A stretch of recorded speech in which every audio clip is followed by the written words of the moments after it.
At home in Utah, the Jazz never fail to go out of their way to look good, and they're best.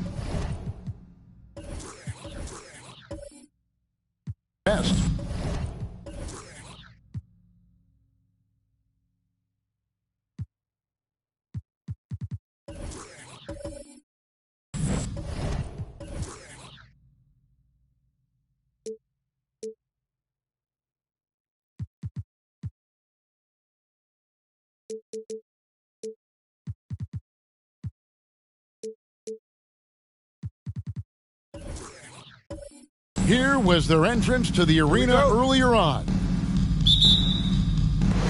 And it's going to be the Jazz off the tip. A look at Atlanta's opening lineup. They've got Howard. Murray out there with Rudy Gay. Then there's Allen. And it's Garland in at the point guard. No problems knocking that one down. And there has, Greg, been some talk within the league about adding a mid-season tournament. What are your thoughts on that possibility? I mean, with the success of the play-in tournament, which, in full disclosure, I was not for, but love now, I can see why they're considering it. So the Utah Jazz able to put the first points up on the board. Garland finds Howard. That's good, and it's Garland with the assist. Boy, guys, the powerful physical frame of Dwight Howard, so problematic for a defense. Right now, let's send it over to the sidelines and get a report from David Aldridge. Well, earlier I spoke with Quinn Snyder. Said priority number one is to not let these guys get going from the perimeter. Do not let them start getting open threes. It's a recipe for disaster. Kevin? All right, David, thank you. Obviously, the three ball is a big concern for any defense. And it's going to be out of bounds. The Jazz will take it.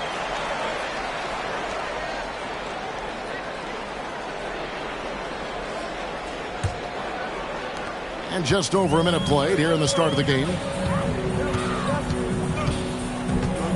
Now Roy, with an average of around 19.5 points a game, his scoring has been a constant for them.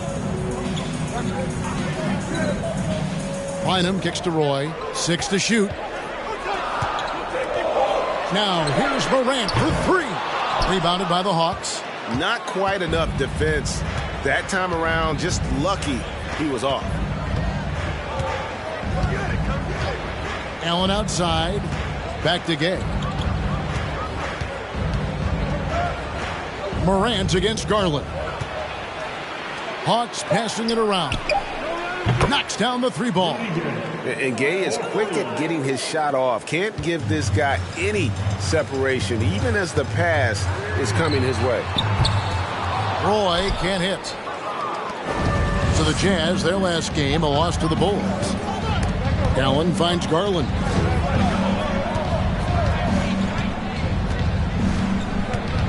He takes it in. No luck that time on the shot that would have put them on top. Jazz have gone 2 for 4 from the field so far today. Hey, GA, what about these Hawks? They can really be fun to watch. Yeah, and they just need to be more consistent, Kevin. It seems they can beat anyone on any day. If they can start doing that regularly, we're talking about big things in the future. And the lack of effort to fight over the screen there makes that an easy shot. You know, we see this all the time. You're basically, as a defender, hoping the man misses rather than putting in the work to get over screens. Howard with a screen on Morant. Takes the 13-footer, and it's good off the glass.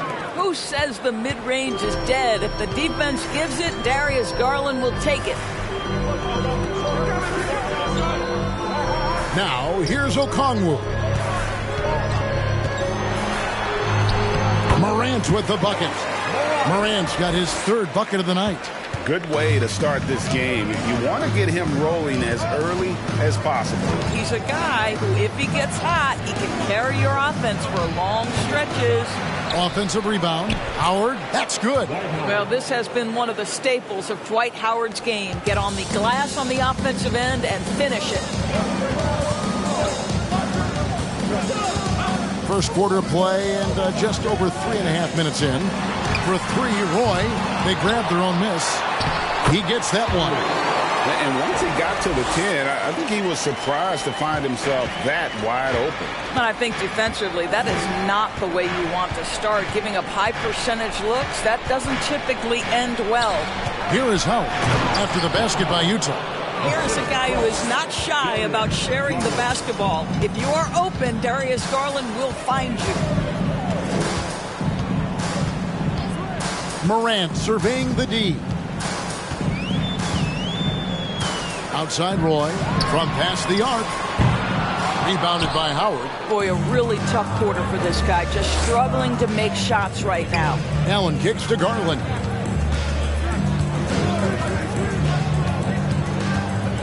To the inside. And the call on the shot that sends him to the line. At this point for Dwight Howard in his career, it's about being efficient. I mean, we know he can grab rebounds, play defense. He's just got to stay aggressive and efficient on the offensive end. First trip to the free throw line for him in this one.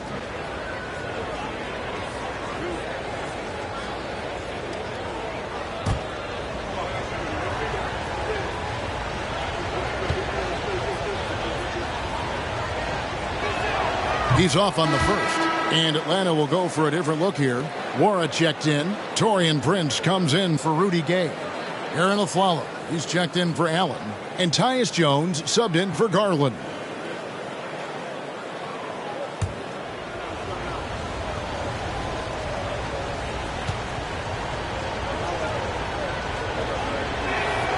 And it's tied up with that one. And so Morant will bring it up for the Jazz.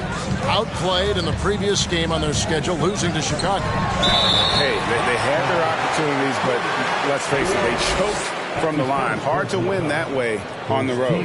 You've got to stand in and deliver from the free throw line, even in a tough environment, and they failed to do so. The Jazz shooting their first free throws of the game. Shooting 2.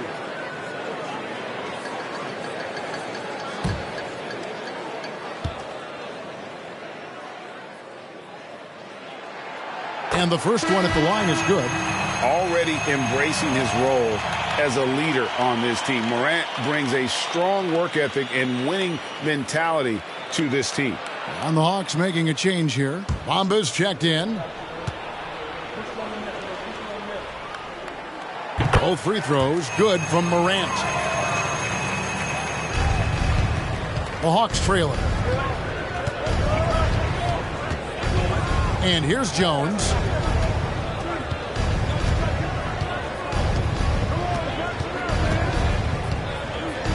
In the corner, a follow with it. Prince outside. A miss that time. Would have put him up. Jazz have gone 5 of 9 from the field here in the first. And Doris, the unlimited energy Montrezl Harrell plays with is very special. It's exactly why he's in the league, Kevin. Think about it. He's a little bit undersized for his position, but you will not outwork Montrezl Harrell, and it's why he gathers respect in every locker room he plays for. And going up strong inside demonstrates confidence. Morant not afraid to get physical. On the night, he's gone 2 for 2 at the stripe, and that one misses.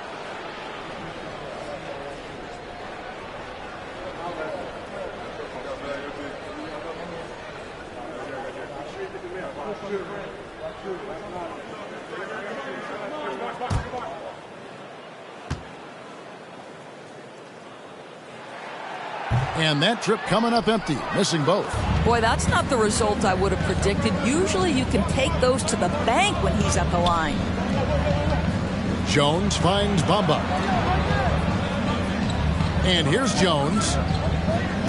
Bamba a screen on Harrell.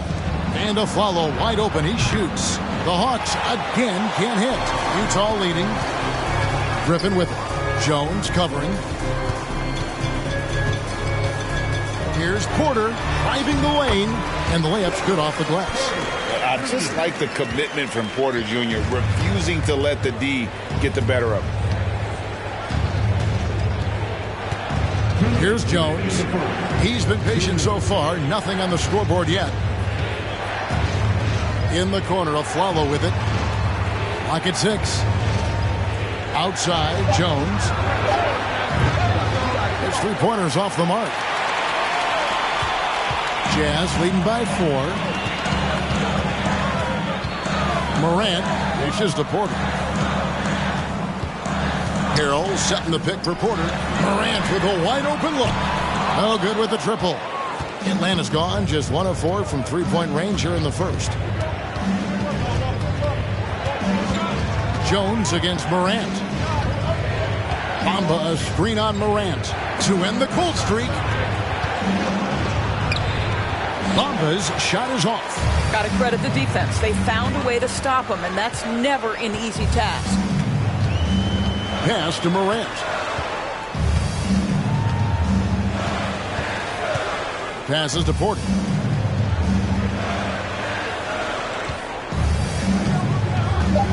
Utah needs to get off a shot here. And it's Morant. That time on the assist by Porter. And now a 7-point Jazz lead. 43 seconds left to play in the first quarter. Bamba passes to Jones. Shot from 12. No good on the shot. Griffin with some nice D. Pass to Porter. Jones against Morant. Porter a screen on Jones. Here's Morant. And Utah again with the bucket. Well, they're leading in large part because of the work he's put in this quarter. This is nicely done. Jones against Morant. Kicks it out to Prince. Offline with his 3.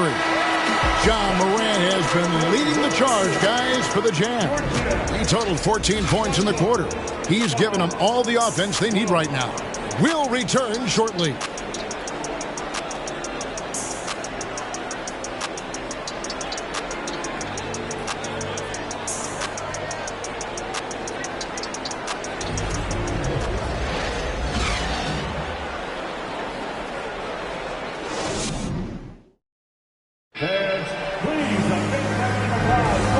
Glad to have you with us, folks. Second quarter of basketball.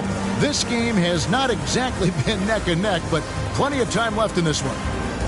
And what do you guys think so far about the offensive approach for the Jazz? Well, they haven't wasted any time getting into a groove from deep, putting up and hitting a healthy amount of three-pointers thus far. And they've also shown dominance in the paint so far tonight, really putting the work in down low. The Hawks trail by 9. They've got Okongwu. Also, Butler out there. And it's Kispert in at the 2-guard position. That's the group for Utah getting going here in the second. Here's Gay. They get it back, and it's slammed in by Howard. Well, good night for the defense. Dwight Howard finishes with authority. Roy with it. The pass to Bynum.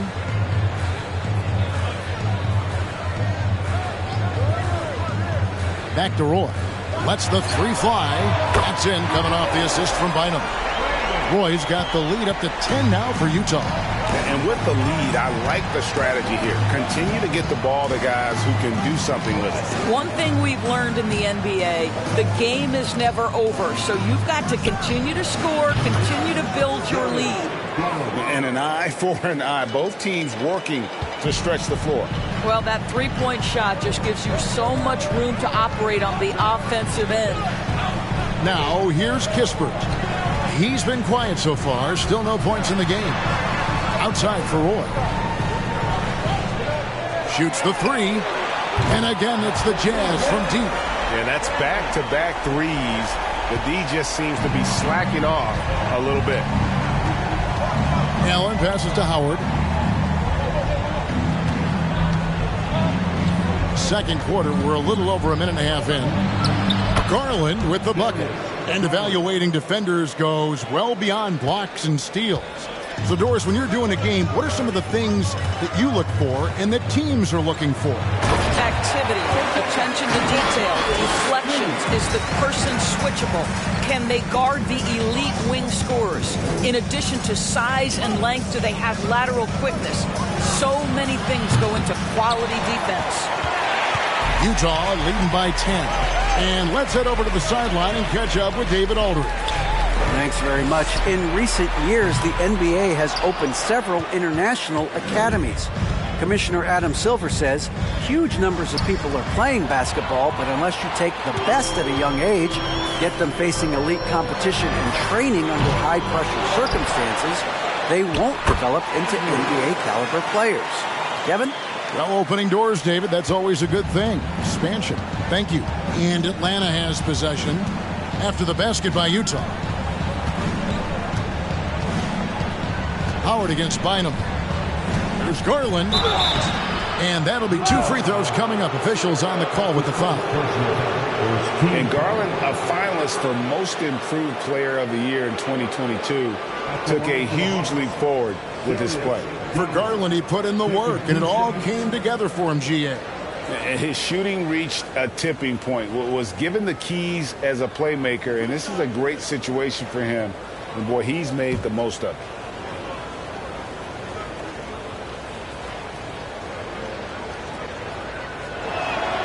And the first one drops. Last year, as we know, the NBA, Doris, named the members of the 75th anniversary team. Any players that were missed that you think should have been on that list?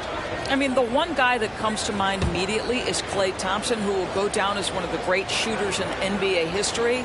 The problem for voters, I think, is the challenge of weighing the accomplishments of prior generations with what we are witnessing today. It is a challenging vote. There's no doubt Klay will be top 100 when he comes in 25 years. Now, here's Roy. 9 points in the game so far. And it's out of bounds. The Jazz able to retain possession here. And a moment to check out now what Utah has coming up. On Monday, they'll be facing Hassan Whiteside. Then on Saturday. And for their matchup with Cleveland, that's where you have got to bring your A game, especially when you know you're going to be fighting an uphill battle all night long. Here's Okongwu. Lets it go. And there's Roy. That's good on the assist by Okongwu. Roy's got 11 points. This guy is putting his fingerprints all over the game in this quarter. He has flat out dominated the offensive end. Howard against Bynum. And with that, the Jazz lead is cut down to just 10 points on the bucket from Howard. He just exudes a love of the game, guys. You can see it in everything he does. This guy lives and breathes the game. Now, here's Roy. He's got 11. The three. Shot clock at 6. That's in for his 5th make of the night. Now shooting at a 50% clip. 5 for 10. 3 triples for him this quarter. 4 overall. Howard with the screen on Roy. Right block shot, and it's Dwight Howard with the finish. Now, this, guys, is something Garland does so well. Excellent reading defenses, exploiting them in the pick and rolls. That is nicely done. And a first time out of the game called for Utah. And this matchup with the Hawks, it's their first meeting of the season. Yeah, and they took both games they played against this club last season.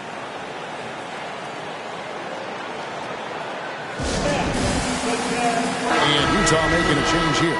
Morant's checked in. Then for the Hawks, Wara checked in, and it's a Flalo in for Tony Allen. Here's Kispert. He's still scoreless so far in this one. Bynum kicks to Kispert. Nice ball movement by Utah. Roy against the Flalo. Now Garland. 9 points in the game so far. In the corner, Murray with it. That drops, and it comes off an assist from Garland. Garland's got his 4th assist in this one. Now, here's Kispert. It's Okongwu, top of the key. Morant outside. 6 on the shot clock. Okongwu with the screen for Morant, and he comes up with the deuce. Morant's got 16 points. You know, we talk so much about Morant's athleticism, but his feel for the game equally as effective. And here's a follow for 3. Another 3 for Atlanta. Yeah, they've gotten into a nice flow this quarter. Utah leading by 7. There's the lob to the hoop, and Okongwu slams it in. Oh, phenomenal alley-oop slam there. They are taking advantage of a team that looks lost out there. And here's a follow for 3. That one misses. Now the Jazz take it the other way. 13 points was their biggest lead in the game. That'll be just 1 game played away from home for them. Now here's Morant. His last outing with 20 points. For 3, Roy. Wara grabs the board. And you don't want to give up that kind of look too often. 2 minutes remaining in the first round. Pass to Garland. Nice move. The rebound by the Jazz. I'd love to see them impose themselves a little more on the backboard. That's a great way to find confidence. Always a surefire way to get back in the game. Now here's Morant. 16 points for him.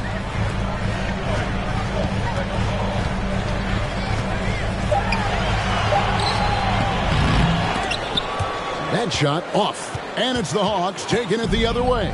They defeated Indiana in their last game. And, you know, they played a terrific all-around game. The effort level was there as well as the production. Yeah, definitely. I mean, it was hard to imagine them being much better at the offensive end. They were so efficient in almost every aspect. The defense a step slow, you can see the results. And the Jazz call time here. Greg, many scouts felt Murray was the most NBA ready of all the draft prospects last year. He understands what he does well and plays to that. He can control the pace. It's hard for defenders to speed him up, and he gives you versatility at both ends.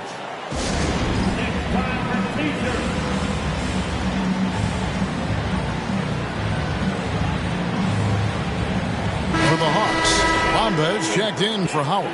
Taurean Prince comes in for Murray. And Tyus Jones subbed in for Garland. Here is Porter. Looking at his numbers, he's averaging about 6.5 points a game. Let's pause for a moment to show you the teams that have been the best on the glass over the course of the month. In the 3rd spot, the Hawks.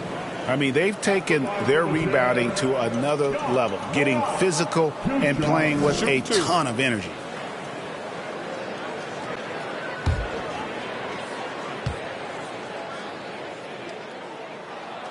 That's good from Morant. And he just seemed to have a little more fire in the first quarter than he has in this one. And it showed in all the trips he made to the free throw line. Those have dried up.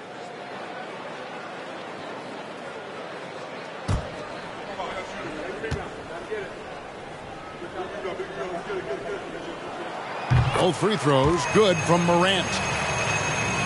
So it's Atlanta now, trailing here by 8. Follow the pass to Jones. Bamba a screen on Morant. Prince wide open. And that comes off the assist by Jones. Prince has got his first bucket of the game, and he's on the board for 3. And here's Porter. Passes it to Morant. And he goes right over Tyus Jones and slams it down. Yeah, that's fire right there. Morant practicing for the dunk contest. I see you, young fella. Jones kicks to Afflalo. Here's Nwora. He's defended by Harrell. Count that bucket. I mean, the number of points they've scored in the paint already here is eye-opening. And this will be the last possession of the quarter if they're patient. Well, it's amazing. If you finish quarters the right way, it can have such a great impact on the outcome of a game. Here's Morant. 1 second left. Bamba with the block. I'll tell you, the kind of lockdown defender Mo Bamba can be. Send it back, young man.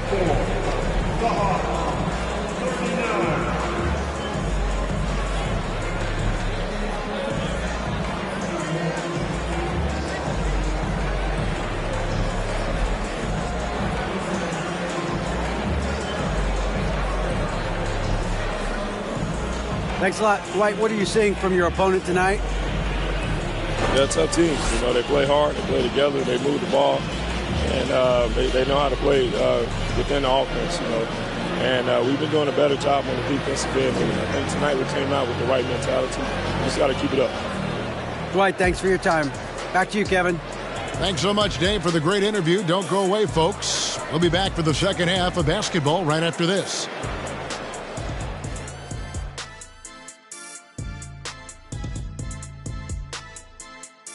Good to be with you for halftime. Let's check in on the NBA action coming up later tonight. The Nuggets will face off against the Bulls in Chicago. 7:30 p.m. Eastern Time is the tip-off. That sounds like a blowout. Moving along, let's talk about the great first half of play we saw from Ja Morant. You don't need to be a genius to know that shooting over 50% is a good thing. You got some big shoulders carrying this offense. Is that why my shoulders are so big from carrying this show for so long? Thanks for spending halftime with us. Time to get it back out to Kevin Harlan for the start of the third quarter.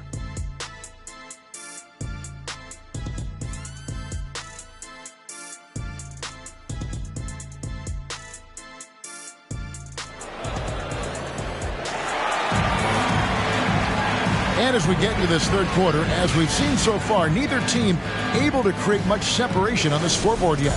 Guys, Ja Morant has been sensational. Yeah, and just look at the numbers from the first half.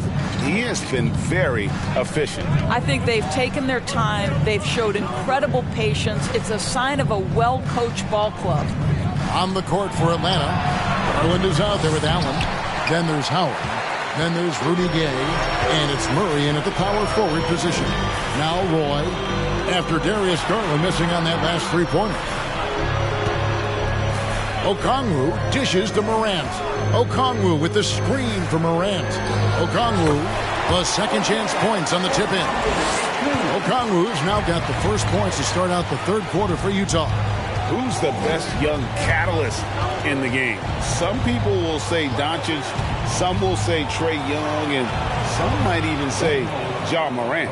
Pick works well there. Not much resistance from the D. It takes incredible effort to stay connected to the hip of the offensive player. You've got to want to work. Morant kicks to Roy. Good, and the nice assist from Morant. Morant's got 3 assists tonight. Just reliable, guys. He's just always trying to make the right play. Now here's Allen. Still getting warmed up offensively. No scoring yet from him. And Allen, just an incredible defender. Has a grit and grind mentality and uses his speed and strong hands to just annoy offensive players. Take a break. Take a break. 2 shots.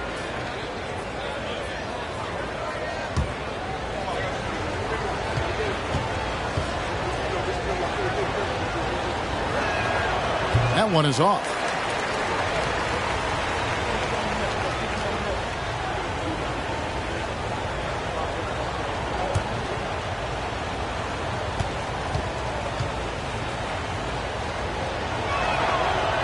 No good on the second free throw. Utah leading by 8. Morant outside. Outside Roy. Okongwu with the screen for Roy. And stolen by Murray. Pass to Allen. Floats it up for Murray. Up high to stuff the alley-oop. And this is why you lob passes Murray's way, because he is so good at catching and finishing. And he's going up for the alley-oop and finished off by Morant. And that's big-time stuff there. Morant looking unafraid to go get those lobs and finish them. And Atlanta calls their first time out of the game.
Let's take a look at the scoring breakdown tonight, divided between the starters and the reserves for Utah.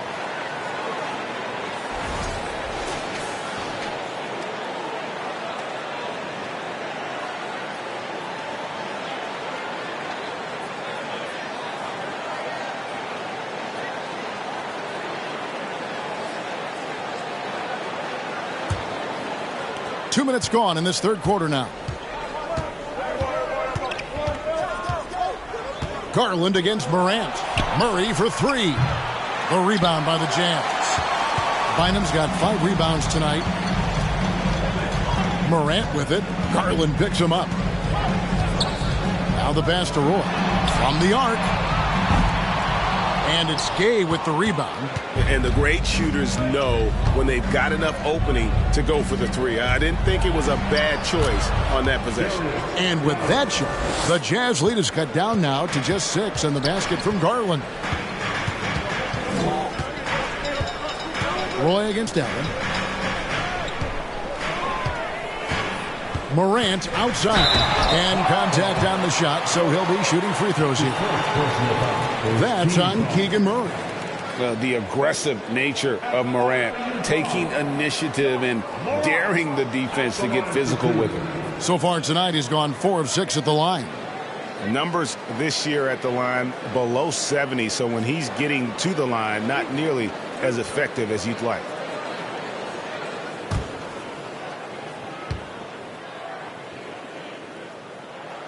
That's good from Morant.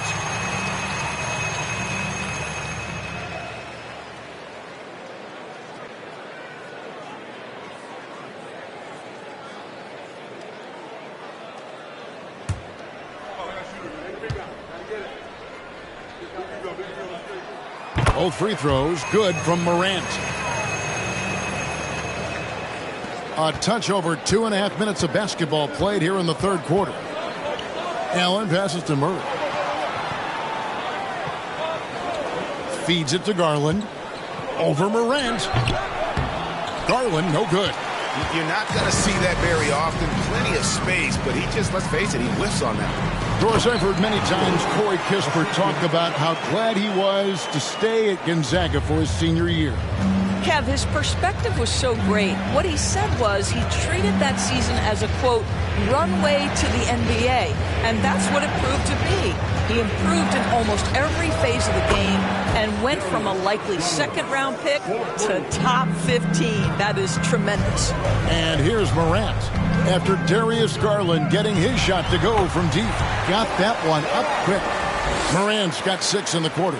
And relentless in his attack, Morant is wearing down the defense, putting up some huge numbers here tonight. Now, here's Garland. He's got 17. Here's Howard. Another shot, and the layup is good. Howard's got 17 now. It's starting to look like a repeat of last night, guys. He's battling really hard out there. Oh, he sure is. I mean, these past 2 games, his energy level has been sensational. Whether it's a putback like that or other hustle plays, he's been everywhere. Howard with the steal.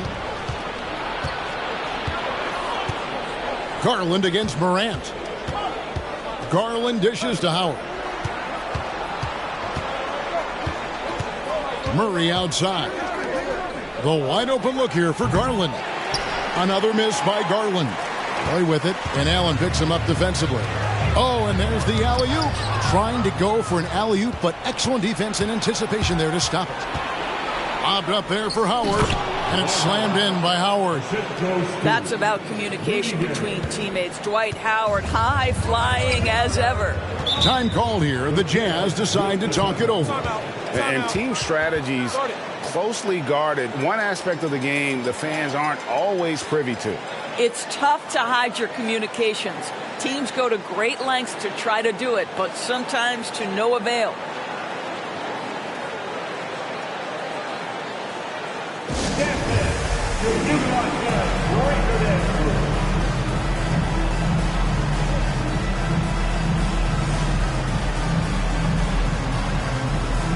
So Utah ends up going with the new group.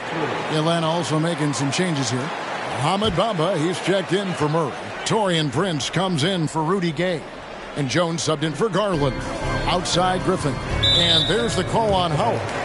That is his first foul of the game. Second team foul.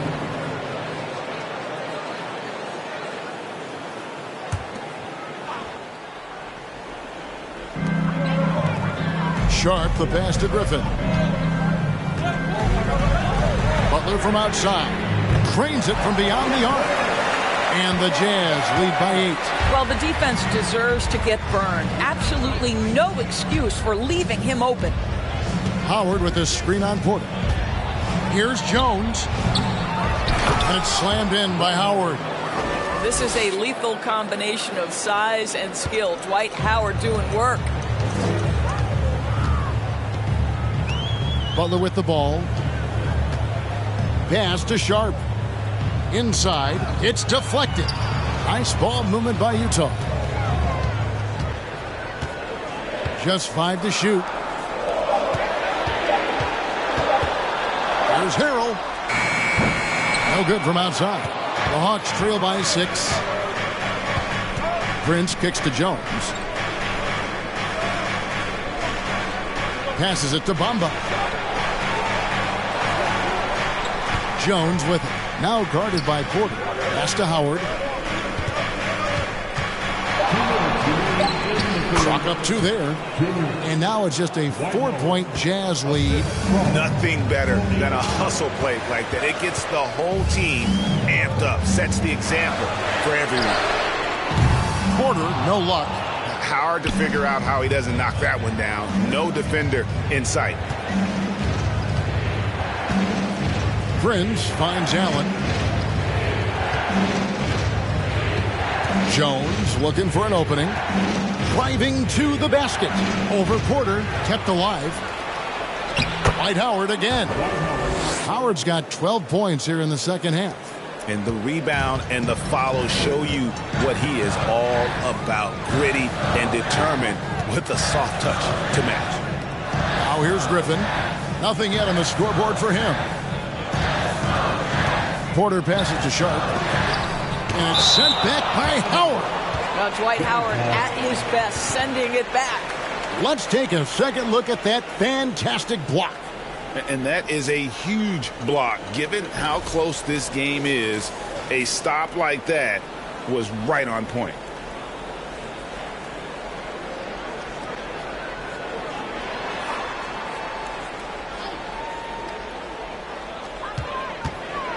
Five on the clock. It's stolen by Allen. For the tie. Great D that time from Griffin. Boy, that's one he wishes he could have back, especially against soft defense. Outside, Porter. Griffin sets the screen for Porter. Another miss, and they desperately need a bucket. Atlanta's gotten the three-point shot off 16 times tonight. 7 times they've hit it, 9 times they've missed. Bamba inside. Guarded by Porter. Can't tie it up as that one misses. 6 seconds separating the shot and game clocks. Butler on the way. The pass to Harrell. Right side, Porter. Another miss by Utah. Now Jones. He feeds it to Howard.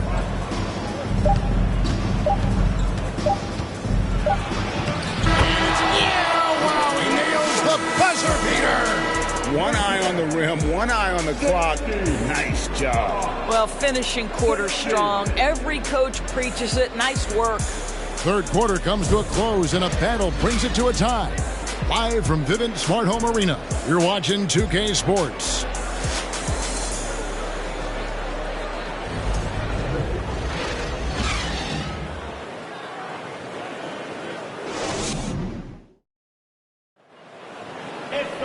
And with 3 quarters behind us, we start the fourth quarter in what is still anybody's ballgame.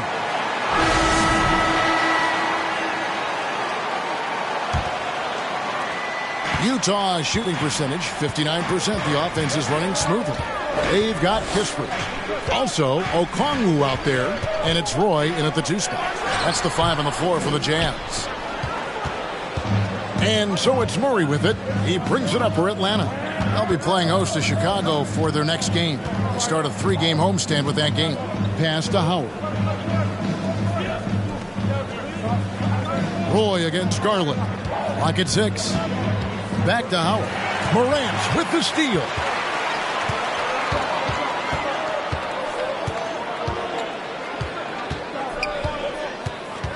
And the whistle blows. It's going to be on John Morant. That's his first foul. He completely lost focus since the break, turning the ball over multiple times. And that's after no turnovers in the first half. The Hawks shooting one of the high points for them in this game at 54%. Lobbed up there for Howard. An emphatic alley-oop jam. And how about the incredible timing on that alley-oop? He absolutely hammered it down. Morant against Garland. And Rudy Gay picks up a foul. That is his first foul of the game. First team foul.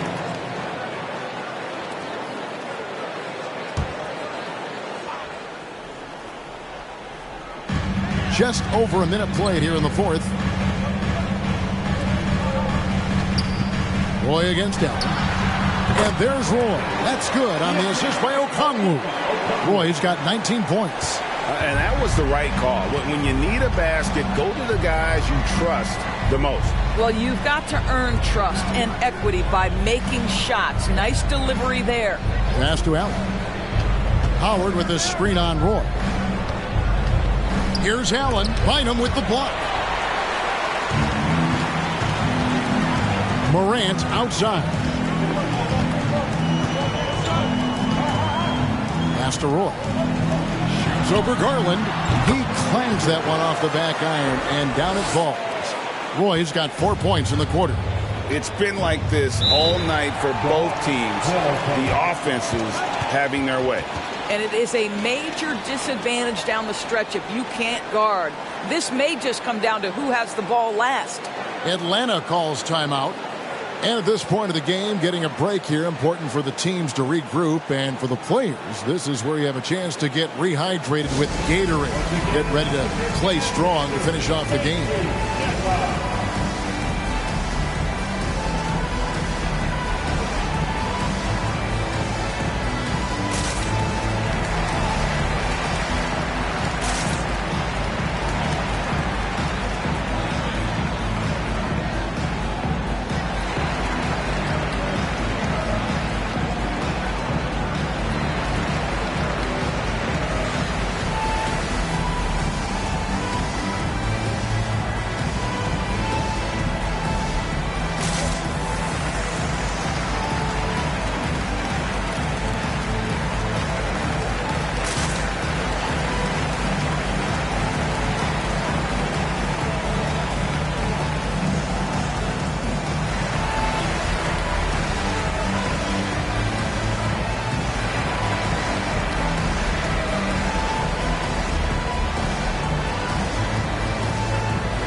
And with an update from the sidelines, let's check in with David Aldridge.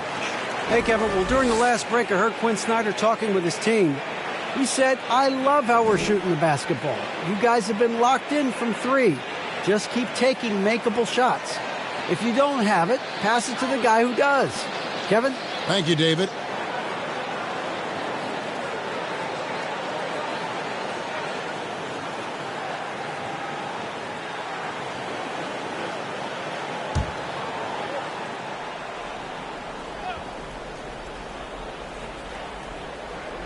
Second minute off the clock now in the fourth. Gay. 2 free throws coming up, and they call the shooting foul. Can't fall for Gay's pump fake there. It excels at getting the D in the air and going right into you for the foul. And guys, let's get your take on the scoring breakdown so far for the Jays. And guys, I like the unselfishness and all about working that ball around, shifting the defense, and just seeking out the best shot. I think the other thing we're seeing tonight is the floor spacing of this team. Boy, they are shooting the cover off the basketball all game. That's good from Rudy Gay. And when Gay is locked in, he's special. An efficient scorer who can effortlessly take over games.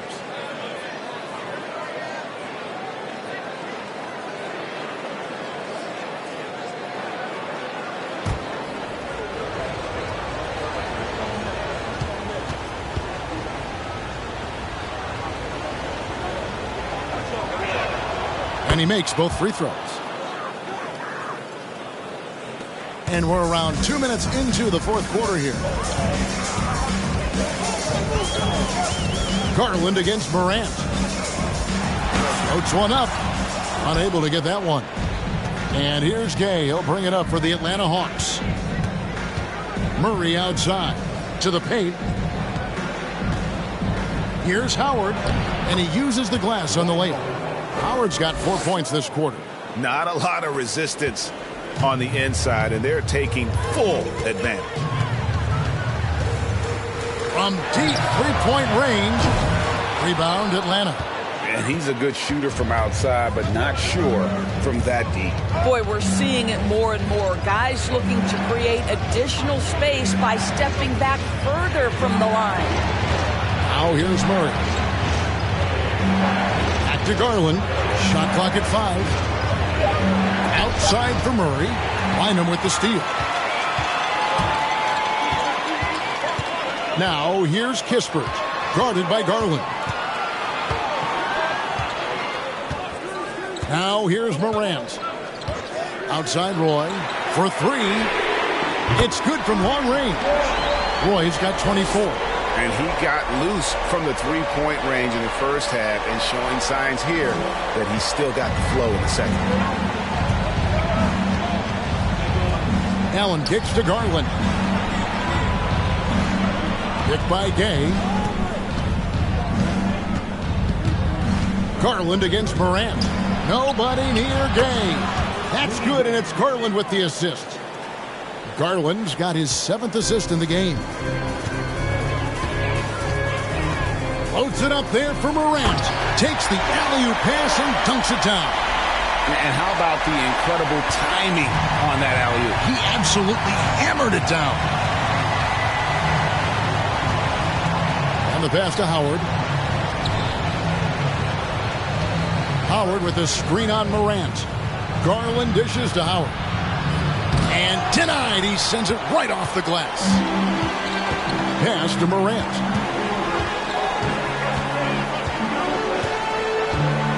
Back to Roy. Lets it go from deep. Buries the long-range jumper. And now it's a three-point Jazz lead. I'll tell you, this lead's not going anywhere with this guy making plays. What a quarter. Garland kicks to Gay. Passes it to Allen. Nice ball movement here by Atlanta.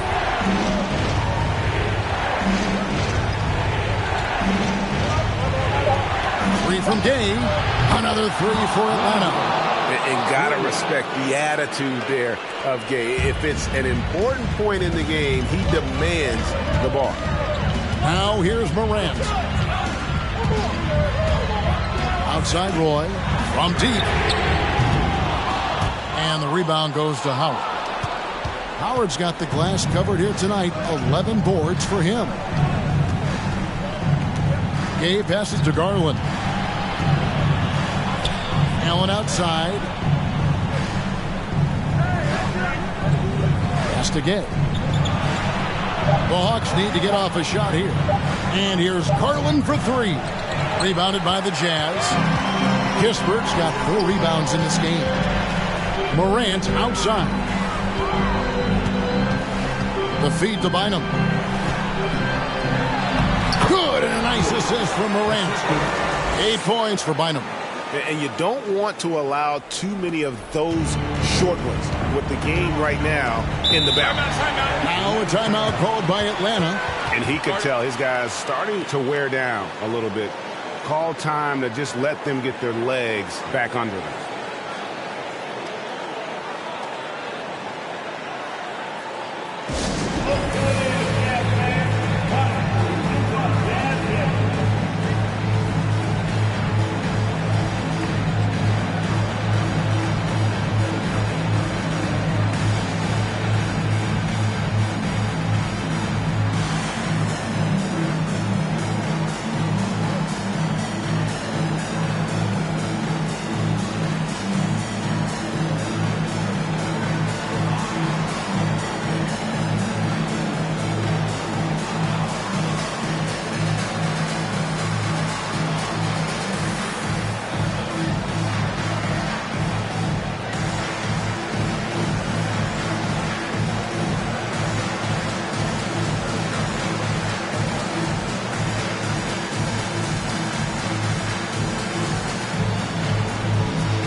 Outside Garland. And Bynum pulls it down.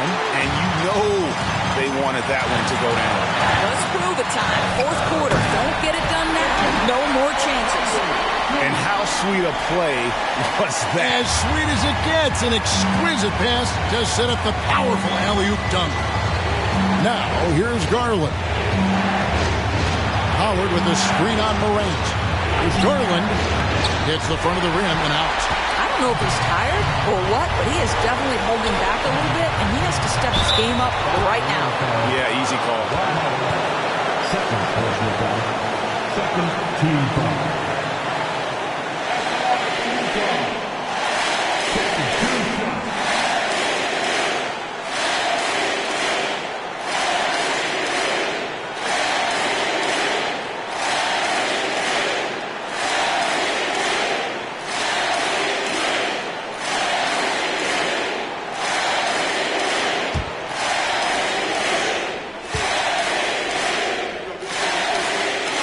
First free throw is good, and that puts them up by 5.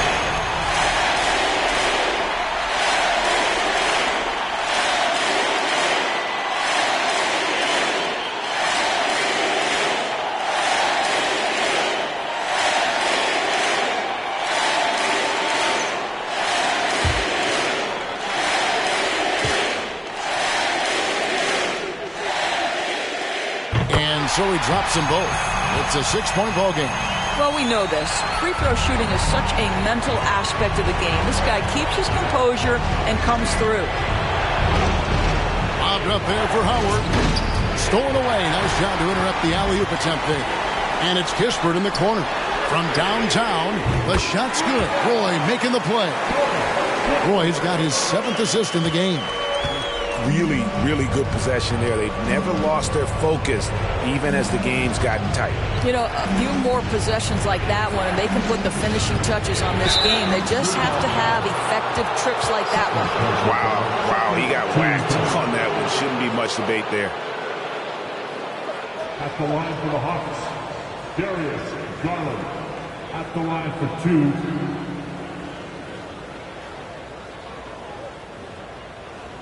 Take a break. Take a break. 2 shots.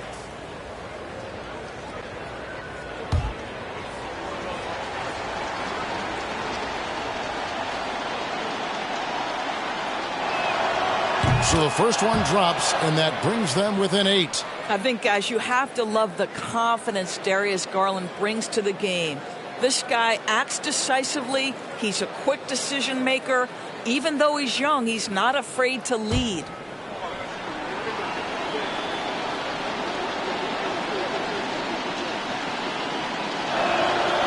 Both free throws good from Garland.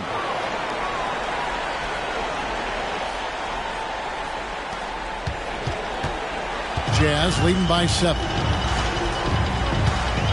He lobs up the alley-oop pass, and it's Bynum with the Jazz. Saw the opportunity to put this away and did not turn it down. Yeah, playing with great energy and great effort. And as a coach, you'd love to see this from your team every single night. Now, here's Garland. Howard finds Murray. Shot clock at 6. Kicks it out to Gay from outside the arc. The shot misses, so Utah will take it the other way. 13 points was their biggest lead in the game. Morant against Garland. There's the pass to Roy. Back to Morant. Bynum sets a screen for Morant. Going inside and finished off by Morant. Convincing lead with very little time remaining, and the fans are pumped. Well, they're getting ready to celebrate, no doubt. They know it's theirs to lose at this point. Fades and shoots. Misses the shot. And so it's Utah easily grabbing the win. A confident win, and one where they clearly showed the greater effort. Yeah, I mean, it was a... All right, David, great job. Thanks so much. And that'll do it, folks. For Greg Anthony, Doris Burke, and David Olney, this is Kevin Harlan. Thanks for tuning in. And we'll see you next time. See you again.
The Pelicans getting off the bus and heading into the building.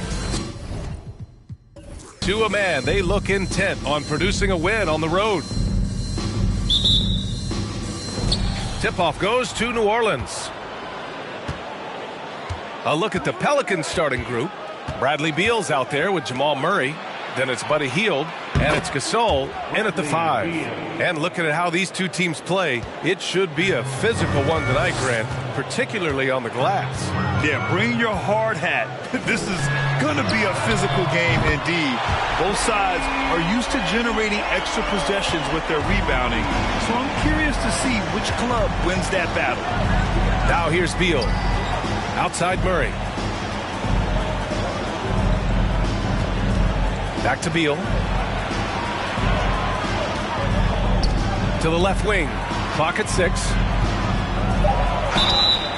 And so he draws the foul, headed to the line to shoot a pair. So much NBA talent like Jamal Murray out of Canada, specifically the province of Ontario. Yeah, very true. And I think that's because guys like Murray, born in the late 90s, they grew up with the NBA in Toronto. And Jamal and others have been inspired by the Raptors.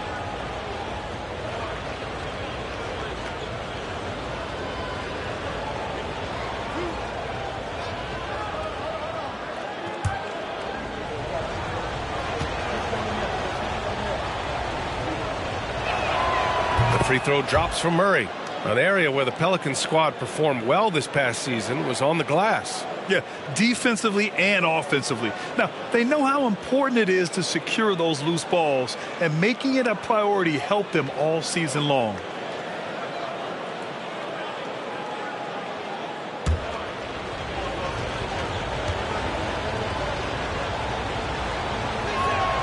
And Murray drops them both. Now he's perfectly comfortable doing work at the line. Now here's Ball, averaging around 5 points a game. Pass to Gallinari. And here's Brown from the arc. And again, Boston with the triple. He can do a lot with the ball, but Brown is just as good playing off the ball. He's always ready to catch and fire. Beal with it. Takes a three. Yes, and it's Murray picking up the assist. Beal's got 6. Man, this is just fun. These teams are trading threes back and forth. This is today's NBA. Hey, we see this kind of exchange more often than not. And here's Thompson for 3. No good. Now New Orleans takes it the other way. And guys, it really was a thrilling duel all the way to the end. You hated to see anyone walk away the loser. A loss is a loss, but some of them hurt more than others. You just hope the extended overtime minutes didn't sap their energy for this game. Pass to Brown. It's hauled in by Beal. The Pelicans have gone 2 of 3 from the floor. Murray passes to Hield.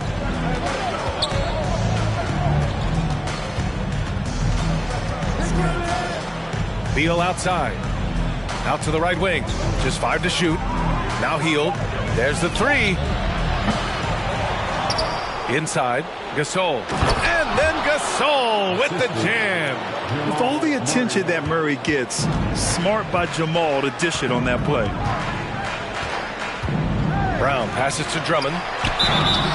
And a foul called on the way up. So he'll take 2 from the free throw line. And you have to think that one advantage this Celtics team has is a deep roster. Lots of quality guys they can assemble different ways. They're pretty adaptable. Take a break. Take a break. 2 shots.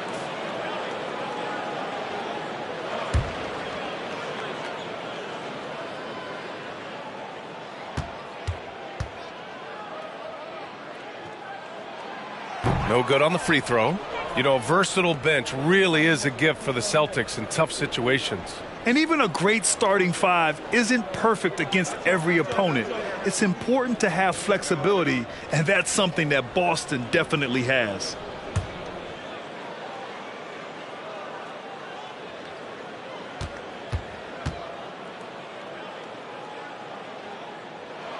Good on the second one. And the Boston Celtics are one of the most decorated teams in all of sports. Think about all the rings they've won, as well as the talent that they've had on their roster. Now here's Murray. Looking at his numbers, currently he's averaging around 9 points a game.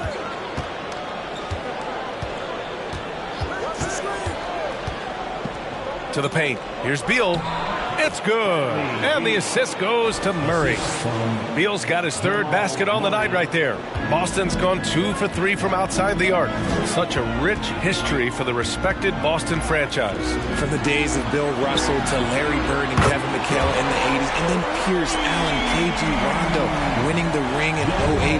The players on this roster understand how important it is to carry on that legacy. Murray finds Hield. Ball against Murray.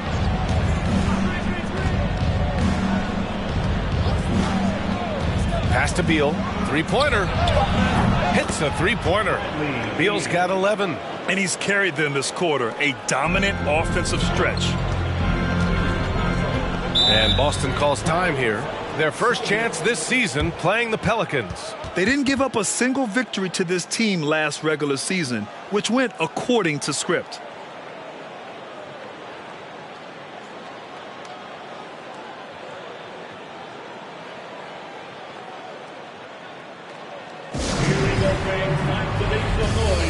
For Boston's own Celtics Entertainment.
And over the last 10 games, these are the league's best rebounding squads. Number 1, the Celtics. And over the last 10 games, this team has brought it to the glass. Everyone is getting involved and trying to help one another secure boards.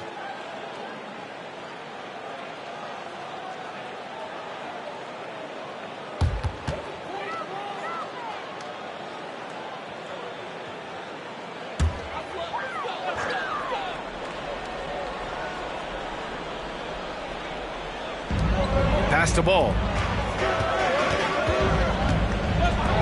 Thompson outside. They get it back. Second chance shot. And can't get it to go. Now 1 of 2. Had enough room to finish, and that's one he'll usually make. Beal, the pass to Murray. Back to Beal. Fires from deep. Rebound Boston. Here's Thompson. It's good. And the assist that time from Ball. Ball's got 3 assists tonight. Clay can get it done inside, too. His role on this team is to score. Now here's Murray. Pass to Hield. This one for 3. Here's Beal. It doesn't go for him. Nice D from Thompson. Boston has gone 3 for 5 from deep so far in this matchup. Gasol grabs the board. New Orleans in the lead. Now here's Murray. Here's Beal. Now Murray. 6 to shoot. Back to Beal. The 17-footer. And that one's long. For Boston, they've gone 4 of 9 in this one so far. Here's Thompson. Blocked! Beal against Drummond. Beal attacking. No good that time. And it's Boston the other way. Outplayed in the previous game on their schedule, losing to the Knicks. Offensively, it was never their night. The issues they suffered were pretty clear. Won't win games in this league with an offensive night like that. They've got some things to figure out. And the basket by Hield. And that's what Hield is paid to do, stretch the floor for this offense. They're searching for a way to score. Yeah, buckets have been very tough to come by. Outside Gallinari. The 3 from Thompson. Gets it to go. Makes him 2 for 5. And part of the Murray trade over the summer, Gallinari was bought out from the Spurs. So quickly there, he landed with the Celtics. He can still offer great shooting at the forward spot and was a nice signing by Boston. Time called here. The Pelicans decide to talk it over.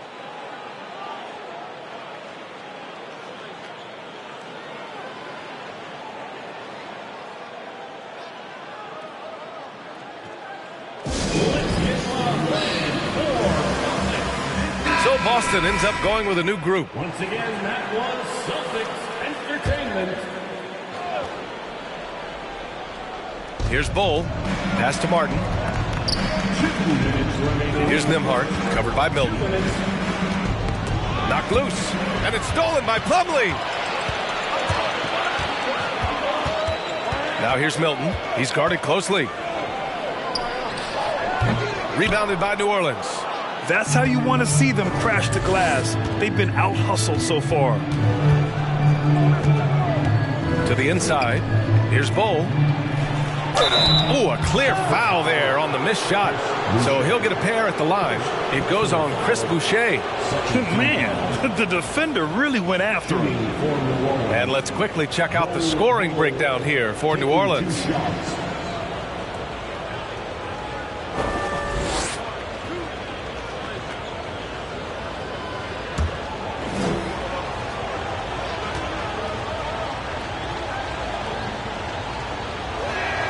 That one misses.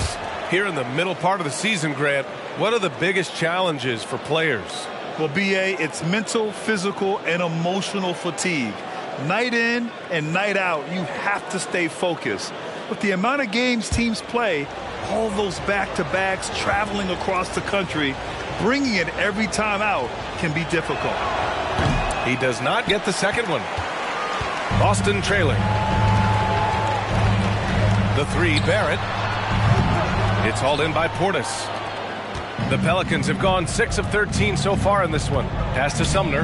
Launches it. That shot missing. Now Boston takes it the other way. Outside Milton. From downtown. Bull grabs the board. New Orleans has gone 4 of 9 from beyond the three-point line in this first quarter. Down low. And he jams it after taking the nice feed on the run. Woo! Defensively, you can't afford to let him get to the rim that easily. Well, that might be why their deficit is what it is right now. Yeah, it's going to take better rim protection than that if they're going to climb out of this hole. And the basket by Boucher. You don't want to let him get into a rhythm from out there. The Pelicans have got 7 of 15 to find the net. On the take. Here's Nembhard, covered by Milton. Good work there as it goes. Attacking in the painted area. Clearly that was their game plan coming in. Now 8 seconds separating the two clocks. Boucher outside.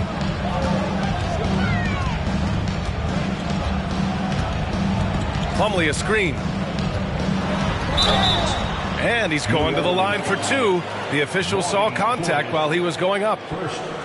It's going to be on Bobby Portis. The defense there doing whatever they can to protect the rim. Chris Boucher at the line for 2 shots. Shoot 2.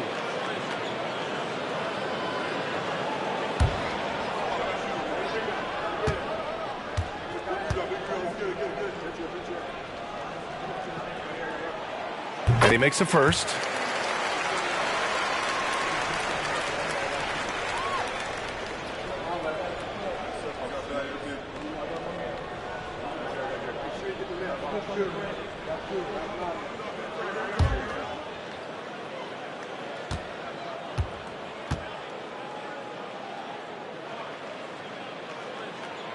So he gets them both.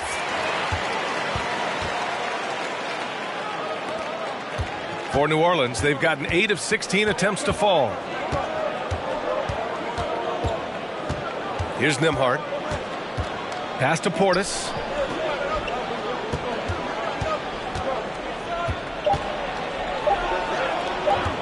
One second left. No good on the buzzer beater. Bradley Beal has been leading the charge for the New Orleans Pelicans. 11 points in the quarter. He's on fire. All right, stick around. We'll be right back after this.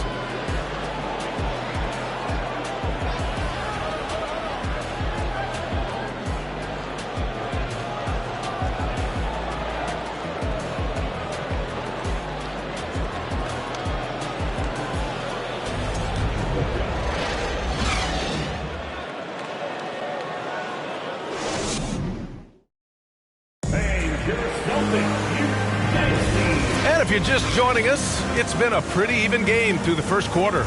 And looking at what we've seen from the Pelicans, what do you think, guys?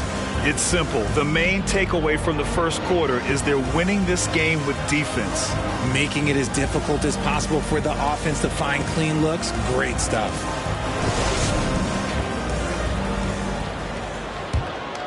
Here's Ball. Well, he hasn't scored yet, but I'm sure that'll change. Okay, on the court right now, second quarter for the Pelicans. Murray out there with Bradley Beal. Then it's Buddy Hield, and it's Fareed in it to 4. Not that time, but that's a shot that he's going to make more oftentimes than not. Murray passes to Hield. And the 3 off target. And the defense got away with one there. I mean, that's a shot he typically makes. To the middle. Outside, DiVincenzo. To the paint. Here's Plumlee. No! They're unable to get the tying basket there. Inside. And it's Hield, that time on the assist by Murray. Hield's got his second basket of the night. Defensively, they've got to get more bodies in the paint. That's 3 straight field goals from below the free throw line. Gallinari for 3. Out of bounds. Celtics ball as Boston keeps possession. And a moment to check out who the Boston Celtics have coming up. On Sunday, the Denver Nuggets will come to town. Then on Wednesday, they'll host the Toronto Raptors. Some might look at this schedule and already mark off how many wins they'll get. But I think that's a mistake. You can never take a night off in the NBA. Even the ones you think will be easy are tough. Connects from downtown. Barrett's gotten himself going with a triple, his first basket of the game. Guys, just ridiculous. He is just an absolute surgeon when he has the ball. This man is surgical. There is no way to slow him down when he wants to score. Now here's Murray. Out to the right wing. Shot clock at 6. From behind the arc. Called in by DiVincenzo. And this is exactly who you want taking that shot. He just missed it. On the money from 12 feet away. And the Celtics lead by 1. New Orleans has gone 0 for 2 from outside in the second quarter. Let's go now to the sideline and catch up with Allie LaForce. Thank you very much, Brian. Well, Jaylen Brown has been vocal when it comes to social justice. He said, quote, people need to step up and use their platform. Keep conversations alive and show people that you care. Where your influence is biggest, try to leverage it. Brian, he knows his stuff. Stand up. Allie, thanks.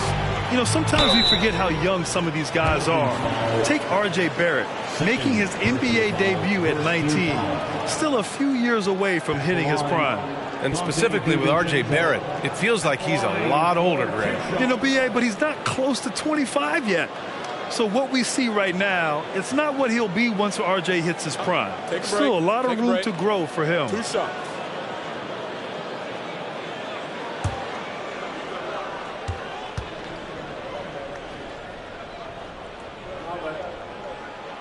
And he drops the first. Well, as you know, Grant, this game can be so hard on your body. As a player, how do you determine the difference between being hurt versus being injured? That's a great question, B.A. Look, sometimes as players, you need someone to protect them from themselves. Today's game, the teams today are so smart about protecting players and preventing things from getting worse. But it really comes down to the players, the doctors, the team overall, just being smart and having a big picture about the injuries. Pass to Murray. Hield against Brown. Outside Hield. And here's Beal. Murray from outside. And again, New Orleans, no good. The Celtics have gotten 2 of 5 shots to fall this second quarter. Now Ball. Outside Gallinari. Who poked away. Murray drives in. Can they get it? Oh, Drummond with a block. Outside, Brown. Ball against Murray. Ball passes to DiVincenzo.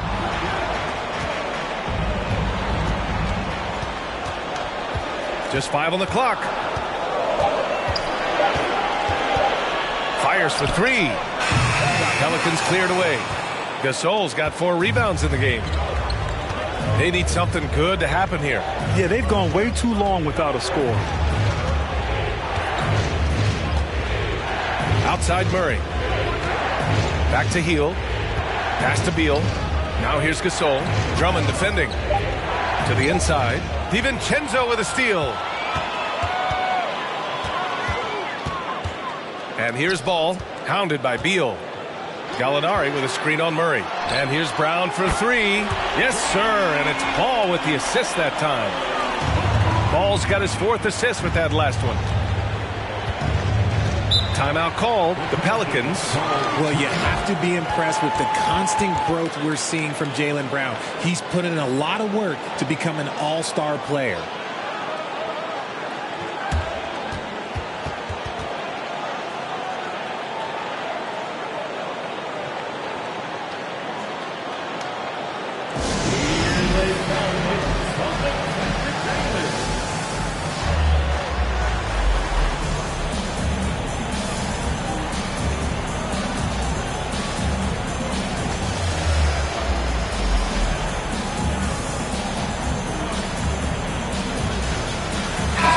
For Boston, Boucher's checked in for Gallinari. Thompson comes in for DiVincenzo.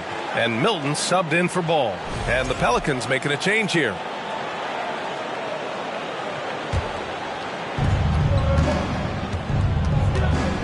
Here's Nembhard. And Boucher with the block. And it goes out of bounds. Last touch by Boucher. Sumner's checked in for Beal.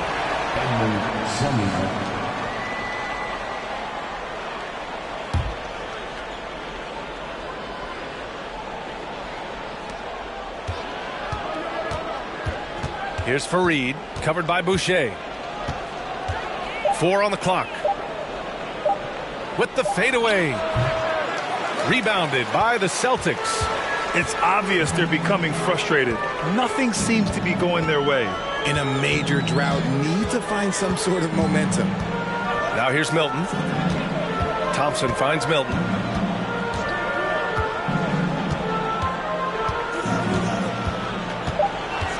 Late clock, the Celtics got to hurry here. Brown can't hit. The Pelicans trail.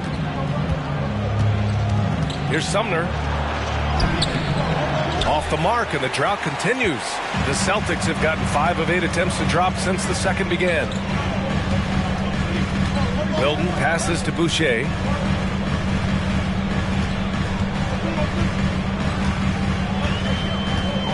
Pass to Brown. The 3 is up. The shot, no good. And it's the Pelicans taking it the other way. Here's Nembhard. Sumner on the wing. Beyond the arc. He drops it from range. Sumner's got his first bucket of the game, and he's on the board for 3. Slow reaction from the D, and it cost him 3. Milton passes to Thompson.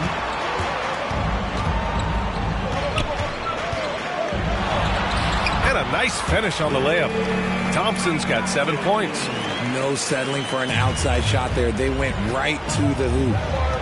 Here's Fareed. Pass to Sumner. There's 1:54 left in the second period. Well, Richard, 17 years for you as a player. If you were to give some advice to someone starting their playing career right now, what do you think that would be? Oh, it would always be get your routine down. Get your pregame routine. Get your summer routine. You got to figure out what it is that makes your game work. Because it's hard as you get older. NBA careers don't last very long. But if you put your routine, you put your game first, everything else will fall in line.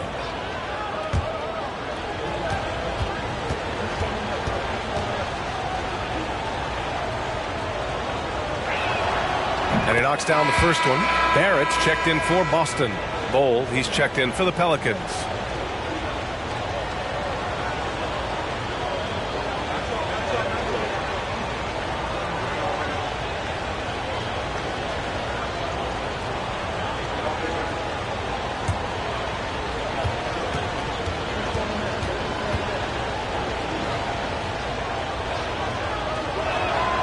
Both shots good from the stripe. 1:52 left in the second. Boucher outside. Pass to Thompson. Boucher on the screen. Lets the three fly. Sumner with a rebound. New Orleans has gone just 1 of 5 so far this quarter from 3. Martin with the ball. Here's Sumner, defended by Thompson. Fires, top of the key. Off the left rim and out. And their free throws have dropped off in this quarter. They're settling for too many jump shots right now. Milton passes to Boucher. Outside Milton. 6 on the shot clock. Back to Boucher. Let's go with a 3. The Pelicans pull it in. Portis has got 4 rebounds now. 46 seconds left in the first half of basketball. There's a screen. Here's Sumner. Drummond grabs the miss. Drummond's got 4 rebounds now. He just looks off this quarter. Looks like he's forcing it a bit right now. A little bit in his head. Martin against Barrett. Here's Drummond. The shake. Nice start for him. Sinking his first shot. That's why you keep your head up. If the assist is there, you can pounce. It's a 5-point game. Here's Nembhard. Pass to Portis.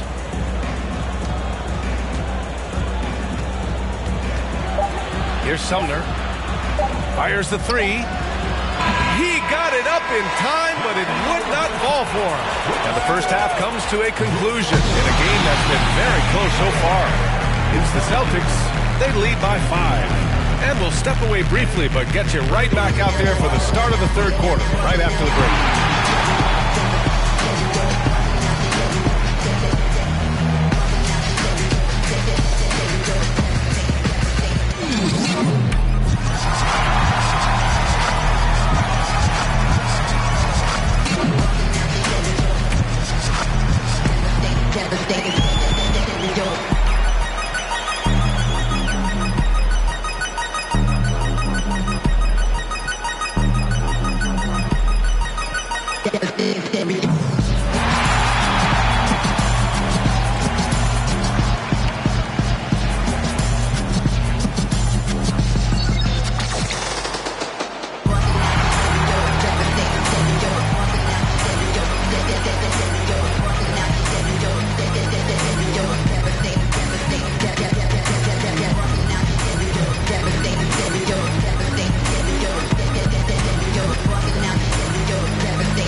Come one, come all. The 2K halftime is here, and so's our breakdown of the upcoming schedule. Let's check it out. And Shaq, using your crystal ball, how do you see these upcoming games playing out? Ernie, I'm not sharing anything I see in my crystal ball with you. No way. You either, Kenny.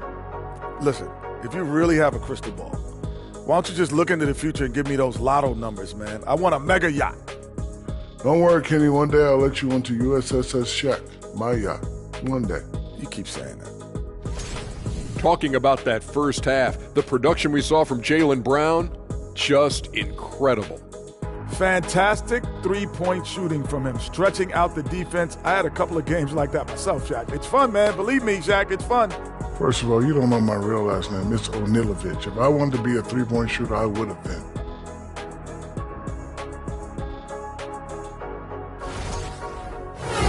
And that's it for halftime. Thank you for joining us. We send you back to Brian Anderson for the start of the third quarter.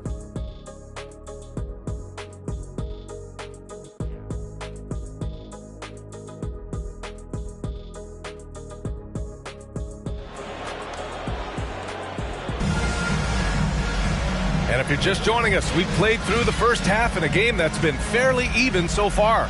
Hey, it's been quite a game for Bradley Beal.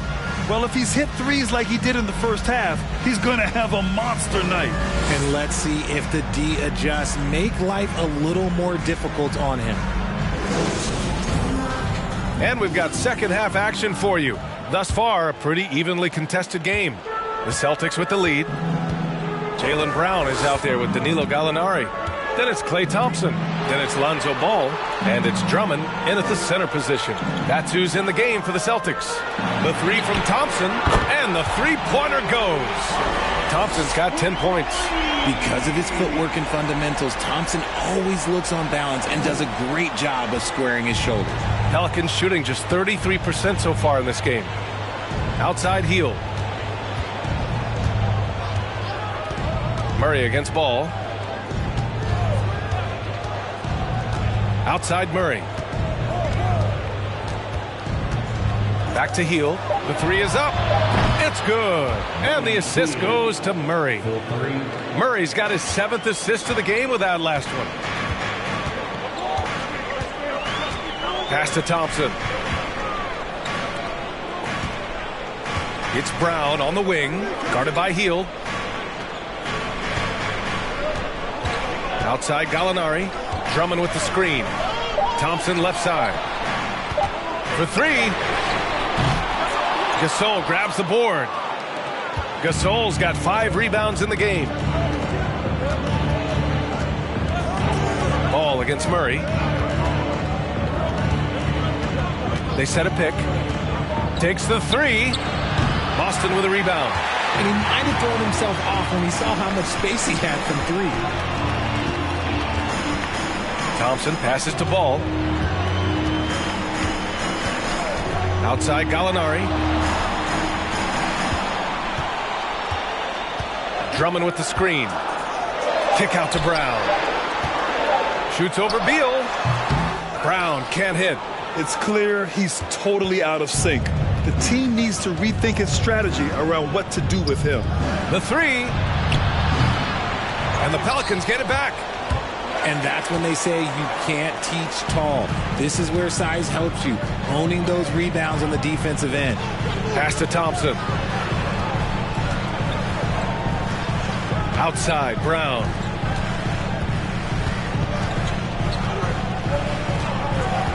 Ball outside. Here's the three. That shot is off. And New Orleans will go the other way with it. Rough start to the second half for them, only getting 1 of the past 4 shots to fall. And Andre Drummond is going to pick up the foul.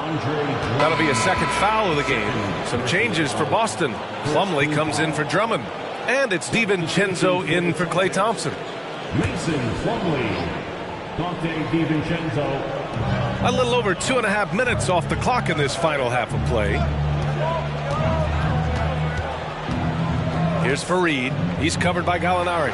Hield from outside. Sinks it from distance. Hield's got 6 in the quarter. Hield showing his quick release. And Boston calls time here. Things just aren't going their way. He clearly wants to talk it over. Good timeout if you ask me. They have the momentum, and coach wants to find a way to try and stop it.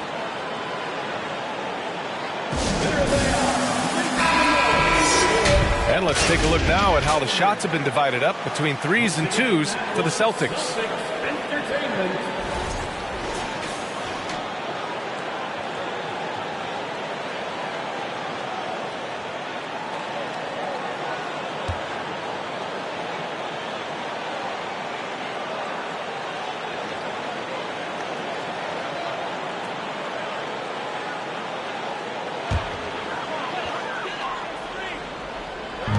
And now we're 3 minutes into this third quarter of play. Ball passes to Plumlee. Back to Ball. Pass to Brown. 5 to shoot. For 3, DiVincenzo nails it from 3. DiVincenzo's got 7. Not just being selfless, but also smart with the ball. Brown is able to find the best guy for the right shot. Murray passes to Hield.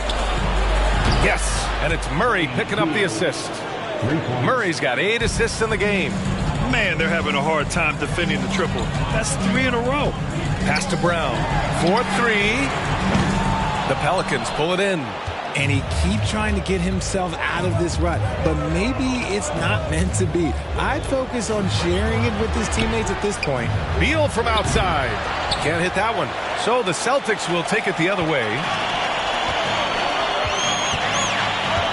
Ball outside. Now here's Brown. The 3. Offensive board. Gallinari. And he got the whistle on the way up. So he'll be headed to the line for a pair. Strong move inside. Gallinari can beat you with finesse. He can also beat you with power.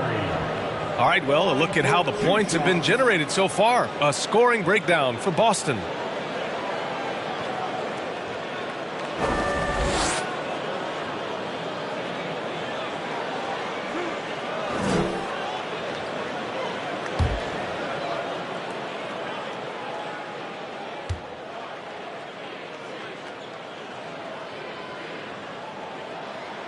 That's good from Gallinari. Some changes for Boston. Boucher's checked in for Jaylen Brown. And Barrett subbed in for DiVincenzo. And a change for the Pelicans. Bol, he's checked in for Gasol.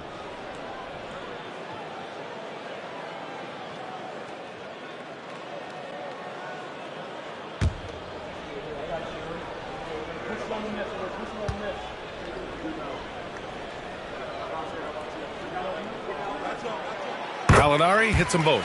It's always nice to see a big fella be able to knock down some free throws and make teams pay from the line.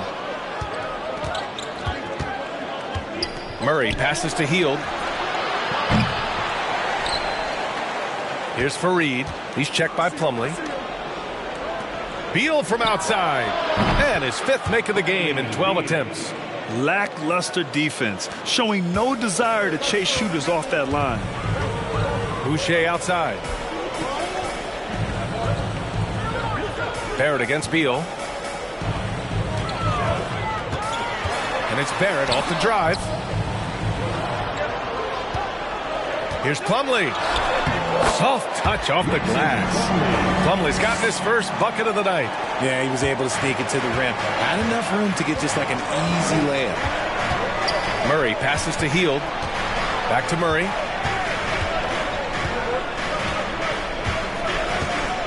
Pass to Beal. This for the tie. Yes, and it's Murray picking up the assist. Murray's got assist number 9 now. What an effort here tonight. Boston has gone 2 of 6 from downtown here in the second half. Boucher outside. Now Barrett. The 3-ball. Buries it from 3. Barrett's got 6. This is just fun. These teams are trading threes back and forth. This is today's NBA. Hey, we see this kind of exchange more often than not. Now here's Hield. He's got 14. Murray's shot is good. Look at Hield's unselfish approach. He's working to find everyone a look, not just himself. Outside Barrett.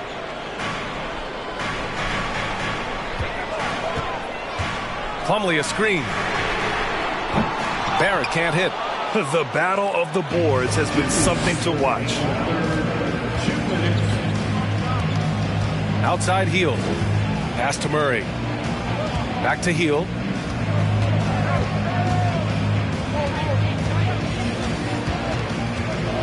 For the lead. Plumlee pulls down the board. The Celtics have gotten only 4 of 10 shots to fall so far in the third. Gallinari against Hield. And here's Ball. Pass to Barrett from outside the arc.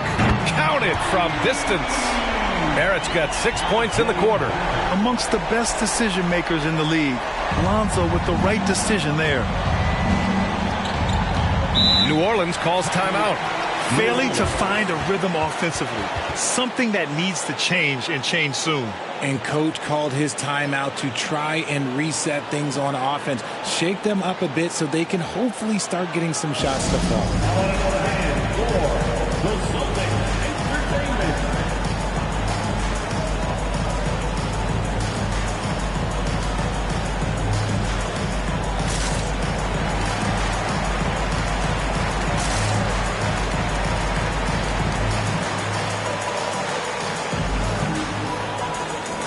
changes for Boston. Andre Drummond is checked in for Plumlee. Milton comes in for Boucher. And it's Klay Thompson in for Barrett. And the Pelicans will go for a different look here. Portis, he's checked in for Bol. Martin comes in for Hield. Sumner's checked in for Beal. And it's Nembhard in for Jamal Murray. Now here's Ball. Well, no scoring yet from him, but that's likely to change. Down low. Picked it out of midair. Banked it in off the glass. And the Celtics lead by 5. They've toned down their three-point attack in the second half, looking to protect the lead with higher percentage shots. There's 39 seconds left to play in the third quarter here. The shot by Sumner, no good. The Celtics have gotten 6 of their first 12 shots to drop in this third. Back to Gallinari. From deep. Yes, sir. And it's Ball with the assist that time. And it's an 8-point Boston lead. Love the energy here in the third. Trying to take control now of this contest. Yes, this is a pivotal moment in this game. Those extra possessions right now, they just mean a little bit more. Here's Fareed. That's tipped. Over to the wing. And they get it back. Sumner. Oh, no good again that time. And so it's Boston finishing the quarter with an 8-point lead. The hustle they've shown on defense has been tremendous. We'll be right back with you shortly.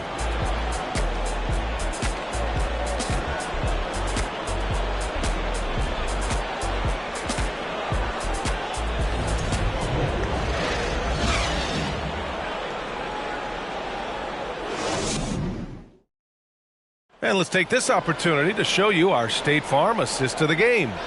You know, I'm kind of stoked that this was a choice because I love this pass. A remarkable find. He put his court vision on full display. That wasn't a better pass in the game, almost like he had a sixth sense.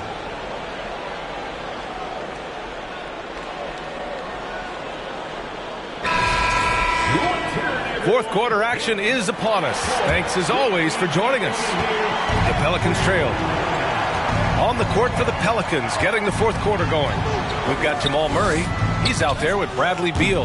And it's Hield in at the small forward position. And for the Celtics, they're shooting about 43% on this one. Drummond up top. Back to Ball. They shoot again. Shots blocked. Hield with the ball, and Drummond picks him up defensively. Pass to Beal.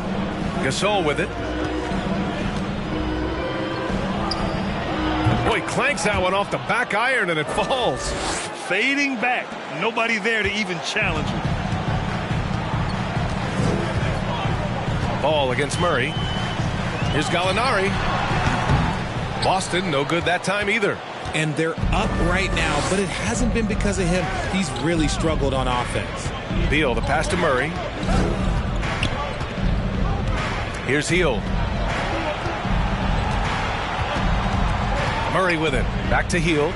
Three-pointer, Beal, and he drains it, making him 7 for 15 for the day. He hit 3 triples in the first half, 3 more since.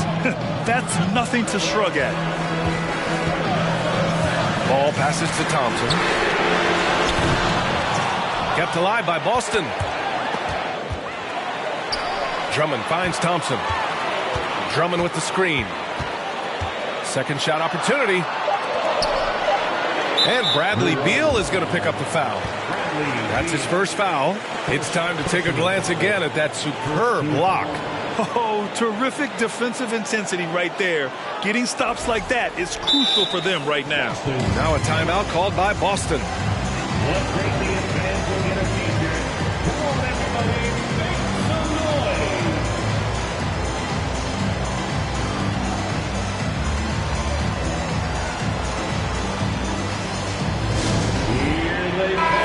Let's get a report from Allie. Hey guys, the head coach for Boston had some instruction for his guys during the break. He told them, quote, play as if it's 0-0. We want that type of energy and focus. We might be winning, but this game is not over yet. It's a clear message, guys. Great work, Allie. Thanks. Thompson outside. From deep. Again, the miss by the Celtics. He didn't make them pay for that weak defense, but they just can't rely on him to miss those kind of shots. Beal with it. Now Thompson defending. Outside Hield. Pass to Gasol. Here's Fareed. He's covered by Gallinari. Ball with the rebound. The Celtics have got nothing to fall in this fourth quarter. 0 of 5. Hield with the defensive effort. New Orleans has gone 1 of 2 from deep in this quarter. A little over 2.5 minutes have passed here in the fourth. Pass to Gasol. Lays it up and banks it in. Gasol's gotten 4 this quarter. And this is just typical of him. Always making an impact at crucial moments in the game. And his team needs every bit of his production if they want to pull this one out. It is neck and neck here in the final period. Again, the miss by the Celtics. The Pelicans have gone 3 of 5 since this fourth quarter started. And the basket by Beal. He's been so effective down the stretch, capitalizing on all his opportunities. Boston's gone 0 for 3 here in the fourth. A bit under 3.5 minutes have passed here in the fourth. Ball, a screen on Hield. Here's Brown. The putback. Oh, he hangs in there and cashes in on the second chance points. This is the exact energy you like to see from Drummond. He can be a monster on the offensive glass. Murray passes to Hield. Three-pointer. Rebounded by the Celtics. Ball's got his 6th rebound on the night. Lets it go from deep. Knocks down the triple. And the Celtics lead by 4. When you peek at Lonzo's three-point numbers, they illustrate how much time Ball's put into his shot. Pass to Beal. Puts up a 3. The shot won't fall. And Boston going the other way now. Brown passes to Ball. Thompson outside. Fires the 3. Yes, sir. And it's Ball with the assist that time. Ball's got 7 assists in the game.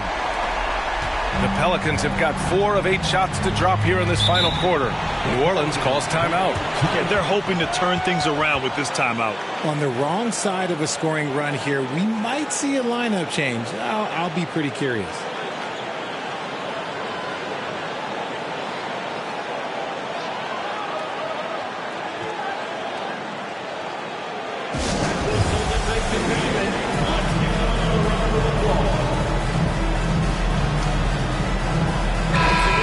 Three-point contest is one of the highlights of All-Star Weekend.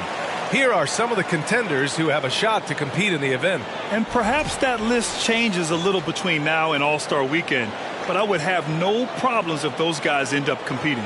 You look at Thompson, he's right on the cusp of securing his spot in the three-point contest. So I hope those votes keep pouring in because he's a guy you'd love to see in the mix. Yeah, if he can make it in the door, you know he will do everything he can to win the whole thing, and it'll be a lot of fun to watch. And as we continue to count the votes, we'll update you on any changes to the list. No matter who is in it, though, it's going to be fun. Maybe this is the year we see a perfect score. Who knows? I'll be sure to be locked in on all of All-Star Weekend, especially the three-point contest. Hield for 3. That one doesn't drop. Now Boston takes it the other way. Nice rebound. Trying to match the other team's intensity right now. Ball finds Gallinari. Pass to Thompson. 6 to shoot. Launches a 3. Rebounded by New Orleans. Gasol's got double-digit rebounds now in the game. And even though he hasn't been himself, it hasn't affected his team too much. They've still got the lead. Beal from outside. Drummond grabs the miss. Drummond's got 10 rebounds here tonight. So active. Thompson, no good. Another missed 3, and he seems determined to shoot his way out of it. Outside Murray. Here's Fareed. Beal outside. Pass to Gasol. Trying to get back on track.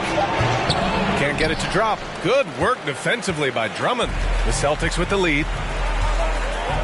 Now Thompson. Jacks up a 3. No good there. And as long as he keeps missing from deep, the D will keep letting him fire away. He's just off from range right now. Beal, the pass to Murray.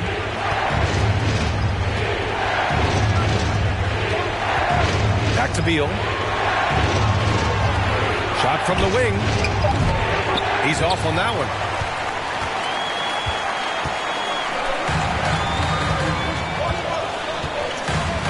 Beal against Brown. There's the triple.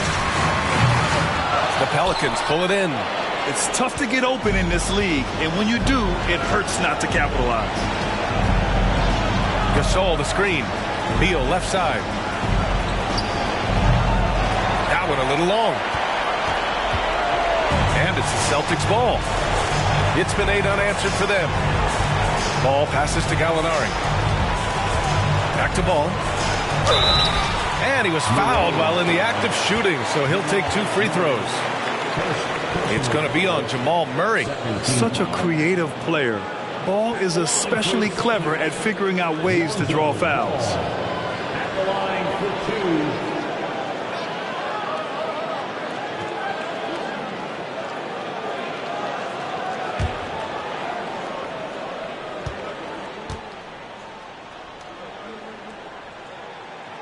2. Ooh, he doesn't hit the first. That was the one they really wanted. He's got one more, though.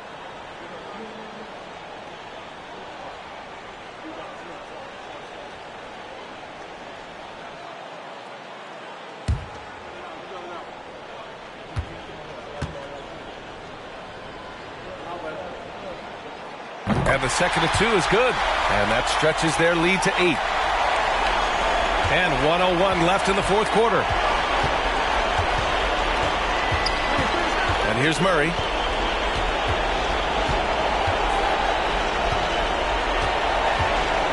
Pass to Hield. The 3. Yes! Oh, and that cuts the lead to just 5. The situation does not matter for Buddy Hield. He is a fearless shooter and comes up big for his team right there. Now here's Gallinari. A good look from Brown. The wide open shot is on the money. And they just continue to attack, even late in the game, while they're up big. If you want to be great, you have to have that killer instinct. New Orleans calls timeout. They're losing by 7. 34 seconds left in the fourth quarter of this one. All right, guys, what's your take? It's hard to say whether they have enough time for a quick shot and a foul.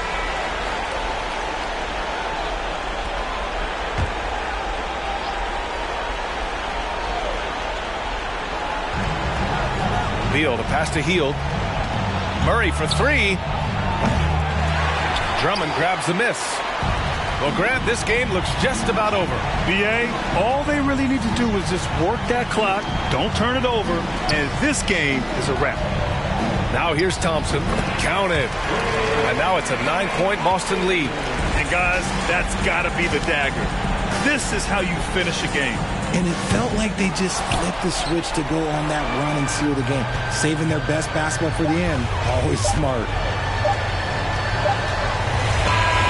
So we see the Celtics get the win here. Even early on in this game, they appeared happy to be playing at home. And it makes a huge difference. Once they started to get into a groove, you never really felt like they wouldn't come out on top. Well, folks, that's going to do it for now. This is Brian Anderson saying thanks for watching. We'll see you next time.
Hi, everyone.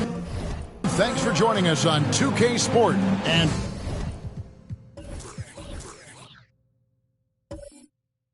both these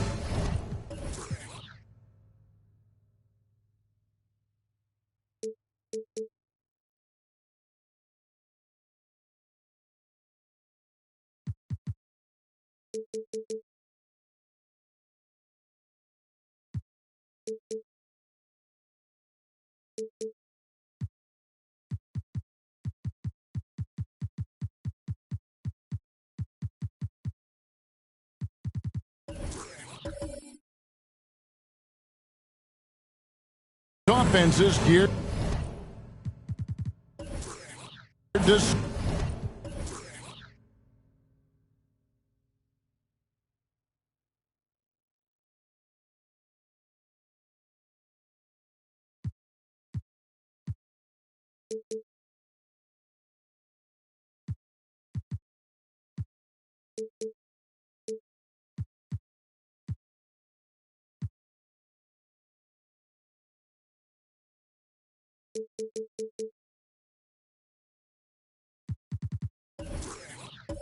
Space the floor, Greg, in many cases playing outside in.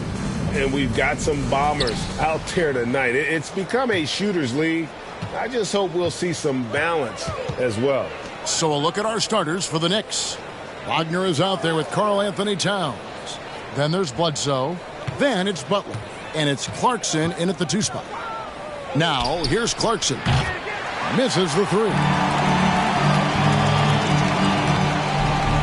Clarkson against Bale. Pass to Bogdanovich. Ellis left side. 5 to shoot. Here's Aldridge. No good on that one. So New York will take it the other way. Butler passes to Bledsoe. Outside, Towns. And he gets the whistle. 2 free throws coming up. It's on LaMarcus Aldridge. You can tell Towns is a true modern-day player. He's got a diverse skill set, and he can do so much more than you're used to seeing from a guy his size at his position. Shooting 2.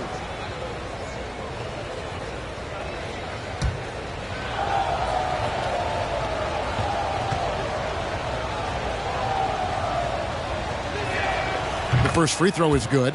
And it's been a rough stretch for the New York Knicks, a team that has only had a handful of playoff appearances in the last 20 years.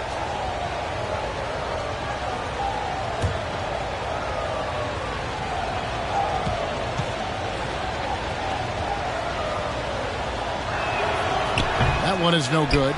The Knicks are trying to get back to being competitive, GA, but it has been difficult, hasn't it? They haven't been able to attract top-level talent for quite some time, which is surprising when you consider this big market and the status this franchise has within the city. Here is Bledsoe. He's averaging just around 8.5 points a game. Launches a three. Sinks the three-pointer. And, you know, really, Bledsoe has to keep hitting it from deep. When he does, I think that really opens up the floor for him and his team. And a wide-open look here for Ellis. Another miss by Minnesota. New York's gone 1 of 2 from long range in the first quarter. Bledsoe passes to Towns. Wagner with it. Bledsoe outside. Back to Wagner. Bogdanovich against Bledsoe.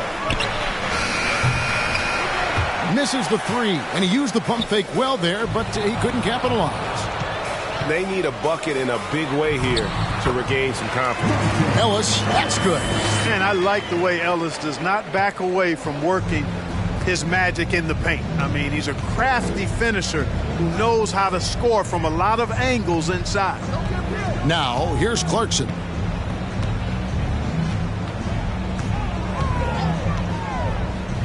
Over Bogdanovich. Can't hit from 12. Minnesota's gone 0 of 2 from deep here. Ellis finds Bogdanovich. And trying for the go-ahead basket. It doesn't go in. Clarkson against Bogdanovich.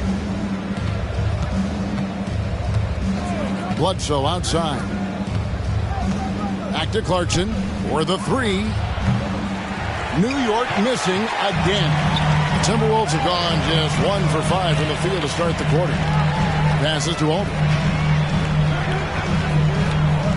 Shoots over Wagner. Aldridge, no luck. The Knicks with the lead. And pushing it up. Here's New York. Oh, and the jam by Butler. Great to see a young guy play that kind of cerebral game. Wagner sees a shooter and gets him set up nicely. Outside Mayo. Ellis outside. Back to Mayo. And it's Wagner with the rebound. And Wagner's got the ball here for New York. They're moving on after the tough loss they took at the hands of Miami. Well, in that one, you could pretty much see the writing on the wall. Their performance was lackluster at best. Yeah, they looked distracted, far off, distant. I mean, it seemed like their heart wasn't in it to try to win that game. Now here's Bledsoe. O.J. Mayo missing his last shot. Now Clarkson. No points in the game yet for him. Fires the three. A rebound by the Timberwolves. And the stroke definitely lacking confidence this quarter. Nothing on target. Mayo, the pass to Horford. The kick out to Mayo. 6 to shoot. Horford with the screen on Wagner. And here's Mayo from beyond the arc. Mayo missing again. Well, I admire the fact he's trying to power through this rough stretch, but on occasion you'll have periods like this. Well, he'll run through a wall to win, but sometimes Jimmy Butler can drive his coach up a wall. Despite that tendency, though, to embrace conflict, this guy is worth it. Timberwolves trail by 4. Ellis outside.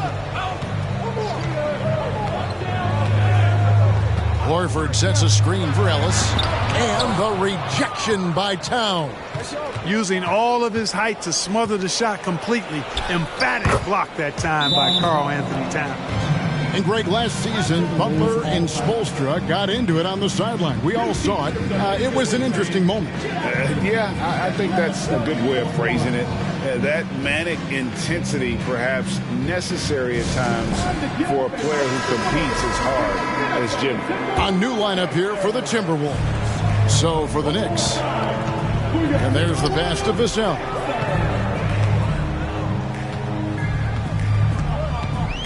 Can they get it? Doesn't go for him. Good work defensively by Richardson.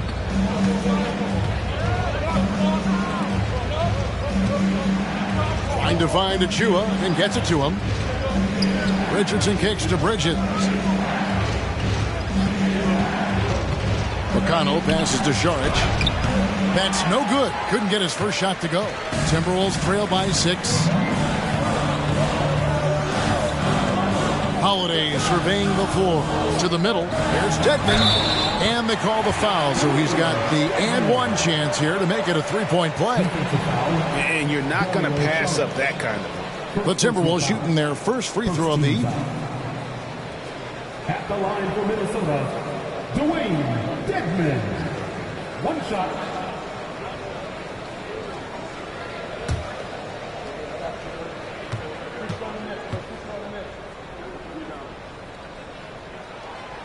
Dedmon, no good on the free throw. Well, we know the players enjoyed the rest they get during All-Star Weekend.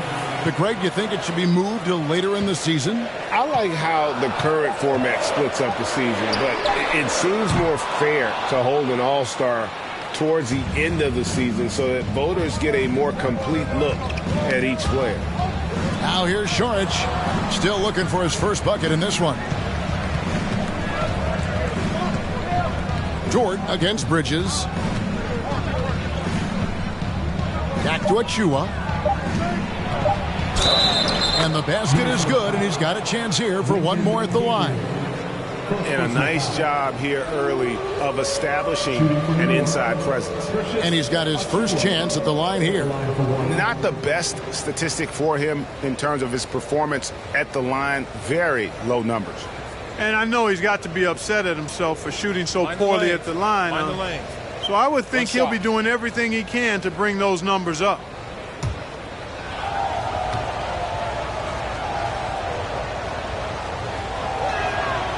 Last season, Clark, the Timberwolves snapped a 3-year playoff drought. An important milestone for this squad, Kevin. I mean, it shows they're ready to compete in the postseason. That's huge and speaks to just how far this team has come. Vassell off the mark there with the three-point shot. The Knicks leading by 7. Richardson kicks to Bridges. They set the pick. McConnell with it. Dort covering. New York moving it around. Here's Saric. A chance there to push it to double digits, but it's off the mark. Guys are looking for a spark here. Yeah, a cold stretch offensively, for sure. And hard to decide which is better, the pass, the catch, or the slam. Oh, there's no wrong answer. Sensational alley-oop. Tell you what, you wouldn't know they're the team trailing when they're able to pull off plays like that. Very surprising that he came away empty there, especially given room to operate. Dort passes to Vassell. And the 3 off target. And he just hasn't been able to make anything this quarter. Over to the left wing. And it's Saric. That time on the assist by McConnell. And the Knicks lead by 8. Now that's confidence. Saric says, in Dario I trust. Vassell kicks to Dort. Trying to answer back, but that 3 is off the mark. And we reach the end of the first quarter. Knicks out front, up by 8. And we'll be back with you for the start of the second quarter when we return.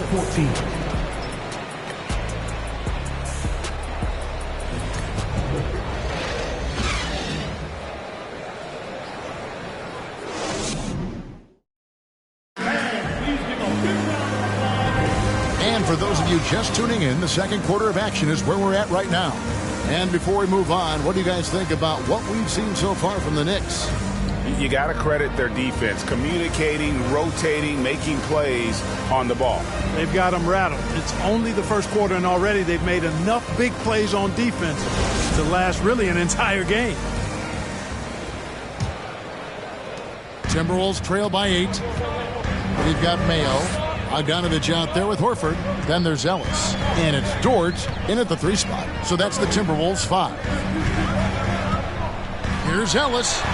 Count it. His second make in 4 attempts. And Ellis known as a volume shooter, especially from the mid-range there where he can be deadly.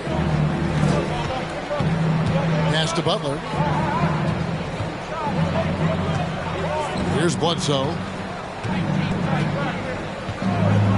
Floats it up for Butler and slam dunk by Butler. And all you have to do is throw the ball in Butler's direction and he'll handle the rest for you, believe me. Fantastic at finishing on the alley-oops. Now here's Ellis. 23 points his last outing. Bogdanovich with a screen on Butler for 3. Ellis. It's rebounded by Towns. Towns has got his 4th rebound with that last one here tonight. Wagner against Mayo. Wagner passes to Bledsoe. And he banks in the layup. And it's a 10-point New York lead. And of the last 6 baskets, 5 have come on the interior. This is just smash-mouth physical basketball, guys. Now here's Mayo. He's gotten some minutes, but nothing on the board yet. Well, that's a really solid decision by Ellis to throw the ball over to the open teammate, showing off his unselfishness there. Dort against Richardson. Kicks it to Bledsoe. Towns trying to get open. It doesn't go for him. For Minnesota, they've gone 2 of 3 from the field here to open the second quarter. And the rejection by Towns. Ellis outside. Back to Dort. A second chance effort. The offensive rebound. Tough sequence there. They just couldn't get it to fall. And it's Towns with the ball. He'll bring it up for the New York Knicks. He kicks it to Bledsoe. Bledsoe can't get that one to drop. Well, I don't think he's performing up to his own expectations, but they still find themselves out in front. Richardson against Mayo. Pass to Ellis. All sorts of time. Here's Horford. Down the scoring column with that bucket. 1 for 2 this game. Per usual, Big Al carving out outstanding position that helps him get to the ball before anybody else. And the Knicks decide to take their first time out here.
Checked in for Dort, and a switcher also for New York. Clarkson's checked in.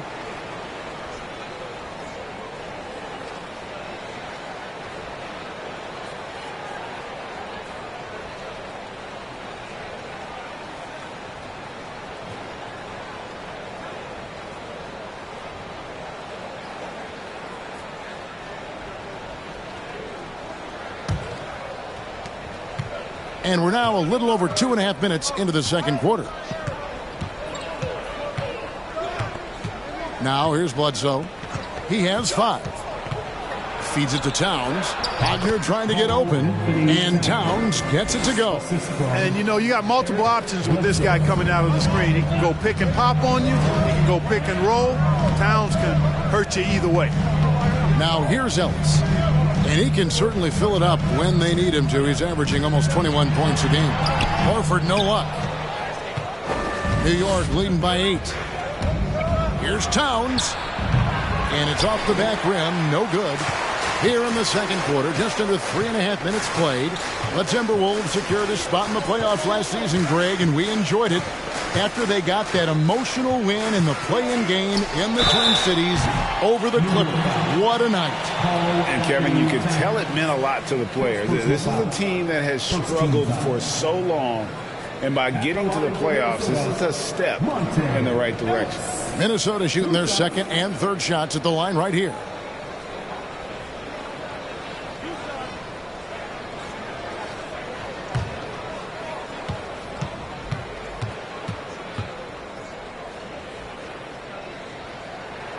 First one falls for him. And the accepted wisdom is role players tend to play better at home than on the road.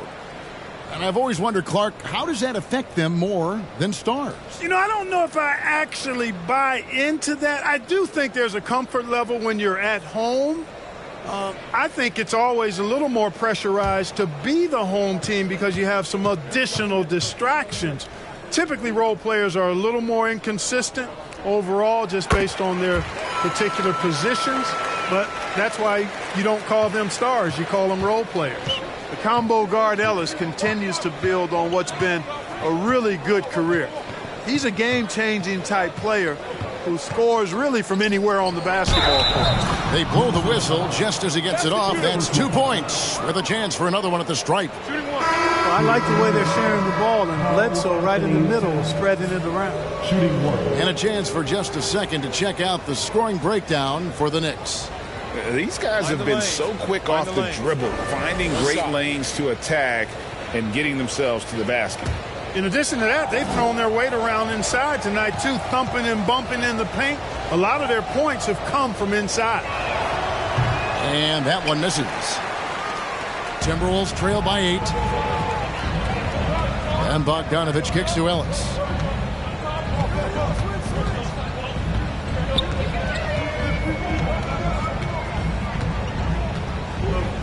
Aldridge sets up the pick now for Ellis.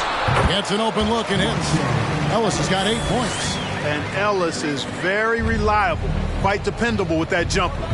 He's got a graceful shooting stroke and really can light things up when he gets going. Now here's Bledsoe. 5 points in the game. Passes it to Šarić. Here's Butler. Lays it up and in off the pretty assist. Butler's got 4 points this quarter. Just impressed with the teamwork out there, setting the table for one another. 5 straight baskets resulting from assists. They're playing as one unit out there. Clarkson against Mayo.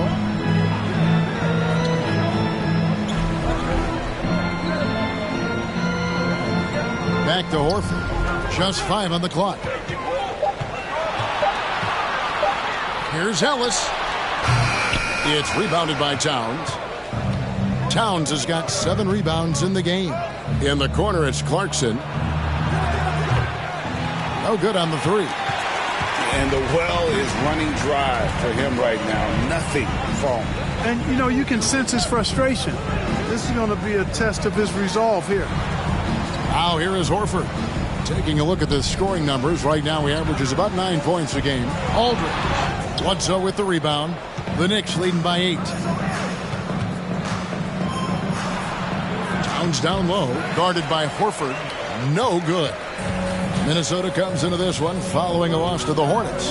Ellis dishes to Mayo. A baseline J. Ellis can't get it to go. You know, he's been off tonight, off his game. At this point, he might want to focus on creating for others. Towns, the pass to Šarić, wants to get it to Butler and does. And that one, good. Butler's got the lead up to 10 now for New York. And obviously a total team player. Šarić is a guy, if his teammate is open, he's going to get the ball. Minnesota calls timeout. This their first look at this year's New York squad. And just couldn't make the most of their meetings last year. Ended up splitting the season series. Yeah, you know, most teams have games where they wish they could get a mulligan or take it back. Well, last year, their one loss in this series was one I know they wanted back. Here they come. Now headed to the floor. It's your Minnesota Timberwolves Sixers.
For the Knicks, Achua, he's checked in for Towns. Bridges comes in for Jimmy Butler, and it's T.J. McConnell in for Eric Bledsoe.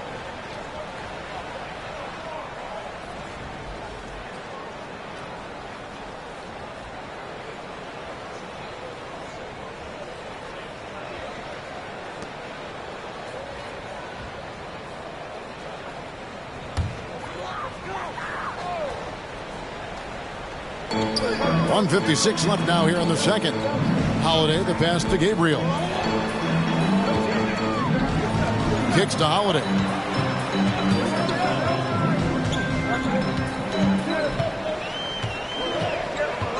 Four on the clock. The pass to Gabriel. And it's denied. And here's McConnell. He's been patient so far. Nothing on the scoreboard yet. Bridges misses. Outside Holiday. To end the drought, here's Gabriel and the powerful one-handed slam. And didn't do anything fancy there, but didn't need to. Nope, his only concern right now is getting the points on the board. And I don't mean style points. Hey, I thought there was some style there, guys. What are you guys looking at? I mean, it was still a pretty sweet, flavorful one-hand flush. I mean, even from over here, you can see that one pretty clearly. No question about it. I mean, a ton of contact and a good call by the officials. Take a break. Take a break. 2 shots.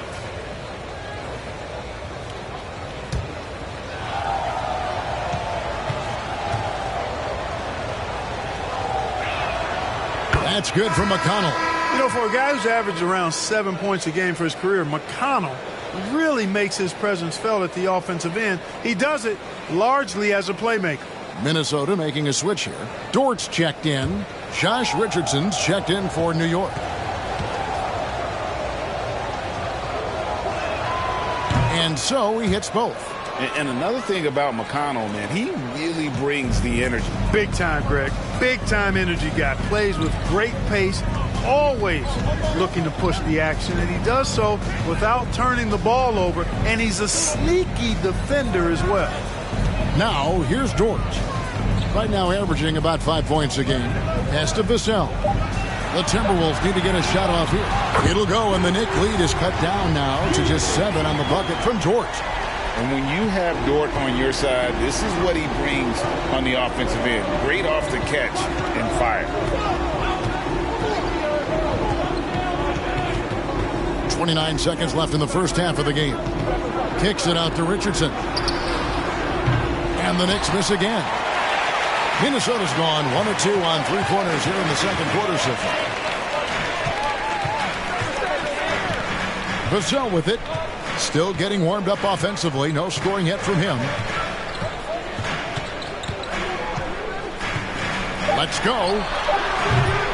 Can't nail the jumper. And so it's the New York Knicks heading to the bench with a 7-point lead as we wrap up the quarter. They're pounding the ball inside, and that's where they've gotten their best production tonight. And a chance now to send it over to David Aldridge, standing by courtside. David. Thanks a lot. Here with Tom Thibodeau. Coach, what has gone well for your team in the first half? Started making plays, play unselfishly, force the defense to shift, attack, get downhill, then make a play. Your guys followed the instructions to the letter. Thanks, Coach. Back to you guys. Thanks for the great interview, David. And we'll be back for the third quarter of basketball following halftime.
And as we welcome you to the studio, we call your attention to the top performers for each team in the first half. The game may be decided in the paint. The center matchup has to be one to watch.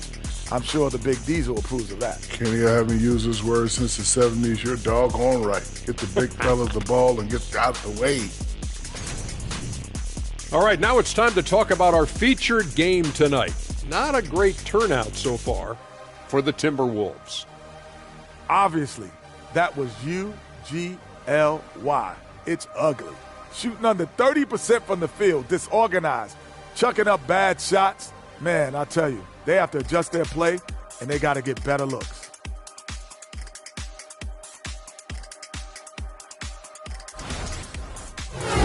That is more than enough of us. Let's send you back to the game. Kevin Harlan and crew with the second half.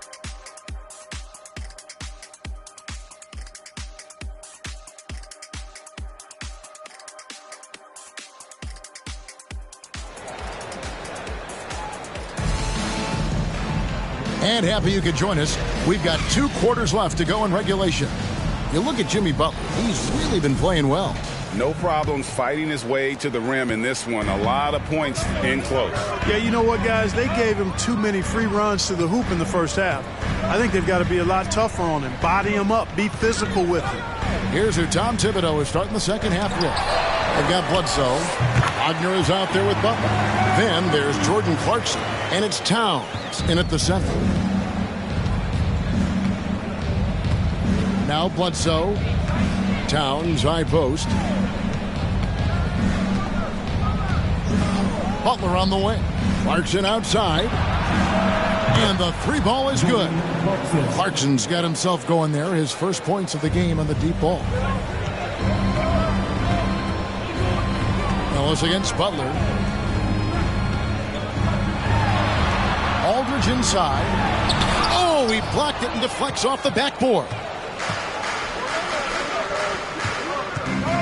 Hale against Butler. Out of bounds. Minnesota takes possession. And how about we check the numbers for Jimmy Butler?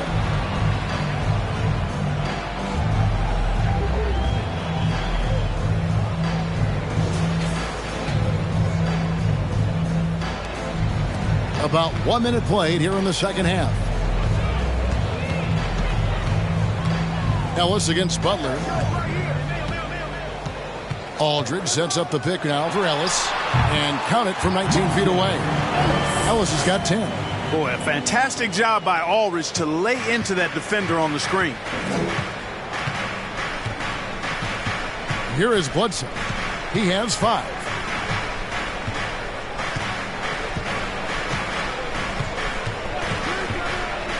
Pass to Towns. In the corner, it's Clarkson. And a miss there on the triple. Yeah, I tell you what, for him, this has been a game to forget. But somehow they still find themselves with the lead. Bledsoe against Mayo. Over Bledsoe. They get it again. That one's in there. The New York lead is cut down to just 4 points with a bucket from Al Horford. What a soft touch Horford has. So skilled inside. Passes it to Wagner. Over Horford. New York, no good that time either. Take what's available. Use the fadeaway when the defender's there on it. Rose finds Mayo. Ellis against Butler. And you can see him give a little nod and then just burst to the rim for the alley-oop slam. A pair of teammates, Greg, with a terrific feel for each other. And I tell you what, guys, that's a big play to make in a close game. Potential momentum builder there. And it's out of bounds. The Knicks able to retain possession here. Now we get a chance to check out the standings out west. Already we're in December. Taking a look at Minnesota. They're down to the bottom of the conference. Their fans hope they can turn it around and show some improvement. And that rejection had some mustard on it. Huge, huge play. And this is why coaches stress the importance of defense. Big block there in this close game. Now, here's Wagner.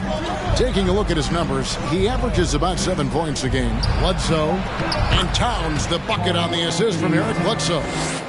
Bledsoe's got his 4th assist with that last one here tonight.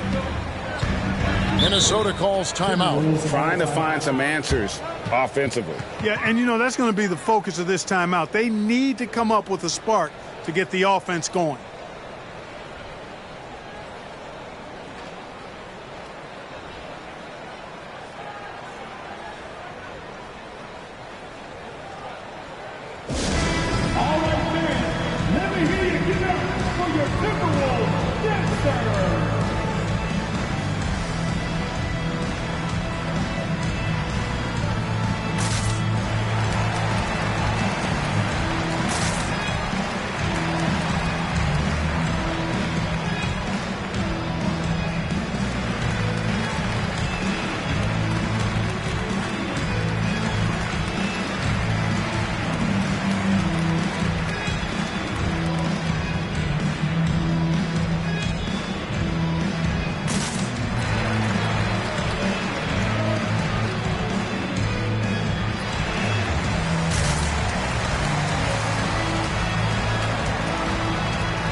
We get a look here now at the small forwards with the fastest hands in the league and generating the most steals per game. Franz Wagner 3rd. And, of course, Jimmy Butler. I mean, if you're an opposing small forward, this could also be called a list of the league's most annoying players. I mean, they will be in your jersey all night when you're up against them. They are an elite group of defenders. I mean, they don't just make it difficult for opposing small forwards. They pester entire teams with their activity, jumping in the passing lanes, being active with their hands and feet. Very impressive defensively. Now here's Ellis. He's got 10. And the rejection by Towns. And it's out of bounds. They say it was last touched by Towns.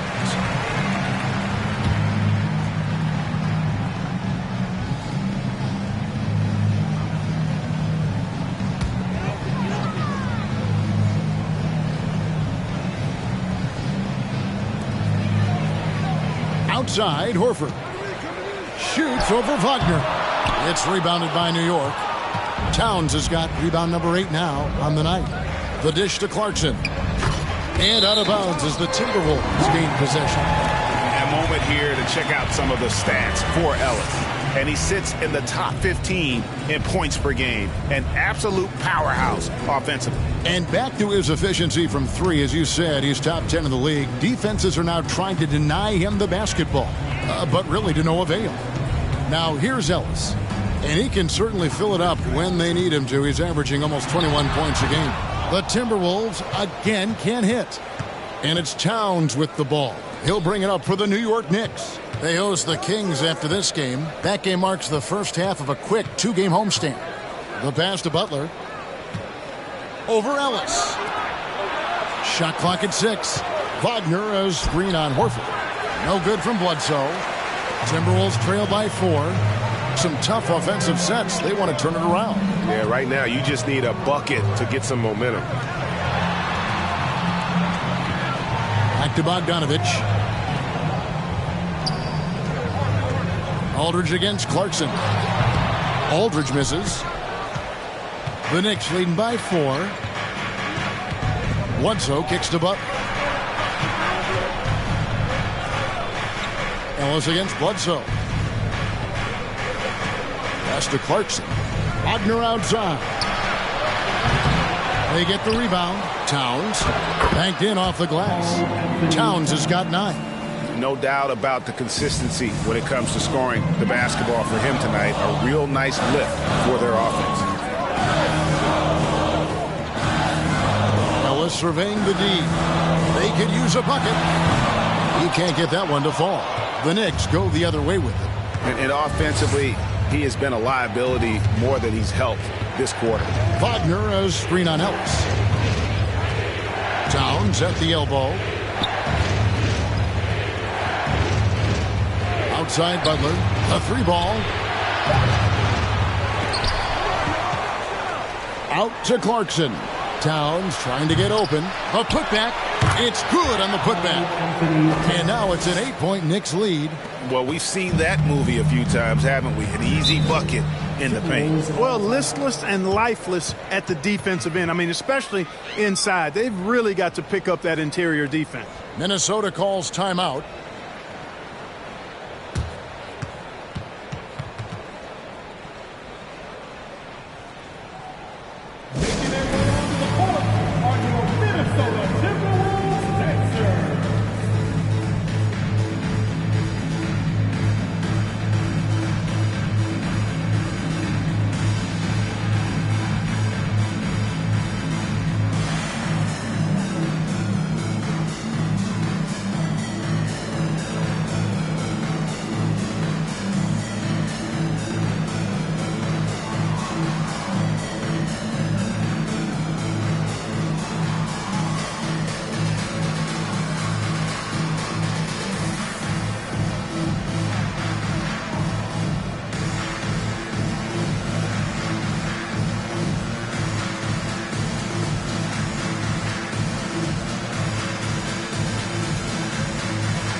So New York going with almost an entire new group.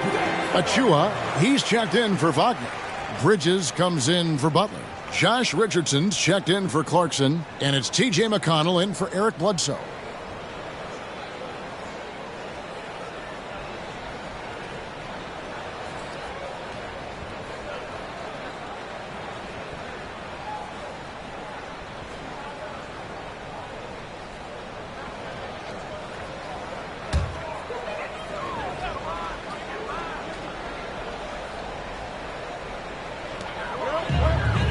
Outside Holiday. Dedman a screen. They need this one. And misses it off the right side of the rim. Tough miss, especially since the defense wasn't that strong. I mean, he needs to cash in from there. Pass to McConnell. Towns sets the pick for McConnell. 8 feet away. And foul on the shot, so he'll get a chance at the line. Textbook up fake there. Towns does a great job imitating his usual shot motion. Earns himself a trip to the line. And what's your take, guys, in the hustle stats for the Knicks? Phenomenal work on the defensive end so far. That stands out the most. They've made it their mission to block shots and make things hard for the opposition. And just a great job converting those second chance points as well. They're having a great night getting those second and third shot opportunities. And in today's NBA, there are more and more female coaches than ever before. And, Clark, that extends to the front office, too. Kevin, I think it's a trend that will continue. I mean, the NBA and society realizing that diversity in all of its forms is a real strength. And the growth of the women's game producing some outstanding coaching and front office candidates. Timberwolves trail by 10.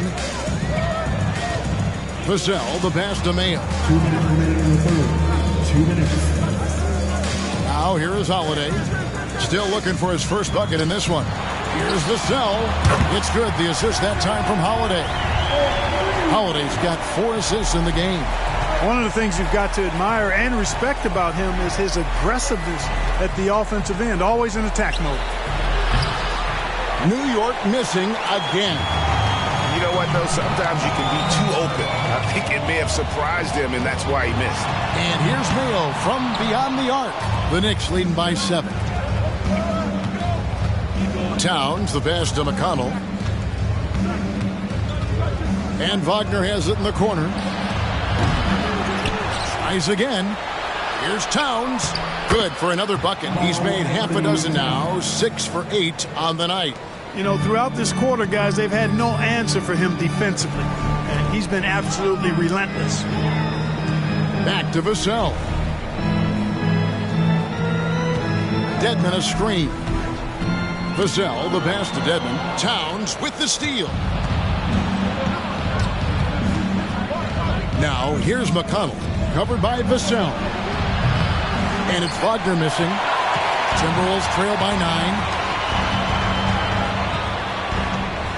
Outside Mayo, pass to Holiday.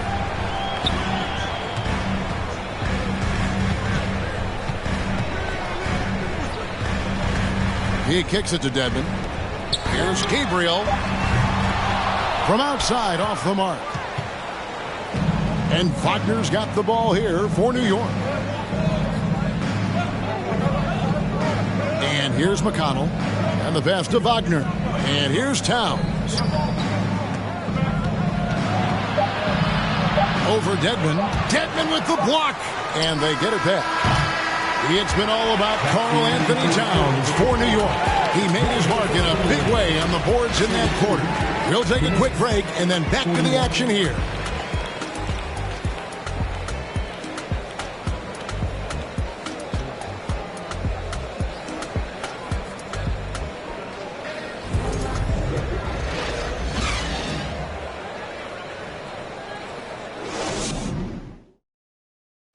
Now let's hear what Coach Tom Thibodeau was reviewing with his team in the huddle. Right back, man. Let's go score, stop, score here. Everyone talk defensively. Get stops and then let's go. Let's go. Make the game easy for each other. Make plays. Get your spacing. And defense obviously so important to Coach Thibodeau. I mean, he wants his team to get stops and leak out fast. Fundamental basketball. And with 3 quarters behind us, let's see what this 4th period holds in store for us. Aldridge out there with Horford. Then it's Mayo. Then there's Bojan Bogdanovic. And it's Ellis in at the point guard position. So that's the Timberwolves 5. And foul on the shot. He'll shoot 2 at the free throw line. You know, Bledsoe is so athletic and plays with such great energy. It's hard to defend him sometimes without fouling.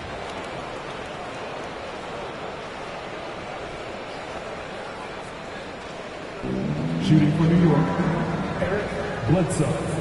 Taking 2 shots.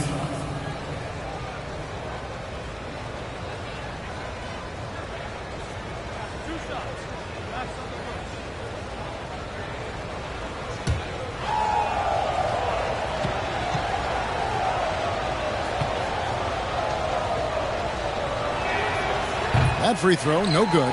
And the key for Bledsoe, like it is for most players, is staying motivated and engaged. I mean, he's a big player for this team, an important player for this team.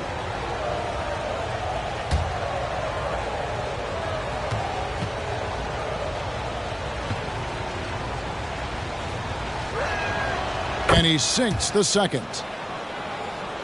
Timberwolves trail by 10.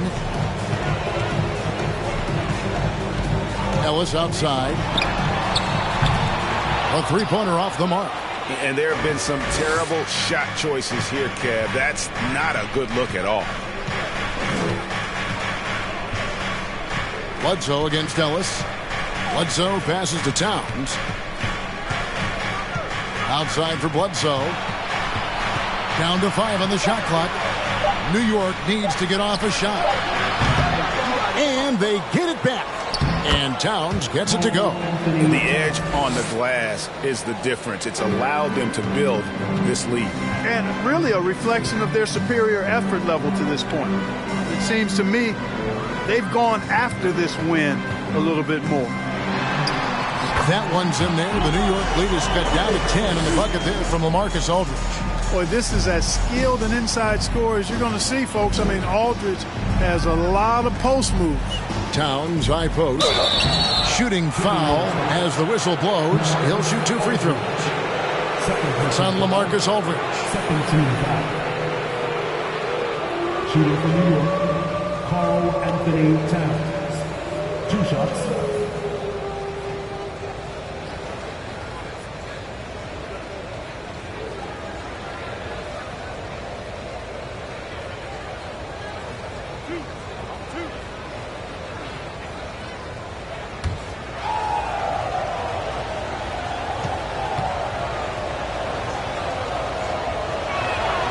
First free throw is good. And they didn't shoot it very well from the line in the first half, but they've gotten much better since halftime, and it's helped them to secure the lead.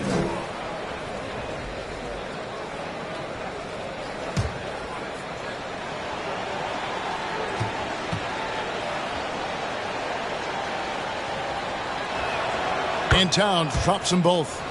And right now at about 85% from the line, that's up from where it was in that first half. Guys, they're looking for a way to score here. Yeah, they've had a tough time taking the lid off. Horford sets a screen for Ellis. Aldridge trying to break free, and the refs are going to rule that unnecessary contact. It's a flagrant 1 foul. And Kevin, that's a pretty dangerous play right there. I mean, I don't like to see a player put an opponent in harm's way as much as you just saw him do there. Glad they pinned a flagrant on him. Yeah, you're right, Greg. The officials were all over it. They weren't going to let him off the hook that time.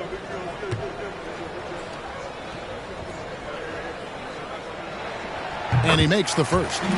Al Horford has demonstrated great leadership both on and off the floor throughout his career. A seasoned veteran, you love having him on your team.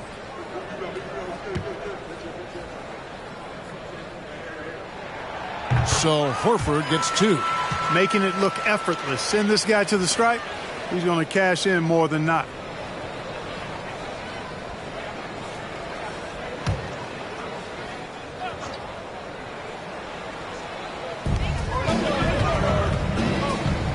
Butler against Ellis. Outside Mayo. Dishes it to Bogdanovich. Ellis against Butler. That one's in there. The New York lead is cut down to just 8 points on the bucket from Ellis. And boy, did he ever sell the pump fake. Worked to absolute perfection. Time call here. The Knicks decide to talk it over.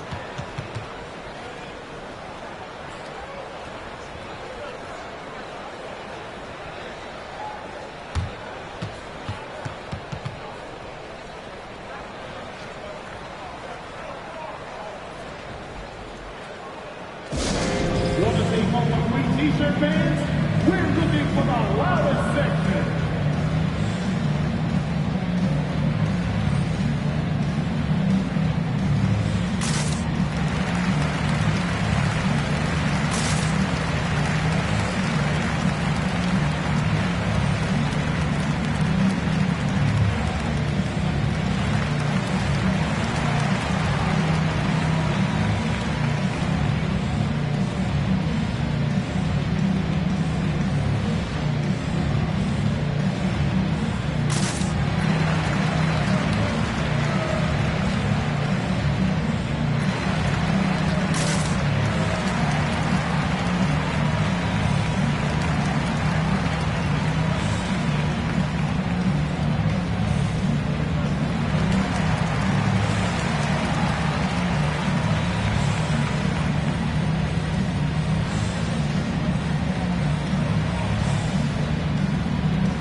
It's time now to hear from our Hall of Fame reporter, David Aldridge.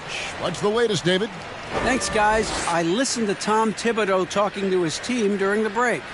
His concern was both their inconsistency and their amount of three-point shots.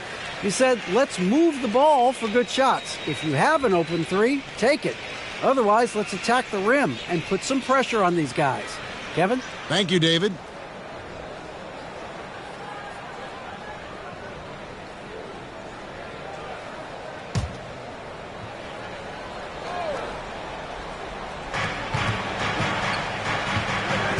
Clarkson with the ball. Wagner outside. Back to Clarkson. Wagner finds Clarkson. 6 on the shot clock. Butler from outside. They get it back. Towns. And they call Anthony Towns with the jam. Towns with the creativity and explosive. Ellis against Butler.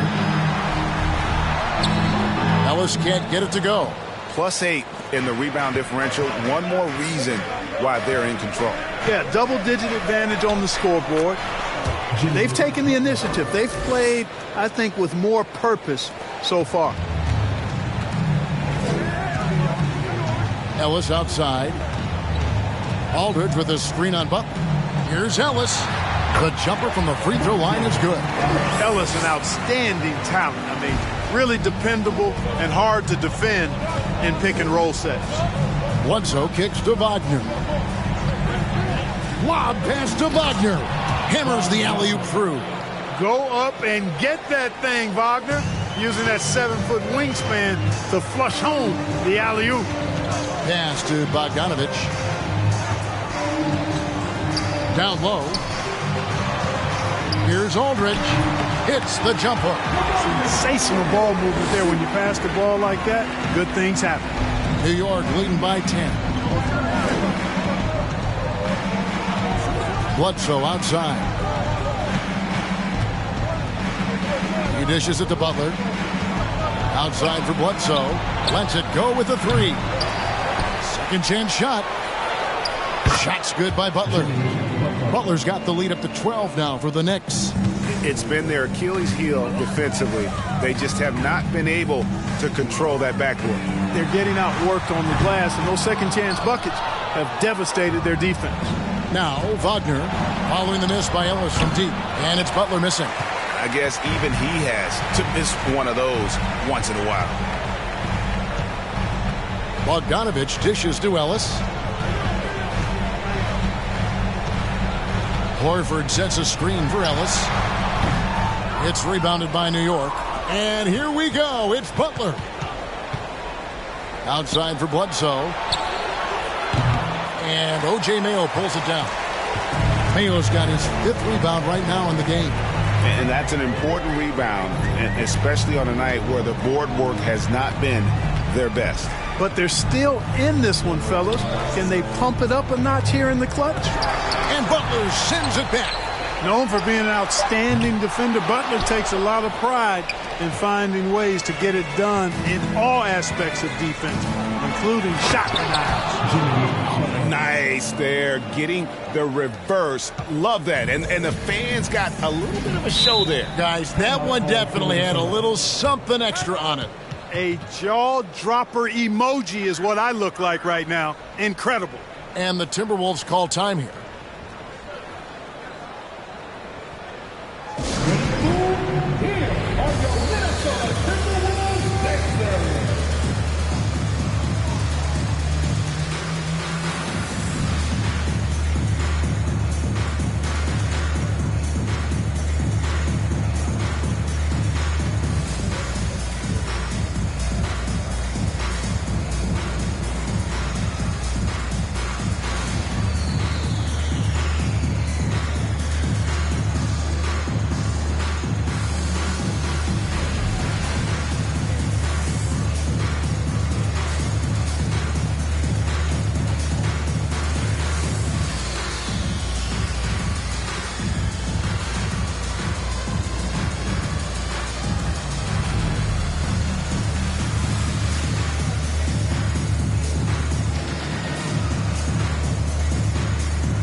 Mayo kicks to Horford. Now Ellis. Pass to Aldridge. Shoots over Towns, and the rejection by Towns. And that's out of bounds. Minnesota will retain possession.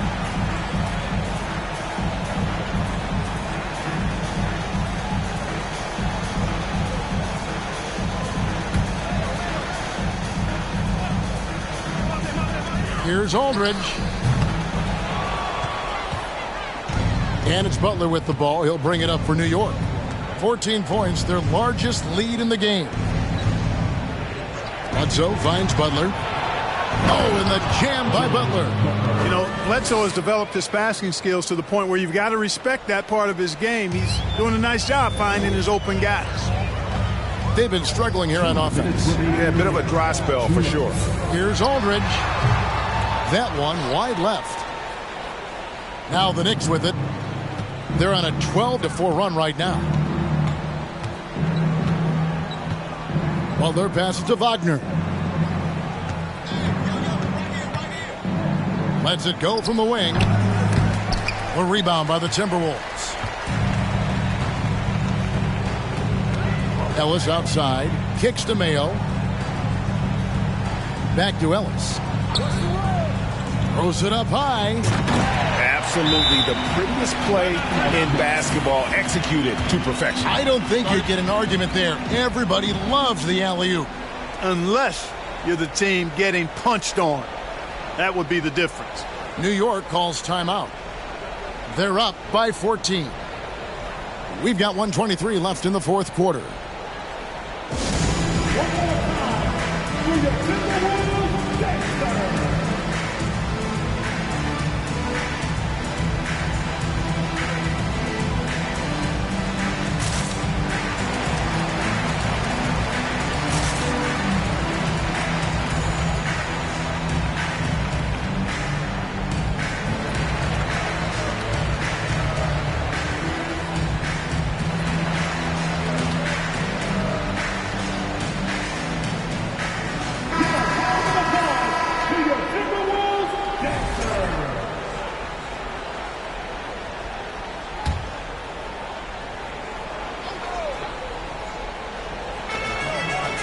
Passes it to Clarkson. We know, Greg, the league trending towards small ball, but some teams are having success playing two bigs up front. And I think the key is having versatile big men. If they can space the floor and play in space, also be able to cover smaller players, why not get the added rebounding and rim protection? A pretty comfortable win for them in this one. Great effort pays off for the Knicks. Looking at both these teams, they're great rebounders, and on any given night, you might not know who would have the advantage on the board. They made the most of those extra rebounds as well, Kevin. And it'll mark their fourth win on the year, actually their fifth win on the year. And we watched one guy all night long, guys, and looking at the stats just confirms what a dominant game he had. What a night tonight it was for Karl Anthony Towns. Well, I love the force that he showed on defense, using all of his length to deny shots. He was their anchor tonight. Clock at 6. For three, Bledsoe. It's rebounded by Aldridge. Ellis outside.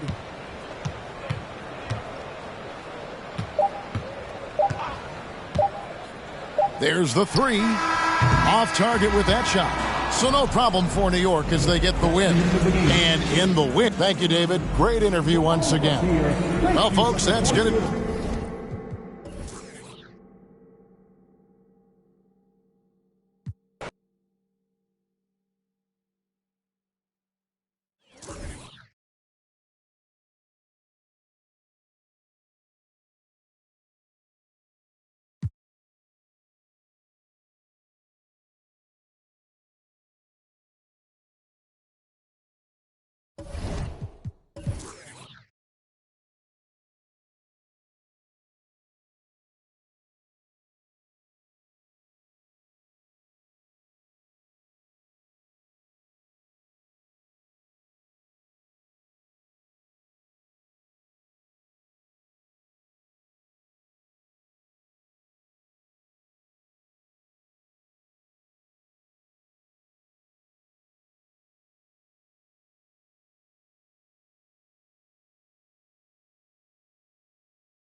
Welcome all. Thanks for tuning in. And this match up a little bit of a rarity now, Grant.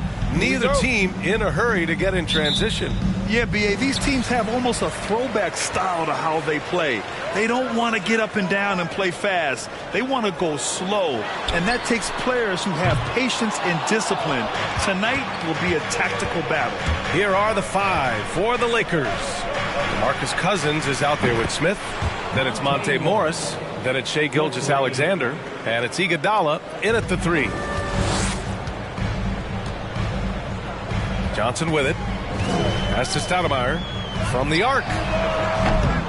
Iguodala with the rebound. Now Los Angeles with it. It's a 3-point game. Here's Gilgeous-Alexander.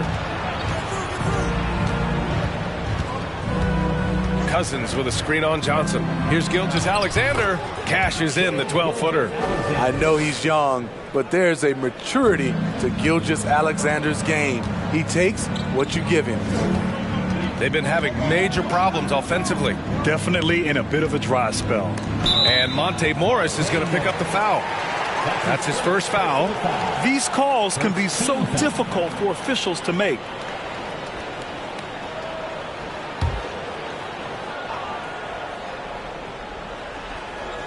And now just over a minute played here in the first. Pass to Johnson. Up top Johnson. Clock at 6. Here's Harden. Shot is good. Off the back rim and in. They're one of the best scorers in the history of the game. James Harden is so tough to stop. You know, in the past several seasons, there's been one constant with the 76ers. They're going to be among the best defensive teams in the league. Now here's Gilgeous-Alexander. They look to him to score consistently, averaging around 13.5 a game. To the inside. And Cousins gets it to go on the assist by Gilgeous-Alexander. As much as today's game is being played on the perimeter, it's good to see Cousins attacking inside. The Sixers' identity really does center around their defense. It's so true, B.A., and they've done a great job playing to their strengths. That's the key for any contending team. Maximize your players' talents. Philly has done that as well as anybody. Now, you want to get him going as soon as possible. Great way for him to start this game. And we know once he gets in the rhythm, he's a really tough guy to stop. And there's the rejection. Now, if you're just tuning in, we've played about 2.5 minutes here in the first.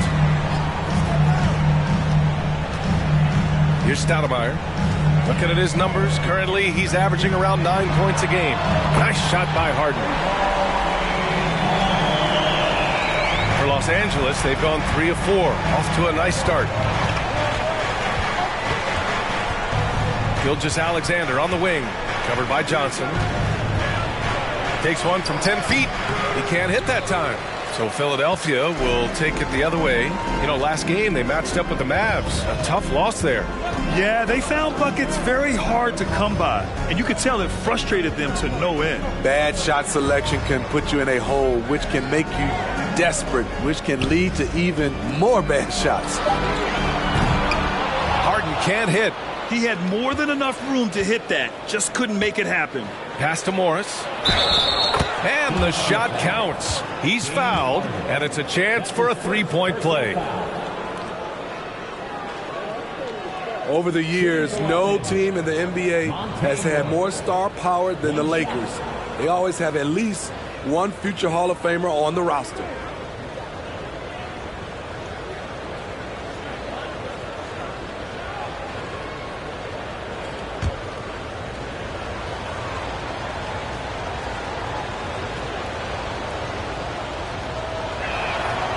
You know, when we talk about the Lakers, you expect them to have a superstar.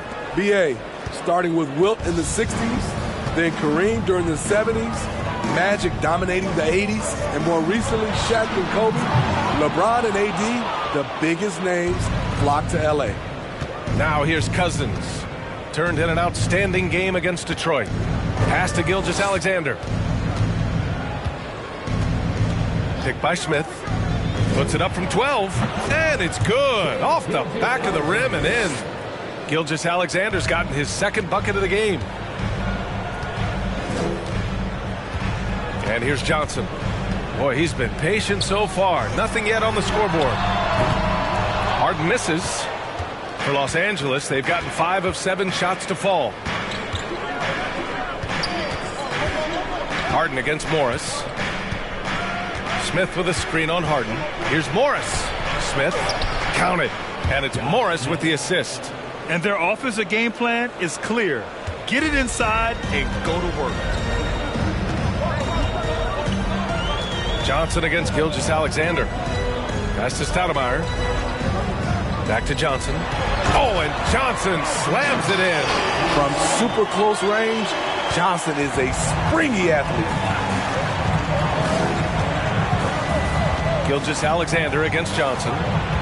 From 12 feet. Philadelphia grabs the miss. Once he gets the ball there, you expect him to capitalize. That was a missed opportunity. Now the Lakers moving it up. Morris with it, and Johnson picks him up defensively. Oh, Robinson with a block. Out of bounds as Los Angeles keeps possession. Now a timeout called by the Lakers.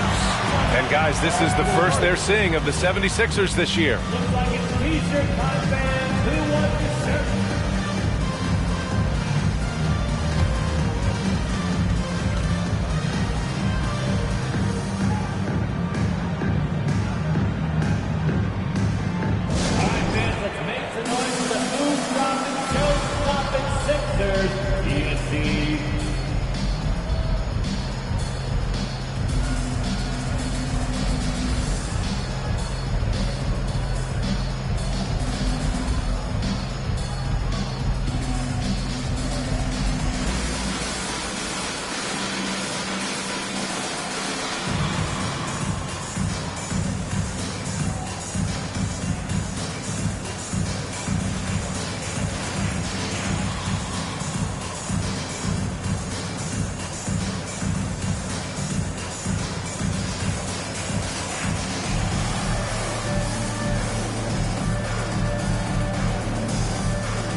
The Lakers going with a whole new group out there.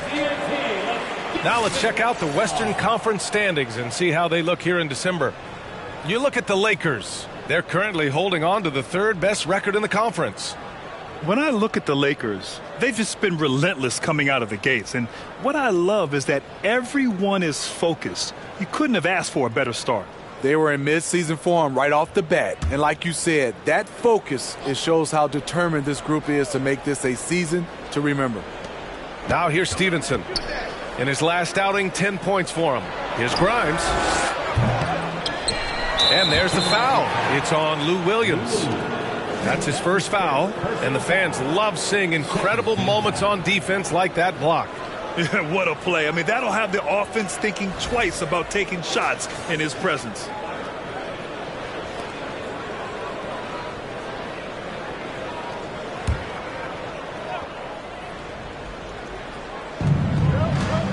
Pass to Grimes. Fires for 3. The shot misses. So Philadelphia will take it the other way. Right side Johnson. Outside, Williams. Jackson, the screen.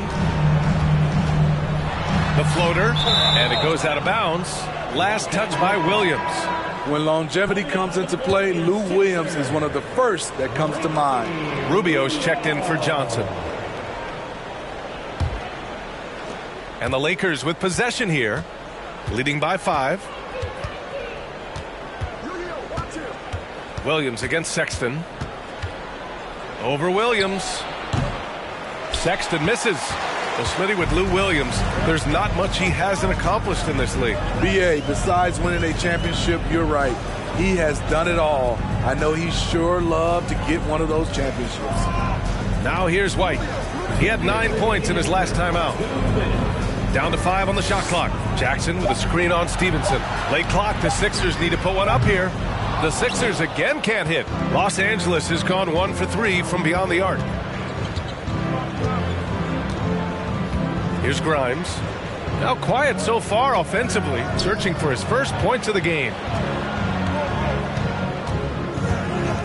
Stevenson against White. Tries it from the top of the key. The rebound by Jackson. For Philadelphia, they've gone 4 of 10 shooting the rock in this first quarter.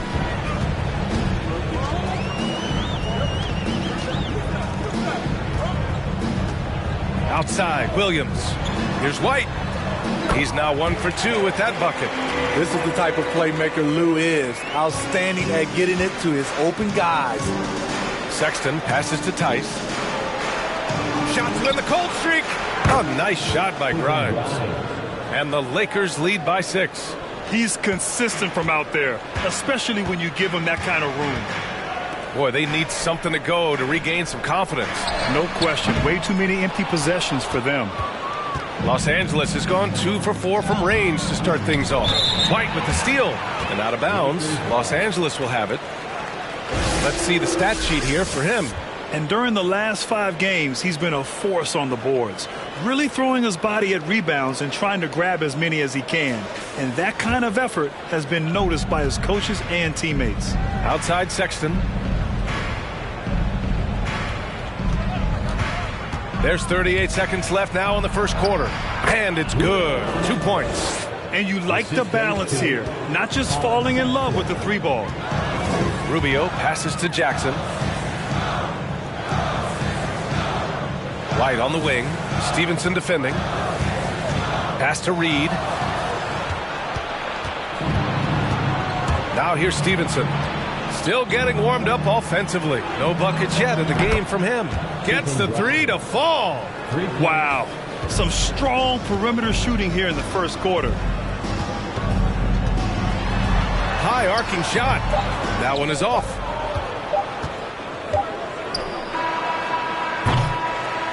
And so it's Los Angeles. They lead by 11 as the quarter comes to a close. Defense is setting the tone. Back after this. 22.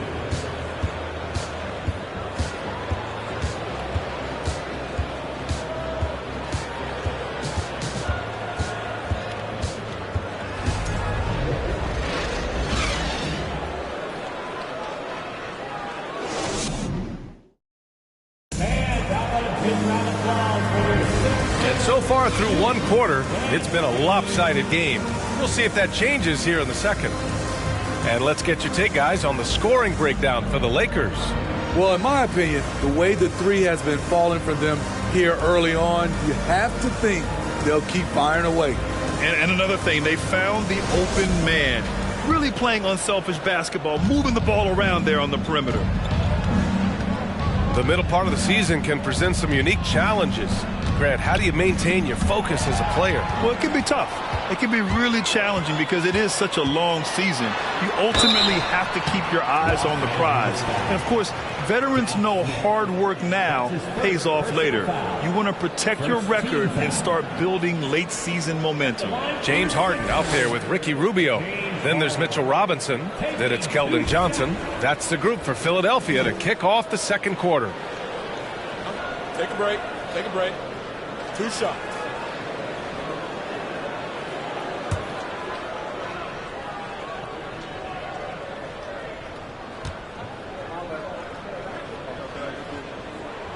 That's good from Harden. You know, this Lakers team is running with one of the most veteran squads in the league, Smitty. Tons of experience and wisdom on their bench. These are all battle-tested guys, B.A., who know how to overcome tough situations and win games. And the 76ers making a change here. Johnson's checked in. Harden hits them both. Money from the stripe. He does a great job night in and night out. Morris passes to Cousins. Johnson against Gilgeous-Alexander.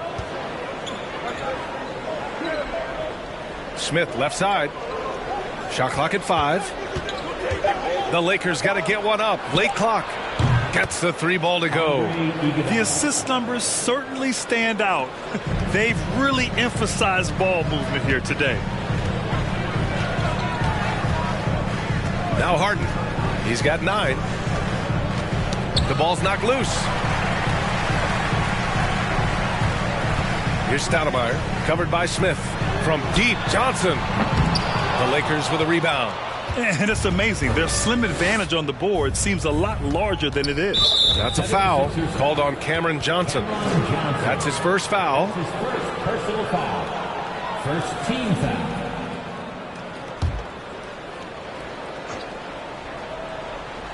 Second quarter, and we're just over a minute in. Iguodala outside. Pass to Gilgeous-Alexander. Just 4 to shoot. Ooh, a little luck that time as it drops. Gilgeous-Alexander's got 6 points. I mean, they've been relentless. Just keep getting shots at the rim. Here's Stoudemire. Lets the 3 fly. Doesn't go that time. Smith with it. He's another guy who had a great performance in that win against Detroit. Pass to Cousins. Over Johnson. Cousins can't hit. And that's okay. Even though you miss, you had the right guy taking the shot. Boy, they'd love if anyone could get a bucket. Yeah, their offense has been grinding to a halt. The Sixers with another miss. Los Angeles has got 4 of 7 threes to go so far in this game. Gilgeous-Alexander finds Morris. Iguodala with the ball. Smith inside from 8 feet. Rebound by Stoudemire. Philadelphia has gone 0 for 3 from deep to begin the second. Johnson against Morris. Harden from outside. It's not going to go for him. Now the Lakers take it the other way. Iguodala outside for 3. Smith gets it to go. That makes him 2 for 3 in this game. This defense just can't stay connected to shooters. Now for those joining us now, we're in the second quarter, about 3 minutes gone by. Johnson against Gilgeous-Alexander. Harden from outside. Smith with the rebound. Smith's got 4 rebounds now. And you have to think that they're leading this game because of how they've controlled the boards tonight.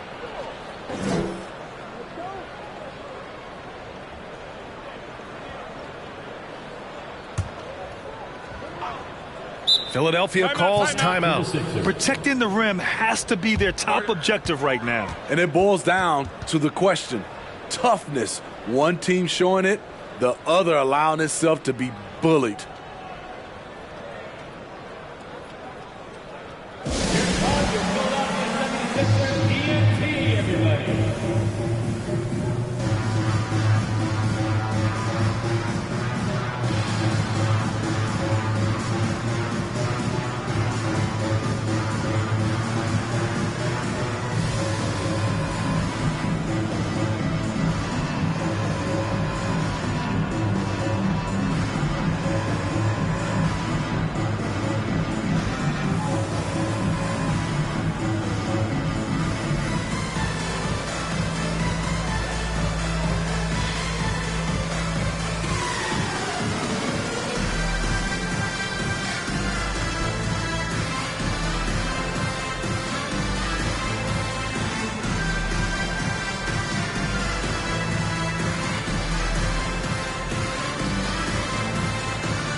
And here's a view of the top shot blockers in the association. 5th best, Mitchell Robinson. He always makes an impact with his shot blocking. He's a constant presence around the rim.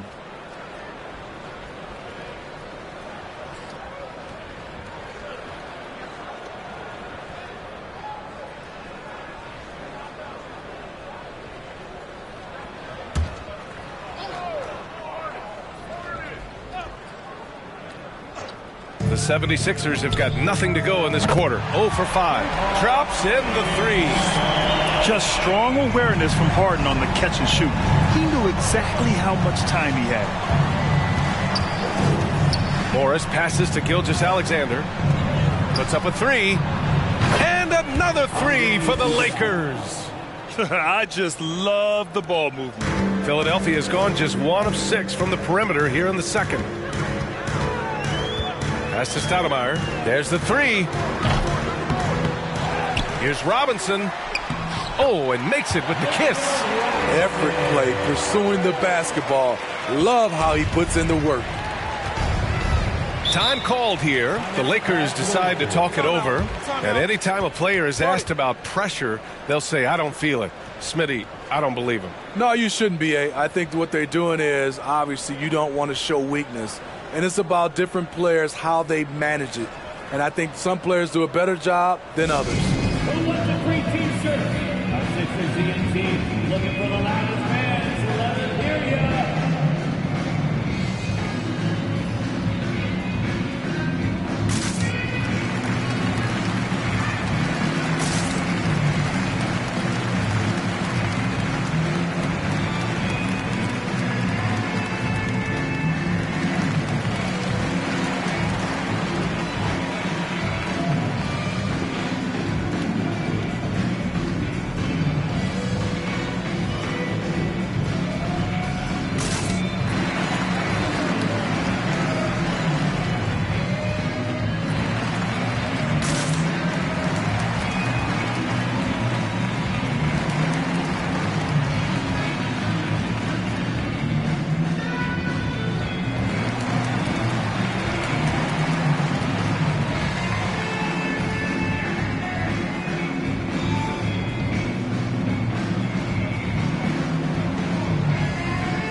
Williams is checked in for Philadelphia. And the Lakers also making a switch. Sexton's checked in.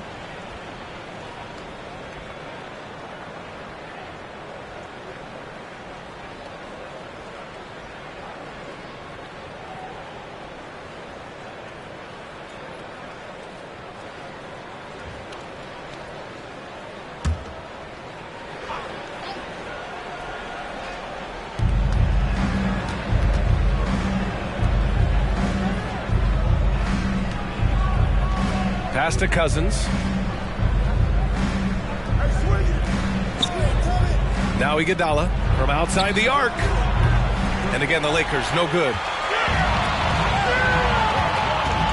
Harden, the pass to Williams. Back to Harden.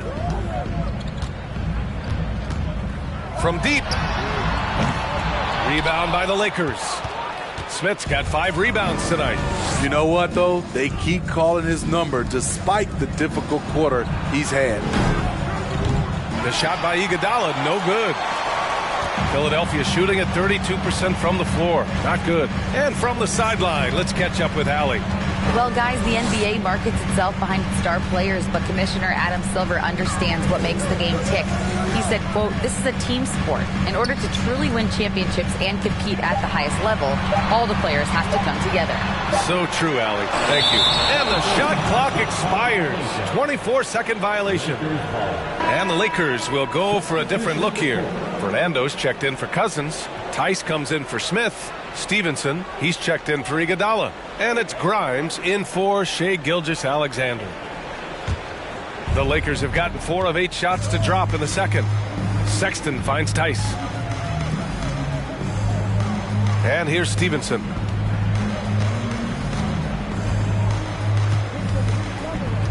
Pass to Fernando. Here's Grimes. Shot clock at 6. Out left to the wing. Sexton with it. From deep three-point range. And he'll draw the foul. He'll head to the line for 2. And a moment to check out who the Los Angeles Lakers have coming up. On Wednesday, they'll go up against the Trailblazers in Portland. Then on Saturday, they'll be playing against Clint Capella and the Houston Rockets.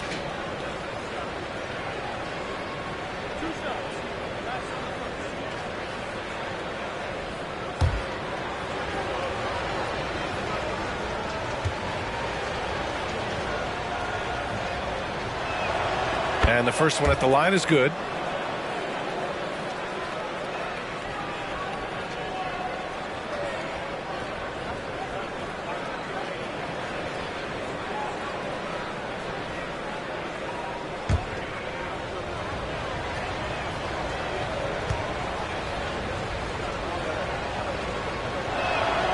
And so he hits both. And here's Rubio. Well, he hasn't put up any points yet in this one.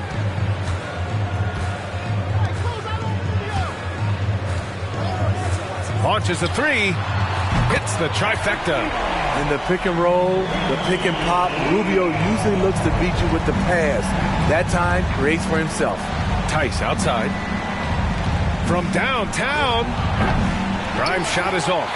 Well, the 76ers shooting just 27% in the second quarter. Stevenson against Johnson.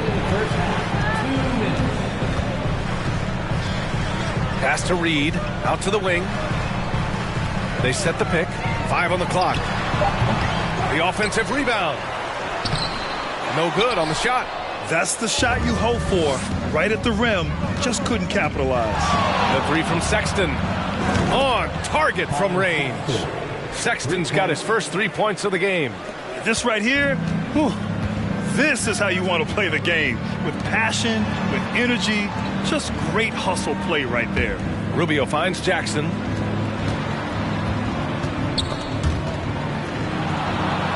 Over to the left wing.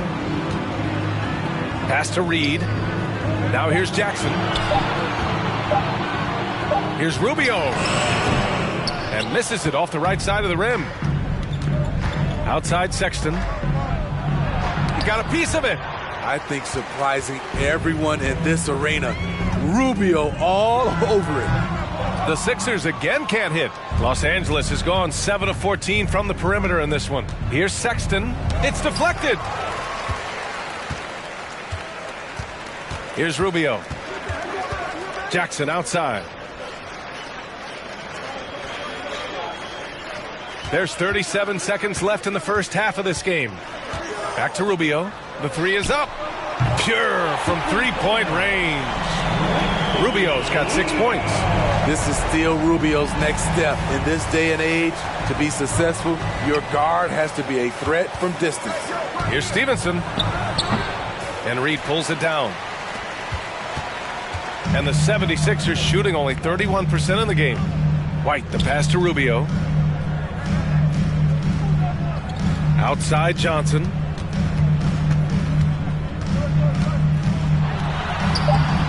The shot that time not on target. And we finished off one half of play. The Lakers on top, leading by 14. And time now for the halftime break, with the third quarter soon to follow on 2K Sports.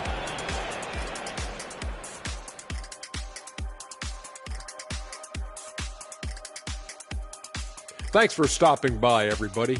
The story tonight, everything, and I mean everything, is working well for the Los Angeles Lakers.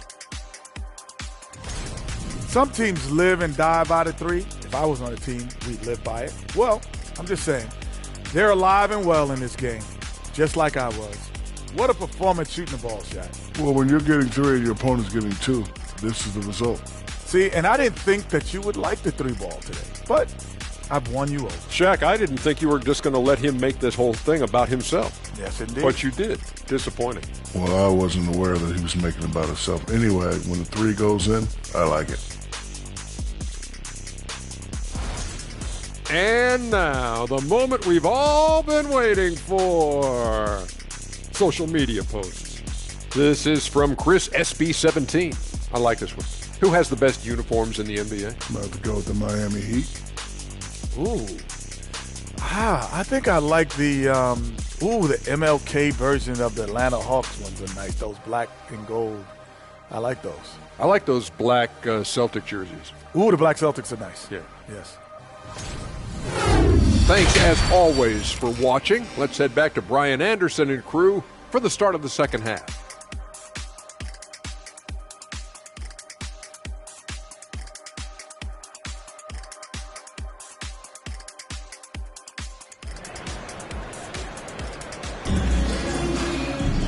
And there wasn't too much drama in the first half, but maybe things will tighten up here in the second.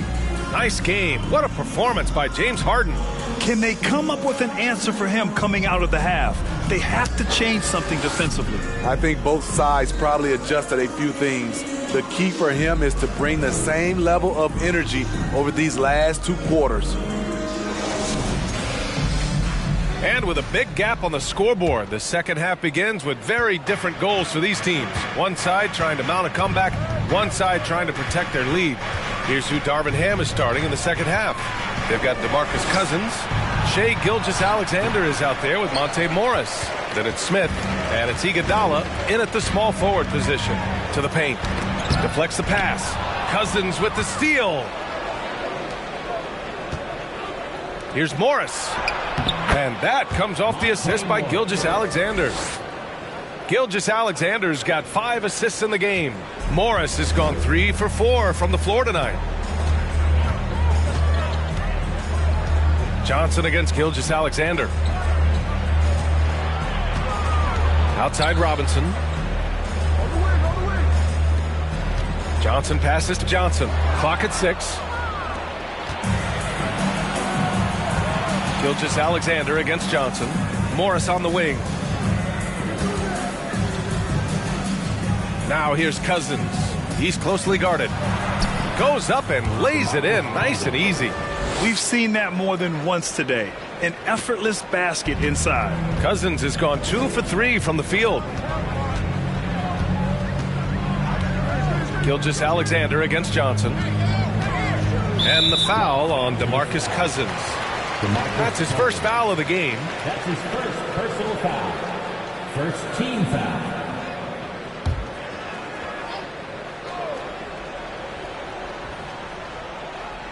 And we're just about a minute and a half into the third quarter of basketball. 6 on the shot clock. Back to Harden. Fires the 3.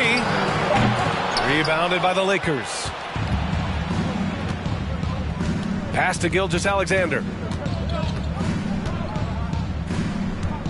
And he's going for the lob. And the lob disrupted. Not to be. Johnson with it. Guarded by Smith. Ooh, Morris with a steal. Gilgeous-Alexander against Johnson. 14 feet away. Cousins can't hit. The defense is right there. Quality contest, and they threw him off his rhythm. And when you think of the time Johnson spent with the U.S. team, I mean, the coaches and players he was around, absolutely huge for this young player and his development. Johnson was part of that U.S. team that played in 2021. Man, what a great experience, Grant. Oh, B.A., I mean, I can speak in great detail how much you can gain playing for the U.S. team. Johnson continued to grow as a player after that summer and was a great addition to that team as well.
And defense is all about will and desire. Here are the NBA leaders in steals so far.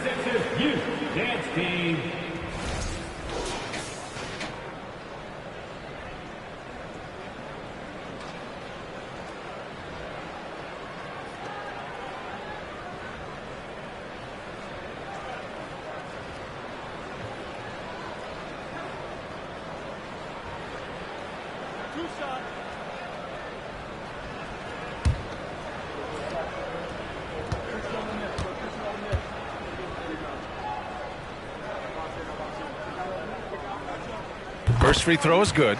Given everything he's got, Keldon Johnson's a guy you want on your side. Why? He doesn't let up.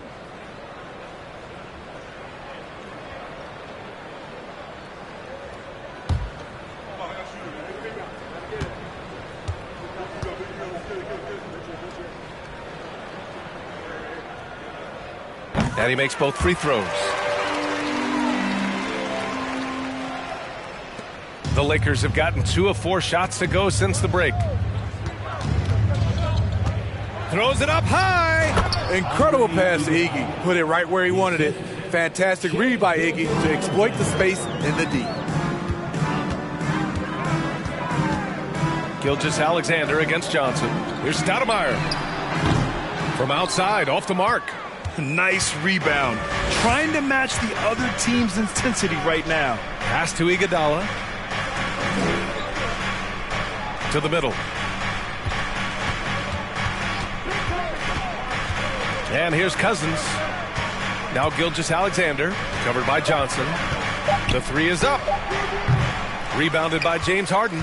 Surprising to see him miss here, but they'll be happy with that shot most possessions. Inside. And a big finish by Robinson. Though he does have a scorer's mindset, Harden's vision and experience playing alongside some of the best talent in the league have made him an awesome playmaker. Now here's Gilgeous-Alexander. He's got 6.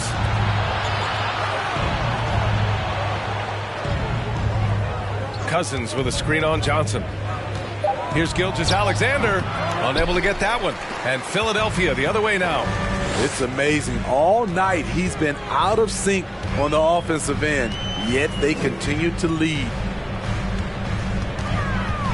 Pass to Stoudemire. Johnson with it. Gilgeous-Alexander defending. Goes up on the wing. Iguodala with the rebound. Since halftime, they've missed 3 of their first 4 shots. Still trying to get their legs under them. Here's Cousins. It's good. Cousins has got 4 points now in the quarter. Finishing through contact, DeMarcus, one of the best at it, has the natural power and excellent body control. That's to Stoudemire. The 3 ball. And he can't get that one. Now the Lakers take it the other way. You want to talk about ugly? This team is losing, partly because he hasn't drained a shot all night. A chance to catch up on some numbers here. The scoring breakdown for the Lakers.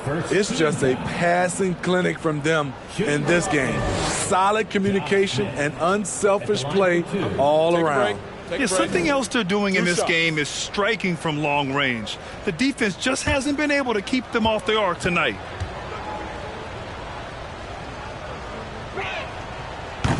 That free throw misses. And we've heard the cautionary tales in the past. Does it seem like players today are getting better financial advice, in your opinion, Grant, to make their money last? Yeah, B.A., I think they're getting better financial advice, but I also think that the times that we're in, I think there's more awareness. Players understand the pitfalls or potential setbacks, the social media, digital age, all the information's there. So players today, yes, they're making more money, and I actually think they're doing a better job of protecting and saving their money, too. Now here's Williams. Looking for his first basket, still in this one. Pass to Rubio. Jacks up a 3. Fernando grabs the miss. Fernando's got his 5th rebound in this one. To the middle. And how sweet was that play? Pinpoint pass, set up the alley-oop flush. Philadelphia's got nothing to fall here in the third. 0 for 4. Now here's White.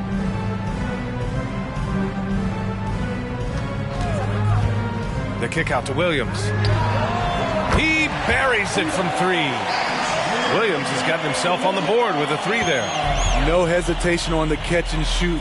Lou Will is confident in his ability to capitalize on jumpers. Here's Stevenson.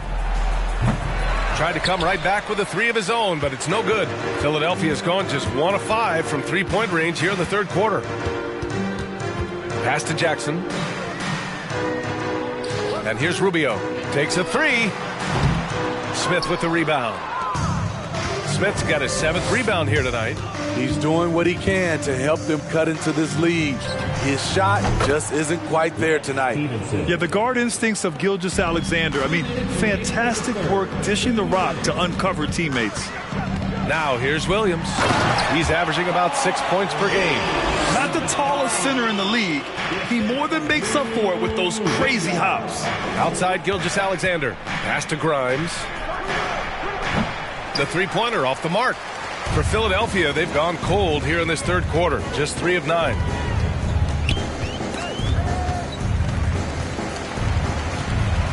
Jackson with a screen on Gilgeous-Alexander. Williams passes to Jackson. It's Williams, high post. And Philadelphia calls time here. The wheels have come off a little bit leading up to this timeout. He is taking some low percentage shots, and it's killing the flow of their offense. More motion, more ball movement, that should lead to better looks for him and for the entire team.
Some changes now for the Lakers.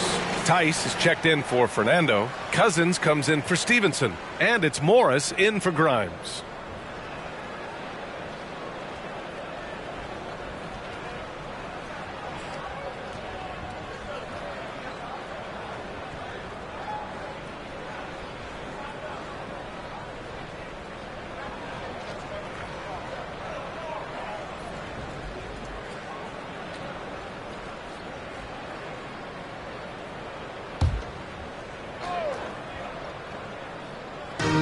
.125 left in the third quarter. Outside, Williams. 6 to shoot. Three-pointer, Harden drills it from deep. Harden's got 15 points. Well, Harden will do this all day if the defense lets him. His efficiency from the arc can be devastating. Picked by Smith. Here's Gilgeous-Alexander. Robinson with the block. Williams on the wing. Lets it go from deep. Another three for Philadelphia. Wow, their opponent is doing a tremendous job spacing the floor. Outside Gilgeous-Alexander. Tice, a screen on Harden. And again, the Lakers, no good. He's kind of lost his way this period, having a hard time getting anything to go down. Back to Williams. Pass to Stoudemire. Now here's Harden, guarded by Morris.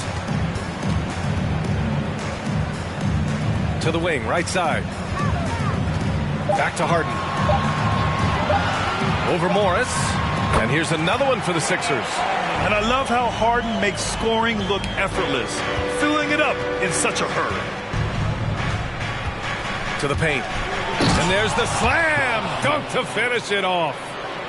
Oh, nice one-handed jam there, B.A. Hey, little exclamation point. Three-pointer, Harden knocks down the long J. Harden's got 8 points in the quarter. Well, through 3 quarters of play, down double digits. It may be difficult to overcome. Lakers ahead, leading by 10, and will return shortly. 54.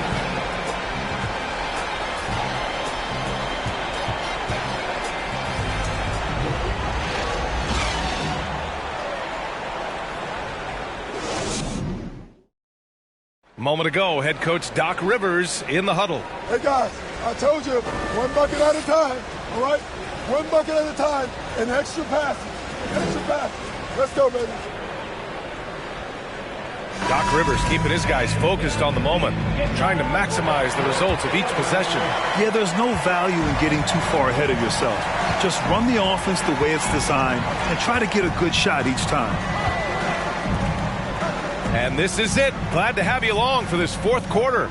James Harden out there with Keldon Johnson. Then there's Johnson. Then there's Mitchell Robinson. That's the group in the game for the 76ers.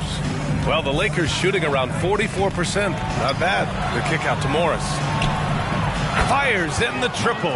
The defense was just nowhere to be found, and because of that, he adds to their lead. You can't afford to give him space. Those kinds of mistakes have been the story of this game. Now here's Johnson. Here's Stoudemire. Pass to Harden. Three-pointer. Nails it from beyond the arc. Harden's got 23 points. They've been pretty lax with their perimeter defense, giving up a lot of three-pointers. Here's Morris. Now here's Smith. Here's the three. Rebound by the 76ers. Harden's got 4 rebounds in the game. And here's Johnson. Outside Robinson. Back to Johnson. Oh, and Johnson slams it in. Hey, when in doubt, run the defender off the screen. And you know, with a result like that, we'll see them run it again. Especially if the defense is going to allow you to do it. Have to switch on that play. Here's Gilgeous-Alexander. The Sixers getting their last shot to go. Here's Smith. Off the mark with the outside fadeaway. Went to the fadeaway. Didn't need to, though. Probably cost him some points. Johnson passes to Robinson. And here's Harden. Three-pointer. Smith with the rebound. Smith's got 9 rebounds now. Morris outside. Drives to the hoop. Shoots inside. And it's blocked by Harden. A touch under 2.5 minutes have passed now here in the fourth. And then Harden with the jam. Great ball movement there by Keldon, making the smart play. Morris passes to Smith. Oh, and there's the whistle on the shot. So 2 free throws for him coming up. The officials were right on top of that one. Team foul. At the line for the Lakers, Josh Smith. 2 shots. Shooting 2.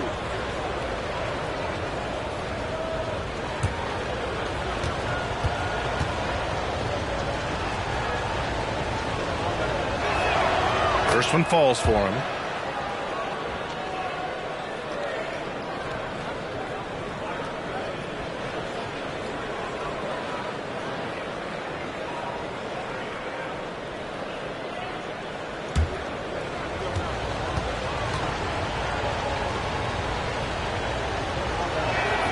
That one falls, so he hits both of them. It's interesting. No free throw attempts for him in the first half. He's finally pushing the action and reaping the reward. Now a timeout called by Philadelphia.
A moment to hear from Allie LaForce. Hey guys, during that last break, I heard Doc Rivers as he talked with the team. He's not happy with the amount of threes they've given up. He said, quote, if at least we were sending back some answers, but we're not. So expect a concerted effort to change that one, guys. Okay, good stuff. Thank you, Allie.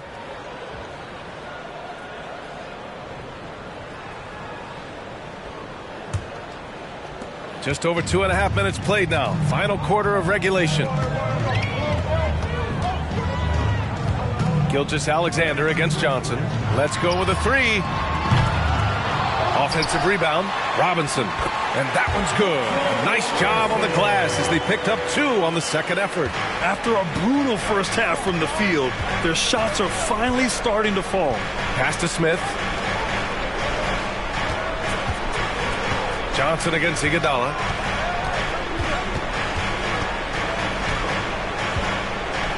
Smith with a screen on Johnson. And again, the Lakers no good. The Sixers trailing. Here in the fourth quarter, just under 2.5 gone by. 14 feet away. The shot by Stoudemire, no good. For Los Angeles, they've gotten only 1 of 5 to fall here in the fourth. Cousins, the pass to Morris. Here's Smith. And that comes off the assist by Morris. Smith's got 9 points now in the second half. Just one made basket for him here in the fourth, but it's a big one. Outside Harden. Back to Johnson. To the inside. It's tipped. He is so reliable. DeMarcus making a play and making it look easy. Smith inside. Oh, and he got fouled on his way up. He'll head to the line to shoot 2. I like that. I mean, some physical play inside. He's not about to give up any easy baskets. Josh Smith taking 2 shots. Take a break. Take a break. 2 shots.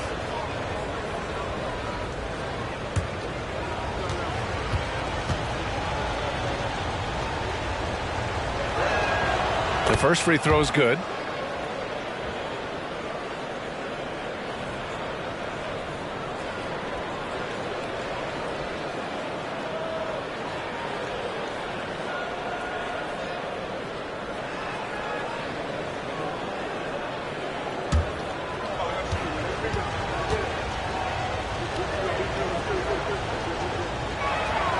Both good from the line that time. Now here's Johnson. They've got plenty of time to get back into this. Yeah, I'm sure they feel pressed, but this is when you have to stay calm and execute. The shot by Stoudemire, no good. You know, we talk a lot about scoring efficiency. He's displaying the exact opposite. Cousins down low. Robinson defending. Cousins gets the bucket. And the Lakers lead by 12. Trying to find a spark here. Yes, indeed. A rough stretch offensively. They could really use a basket. Pass to Stoudemire. Here's Harden.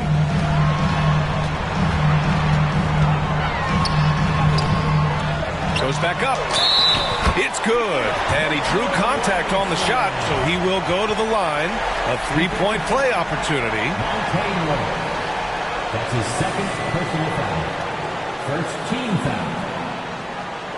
At the line for your Sixers, Mitchell Robinson. 1 shot.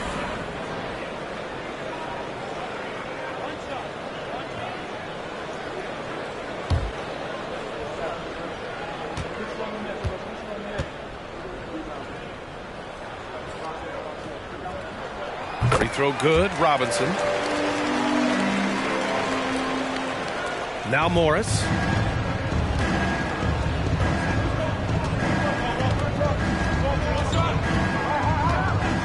Outside Gilgeous-Alexander.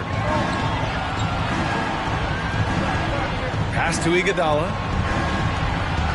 Shot clock at 6. Cousins with a screen on Johnson. And just wasn't able to set up in time. That's his third personal foul. Time called here. Los Angeles decides to talk it over. Good idea to call timeout. It looked like the guys were getting some heavy legs out there.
Iguodala outside.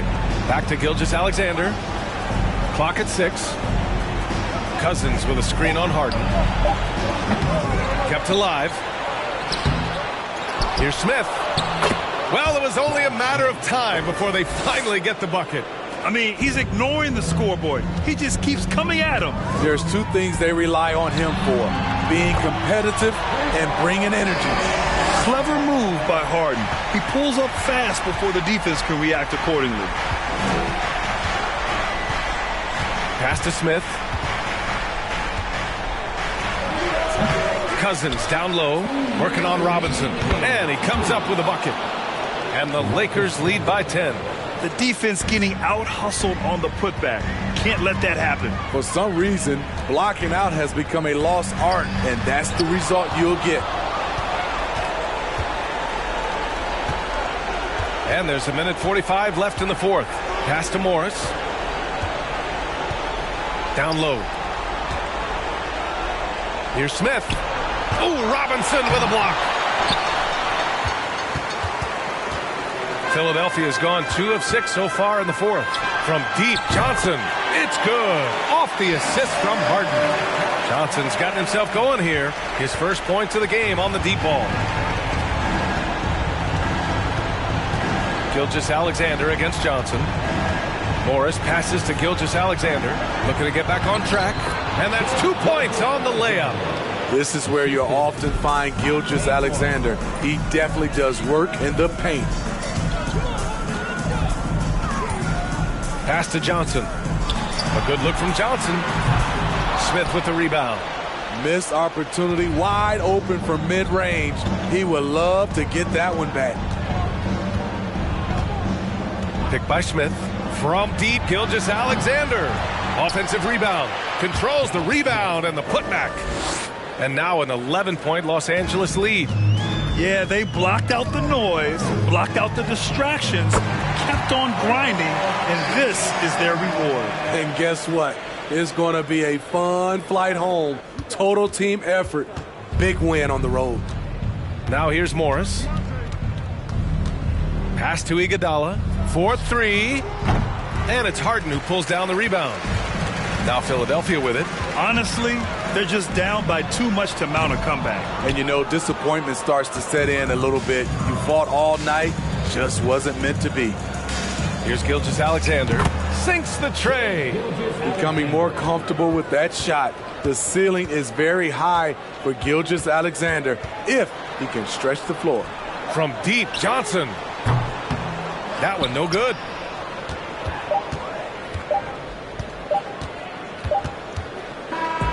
So we see the Lakers taking the W here. It ends up being a fairly easy road win. Those are so hard to come by. It's never easy to take a game in someone else's building. And that's going to do it tonight, folks, for our broadcast. So for Grant Hill, Allie LaForce, and Steve Smith, I'm Brian Anderson, thanking everyone for watching tonight's game. Now our New Balance Player of the Game.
You know, some teams are stuck in the cycle of we think this is the year, we think we may finally get over the hump, and then the disappointment when it's not.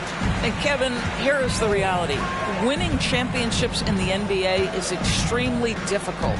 You can, as a front office, put a roster together on paper and think, okay, we have enough talent to win the championship, and for whatever reason, the pieces don't mesh. And the other part of this, Kevin, is sometimes luck goes into winning. A poorly timed injury, a guy who asks out that totally came out of the blue. There are so many things that go into winning in this league. So the Nets starting five. We've got Durant. J.J. Redick is out there with Conley. And there's Miles Turner, and it's Toppin in at the 3 slot. Looking at the last game for Charlotte, it was a loss to Cleveland. Here's Green, and he could not get that one to go. A lot of contact, and he'll go to the line for 2. Boy, you've got to love the cleverness of Draymond Green. You know he loves to get guys up in the air. He sells it so well. Charlotte shooting their first free throws of this one. Draymond Green. 2 shots. Take a break. Take a break. 2 shots.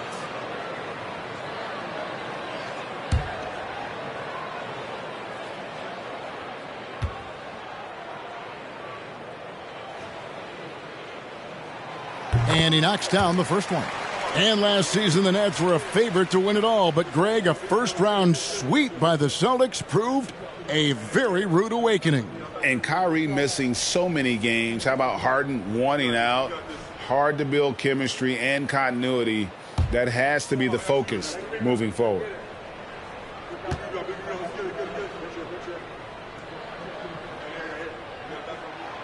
He's perfect from the line this time. What I appreciate most about Green is his leadership. Strong vocally on and off the floor. About 1 minute into the first quarter. Conley feeling it out. 6 to shoot. Redick with the 3.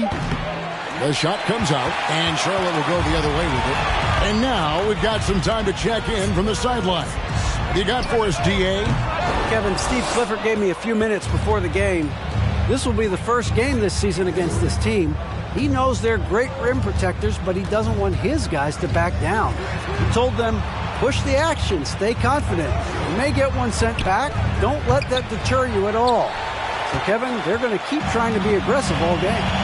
All right, David, sounds like they're plotting GA to try and overcome some pretty stingy defense. Yeah, the play calling is going to be key here, guys. You can't afford to be predictable.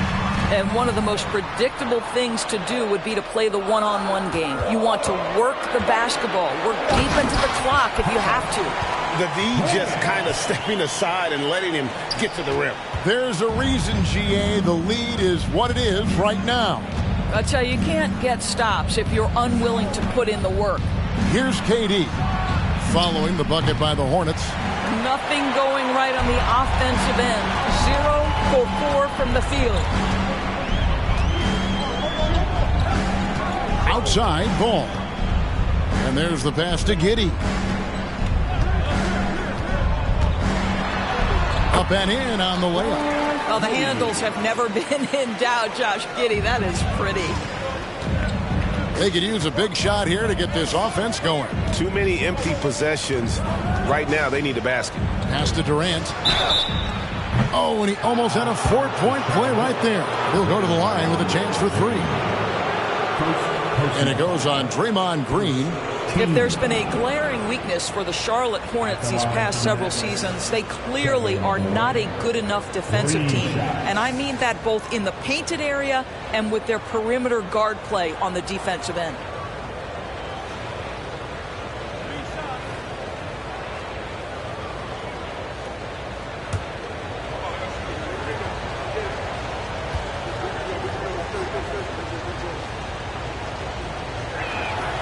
And he hits the first of 3.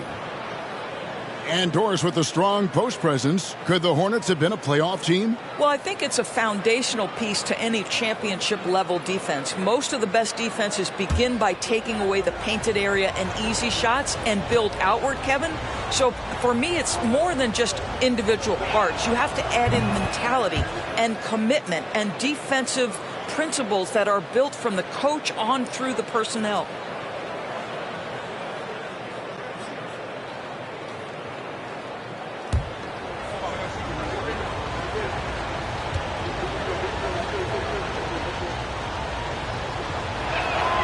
And he nails the 3rd. Boy, a really soft touch on display. It is a luxury to have a big man who can hit from the line at a consistent rate. And here in the first, about 3 minutes in, here's for 3. Boy, impressive defense from top and twice on the pipe. Send it back. Outside Green. Puts up a 3. Ball from long range. And it's Durant with the rebound. Nets trail by 5. Kicks it to Conley. Pass to Redick. Shot from the wing. Rejected by Pierce. That's out of bounds. Brooklyn will retain possession.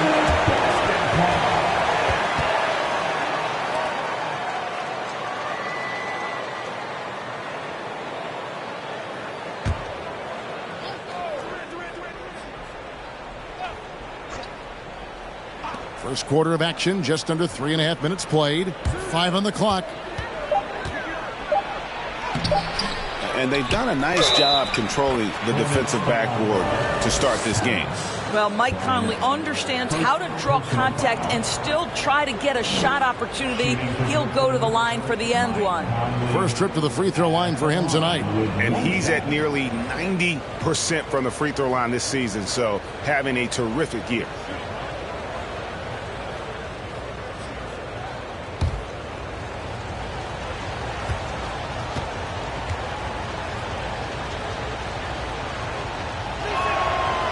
that one falls for Mike Conley. I think Mike Conley historically will always be part of the grit and grind mentality where he spent his career in Memphis. But this guy's skill set allows him to fit in with any organization. Now, here's Ball. Boy, he just disappeared against Cleveland. They needed him. Green against KD. And the wide open shot from Redick. That's good, and it's KD with the assist. The focus, the precision. Once Redick gets any airspace to shoot the deep ball, he seizes on the opportunity. Something people always mention, Doris, about Miles Turner is what a strong leader he is. Kev, consider how rare it is. Miles Turner was voted captain after just his second season in the league. He's positive, he's willing to be a vocal presence, and his attitude about being a terrific teammate contributes to what people think of him. Now Conley, following the miss by LaMelo Ball from deep. Conley against Green. Now here's Conley. He's covered closely. Draymond Green twice on the pipe, sends it right back to the shooter. The kick out to Ball. And the Hornets miss again. Well, this has not been a quarter to remember for this guy. He looks completely flustered. Conley with it. He's averaging just around 8.5 points a game. Here's Durant. It's rebounded by Charlotte. Tough loss coming against Cleveland in their last game played. Yeah, I mean, on the road, tough environment. They were right there, but just missed some key shots. You know what? Playing on the road is always challenging. It requires a level of energy and focus. You've got to match what the home team gives you, and they didn't do it. And the first timeout called of the game for Brooklyn. The next call, timeout. 20 seconds. Let's give it to Dan. Do your hungry.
On the floor now for Charlotte. Now we get a chance to check out the standings out east already. We are in December. Take a look at the Hornets. In the early season, they find themselves down in 9th place. And checking out Brooklyn, down 4 spots from them. And checking out Charlotte, they haven't attracted any serious attention here in the early season. It's been the kind of average start that most had predicted. I do think they're capable of more than what they've given so far. If this coaching staff gets them right on track, and once they get a few more games under their belt, the wins will start to come. Now, here is Murphy. And again, no good by Brooklyn. Here's Isaac. And the rebound goes to Murphy. Brooklyn's gone 1 of 5 from downtown in the first quarter. Points out there have been hard to come by. Reeves the pass to Murphy. Passes it to Reeves. Screen by Pirtle. The Nets need to get a shot off here. High post shot. Hornets with the rebound. I'm sure he's kicking himself. He hates to blow that kind of opportunity. You know, Hornets fans, Doris, are excited to see what LaMelo Ball can do for the franchise. Well, Kevin, there is no doubt this young man is a special talent. You look no farther than his passing ability, the flair, the vision, the fearlessness. Certainly an easy guy to play with. Now the question becomes, can you start to build the talented pieces around him? It's the Nets now, following the score by Charlotte. Nice ball movement by Brooklyn. If he passes to Purtle. Payton kicks to Biyombo. No good on the triple. Charlotte leading by 3. Kicks it out to Dinwiddie. A three-pointer, no good. Well, the defense clearly was not interested in guarding him from downtown. They're very fortunate he missed. Here's Reeves. No points in the game yet for him. Murphy. And he gets the whistle. 2 free throws coming up. Let's see some of the numbers here for LaMelo Ball. For Brooklyn, they have been solid at the line so far. 4 for 4. Trey Murphy at the line for 2.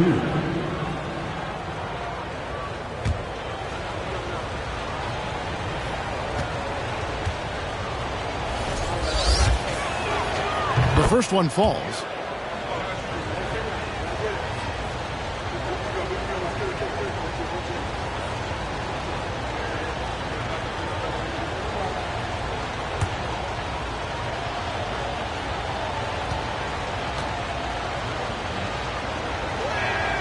And so Murphy hits them both. The way he's shooting free throws tonight, you simply don't want to put him there. Dinwiddie kicks to Isaac. There's the drive. The pass to Washington. But Trey doesn't go that time. And Brooklyn will come the other way. This their first chance this season playing Charlotte. And they lost the season series against this squad last year, so trying to bounce back here tonight. Here's Reeves. Screen by Purtle. Back to Payton. Pass to Purtle. From deep. A rebound by Washington. This is to Richardson. Over Murphy. 1 quarter in the books, and it's been a close one so far. Hornets ahead, leading by a point. We'll be back shortly live from Spectrum Center. The Nets, 11.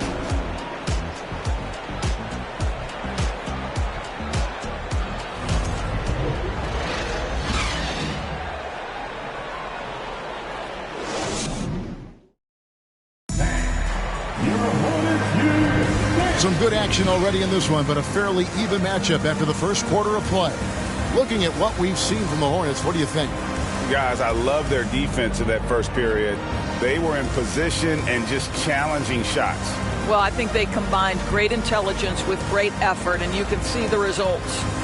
In decades past, teams that led the league in threes, if they shot that same rate now, would rank, Greg, dead last in the NBA. So with that thought, which teams of yesteryear probably should have shot more threes? And that's a good one. Kevin, I think you got to look back to the Run TMC Warriors, right? How about the Larry Bird Celtics? Man, they could knock down the triple. On the court right now, second quarter starting for the Nets. Miles Turner out there with Durant. Then there's Toppin. And it's Conley, and it's Redick in at the 2. Now here is Conley. Pass to Redick. Takes a 3. It's rebounded by Charlotte. And gotta like what they've been doing down low in the post. Richardson finds ball. Dinwiddie outside.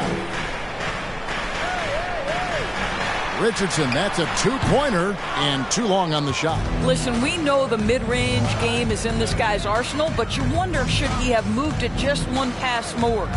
Durant dishes to Conley.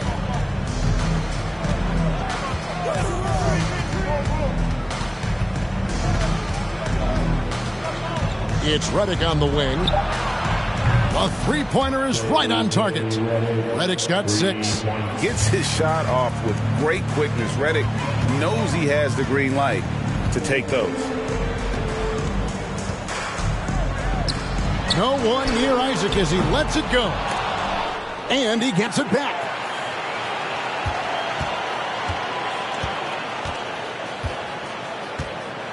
Just 5 on the clock. The Hornets need to get a shot off here. And that one is good from Hartenstein. Well, tremendous understanding from the young Jonathan Isaac. How about that awareness for the young guy? Quarter number 2, we're about 2 minutes in. Turner with a screen on ball. And Turner throws it down. Those plays can make a difference in a game like this. Well, you know it's going to fire up, Greg, everybody on that bench. Well, credit him for going for it, not settling, saying, I'm going to attack. And now the first timeout called here for the Hornets.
So an almost entirely new group in now for Charlotte. Bryant is checked in for Hartenstein. Draymond Green comes in for Isaac. Paul Pierce is checked in for Jason Richardson. And Josh Giddey subbed in for Dinwiddie.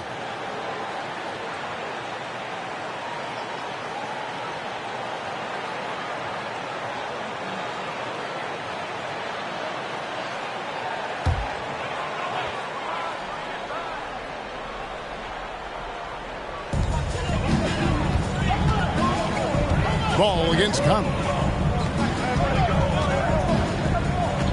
And here is Giddey. Taking a look at his stats, he's averaging around 9.5 points a game. Now Durant. He kicks to Toppin. We're just over 2.5 minutes into the second quarter. And here's Ball. He'll bring it up for the Hornets. Now here's Pierce. Ball with it. Here's Green. And it's sent back by KD. Maybe the most underrated aspect of Kevin Durant's abilities as a basketball player, the defensive end. Oh, an aggressive move and fantastic finish. Trying to send a message with that slam, I think. Passes to Green. Here's Giddey. His last outing, he had 8 points.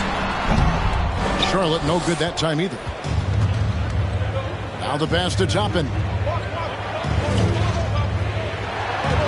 And here is Conley. Outside, KD. That 3 off the mark. The Hornets trail. It's tipped. Now Redick. He's got 6. Turner passes to Conley. And here is Durant out to the wing. This one for 3.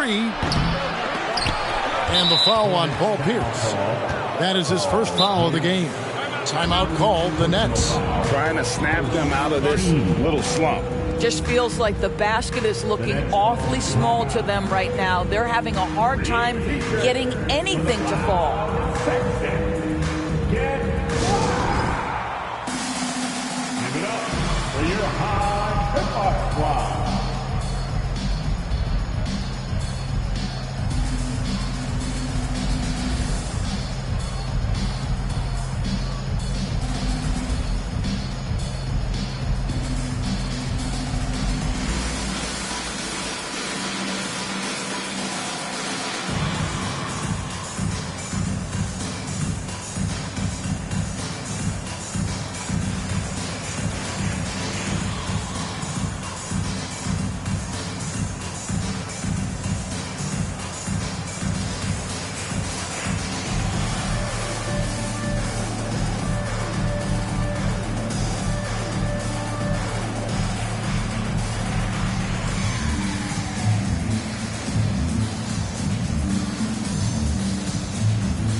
take a look at this.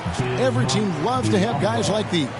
Big men who can pass like guards. These are their assist totals on the season. Number 1, Draymond Green.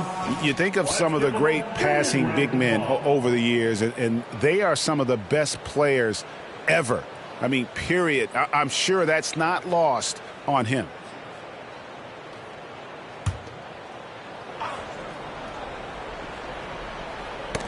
Got a piece of it. It's stolen by Green. And Durant sends it back. Always going up for the alley-oop here. And Toppin throws it down. Well, the vertical of Obi Toppin on display rises up with ease. Outside ball.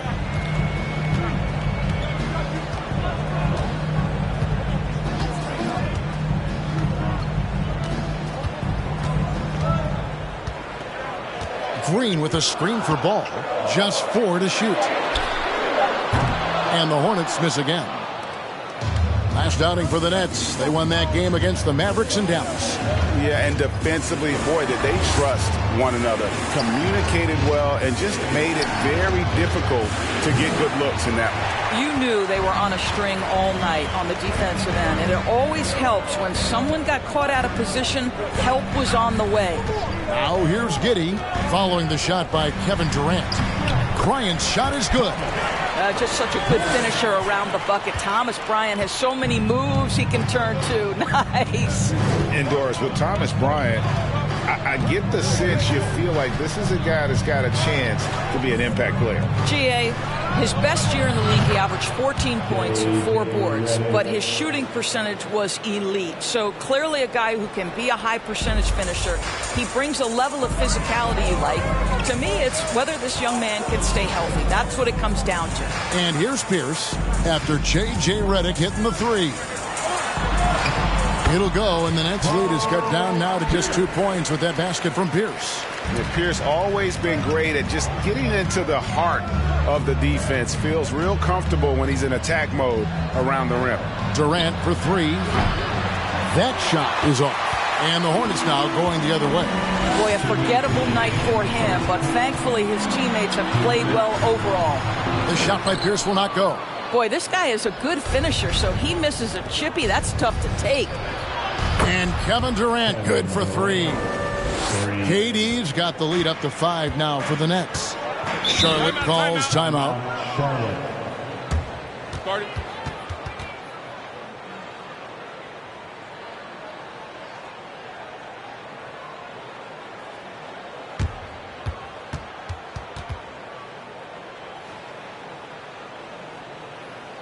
Running on the floor, make some noise for your honeybee.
So an almost entirely new group in now for Charlotte.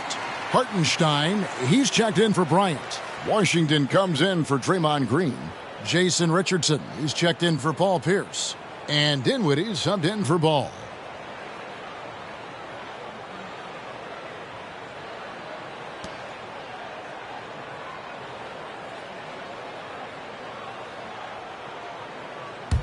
A minute 42 left here in the second.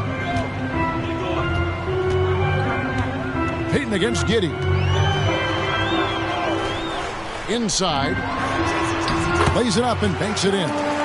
Giddey's got his second basket. Yeah, 3 consecutive field goals have come right at the rim. The D had better start buckling now. Pass to Reeves. 1:11 left in the first half of basketball. Richardson against Murphy. And Pirtle sends it back. Very hard to get a shot off over Jakob Pirtle when he's that tight on you. Too much size, too much length. Here's Reeves. Dinwiddie covering. 5 to shoot. Reeves the pass to Murphy. Now here's Payton. Here's the 3. Hornets with the rebound. Richardson's got 4 rebounds now tonight. He lobs it up. And Pirtle sends it back.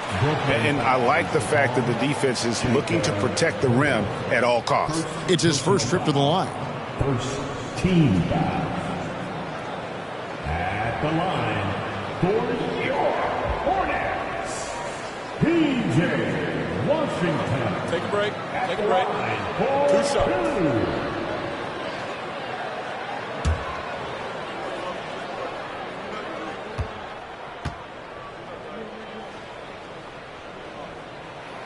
That free throw good from Washington. Jonathan Isaac, he's checked in for Josh Giddey. Miles Turner, he's checked in for Brooklyn.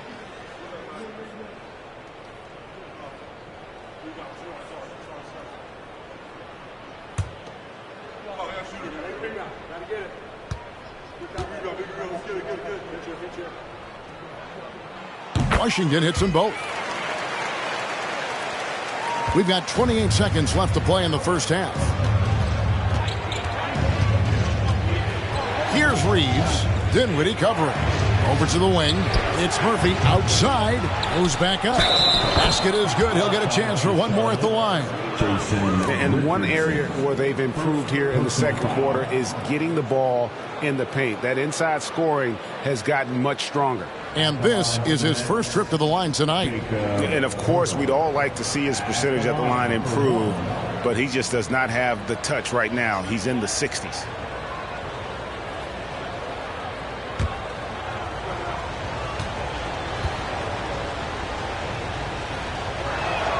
And the free throw, no good.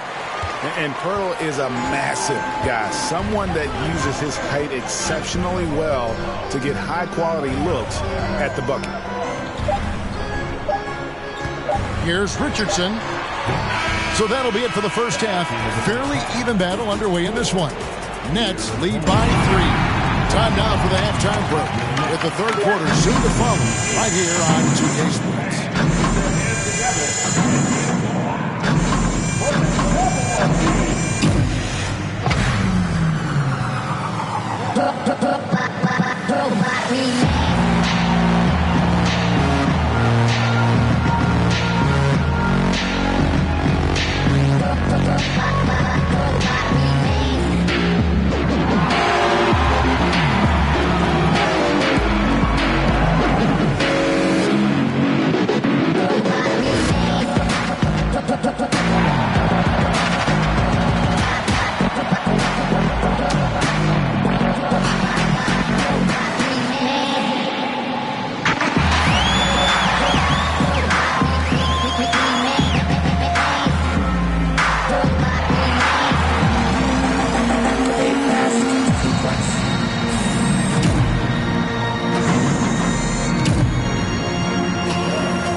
Big Diesel, Kenny the Jet, Ernie Johnson here. But before we dive into the scintillating analysis of the first half, let's check out the power rankings. Taking a look at Charlotte, with half the season in the books, They seem to be going from bad to worse. Well, things trending in the wrong direction, kind of like Ernie's hairline. Ernie, that wasn't me. Kenny wrote that down on my paper. I'm sorry. Yeah, that's great. That's great. Thank you very much. Thank you very much. Male pattern baldness. And guys, the Charlotte Hornets are in an even game. These guys have the worst shot selection in shot selection history. You don't shoot in the low 30s by chance. Absolutely no discipline. Anything they see, they're just going for it. Kind of sounds like you at the buffet, big fella, right? Give me some of this, give me some of that, give me some of this, give me some of that. As long as you're paying, Ernie.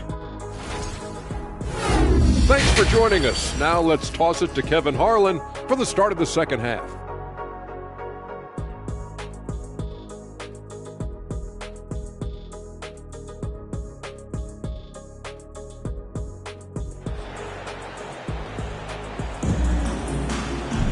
And we're halfway through this one. Plenty of basketball left in a game that's been fairly even so far.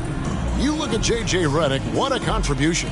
Yeah, he's just been raining down on them from deep here. Talk about dialed in. Well, the break certainly didn't have a cooling effect on him at all. He's in a great rhythm, looking comfortable and confident. Second half of basketball upon us. We may be in for an exciting finish based on how close of a game it's been so far. Pierce is out there with Green. Then it's Josh Giddey. And there's Bryant, and it's Ball in at the point. So that's the Hornets 5. Giddey, no one around him. It's good. The assist that time from Ball. Giddey's got his third basket of the night right there. And after winning the 2021 Rookie of the Year, LaMelo Ball was even better his sophomore campaign. He continues to grow his game. Green with the ball. Picked up by Turner. Green taking his time here. Pass to Pierce. Back to Ball for the lead. The rebound by the Nets. Durant's got 6 rebounds now in the game. And for LaMelo Ball's second year, Greg, where did you see him improve the most? I think taking on more of a scoring load, the Ball's points per game were significantly up. But LaMelo also improved his three-point and free throw shooting numbers. So rounding out that offensive game will be important. And here is Ball, following the 3 from Kevin Durant. Right side Pierce. Turner with the steal. Ball against Conley. First minute and a half of basketball here in the third quarter. Outside, KD. Back to Conley. Shot clock at 5. Jacks up a 3. Well, you love the 6'7" length that LaMelo Ball brings as a defender. Just gets a hand on that and sends it back.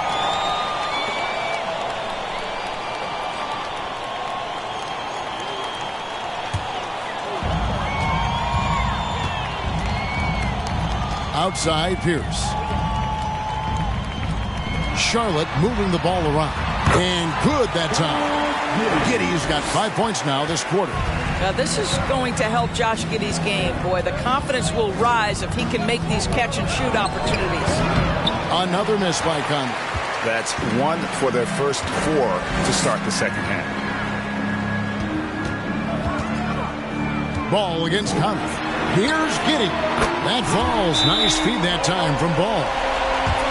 Ball's got 3 assists now in this one. Timeout called the Nets. The Nets called timeout.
taking a look at some numbers for Paul Pierce. How's the last month of basketball been for him? He's averaging 10 points a game, 3 assists, and 3 rebounds. Not his best production, and I expect him to break through and get back on track soon. I think he's been pressing a little bit too much. He just needs to relax and let the game come to him. And so it's Conley bringing up the ball for Brooklyn. Just under 2.5 minutes into the third quarter now.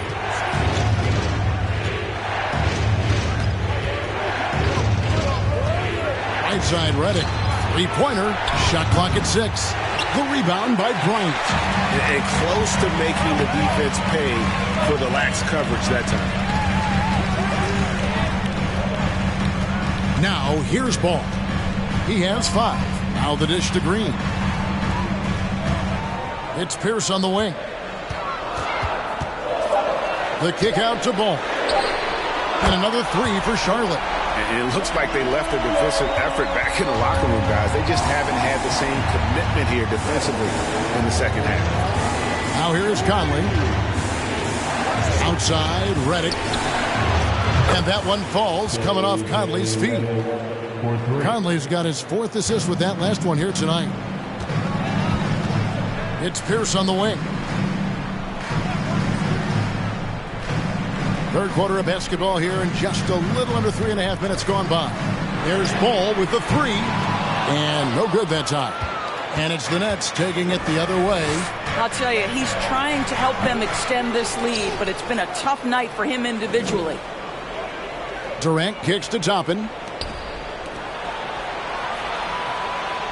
Conley against Ball. Over in the corner, Turner.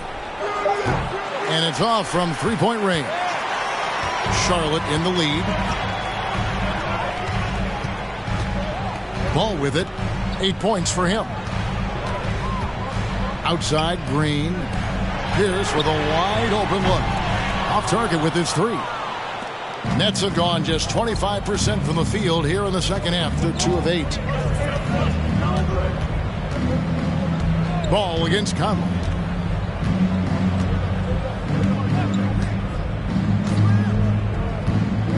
Kicks it to Toppin. And here's KD for 3. The rebound by Bryant. Turner with the steal. That doesn't go on the chance to tie. Charlotte has gotten the three-pointer to fall to the tune of 50% here in the third quarter. They've made 3 of 6. Conley against Ball. Outside Conley.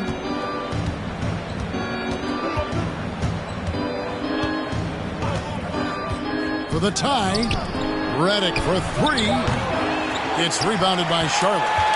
Pierce has got his 4th rebound with that last one here tonight. Outside Bryant. He dishes it to Ball. Trying to end the drought. 2 free throws coming up, and they call the shooting foul. It's on Kevin Durant. So many electric players in this NBA, Doris. But do you think LaMelo Ball is as exciting as any? He is at the top of the list, but that list is long. Think about a Ja Morant. Think about an Anthony Edwards. The league is in good hands for decades to come. That's good from Ball. Well, what we know is LaMelo Ball is so young, but already an all-star. The future bright with a guy who can pass it and shoot it as consistently as he can. Looking at who's out there now for the Hornets. Hartenstein, he's checked in for Thomas Bryant. Washington comes in for Green. Jonathan Isaac, he's checked in for Paul Pierce. And Dinwiddie subbed in for Josh Giddey. Nets trail by 4. They need a good offensive possession. Yeah, they've gone a long time without a bucket. And 2 shots coming up at the line as he gets fouled on the shot. Boy, don't let the small frame fool you. Mike Conley's so tough on the interior. And a look now at how the offensive approach has been going here so far for the Hornets. Well, I've been impressed with the ball movement all game long. They're really looking to just make that extra pass. The other thing that's been impressive is really just relentless driving the basketball. Doesn't matter if the defense is there. They are challenging them and getting it done. Free throw good, Conley. Jason Richardson, he's checked in for the Hornets.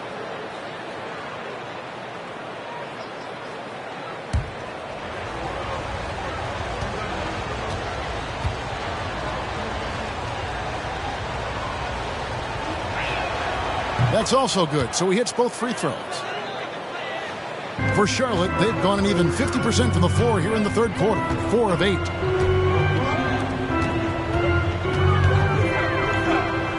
Fades back.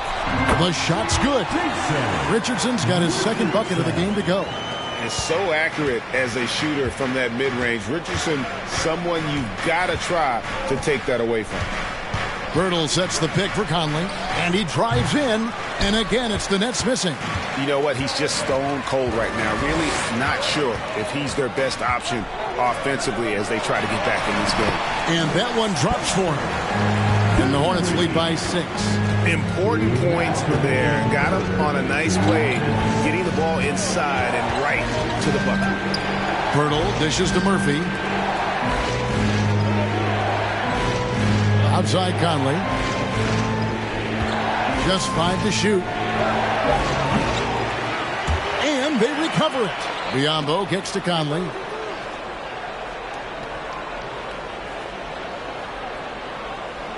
Birtle sets the pick for Conley. Drains the three-pointer. Conley's got 5 points now in the quarter. Well, Mike Conley has mastered pick-and-roll play and does such a good job making the right decisions. Dinwiddie passes to Richardson. Murphy against Isaac. Passes it to Payton. Here's Conley. 8 points for him. He kicks it to Murphy. No good. That would have tied it. He couldn't believe how open he was. He just couldn't convert it. Dinwiddie surveying the floor. There's 42 seconds left in the third. And Isaac throws it down. Oh, boy, the reach, the length, the hops, the athleticism, Jonathan Isaac. Nicely done. And here's Conley outside. A rebound by Washington. Washington's got his 4th rebound with that last one here tonight. Boy, the wheels have definitely fallen off in this quarter. He cannot buy one. Now, here's Isaac. Drills it from outside. And now it's an 8-point Charlotte lead. And offensively, they finally seem to be coming around after an ugly first half. Such a wide open look. Conley's got 11.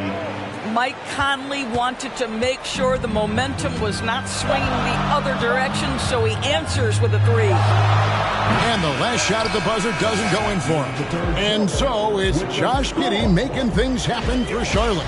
He notched 8 points in the quarter and has that terrific basketball instinct on display. And we've got more M2K Sports coming your way after this break.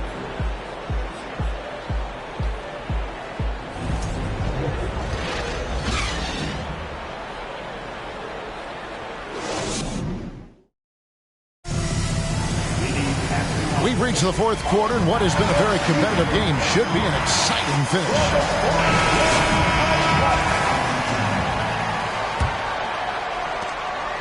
Charlotte leading by 5, setting the floor for the Nets. We've got Conley. He'll be topping out there with Durant. Then there's J.J. Redick, and it's Turner in at the 5, roaming the paint. Now here's Pierce. Takes the 3. Connects from three-point range. Pierce has got the lead up to 8 now for the Hornets. Yeah, and how about Pierce there? Immediately squares himself up from outside, always prepared to rise and fire. KD against Green. Bobbed up there for KD. Stolen by Pierce.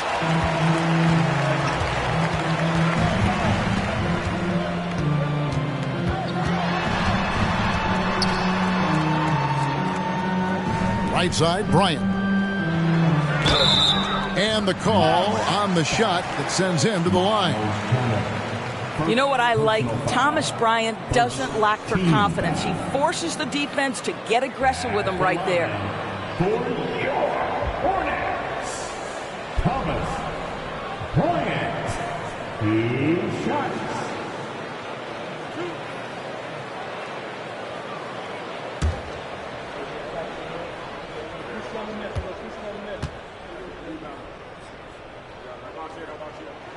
And that one falls for Bryant. Boy, as you watch him now, it's amazing that Thomas Bryant ever fell to the second round in the draft. He's big, he's skilled, he knows the game.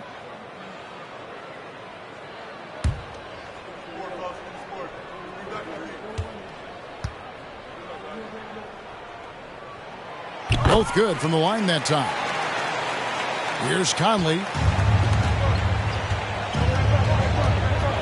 Fourth quarter of basketball. We're about a minute into it.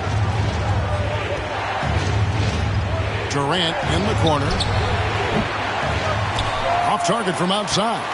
They have been board dominant in this game. That's definitely been a factor in crafting this huge lead. Charlotte moving the ball around. And the basket by Pierce. How many times have we seen a possession like that from them today? Ending with a basket, coming off a pretty pass. Outside Conley. Outside KD. Back to Conley. And another turnover here by Brooklyn. A moment now to see how the schedule is looking coming up for the Charlotte Hornets. On Monday, they'll defend home court against the Memphis Grizzlies. Then on Sunday, they'll be matching up with Nikola Jokic and the Sacramento Kings. In that game against Buffalo, they won't have much room for error in that one. A team like this will punish mistakes, but I could see them walking away with this one. Pierce inside the three-point line, and it's Durant with the rebound. KD's got his 7th rebound of the game with that last one. I'll tell you, even though he's not playing his best basketball, the team has played well and picked it up. I love it. Now here's Durant. Offensive struggles continue, missing again. And I'll tell you, they're going to need more from this guy if they're going to cut into this deficit. Green with a screen on Conley. There's Ball with the three. Rebounded by the Nets. And, you know, he's a threat from deep, no doubt about it, but it just has not been there for him tonight. You might want to change your game plan a little bit offensively. Hornets leading by 13. Giddey kicks the ball.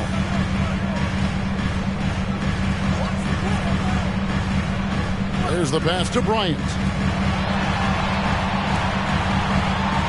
Outside Pierce. 5 to shoot. And again, the Hornets missing. Nets trail by 13. Toppin passes to Turner. Giddey against Redick. Fires the three. It's rebounded by Charlotte. Pierce has got his 5th rebound right now in the game.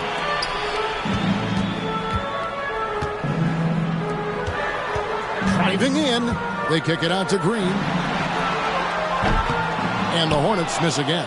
And he didn't punish them for the weak coverage there, but they can't count on him to continue missing. Nice catch and finish on the alley-oop.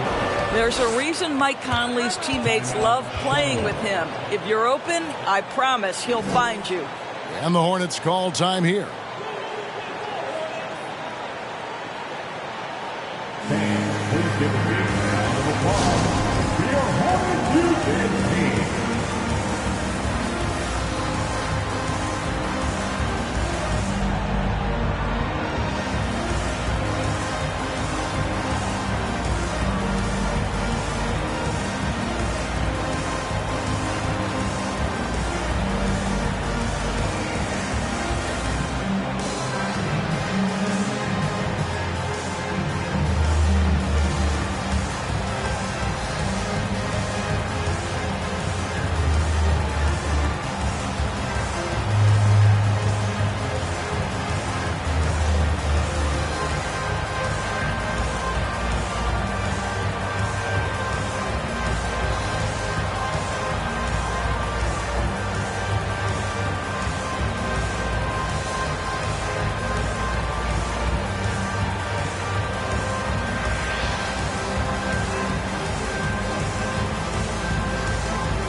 And now let's present our New Balance Player of the Game, Paul Pierce. And the way he's been made his mark with his work inside.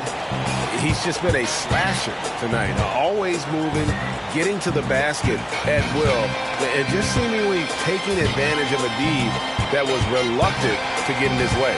Coming into this game, he had been having a tough stretch. We all know that, but not anymore. He's back at his best, and I think it's safe to say that slump is over. And now the latest from our reporter, David Aldridge. Hey, guys, I had a chance to find out what Steve Clifford talked about with his players. His point to them was that they put themselves in a position to succeed and that this is their game to lose. So he needs to see full concentration out of every guy on the court to finish this one off.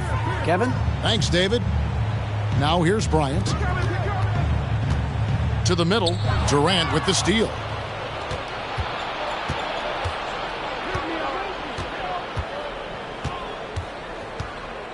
Feeds it to Conley. Fires from deep. It's rebounded by Giddey. Just a solid performance on the interior. The rebounding has been off the charts. There's Ball with the three. Good on the three-point shot. Ball's got the lead up to 14 now for the Hornets. Building confidence in that deep ball. 1 from distance in the first, 2 in the second. Guys, they're looking for a way to score here. Yeah, they've had a tough time taking the lid off. No one near Conley as he lets it go. And he can't answer back. The three-pointer offline to the inside. Ball with the bucket. Ball's got 10 points in just the second half. And in the first half, it was a struggle offensively, shooting a very low percentage, but it hasn't prevented them from grabbing the lead. And now they're shooting it much better here in the second. And here's KD for three. And that one falls coming off Conley's feet. Conley's got 6 assists in the game. Green with a screen for Ball. And it's Giddey in the corner. And again, Charlotte with the triple. Wow, has he flipped the switch at halftime? Much more effective here in the second half. Timeout called the Nets. This team has credited Giddey's background for shaping him as a player. You know, he grew up in a house dominated by basketball. Both his parents played professionally in Australia, and that goes a long way toward developing your basketball IQ.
Conley against Ball.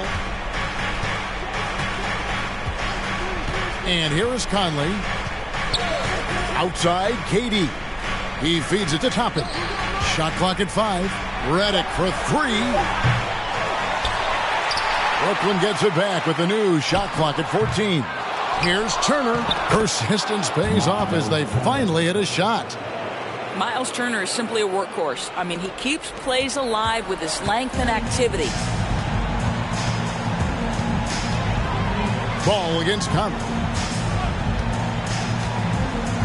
Ball kicks to Green. Outside, Pierce. Green with a screen for Pierce. Pocket 4. On the wing, Giddey. Off target from three-point range. And it's Durant with the ball. He'll bring it up for the Brooklyn Nets. A crossover, and he sinks the layup. Durant's got 7 points for the quarter. Well, you can see that the team relies on Kevin Durant to be consistently productive, and he is delivering. Now here's Pierce. Toppin covering. Outside Pierce. And he's good on the 3-ball. Pierce has got 9 points here in the second half. Relentless in their approach, even with the game firmly in hand. This is a textbook example of playing the possession and not the score. This team is doing a great job continuing to execute. Now here's Conley. To the paint. Here's Durant. Great D that time from Green. Hornets leading by 15. And guys, what we saw here tonight is one side having everything going for them. Huge margin of victory for the Hornets. You know, a team can have a great shooting night without getting a lot of assists, but tonight they had both. Yeah, and listen, you only get the assist if the guy you give it to makes the shot. So a lot of assists will up your field goal percentage, but this was a great team effort by everyone. And so with this win, they'll move to 6 victories on the season. And a lot of players tonight helped contribute to this performance, but in particular, a real good game it was for LaMelo Ball. He was everywhere defensively, offensively. The effort we saw from him tonight, I think, was the difference. The shooting fundamentals are real plus for Obi Toppin. He has consistent mechanics and a high release point. 3 seconds separate the shot clock and game clock. The shot by Pierce will not go. Redick against Ball. Pass to Conley. It's Durant on the wing. And that'll be 2 free throws coming up. Officials on the call with the foul. And it goes on Draymond Green. And just using that length to his full advantage. Durant draws the foul, and we know what usually happens when he steps to the line. The first free throw is good. Durant nails both of them. If you are a defender guarding Kevin Durant, you have got to have great stamina, both mentally and physically. He is as well-rounded an offensive player as the game has ever seen, and boy, good night when he starts to cook. So no problem for Charlotte as they get the win. Some good moments throughout this one, but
A quick peek into the locker room as the players get set for the game ahead, looking to make a big splash here tonight.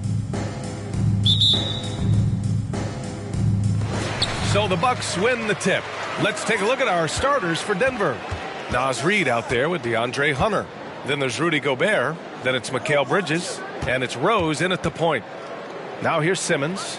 Here's Claxton. And Gobert with a block. Now here's Rose. Wasted no time with that shot, but it's off the mark. And guys, over the last several years, Denver's been top 10 in offensive rating. Now, they played a slower pace, but made the most of their possessions. Green for three. Rose grabs the board.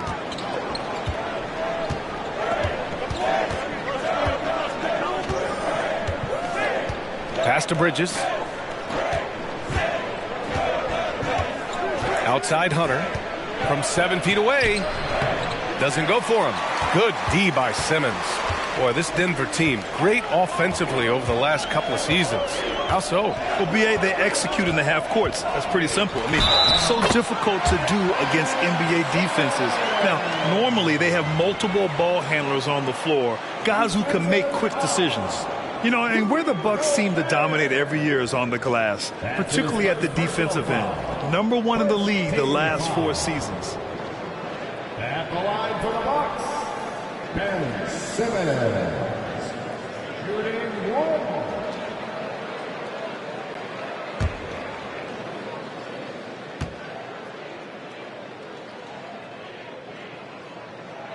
Free throw good. Simmons. And Grant, I guess for the Bucks, hey, you can't teach size. And they're good fundamentally as well, BA. I mean, they block out, they fight to maintain position. If you're going to beat them, it probably won't be with second chance points. Count that one. They're so efficient right now on offense. Bridges picking up his spots and recognizing when to strike. Outside Simmons. Pass to Tatum for 3. That shot off the mark. Now Denver takes it the other way. This, of course, their first opportunity to play Milwaukee this season. Now here's Bridges. Back to Rose. Takes the 3. And it's Lee with the rebound.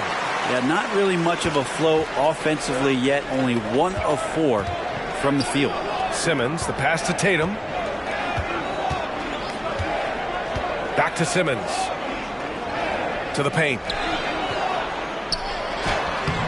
Lee misses. Still searching out their offensive game right now. 1 of 5 from the field to start this one. Bridges outside.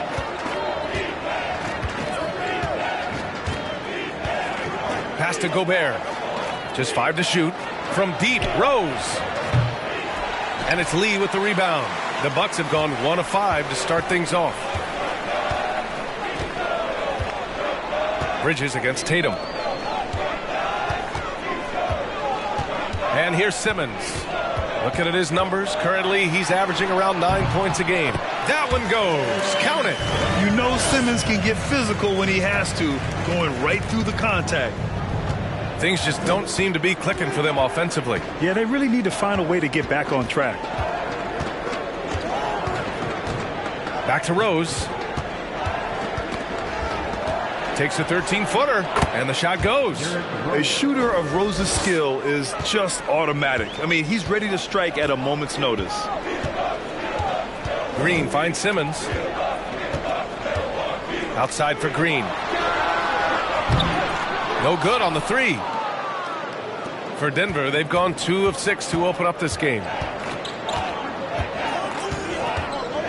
Rose outside.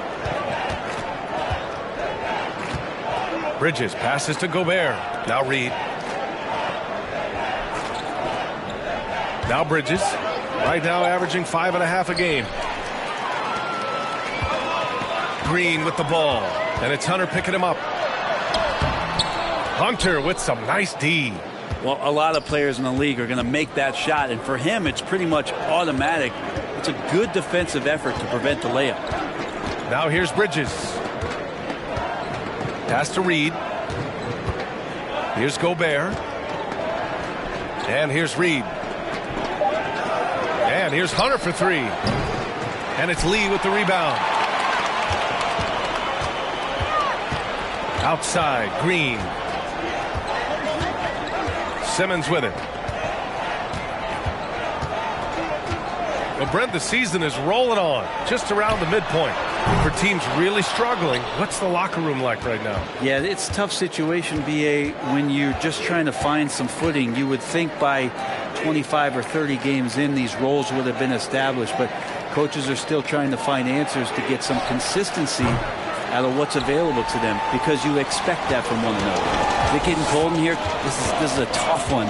Crucial that he starts to work a little harder for a higher percentage shot.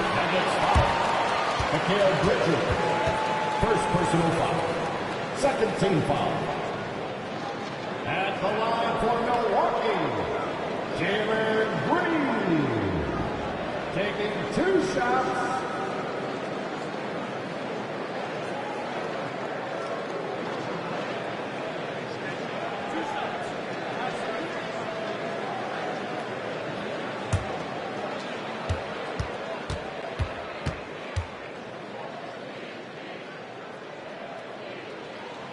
First one falls, and it's a completely new group here for the Nuggets.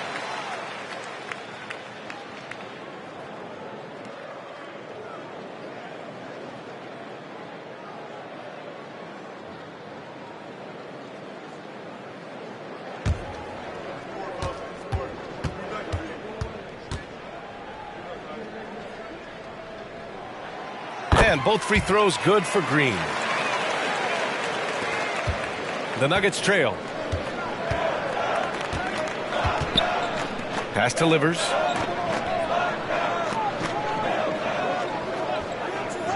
Now here's Trent beyond the arc.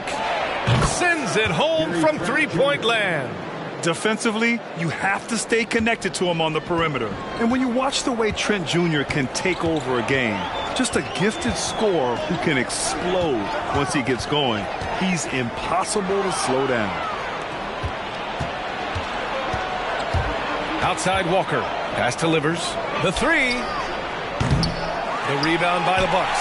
This game coming after a loss versus the Raptors. They kept the game close, but made a lot of mistakes. And we heard about it from the coaching staff afterward. And they made some comments themselves that some of the fault might have lied with them because they didn't go in with the best of game plans and they didn't make the right adjustments. So we'll see tonight if they do. And with Trent Jr., he very much is a microwave scorer, Grant. Oh, he heats up in an instant, B.A. A bit of a streaky shooter overall. I would like to see him round out his inside game to find new ways to score if the shot isn't there. All right, let's give a nod to defense now with a list of the teams leading the league in steals this month.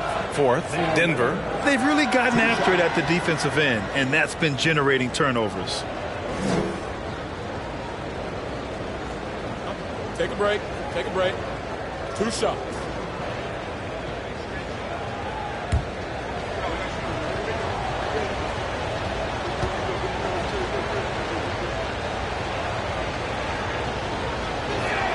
No good on that one. And the Bucks making a change here.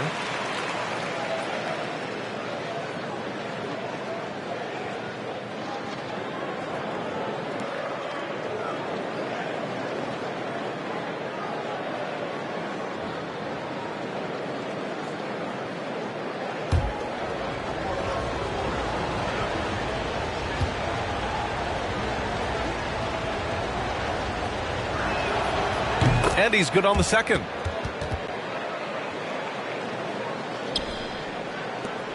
Milwaukee has gone 0 for 4 from deep to start this one. Pass to Noel. Clark with a screen on Walker. And here's Clark. Ooh, the lead pass was in the perfect spot to set up the layup. There's a touch of artistry to the floater. Takes feel as much as skill. Here's Sims. There's 1:26 left in the first quarter. Walker with it. And it's Noel with a rebound. Clark in the post. Ingles from outside. And that's good. His first bucket of the game. Defensive mix-up there. He's the last guy you want to leave open. Pass to Sims. Here's Livers. Trent outside. And that one drops. Trent's got 5 points. One of the more skilled offensive players that is on the floor here tonight. Not an easy fella to hold in check. 43 seconds left to play in the first. Clark left side. Oh, Clark with the slam. Yeah, undersized guys with athleticism do these kind of things, playing above the rim. Love to see him get up like that.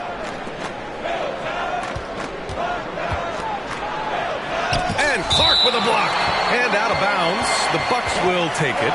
And you've got to be in awe of incredible defensive efforts like this. You know, you can't ask for any better defense than that. He responded so fast to the shooter, and it stifled him.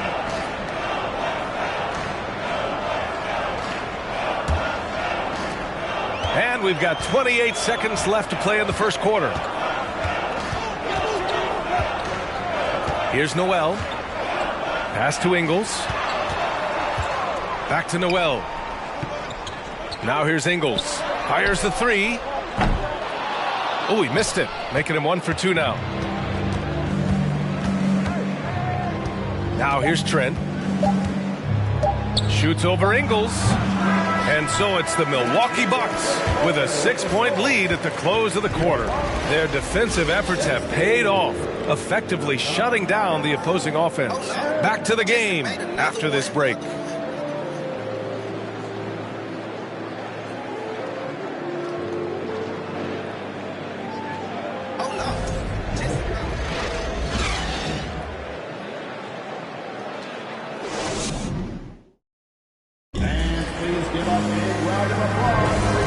Enjoyed the broadcast so far, halfway through the first half in this one.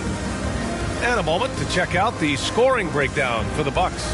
Well, hey guys, I mean, can we talk about how unselfish they've been, just racking up the assist numbers, moving it around with great precision.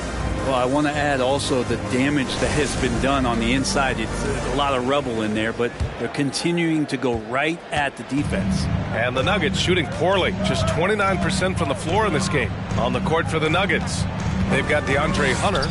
Derrick Rose is out there with Gary Trent. Then there's Naz Reid, and it's Livers in at the power forward position. Here's Noel. Over Hunter. Another shot. Oh, and Reid with a block. Here's Rose. He had 25 points in his last game. Trent outside.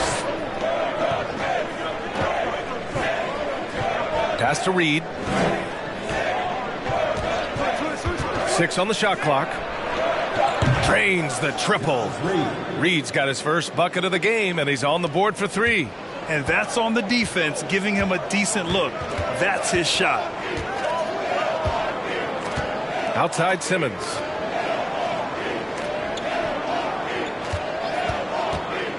Inside. The kick to Tatum from behind the arc. And the Bucks miss again. And here's Denver.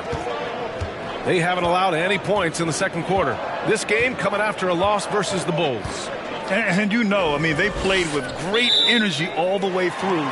Just fell a little bit short. It would have been really nice to get that win on the road, but no team ever happy with a loss. They put up a good fight, and they had nothing to hang their heads on after that one. Green's checked in for the Bucks. Rudy Gobert's checked in for Denver. Mikal Bridges comes in for Trent. Outside Tatum. Screen by Claxton. Uses the glass to finish the layup. Claxton's got his first 2 points of the night. Coming into the league, putting up points was no problem for Tatum, but now he's creating scoring opportunities for others. Bridges outside. Pass to Reid. Now Rose. This one for 3. And another 3 for Denver. Backing up that last 3 with another 3. The defense has to stop giving them so many clean looks. Here's Claxton. Outside Tatum. Fires from deep. It's rebounded by Rudy Gobert. Given his range, you'd expect him to capitalize on that opening. Rose outside. And another 3 for Denver. Yeah, you could tell Hunter knew he was open, did not hesitate to find him. On the wing, Green launches it. Yes. And that's Simmons with the assist.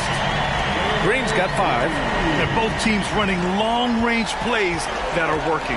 Well, both of them looking towards the three-point line. And I like to see that, especially when the results are made buckets. Now here's Green. He's got 5. Pass to Lee. On the wing, Tatum fires for 3. And another 3 for Milwaukee. There's no lack of confidence in Tatum when it comes to his three-point shot. He's looking to do damage from long range on every possession. Timeout called, the Nuggets.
And now in December, here's what the Eastern Conference standings look like.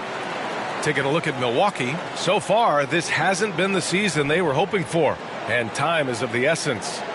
Well, I think for Milwaukee, when you look at their roster, they're talented enough to turn this thing around. But so far, the season has not come together for them the way people predicted. Yeah, nobody thought this much adversity would hit this ball club, but it is really a season that's in danger of spiraling out of control if they don't get their act together soon. Now here's Rose. Give him 8 points now. Pass to Gobert. Always a nice way to start. Makes his first one. And this is how you run the pick and roll. Rose, a master at this stage of his career. And here's Simmons. And here in the second quarter of action, as we approach 4 minutes played. From 7. Tries again. And Gobert with a block.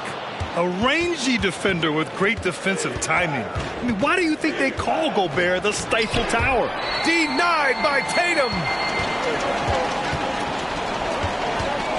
Rose against Green. Pass to Simmons.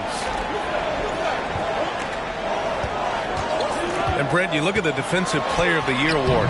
Generally, the province of big men. Does that shortchange the great perimeter defenders?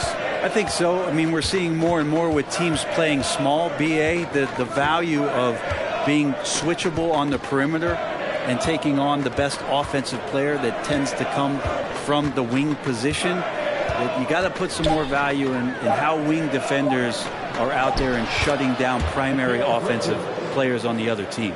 That's pretty steady from Bridges. Does not let the contact throw him off one bit. Now a timeout called by Milwaukee. And think about this. In an era of load management, Mikal Bridges is a rarity. He has never missed a game in college or the NBA.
moment here to see the numbers for Derrick Rose.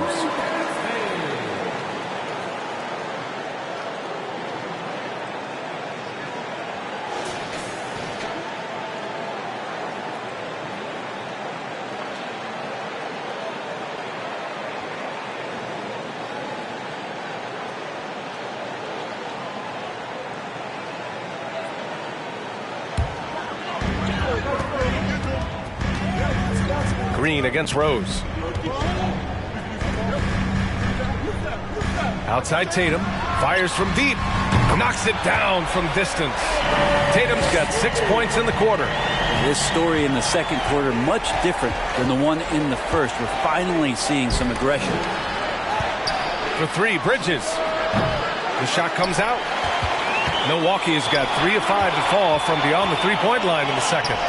Green for three. And another three for Milwaukee. Now Rose. Give him 8 points now. It's Walker on the wing. Back to Rose.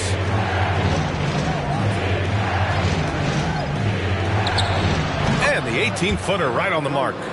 Rose has got 10 points in the game. They didn't do themselves any favors with their shooting in the first quarter, but they're starting to pick it up now. Tatum from long range fires in the triple. And the Bucks lead by 8. Yeah, such a good-looking jumper.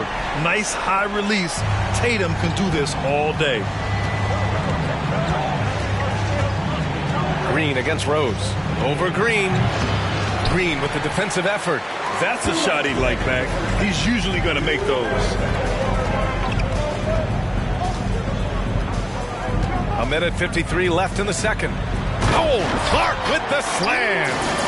Woo! I just love that alley-oop slam today. Defense disorganized. Defense pays. Pass to Rose. Nice pass. Nice catch. And a resounding dunk. Well, he passes to the wide-open man. Bridges developing some team chemistry. Ingles with it. Outside, Green.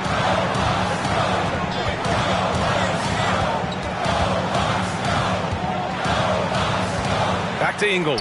The three ball. No luck on that one. Now Denver takes it the other way. Up top, Walker, hounded by Tatum. To the inside. Back to Green. That falls. Nice feed that time from Tatum. Green's got 8 here in this quarter. He drops yet another dime. Just facilitating this offense like a maestro. Here's Sims. Clark covers. So it'll be 2 free throws. He was fouled in the act of shooting. First personal foul. First team foul. Shooting for Denver, Jericho Sims. Taking 2 shots. Take a break. Take a break. 2 shots.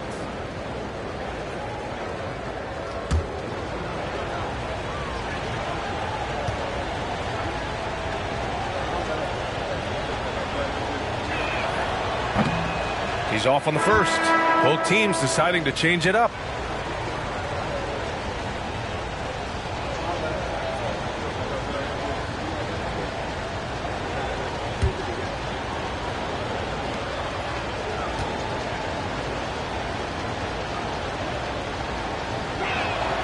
And the second free throw is good.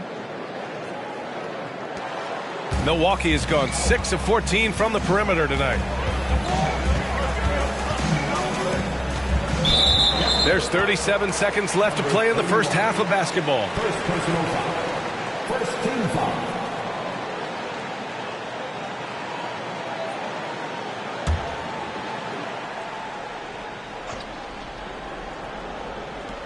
Here's Clark. 6 points for him.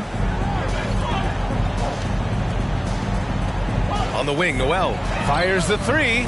He's been off the mark since the start of the second quarter. Shots aren't dropping like they were early.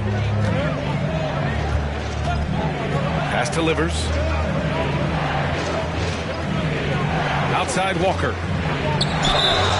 And he's going to the line for two. The official saw contact while he was going up. That's on Joe Ingles. Well, that was clearly a foul. Walker the fourth at the line for two.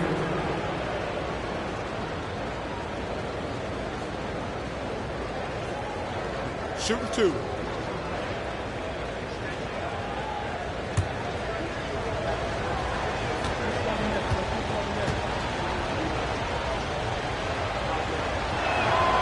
Free throw good, Walker.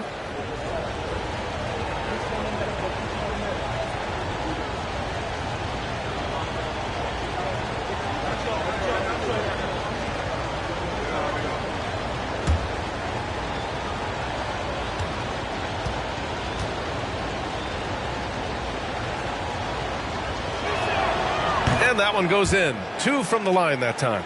And they seem to have taken a more heads-on approach this quarter, and it's getting them to the free throw line. Clark right side. Connects from downtown.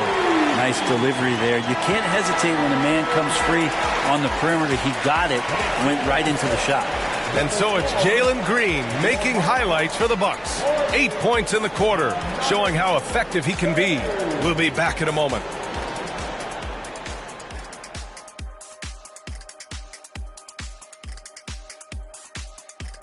Welcome, everybody. And as we start to work our way through the season, a sneak peek at the Rookie of the Year race. Just like my buddy the Jet, this particular Smith is a complete player. Can handle, shoot, defend, and his upside is tremendous. You left out the rebounding comparison. Oh, thanks a lot, Joe Shack. I know what you were thinking. Ernie, that was funny.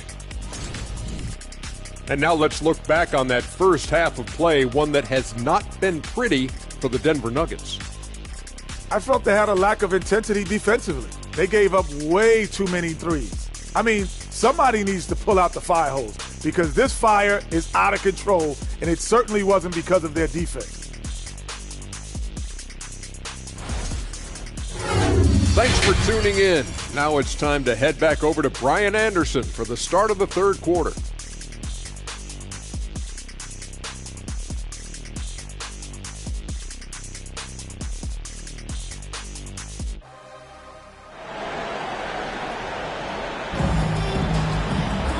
Well, for those just tuning in, thanks for being with us.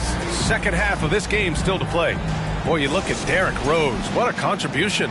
Can they come up with an answer for him coming out of the half? They have to change something defensively. Yeah, just way too easy out there, and I'm sure Coach is going to make that a priority at halftime. Green out there with Ben Simmons. Then there's Jason Tatum. Then it's Nicholas Claxton. And it's Lee in at the 4. That's the group for Milwaukee right now. Now here's Simmons. 10-point lead. This is their biggest of the game. Outside Tatum from deep. Reed with the rebound. Reed's got 5 rebounds tonight. Bridges passes to Rose. And he dunks it down. And this is a vintage night from Derrick Rose. It's like we're back in 2011, his MVP season. Pass to Claxton. There's Tatum with the 3. He drops it from range. Tatum's got 12. This defense is getting spaced out. 3 of the last 5 buckets have come from way beyond the arc. And so he draws the foul, headed to the line to shoot a pair. You know, it's great to see Rose out there. After all those injuries, Derrick still has a passion for the game. 2 shots.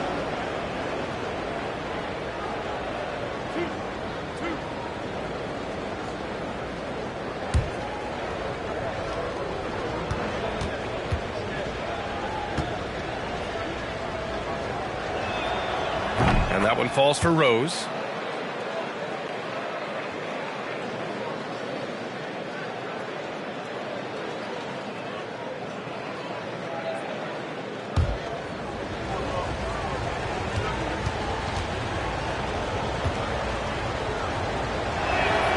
And so Rose knocks them both down. Making shots at the line. You need a good routine, and he certainly has one. Outside, Green. Outside Tatum. Jacks up a three. Rebound by the Nuggets. Reed's got 6 rebounds here tonight. Well, his shooting has been a little bit below par. You think about what this lead would look like if he was on. Hunter on the wing. Deflected. They retain possession. Rose against Simmons. 4 on the clock. It's stolen by Green. And the Bucks pushing it up now. And the foul is called. He missed it, so he's got a couple of free throws coming his way. Boy, you look at Jalen Green. All the tools to be a star. It may take some time. Now, growing up, he was always the most talented, but he is a gym rat and a worker, a grinder. So I bet on him to reach his full potential soon. 2 shots.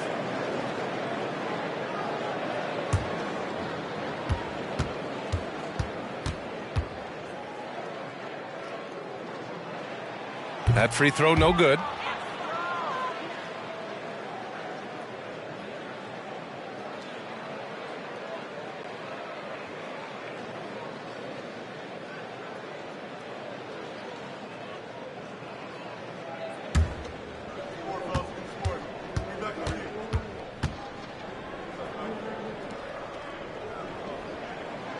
And he sinks the second.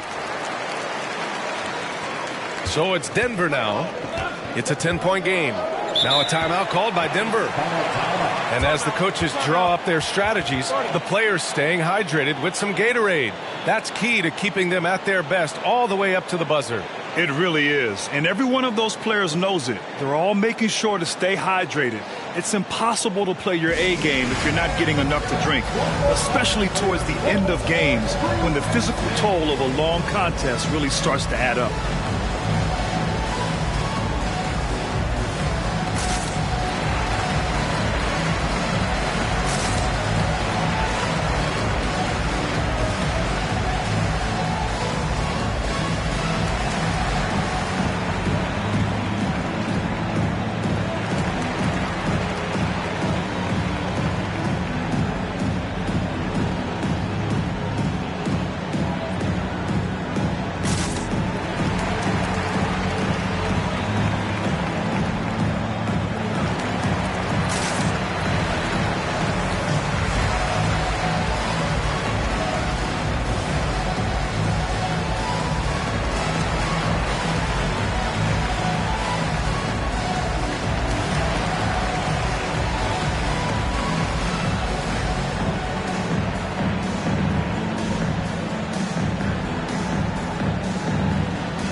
Let's check out the Western Conference standings and see how they look here in December. You look at the Nuggets. Seeing where the Nuggets are, at this point, you really need to focus on blocking out negative energy. You have to play for one another. There's still time to turn things around. I don't think there's any one thing that's going to suddenly solve all these problems, but the number one thing is just to relax. They're trying so hard to right the ship, and you can see how much it's affecting their play. You can't be thinking and playing at the same time.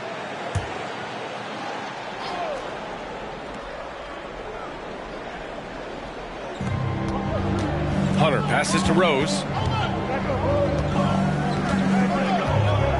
And we're just about 2 minutes into the second half now. Reed sets a screen. On the attack, Rose. And it's good for 2. Oh, this is classic Rose. Never afraid to get physical with the D and finish on them. Shooting for Denver, Derrick Rose at the line for 1.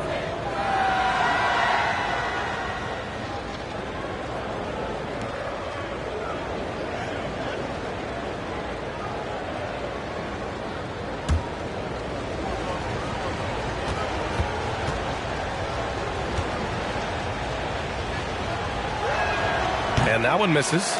Reed. And there's the bucket. Staying with it that time. Offensive glass getting it done. Hey, they're just getting pushed around inside. Rose against Simmons. Going inside, here's Lee, and he takes the fantastic lead pass up strong for the slam. Terrific playmaking from Simmons, getting the ball into his hands off a wide-open shooter. Pass to Gobert. Gobert with a screen on Simmons. Bridges outside. Now here's Reed. Three-pointer. Claxton with a rebound. Claxton's got 4 rebounds in the game. And he lobs it up top. Alley-oop up top. Hammer it home. Woo! I just love that alley-oop slam, BA. Defense disorganized. Defense pays. From 13, here's Gobert. And the officials whistle a foul on the shot. The bucket is good, and he'll go to the line. Just an aggressive move by Gobert, protecting the possession and getting the second chance look. Shooting for Denver, Rudy Gobert. 1 shot.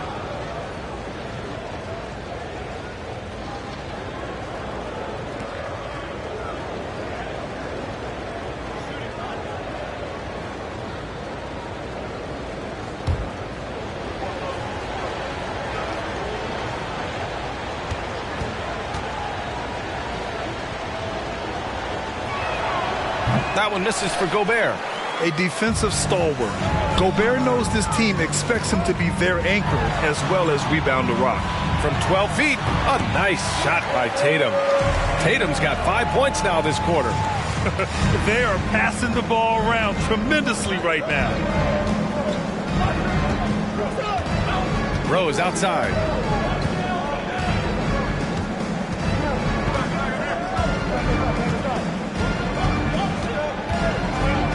Down to 5 on the shot clock.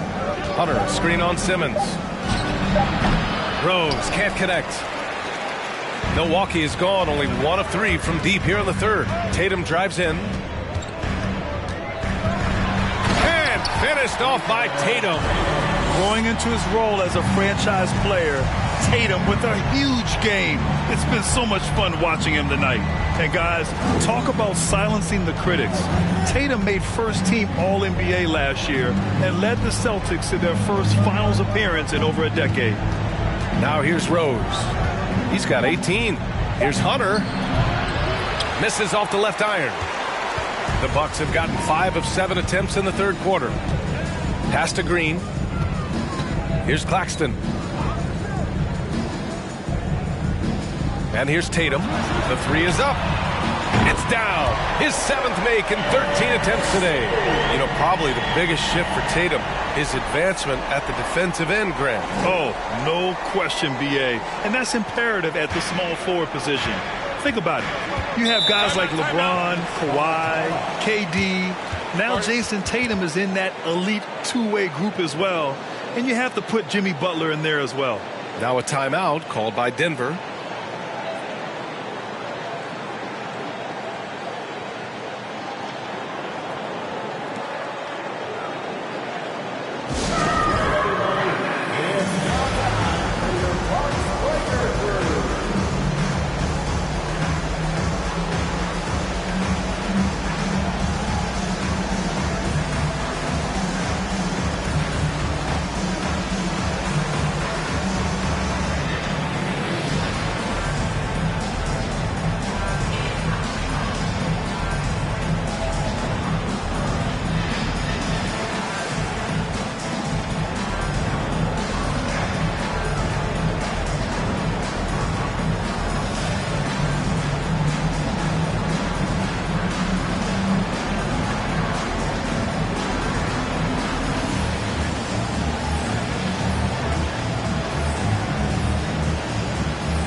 It's a completely new group for the Bucks. All right, looking at the 2K leaderboard. These are the squads who bring it on defense. The blocks leaders. 4th, Denver. They're quick to help each other, and they have some tremendous athletes with a nose for the ball.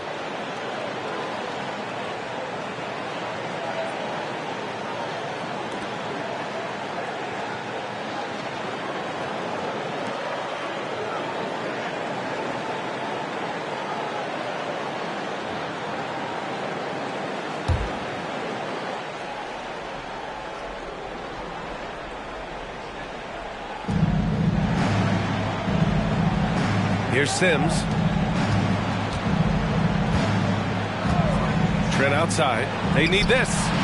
Hits a three-pointer. Trent's got 8. Defensively, you can't afford to get stuck on the pick. That's one that the coaches will watch tomorrow with that player. You hate to see him give up in that situation. Pass to Noel. Clark with a screen on Walker. Noel, no good. Denver is gone, only 1 of 3 from deep here in the 3rd. And keeping us updated from the sideline, Allie LaForce. Thanks, guys. The NBA last season celebrated its 75th anniversary and announced the 75 greatest players in NBA history, gathering the living greats during the All-Star break. A lot of history, but Commissioner Silver said we're a pretty young league when you think about it. Brian, I guess it's all relative. Yeah, indeed. Thanks for that, Allie. Yeah, and you never want to let shots at the rim go uncontested. All right, guys, let's get your take on the scoring breakdown for the Bucks. Well, you love their unselfish play. Keeping that ball moving, good shot to great. That's winning basketball. And there's another thing going on right now for them that has to get their confidence up, and that's the 3-ball. I mean, it's been falling for them, and they're locked in, and with that outside shot going, that's a big difference maker. A different look for Milwaukee. Claxton, he's checked in for Clark, and Ben Simmons subbed in for Ingles.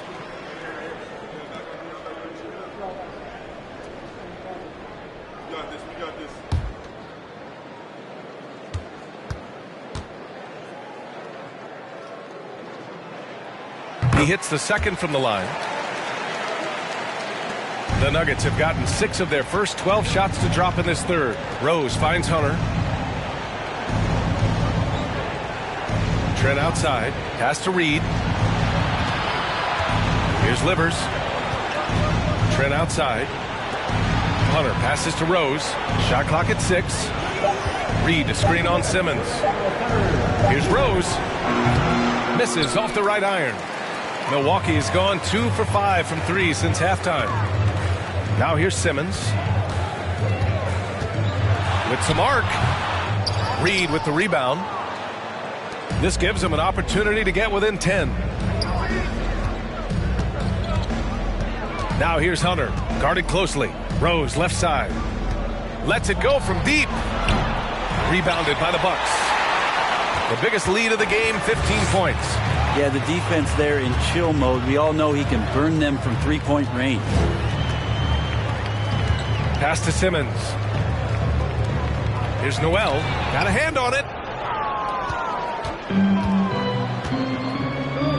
1:10 left in the 3rd. Here's Livers. Hunter passes to Rose. Here's the pick. Here's Livers. Off target from outside. And the Bucks shooting at a respectable 49%. Simmons against Trent. Now here's Simmons. He's got 5. To the middle.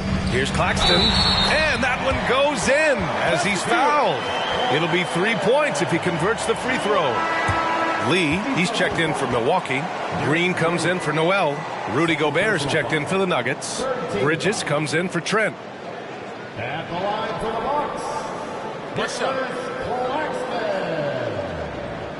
1 shot.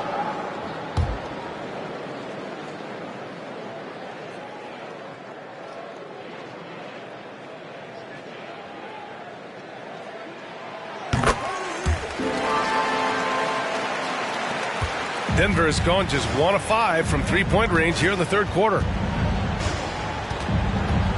The baseline, Jay. Rose can't connect. I know he's on a cold streak, but he can't let that get in his head. Especially if you're a player that doesn't get a lot of shot attempts. But otherwise, the mindset is, I just got to get the next one to go. And you don't want to put that much pressure on yourself.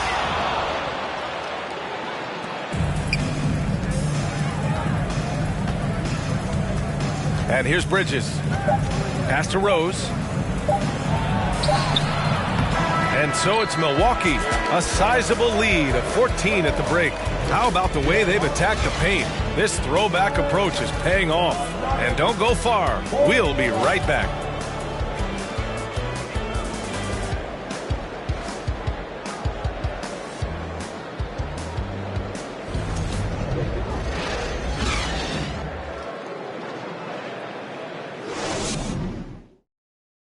All right, let's take a look at our assist of the game presented by State Farm. Yeah, just shredding the defense with that feed. Zero chance to stop that. That's what great passing will do for you right there, dissecting the defense with that play.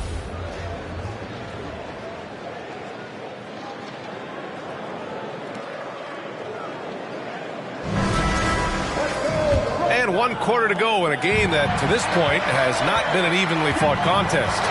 And Denver looking at who they've got to start the fourth. Derrick Rose is out there with Mikal Bridges. Then there's Naz Reid. Then it's DeAndre Hunter. And it's Gobert in at the pivot spot, manning the middle. Here's Claxton. Boom! He jams it straight down. Oh my. What a display of effort. That's his bread and butter, right? Chasing down the boards. Stick with fundamentals there. Shot goes up, box out, or he'll destroy you. Now here's Bridges. Pass to Reed. Ball stolen. Bridges against Green. Driving to the basket. Nice D from Bridges. Green's gotten 3 of his 9 shots to fall so far. Rose, the pass to Bridges. Now Rose. Back to Gobert. To the paint.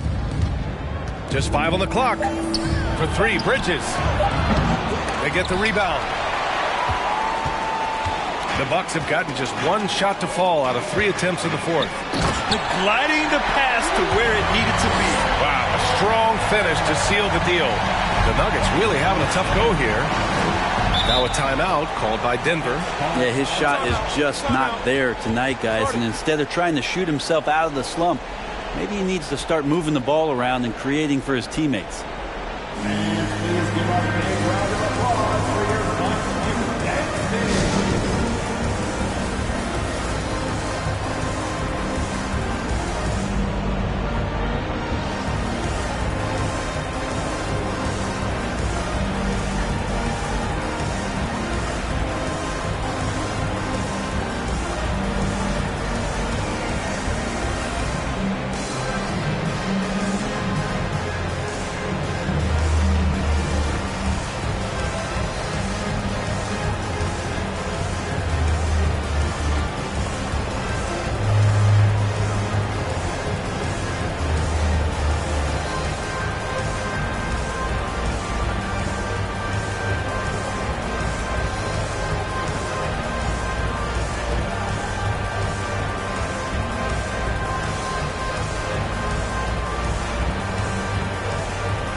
To present the New Balance Player of the Game, Jason Tatum. And I just love to see a player who plays with an aggressive mindset. I mean, he had the energy and the intensity all game. He didn't waste any time when he had his chances out there by attacking the rim.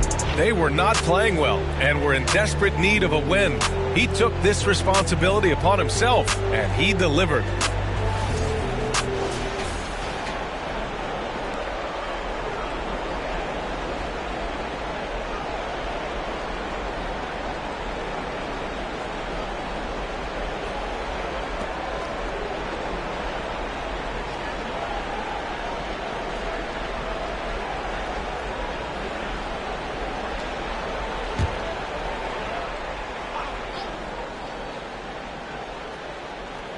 About a minute and a half into the fourth now. Rose against Simmons. Bridges on the attack. Over Green. Not going to go that time. So Milwaukee will take it the other way. Pass to Simmons. Here's Lee. The kick to Tatum. And here's Simmons. 6 to shoot. The 15-footer. And no good. Well, there's more he could have done in this game for sure, but it hasn't kept them from pulling ahead. Bridges passes to Gobert. Back to Bridges. Reed with it. Rose outside. Gobert with a screen on Simmons. Here's Rose. Misses, and the dry spell continues. And not a way to get out of a funk. He needs to be looking for good, solid, more efficient shots, not the wild one he took there. Over 2.5 minutes in the books here in the fourth. Bridges outside. And the play-in tournament has been a success, but some debate about whether the stats should count towards postseason stats. Grant, it kind of falls in the abyss. How do you think we should reconcile? Well, B.A., first of all, it is the postseason. It's exciting. Everyone's watching. So much is on the line. This is high-pressure elimination games. And, yes, there have been some great performances that we've seen in the play-in tournament thus far. So I think these stats should be included in postseason numbers for players. Rose, the pass to Hunter. Bridges outside. Pass to Reed. Back to Bridges. Now here's Gobert. And here's Hunter from the arc. And again, Denver no good. The Bucks have gone 4 of 7 from the field in the fourth quarter. Here's Green. And there's a whistle. He'll head to the line to shoot 2. That's on Mikal Bridges. And even from where we're sitting, you can clearly tell it was a foul. At the line for Milwaukee, Jalen Green. Taking 2 shots. Shooting 2.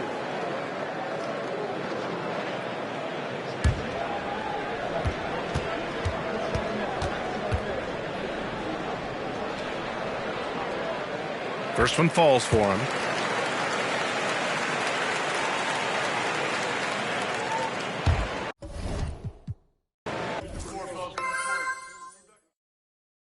Don't get pissed. Maybe I'm open. That's all you. Yeah, son!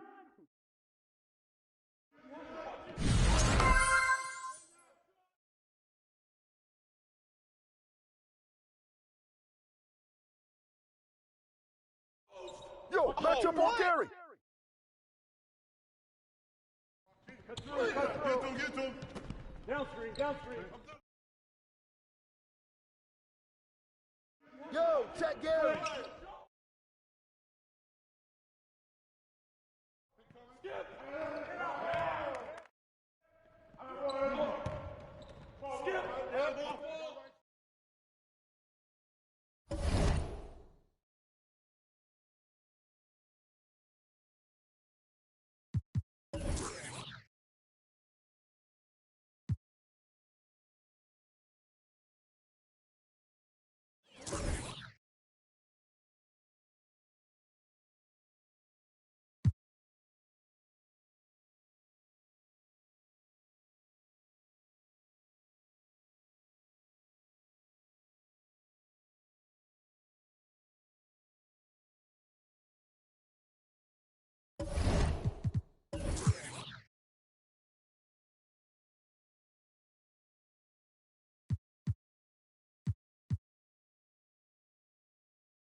Well, there's always a little extra motivation for a team playing in front of their home fans. And the Heat definitely looked motivated as they came into the building.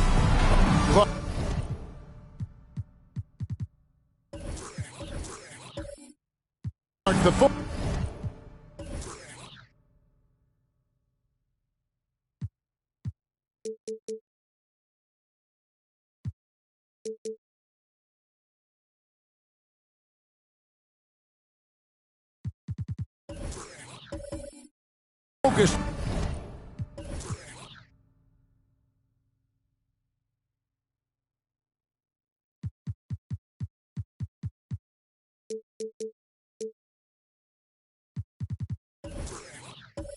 Tonight has to be on the front court matchup.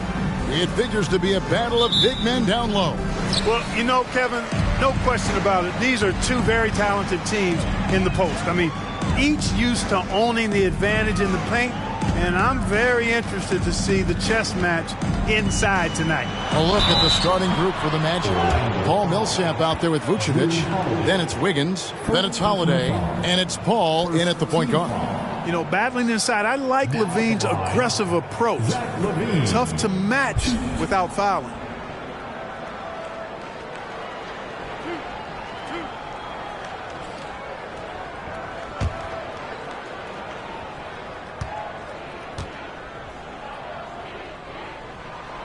That free throw, no good.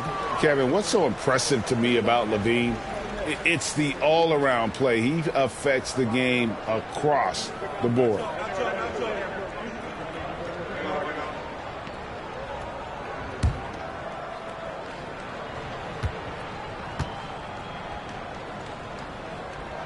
And he can't get the second one to drop either. Coming up empty that time. And Levine's efficient as well. And good shooting numbers, no doubt. Last year, he cut back on the turnovers. And, boy, he's still young. There's still tons of upside to be had. Paul with the buckets. And Paul with the good touch on the floater. Guys, that's a difficult shot to make, that floater, but it's one of his many go-to shots. Now here's Lynn. Outside, Levine.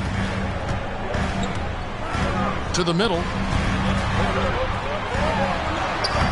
Davis down low. Vucevic defending. 2 points. That one goes. You know, it's not only his size and strength and athleticism, but Davis's timing is so special. That's why he boards it so well. Now here's Paul. They look to him for part of their offensive attack. Right now, he averages nearly 12 points a game. And he's not going to miss that sort of an opportunity from deep. Lynn looking it over. Hayward outside. That three off the mark. And the Magic with possession. It's a three-point game. Outside Millsap. Millsap sets the pick for Holiday. And a wide open look here for Wiggins. Offline with his three. With a short break in the action gives us a chance now to send it over to David Aldridge. I briefly spoke with Jamal Mosley. He talked to me about the importance of protecting the rim, challenging opponents at the top of the jump and making it difficult for them to convert easy baskets. But to have a chance of that, they have to expend energy getting back in transition, which will help close down those driving lanes. So guys, we'll see where their energy lies throughout this game. Thank you, David. Now here's Williams. Following the shot by Chris Paul. And that one is good. And the awareness from Lynn, outstanding. A true point guard who really sees the floor well. Paul outside. Right wing. Millsap has the open look. And that one hits back iron. Well, the defense got lucky there with him missing it, but they don't want to chance that again. There's Lynn with the three. The basket good off the assist from Hayward. Well done by Hayward on the assist that time. He's able to spot a wide open teammate because he plays with his head up. Vucevic setting the pick for Paul. Pass to Wiggins. On the wing, Holiday. Guarded by Levine. Wiggins from outside. And Davis pulls it down. And he didn't punish them for the weak coverage there, but they can't count on him to continue missing. Pass to Williams. Over Wiggins. And that one goes long. And it's Wiggins with the ball for Orlando. Trailing by 2. And the Magic right now, missing that franchise player, might have one of their young talents develop into that, but currently they lack that star. Here's Vucevic. He's now 1 for 2 with that bucket. Yeah, you know, one of the best parts of Nikola Vucevic's game is his great body, excellent hands, and the high motor makes him an outstanding rebounder. Now here's Levine. He's been quiet so far. Still no points in the game. Here's Davis. Almost, but it rolls out. And as we know, Greg, the NBA is a star-driven league. Hard to contend without a top 10 player on the roster. The Magic have been patient in their approach, and one player taking a leap this season would be huge. Al Levine following Chris Paul's three-point attempt. Now here's Levine. He's provided them with some scoring punch and is averaging 13 points a game. Gets the three-pointer to fall. Levine is such a really good shooter from deep. You can't allow him to be alone at the arc. And here's Holiday after the three-pointer from Zach LaVine. And the whistle blows. It's going to be on Robert Williams. That is his first foul of the game. A different look for Miami. Williams, he's checked in for Davis. Bielitsa comes in for Robert Williams. And it's LeVert in for Zach LaVine.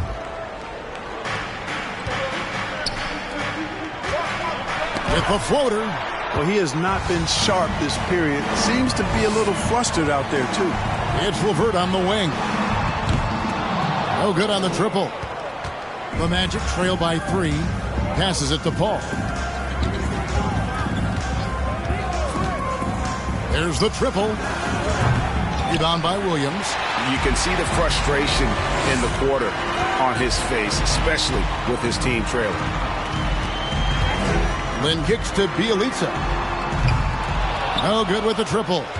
And even without that three-ball dropping for him, the defense should have done more on that last play. And there's the pass to Nurkic. The dish now to Paul. Here's Vincent. Once again off the mark, Orlando. The Heat leading by 3. Hayward, left side. Here's Williams. And terrific work on the offensive glass, and he picks up 2. And they've scored several times already here in the first quarter on the inside. And now the first timeout called here for the Magic. And, of course, one of the league's longest-tenured coaches, GA, is Eric Spoelstra. And he's having a Hall of Fame level career. And you look at the ground he broke when he was first hired. Not only young, Spo was the first Asian-American head coach in any of the 4 major North American sports league and worked his way up from video coordinator. Otto Porter Jr., he's checked in for the Heat. Here's Vincent. Nothing yet on the scoreboard for him. 6 on the shot clock. Nurkic, a screen on Porter. McGowan's. Another miss by Orlando. And it's Miami's ball. They've outscored him 10 points to 2 during this run. Left side, Porter. Pass to Bielitsa.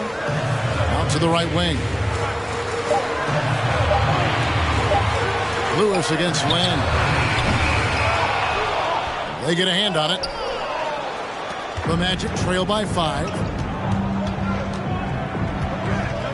Pass to Vincent. Uncovered. Porter pulls it in. And if you ask me what percentage of the time he's making that shot, my answer would be in the single digits. Well, you can't be forcing a shot like that. You got to keep the ball moving. Get something better. There's Lynn with the three. He can't get it to go. And it's the Magic taking it the other way. And this is their first time matched up with this year's Heat team. Passes to McGowan. Here's Vincent. Good on the triple. And no matter who it is, that kind of D isn't going to get it done.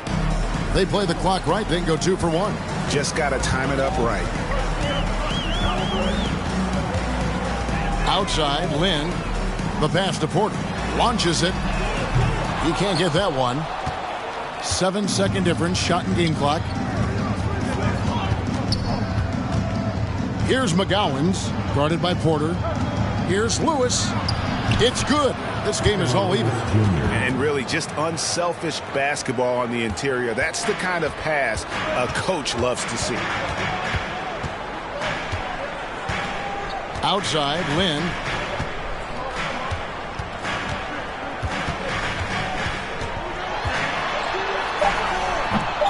No good on that one. It's all tied in Miami. And the second quarter will be on the way when we come back.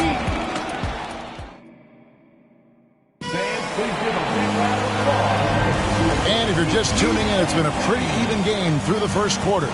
And let's quickly break down the game we've seen from Miami, guys. Well, one way to generate more offense, pound the offensive glass. That was the difference in the first.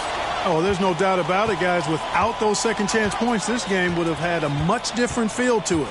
On the court for Orlando, Chris Paul is out there with Holiday, and it's Vucevic. Then there's Paul Millsap, and it's Wiggins in at the 3 spot. The Heat shooting the ball poorly, just 28%. Outside, Levine. Hayward looking around. Daniels kicks to Hayward. Bielitsa sets the pick for Hayward. Great open look there. And the Heat lead by 2. How about this old school look from Hayward? Not afraid to knock down that mid-range J. To heck with those analytics. Now here's Paul. 9 points last game out. Whatever the defense gives, that's what he takes. A sign of a skilled offensive player. Hayward outside. Pass to Daniels. Back to Hayward. Goes up on the wing. And it's Orlando with the rebound. Usually, guys, he's going to knock that one down from there. Proficient at operating in that medium range area. The shot's good from Paul. How many times have we seen a possession like that from them today? Ending with a basket, coming off a pretty pass. Well, when you look at the assist totals, hey, they've been clearly the better team. Now here's Levine. Last game he had 10 points. Time now to turn to our sideline reporter, David Aldridge. David. Thanks very much. Orlando has a very young roster. Coach Jamal Mosley says, one thing I've said to them is dominate the simple. The more we can keep it simple, the better we'll be. Not overthinking things, just playing off instincts and reaction. Kevin, back to you. Good place to start. Makes a lot of sense. David, thanks. Now here's Paul, following the miss by Anthony Davis. Wiggins kicks to Paul. Down to 5 on the shot clock. Here's Vucevic. And a great assist by Paul as that one goes in. Vucevic has got the lead up to 6 now for the Magic.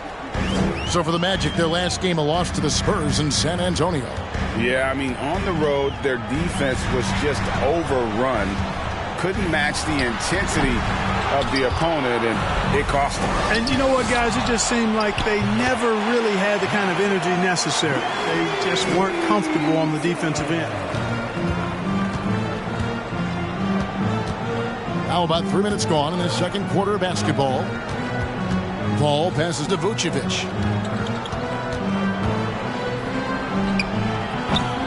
And Davis pulls it down. The Heat trail by 4. And with the struggles AD has had to stay healthy, and you wonder, though, if the team's going to focus on having him be at his best for that postseason run and try to manage the wear and tear. And here's Holiday, who will bring it up for the Magic. Our defense has only allowed 4 points in the quarter.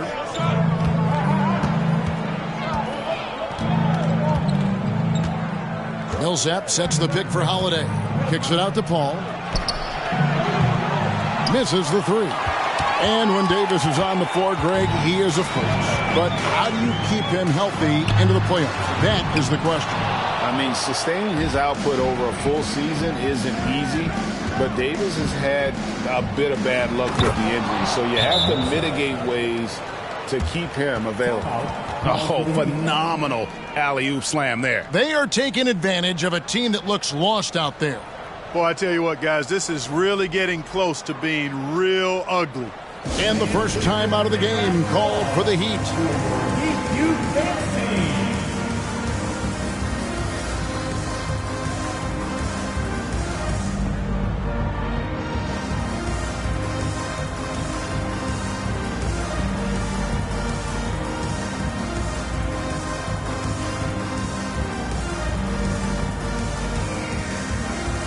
Robert Williams, he's checked in for Miami.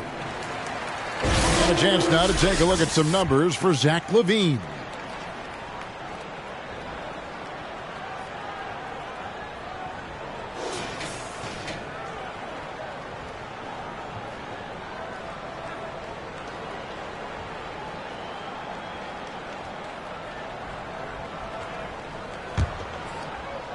The Heat trail by 6.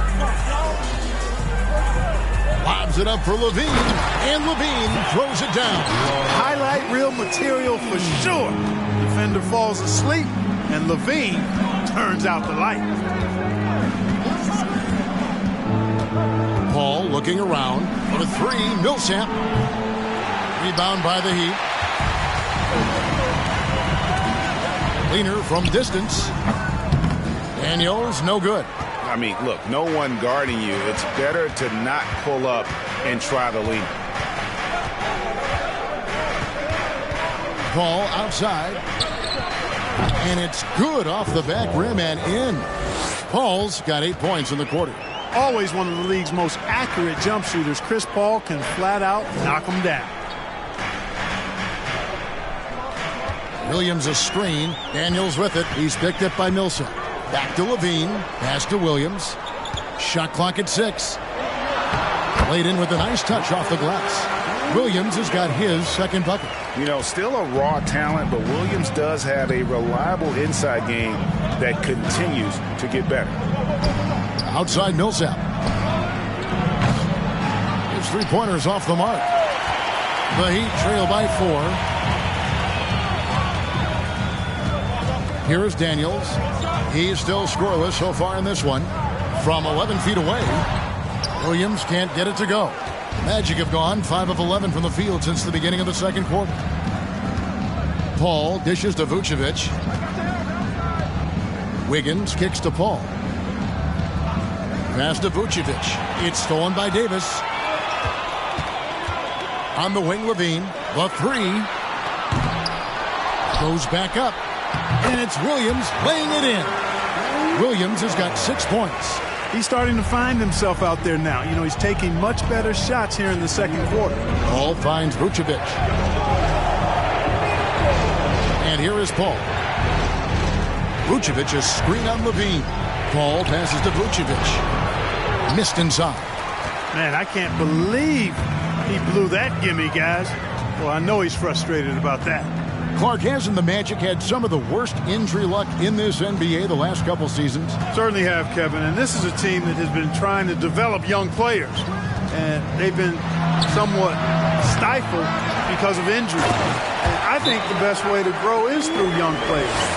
And you've got to give them reps, playing games. So it's been frustrating for Orlando to have these outstanding young talents be thwarted by injury. So Orlando going with an almost entirely new group here. Yusuf Nurkic, he's checked in for Vucevic. Brissett comes in for Paul Millsap. Vincent's checked in for Andrew Wiggins. And Lewis subbed in for Paul.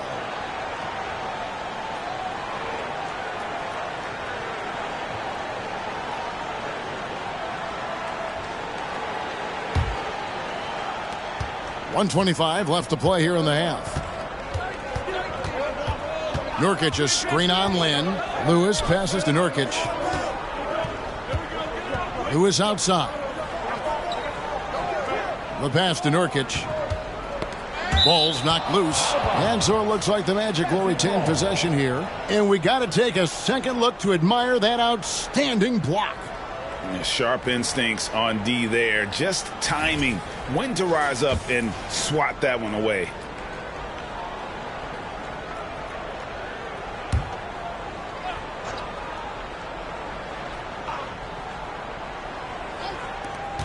.109 left in the first half. Shot from 12. Williams with the block. Something that's kept this game close is the fact that the rebound stats for both teams are almost identical. The battle to a standstill on the boards has really been something to watch, and the game's not over yet. We'll see if one of these teams maintains more energy than the other going down the stretch. Orlando's gotten cold from deep in the second quarter, just 2 of 6 from long range. Lewis against Lynn. Here's McGowan's 6 to shoot. Back to Nurkic, taken away by Williams. 2-second difference between shot clock and game clock. And that one's good by Porter. And not hard to see why they are giving up points on this run. Just too many good looks from in close. Here's McGowan's.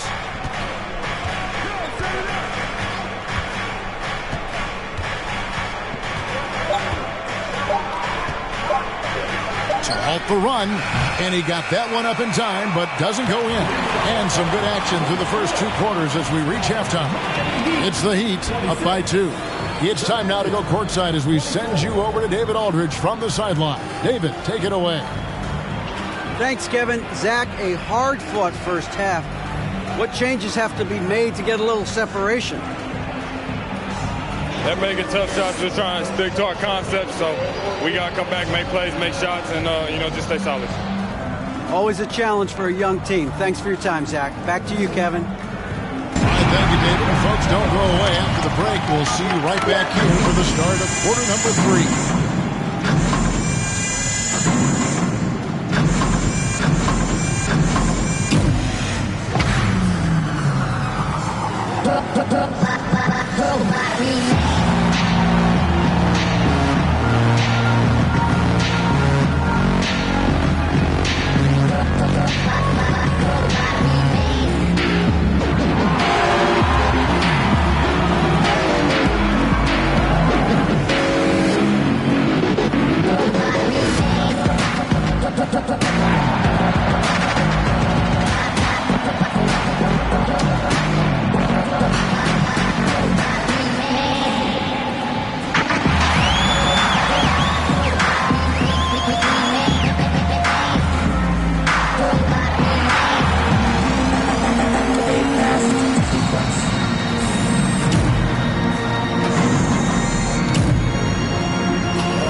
Howdy, folks. The moment you've been waiting for is here. Before we recap the first half, let's see what the standings look like in the East. You take a look at the Heat, they've underperformed thus far, but they're still tremendous. Now comes the hard part. They've got to tinker with the team until they find that championship recipe. Now turning our focus to the Miami Heat, this game has been a nail-biter. Man, I love how aggressive they've been on the offensive glass, generating follow-up shots and making them at a very high clip. I had to smack myself the way he was on his backboard. I thought I was out there. Oh, way to talk about yourself. I didn't talk about myself. I just said I think I was out there. I is not me. I is we. Thank you for being with us. Now let's send it to Kevin Harlan for the second half tip.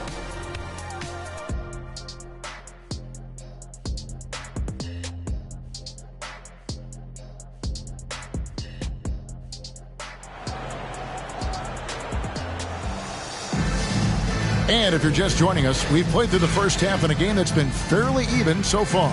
You look at Chris Paul, what a contribution.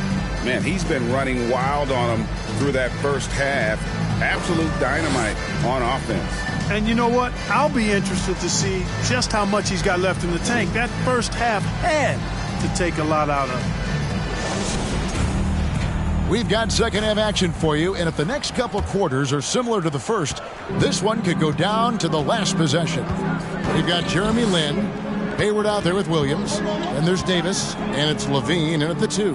So that's who Eric Spoelstra starts the second half with. And here's Lin. He'll bring it up for the Miami Heat. The lead is 2. At the conclusion of this game, they're off to Minnesota where they'll take on the Timberwolves. That one will start off a 3-game road trip for the team. Getting the latest now from our sideline reporter, David Aldridge. David, it's all yours. Take it away. Thanks very much. Karis LeVert has become one of the game's best slashers. He says, honestly, I just go to the front of the rim and work on different spins. Getting more comfortable with both hands and finishing. Kyrie Irving did that when he was younger, and that's one of the ways he became a great finisher. Kevin, back to you. He is a great finisher. David, thanks. He's studying the greats, and it's paying off. Lin kicks to Hayward. Pass to Levine. 3-pointer. The basket good off the assist from Hayward. Levine's got 8 points. And something that's been on the uptick in the NBA is free throw shooting. League-wide, Clark, teams are having more success from the stripe than ever before.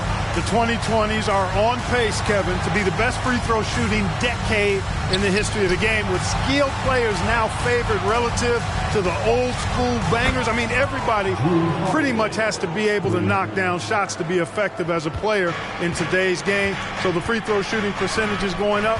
Not much of a surprise to me. And here's Levine following the 3 from Drew Holiday. For 3, Hayward, offensive rebound. And that bucket adds to what has been a big difference in points in the paint between the two teams.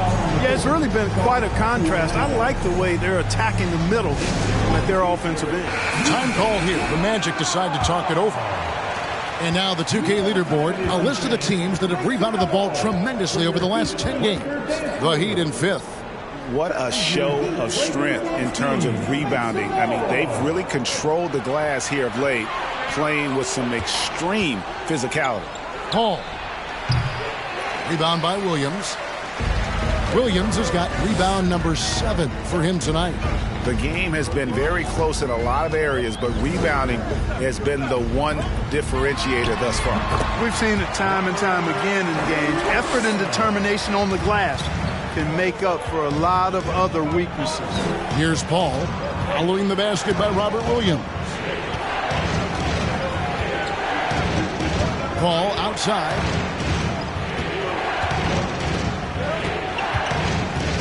Millsap sets the pick for Paul. Hits it from 3-point range. Paul's got a pair of 3s now here in the 3rd for the Magic. Defensively, they just look out of sync, not closing out on the 3s in time. Well, I think they're getting caught in that in-between zone, no man's land, giving up 3 straight from beyond the arc right now. Now here's Hayward, and you can see his scoring totals. Those are some pretty good numbers. He's putting up close to 15 points a game on average. Lin's shot is off. He is single-handedly dropping the temperature in here with that cold streak. And he's got to find other ways to contribute then, because his shot making is not happening right now. Here's Paul. He's got 16. Up again. Controls the rebound and puts it back up and in. Vucevic has got it all tied up now for Orlando. Vucevic is known as being an excellent offensive rebounder, in part because he does such a good job at getting the ideal position for these putback throwdowns. Timeout called, the Heat. And the Heat making a change here. Daniels has checked in. And a quick review, looking at some numbers here for Millsap. 3rd in 3-point shooting, and he's among the top 20 free throw shooters in the league. Doesn't waste many opportunities at the line. And he's the type of 3-point specialist that doesn't need a lot of shots to rack up points. That's why he's top 3 in percentage. Pass to Daniels. And he stays with it. Again, the miss by the Heat. Paul passes to Vucevic.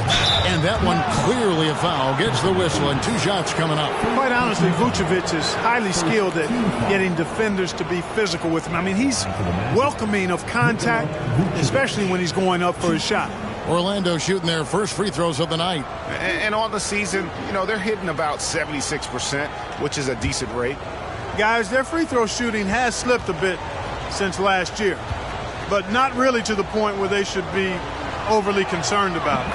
Now the free throw is good, now leading by 1. And, very quietly, Vucevic puts up phenomenal numbers consistently. A nightly double-double threat who, bullies opposing defenses on the regular.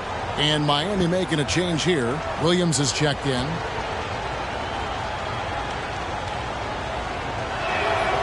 And both free throws good for Vucevic. And so Lynn will bring it up for the Miami Heat.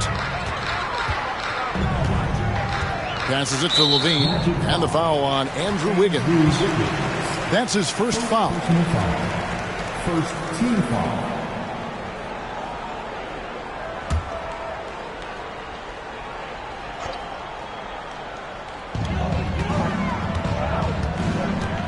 Lynn against Paul. Lynn kicks to Levine. Pocket 6. Can they get it? Miami with a new 14.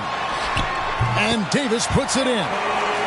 Even when the defense is stellar, Davis still able to score the ball. That's what makes him an elite talent. He can make hard shots look easy. Now here's Wiggins. He's averaging just around 8.5 points a game. Here's Paul. Another miss by Orlando. Miami's gone 1 of 4 in three-point shots here in the third. Wiggins against Hayward. The pass to Levine. And taken away by Paul.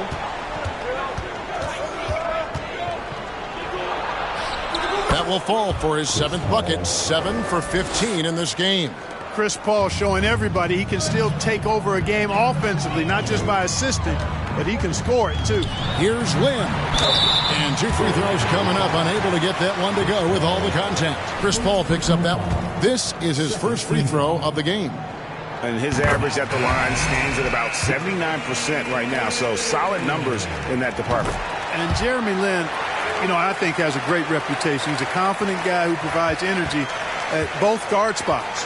Here's what Miami's going with right now. Otto Porter Jr. comes in for Anthony Davis, and it's LeVert in for Levine. So Orlando going with an almost entirely new group here. Nurkic checked in for Vucevic. Brissett comes in for Paul Millsap. Vincent's checked in for Drew Holiday. And Lewis subbed in for Chris Paul. Heat have gone 5 of 9 on field goal attempts since halftime. Lynn finds Porter. Now LeVert. Good ball movement here by the Heat. 3-pointer. Hayward. Lewis grabs the board. And you could tell he thought that triple was going to fall. Nurkic a screen on Lynn. Kicks it out to Wiggins. Buries it from 3-point range. Wiggins has got 6 points. 3-point shooting since the half has been about as good as you could ask for. And now's the time for them to step on the gas pedal. Don't let up. Keep letting it fly from deep and build that lead. Play through the finish line, not to it.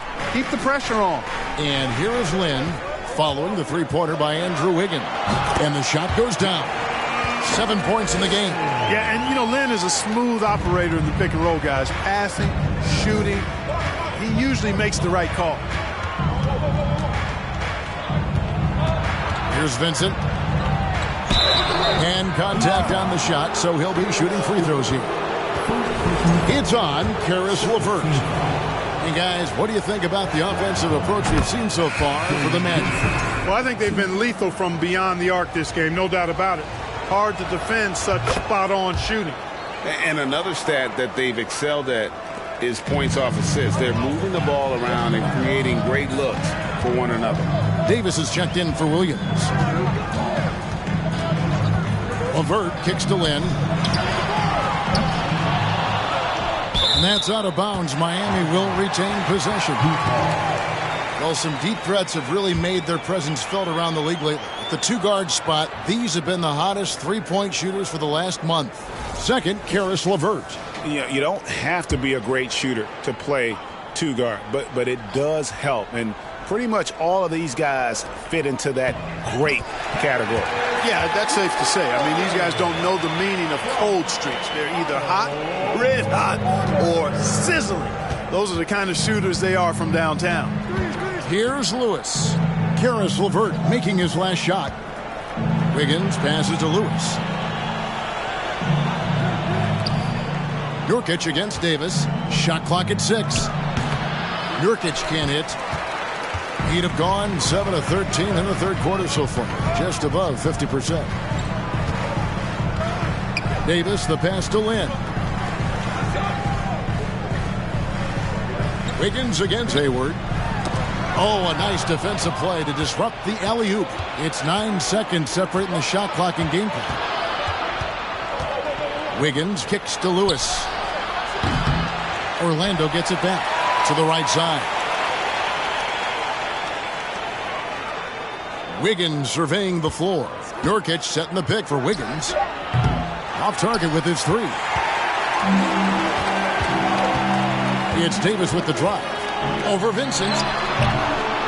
Here's Lynn. Here's Porter. And oh, he hits the buzzer beater. One eye on the rim, one eye on the clock. Nice job. What was really impressive there, though, guys, was that he could have rushed it and panicked, and yet he kept his cool and splashed it. And we just finished the third quarter, and we've got a tight man. Please give a big round of applause. And a worthy candidate tonight as we take a look at our State Farm assist of the game. And he sliced the D wide open with this feed. They had no chance to prevent that basket. Yeah, that's just a brilliant read of the defense. I mean, it was also excellent anticipation of the movement of his teammates before the pass. Just great harmony on all sides. And I know I speak for all of us when I say I can't wait to see what kind of finish awaits us here in the fourth quarter. Fourth quarter on the floor for the Magic. They've got Vucevic, Paul Millsap out there with Andrew Wiggins, and it's Chris Paul, and it's Holiday in at the 2. They continue to be outworked and outmuscled on the backboard. Guys, it is not that complicated. When a shot goes up, hit and go get. That means hit your man and then go get the ball. Now here's Lynn, following the shot by Chris Paul. Davis setting the pick for Levine. And there's the feed to Davis. That's good, and it's Levine with the assist. Davis has got the lead up to 5 now for the Heat. And in the first half, it was a struggle offensively, shooting a very low percentage, but it hasn't prevented them from grabbing the lead, and now they're shooting it much better here in the second. Wiggins passes to Paul. Holiday with the 3, drills the three-pointer. Wow, something's brewing, guys. The three-pointers just continue to flow. Yeah, they've had a great second half from long range. I mean, things are definitely starting to look up for them. And here is Lynn following the 3 from Drew Holiday. Feeds to Davis. Whistle blows, basket is good. So a chance here for a three-point play.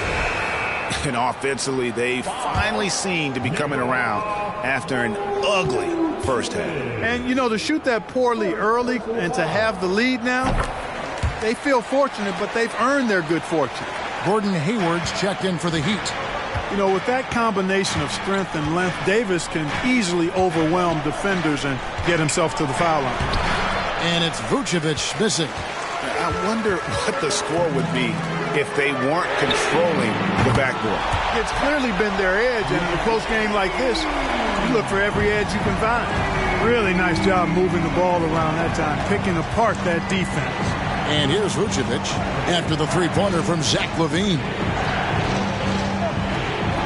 Vucevic a screen on Lynn, down low. And foul on the shot. He'll shoot 2 at the free throw line.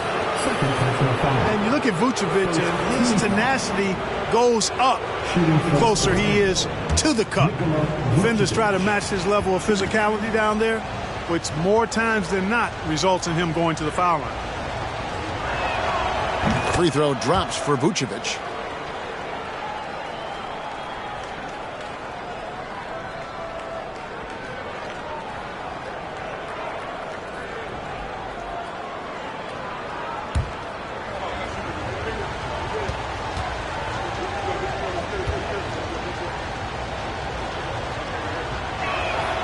And both free throws good for Vucevic. Yeah, I like that they haven't lost their aggressiveness here in the second despite being down. That's exactly when you need to be aggressive.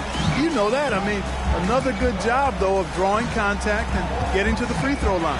Outside for Davis. In the corner, it's Hayward. 6 on the shot clock. Miami needs to get a shot off. Levine's shot is off. He's tried to get it going, but the shots simply have not been there. Nothing seems to be falling. Holiday, the pass to Paul.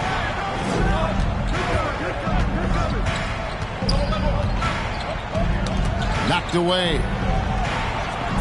Vucevic, a screen on Lynn. Ball finds Millsap. The Magic again can't hit. A good job by him on the glass here tonight. +8 in that department. Lynn from long range. Orlando grabs the miss. After hitting 1 3 in the first half, he's been unable to dial in from deep since then. You know, using his size advantage there to rip down that board in traffic. Levine against Holiday. Pass to Hayward. Back to Levine. Good ball movement here by the Heat. And Hayward at the stuff. You know, Zach Levine is not just a scorer. He's really good at setting up his teammates, too.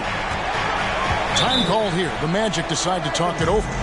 And with the fourth quarter push coming up here, the coach going over the game plan and these players rehydrating themselves with Gatorade, recharging their bodies, refocusing their minds, and getting that strategy down to close out the game. A moment now to hear from our sideline reporter, Hall of Famer David Aldridge. David. I was able to listen in on what Jamal Mosley was going over with his team. He got on his guys about allowing too many paint points. He said, hey, we've got to be scrappier. We've got to be quicker to help, quicker to collapse the lane. You guys know what to do. Now you got to give me the effort. I want to see some nasty. Kevin? Thanks, David. Beyond the arc. Paul can't get it to go. The Heat leading by 8. Now Lynn.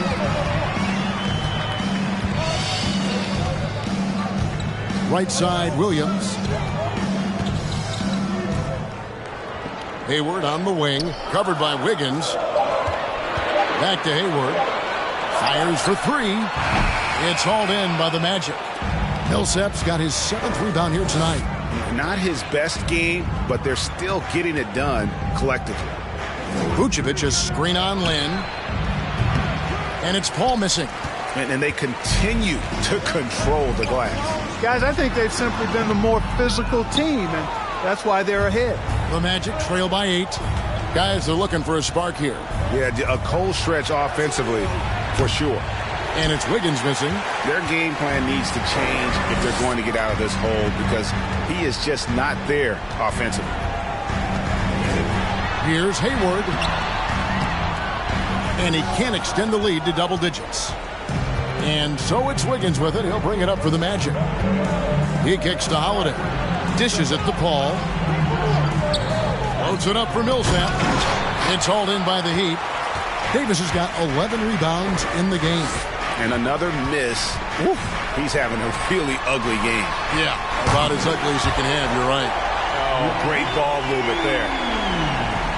Orlando's gone into a funk from downtown in the fourth. Only one of their 5 3-pointers has found the bottom of the bucket. And Davis sends it back. Davis's anticipation and timing.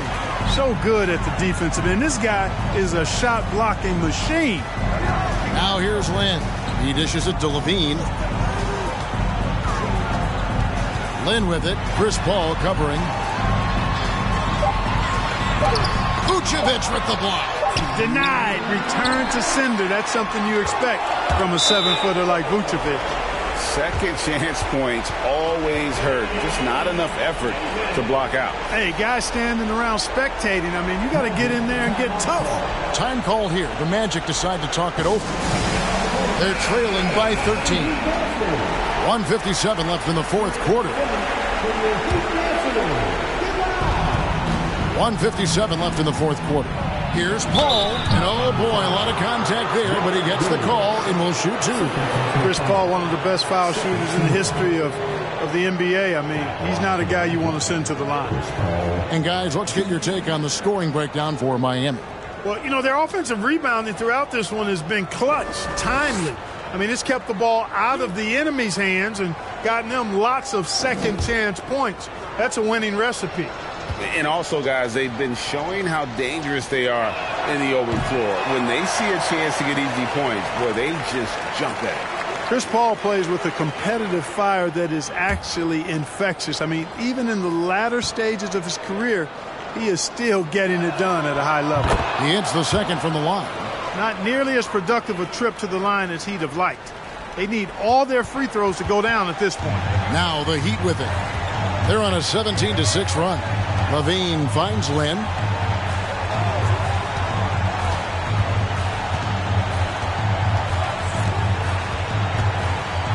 Beyond the arc.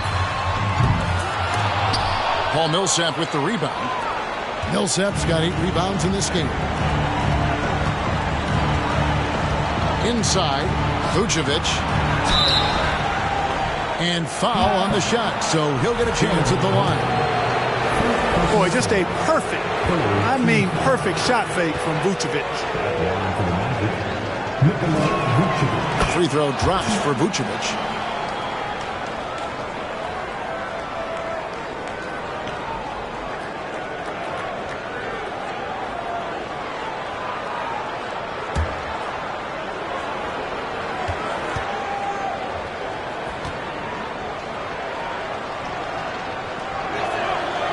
He doesn't get the second one. The Heat leading by 11. Outside, Lynn. 1:14 left in the fourth. Levine can't hit. Not a lot of time left for the Magic in this one. Wiggins dishes to Millsap. Kicks it to Paul. And that one is off. And Miami the other way now. Guys, I think this is a game they have to feel good about as we wind through the final moments here in what looks to be a solid win for Miami. 2 great rebounding teams. And these guys worked just a little bit harder tonight, and that was the edge they needed. And they took charge when it counted, and they'll be notching their 9th win overall. And as usual, some excellent work tonight in what was a quality big impact game for Davis. Yeah, he was aggressive rebounding the ball tonight. I think his aggressiveness on the glass helped set the tone. Al Levine following the miss by Paul Millsap from deep. Just 5 on the clock. It's Davis on the wing. Shoots over Vucevic. And it's Davis missing. Paul outside. Takes the 13-footer. He hits the back iron and sinks the shot. The ball control that Chris Paul has is fantastic. I mean, those dribble moves, and he's got a bunch of them, look effortless. And so Miami takes this one by a big margin. Some good competition, but the hometown advantage and their ability to stay focused, I think, made the difference. Yeah, and the first step in becoming a good team is your ability to win at home. And they really seem to revel in that opportunity. And this is what they came out to do. And now we'll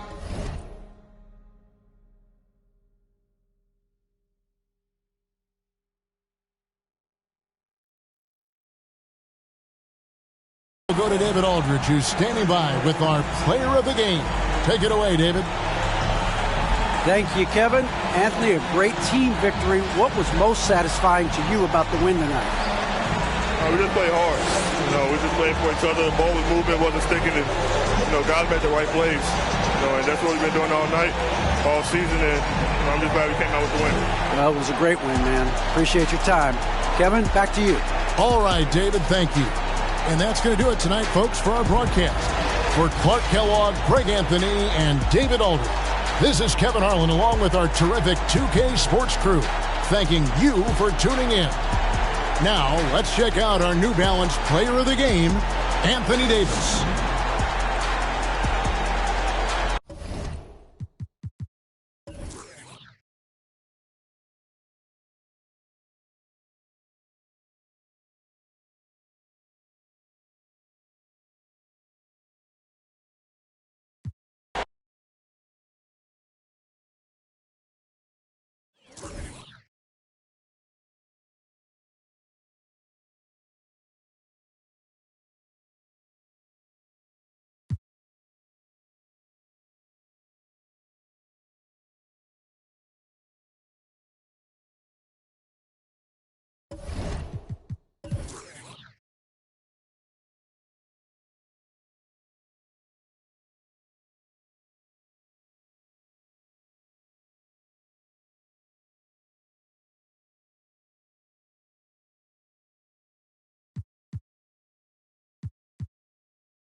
Let's meet the visiting team, Chicago. We've got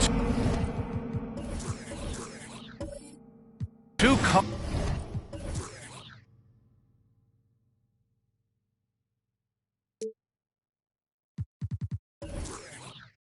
conference rivals squaring off tonight, Grant. I'm sure both teams have been eagerly looking forward to this one. Well, we always enjoy these rivalry matchups. I mean, facing a rival you've been battling in the rankings is always rewarding. And as a player, you get fired up and are ready to do whatever it takes to get the win. And a look at the starters for the Bulls. Edwards with it, trying to make up for his poor performance in that loss to the Lakers. Irving, a screen on Allen. Collins outside. 5 to shoot. On the wing, Irving. Shoots. And it's off the back of the rim. No good. Edwards against Allen. Wood outside. Pass to Nowitzki. Here's Ginobili. Takes the three. Knocks down the triple. And that's what they want to do. Get him open looks early. And here's Detroit. It's a three-point game. A tough loss coming against the Lakers in their last game played. They hit a couple big shots, but overall, there was a lack of consistency. Just not their night at the offensive end. And tonight, I expect them to play better offensively. Try to get some closer looks. Allen finds Wood. Here's Ginobili. To the inside. Shot clock at 5. Yes, it's good. Just taking it right to the rim, and no one was there to greet him. Easy possessions like that literally are just a gift. You just dream of them. He'll gladly take those. Now here's Edwards. The rebound by Nowitzki. No clue how he misfired on that shot. You don't see that from him very often. Pass to Ginobili. Back to Allen. Herbert Jones, first personal foul. First team foul.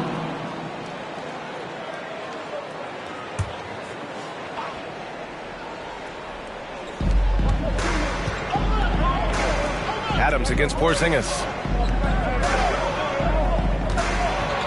Adams inside. Lockdown defense by Porzingis. When he moves his feet to get in position, his length is unbelievable. And last season, the NBA mourned the passing of Hall of Famer Bob Lanier. He played his first decade with the Pistons.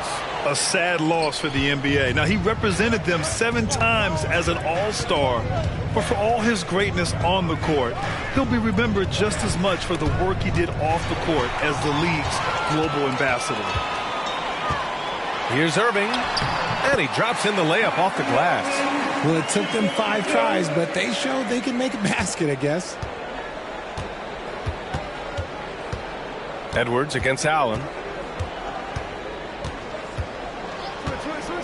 Pass to Nowitzki. The three. Drills it from deep. He's got 5. Starting to find his rhythm. He's cooking, and he knows it. Yeah, when he gets engaged this early in the game, it's bad news for the defense. He can roll this start throughout the rest of the game. Well done on the glass. Gets himself in position where he can use his size. Allen, the pass to Wood. Here's Nowitzki. What a tremendous game he played against Denver. Pass to Allen. Just 5 on the clock. From downtown. Tries to keep it alive. Detroit has gone 0 for 3 from downtown. Edwards for 3. The rebound by Nowitzki. And you never want to give a shooter like him a clean look. Now Allen. He's coming off a 13-point game against Denver. And he makes no mistake. Slam dunk. Oh, nothing soft about that. Was not going to be denied. Just took the dunk that was right in front of him. And that's his MO. Be physical, get in position for the putback, and throw it down. The defense got to know that's what he's looking to do. Nice awareness there from the big man Collins. Solid at finding his teammates when they're open. Pass to Nowitzki. Wood with it.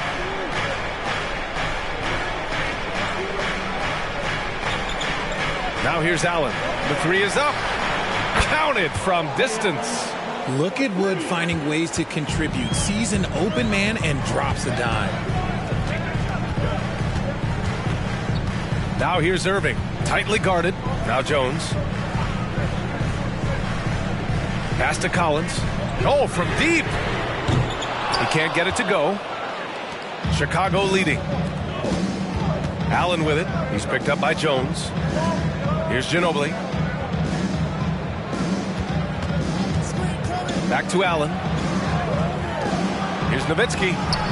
And again, it's the Bulls from deep. When you let a team knock down that many threes, you know you're likely to be on the wrong side of a run. And the Pistons going with a whole new group out there. All right, let's take a break and take a look at which teams have been lethal from outside the arc during the last month of play. Chicago, 4th. And look, that stat is absolutely no fluke. It's just a matter of getting hot from long range. They are working hard to find good, open looks from the perimeter.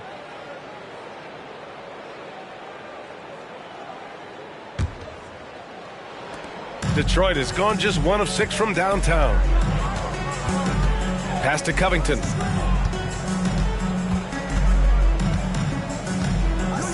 Brogdon with the ball from the arc. It's hauled in by White.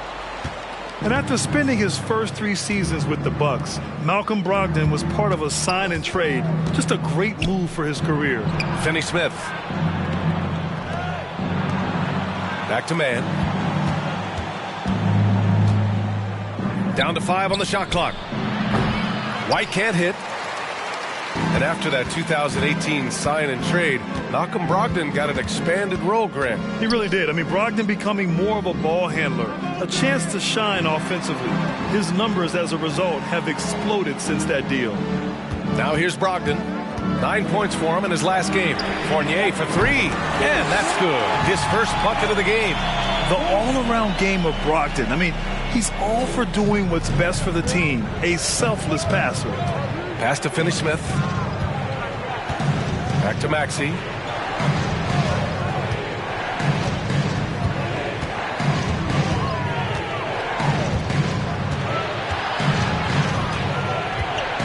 Here's Metu.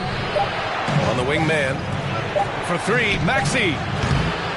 Rebounded by Marion. The Pistons trailing. Outside Fournier. And that one makes him 2 for 2. He's in his rhythm. He doesn't have the quickness of some guys, but he sees everything, including that opening. Outside White.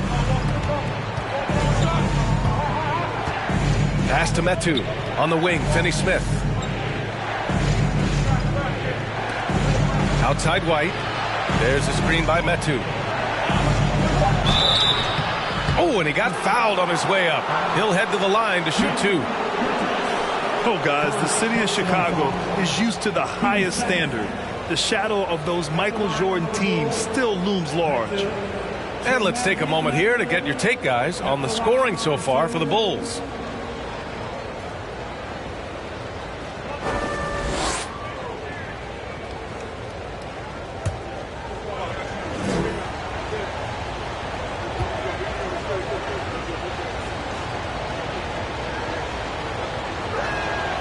First free throw is good.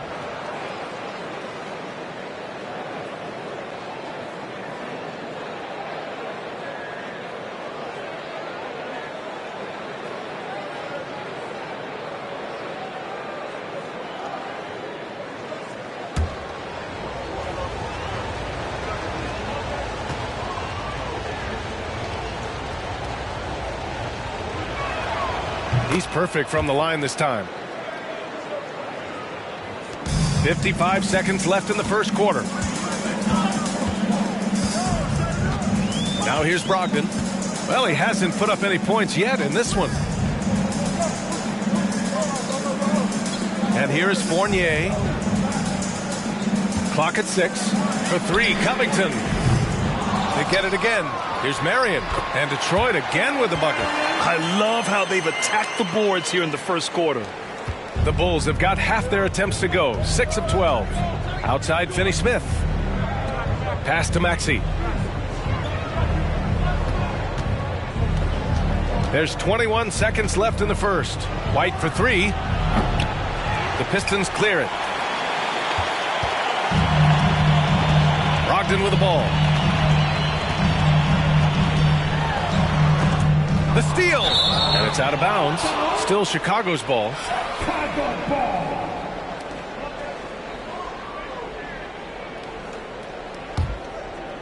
Here's Maxey.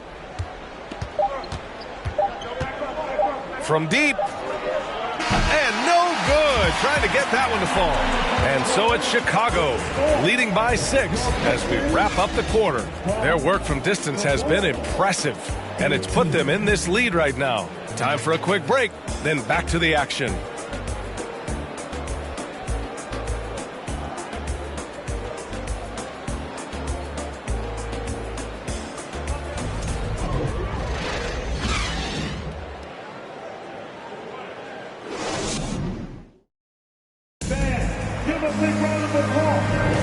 If you're just joining us, we played through one quarter in this one. And before we move on, what do you think about what we've seen here from the Bulls tonight? Well, it's simple. I mean, they started off strong, and they've been hot from beyond the arc since the get-go. And as long as the threes are dropping, you've got to keep launching them.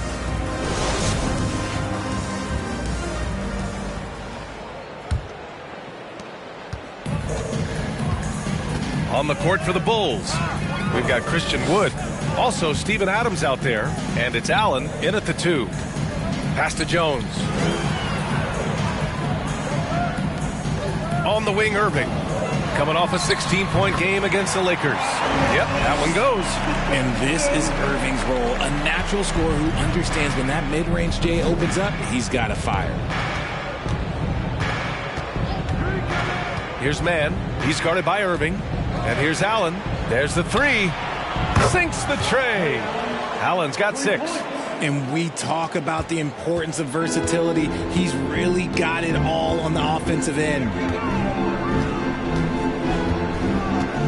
It's Edwards on the wing. Allen defending. Pass to Collins. Outside Edwards. Now Irving. 4-3. Sends it home from three-point land. Irving's got 5 points in the quarter. Going right back at them. Kyrie answers with a 3 of his own. Woo. Now here's Allen. Back to Mann.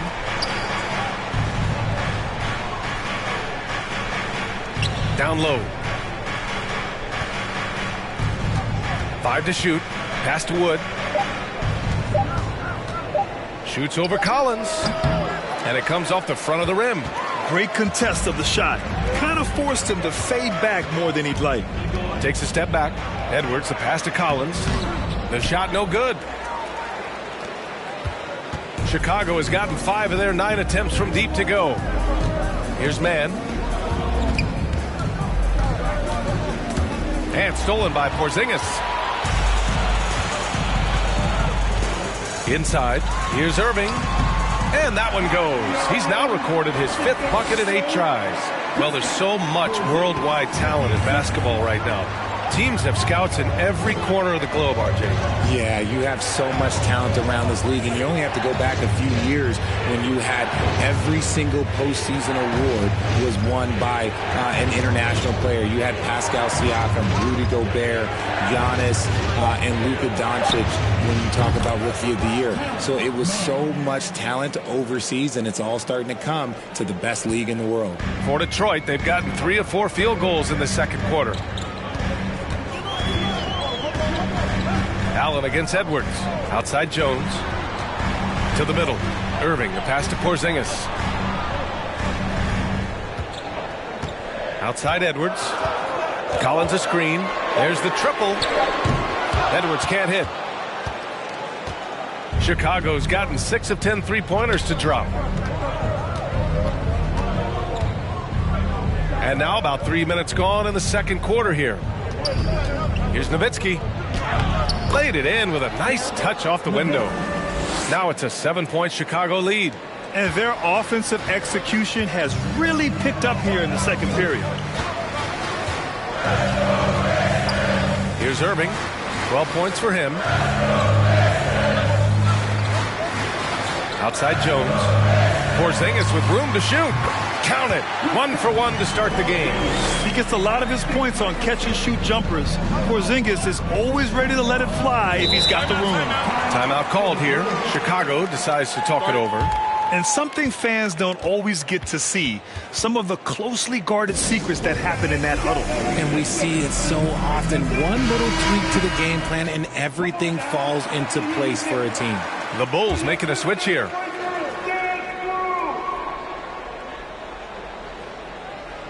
Closing in on 4 minutes played here in the second quarter. Pass to Ginobili. The three. Here's Nowitzki. The shot off that time. And the Pistons going the other way now. And this game, the first chance they've had to see Chicago. Outside Edwards. And here is Irving. Lets the three fly. They get it back. The second effort. The basket counts and one. He'll go to the line. A chance at a three-point play. And they're in a better flow this quarter offensively. And their shooting percentage is steadily rising as a result. And the free throw, no good. Standing at 7-3. We have never seen a player quite like Kristaps Porzingis. A fantastic shooter, a solid ball handler. What a talent. Now here's Irving. 12 points for him. Fournier for three. He buries it from three. Fournier's got 8 points. A quality pass, setting up a quality shot. It's just textbook basketball. Pass to Finney-Smith. To the paint. Here's Wood.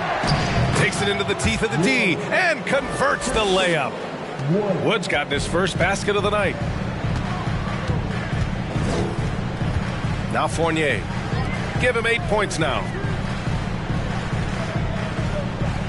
Outside Irving.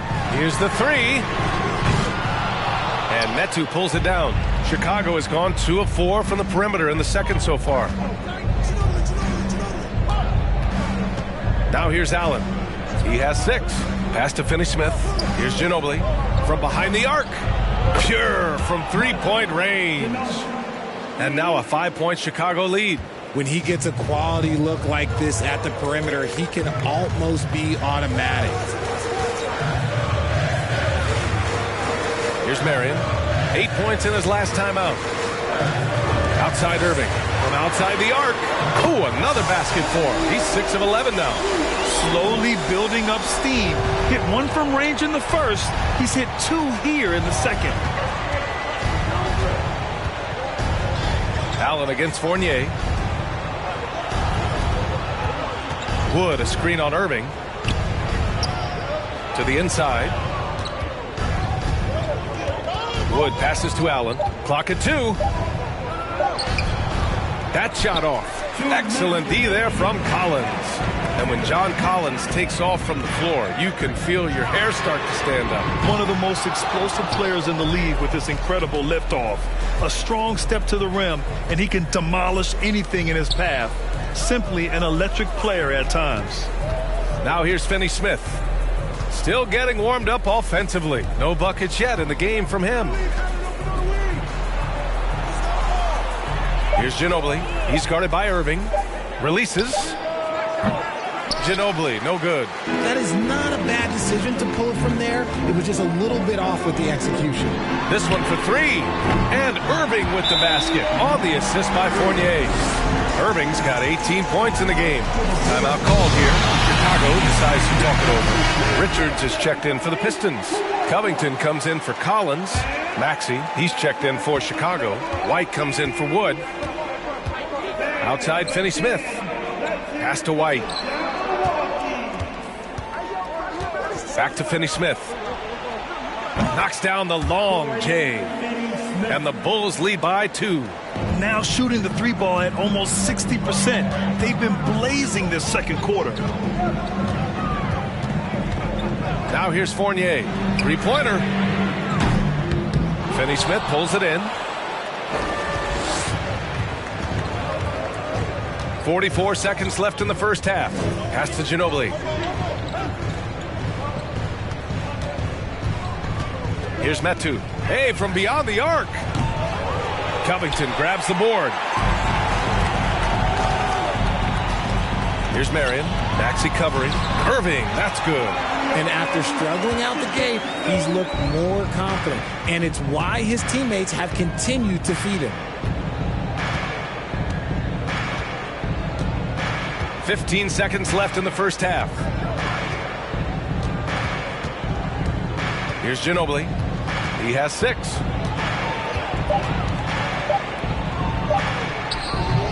He can't get that one to fall. I thought he had that all sewn up, but somehow the defense just threw him off. Kyrie Irving has been on display for Detroit. An insane quarter. No one could stop him. Well, now a minute to check in with Allie LaForce. She's courtside. Hey, Allie. Dwayne Casey's here with Allie, as always, thank you. We'll be...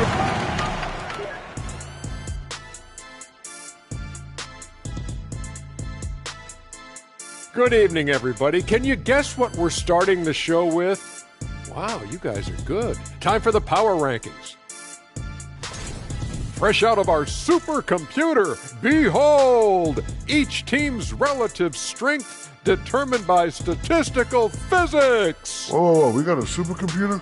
Where is it? How come you never told me about it, Ernie? Well, he told me, Shaq. He just didn't trust you around technology. Oh, you guys holding out on me. Okay. You want to know where the supercomputer is, Shaq? Nope. In between these ears. Shifting focus. How about this tight game the Detroit Pistons find themselves in? The offense is firing on all cylinders. They're getting great looks. Just look like they have good team chemistry. When you're selfless, good things tend to happen. Strong showing for them. That's right, Ernie. Selfless. And that's it for halftime. Thank you for joining us. We send you back to Brian Anderson for the start of the third quarter.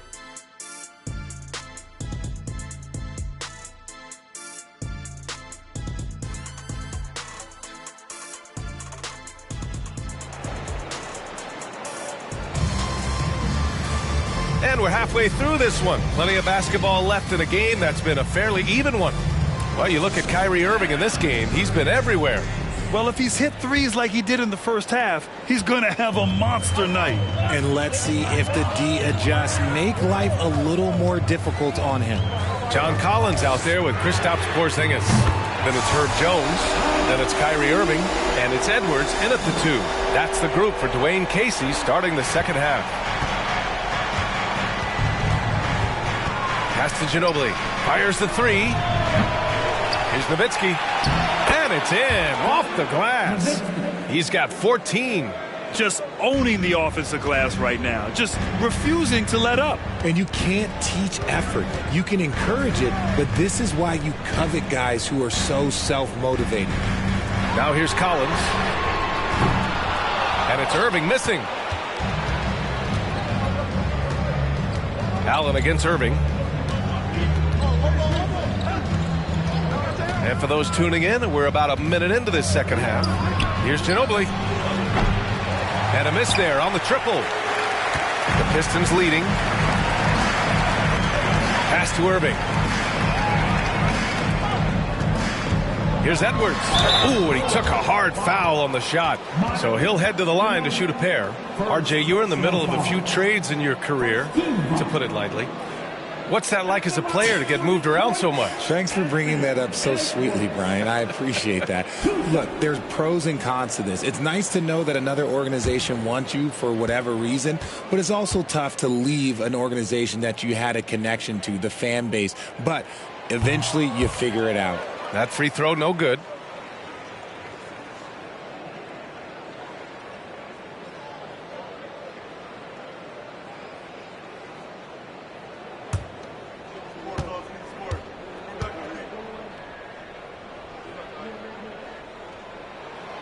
And he sinks the second. Here's Allen. He has 6.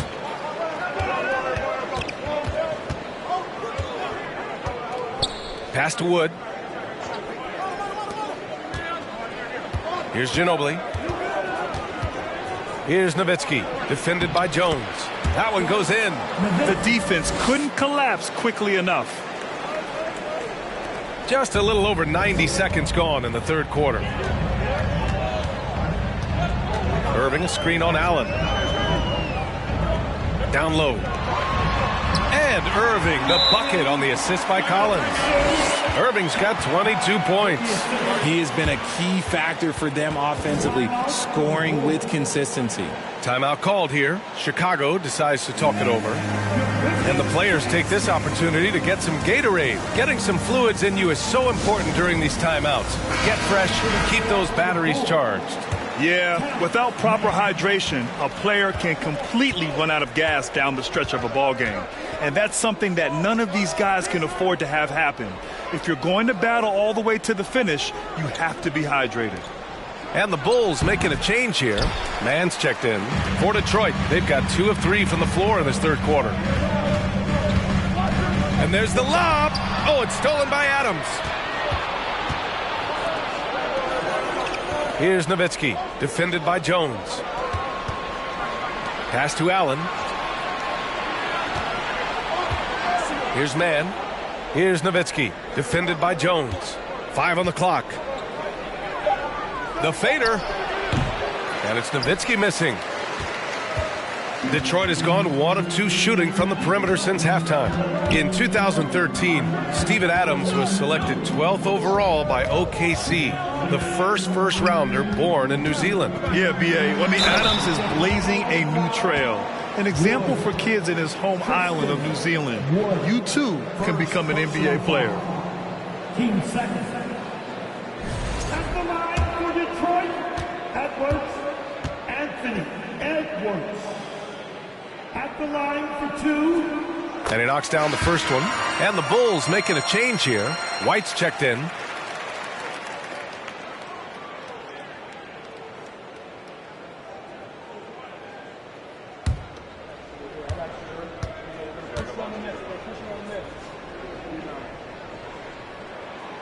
And both free throws good for Edwards. Chicago trailing here. Clock keeps going. 3 minutes into the second half now. Pass to Nowitzki. Jones comes with a double team. And stolen by Edwards. White against Irving. And the layup is good off the glass. Irving's got 4 points this quarter. Good, solid start to the half. Hitting 3 out of 4. It's White with a drive. Detroit with a rebound. Collins has got his 7th rebound of the game with that last one. Outside Edwards. And here's Collins. 6 to shoot to the left side wing. Porzingis passes to Irving. Perfect pass to set up the lay-in. And now it's an 8-point Detroit lead.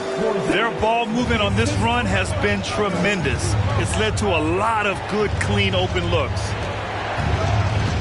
Pass to Allen. Looking to end the drought.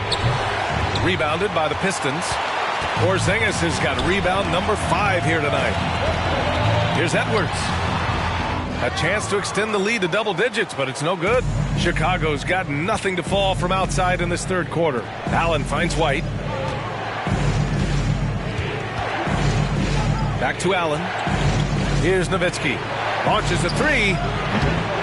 Second chance effort. And it goes. As the official calls the foul, count it, and he'll shoot one more at the line. All right, a look at how the points have been generated so far. A scoring breakdown for the Pistons. For the Pistons, Richards is checked in for Kristaps Porzingis. Covington comes in for John Collins. And Malcolm Brogdon is subbed in for Edwards. And the Bulls also making a change. Maxey, he's checked in for Allen.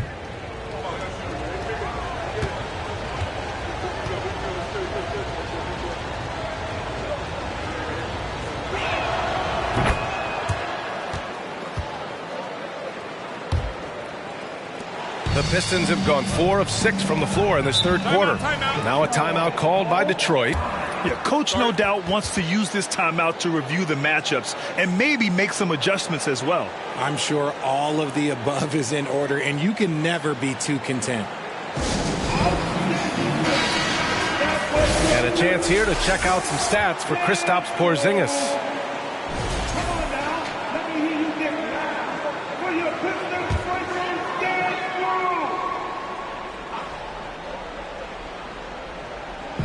Bulls on D. Jones, the pass to Irving. Off target with the three. Well, after the show he put on in the first half, you thought it would continue, but he's cooled off a little bit here now. Outside White. Pass to Wood. Here's Nowitzki, defended by Jones. Outside White. Gets the three to fall. White's gotten himself going with a triple, his first basket of the game. He's the last guy you want to leave alone on the perimeter. Covington with it. Outside Irving. Let's go with a three. The rebound by Nowitzki. Chicago has gone just 1 of 5 from three-point range here in the third quarter. Pass to Wood. Here's Nowitzki. Inside. Here's Maxey. Here's Adams. Ooh, can't tie it up as that one's no good. The Pistons leading. Irving with it. Now guarded by White. Ooh, that's a clever pass there by Kyrie. Getting the ball to the guy for the better look. Chicago shooting only 39% so far in the game. White, the pass to Wood. To the middle. Pass to Maxey. Six on the shot clock. Wood with the screen. Over Irving. Wood misses. The Pistons have gone 5 for 9 from the floor in the third quarter. Outside Brogdon. Outside Irving. For three. They grab their own miss. Richards' shot is off. And for Chicago, they're shooting a less than average 27% in the third quarter. And the basket is good. He got it to go, and he took the bump. So a free throw coming up, an opportunity at a three-point play. And for people who didn't know about Derek White before last year's playoffs, they sure know about him now. He played big on the biggest stage.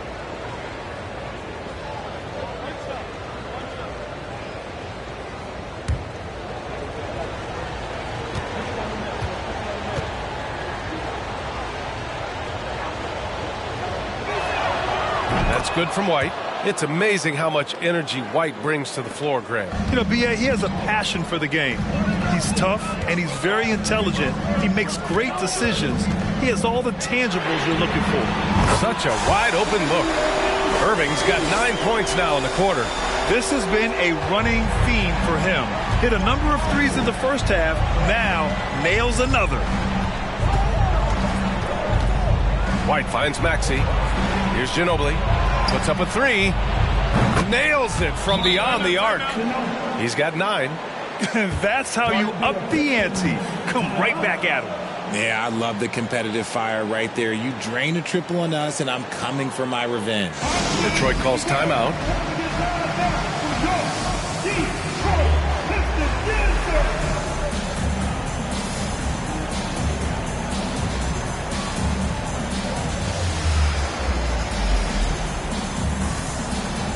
So for the Pistons, Porzingis has checked in for Richards, and it's Collins in for Covington. Adams checked in for Chicago. Allen comes in for Maxey. Here's Irving.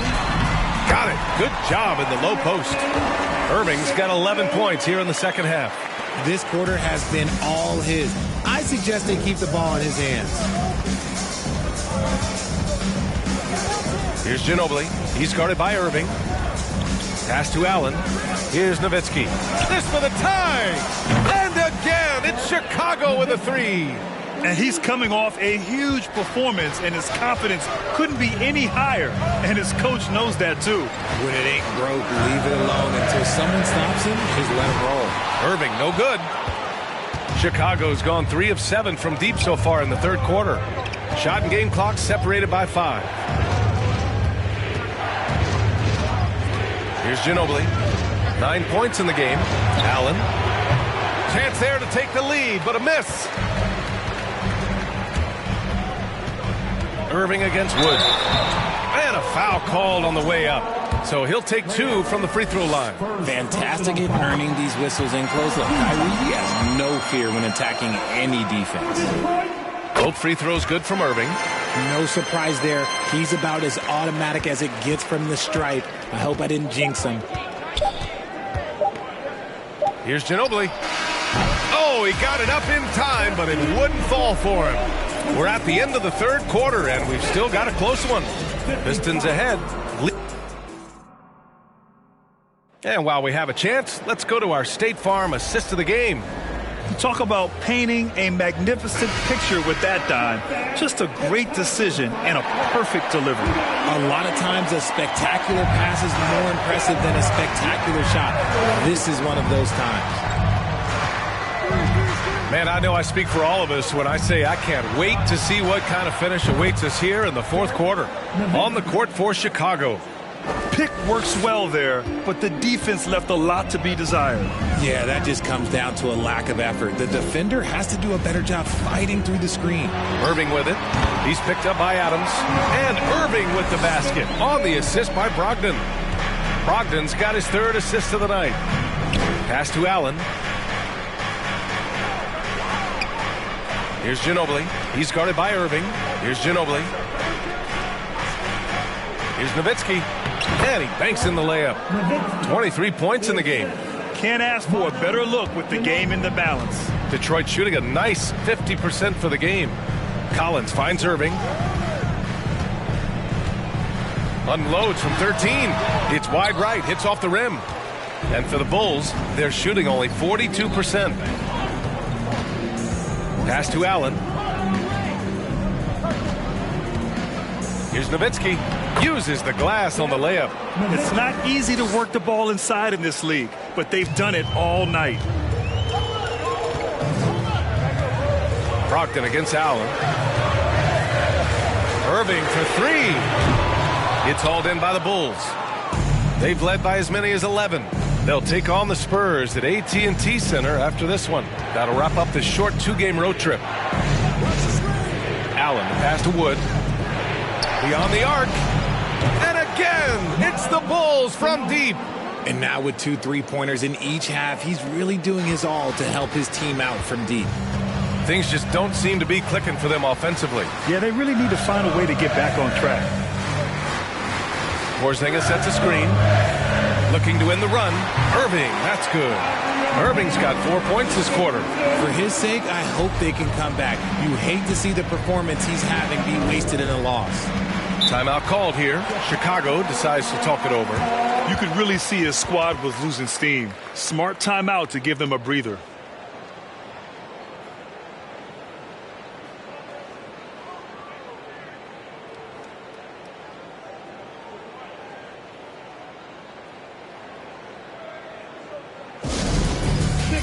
Jones, he's checked in for Brogdon.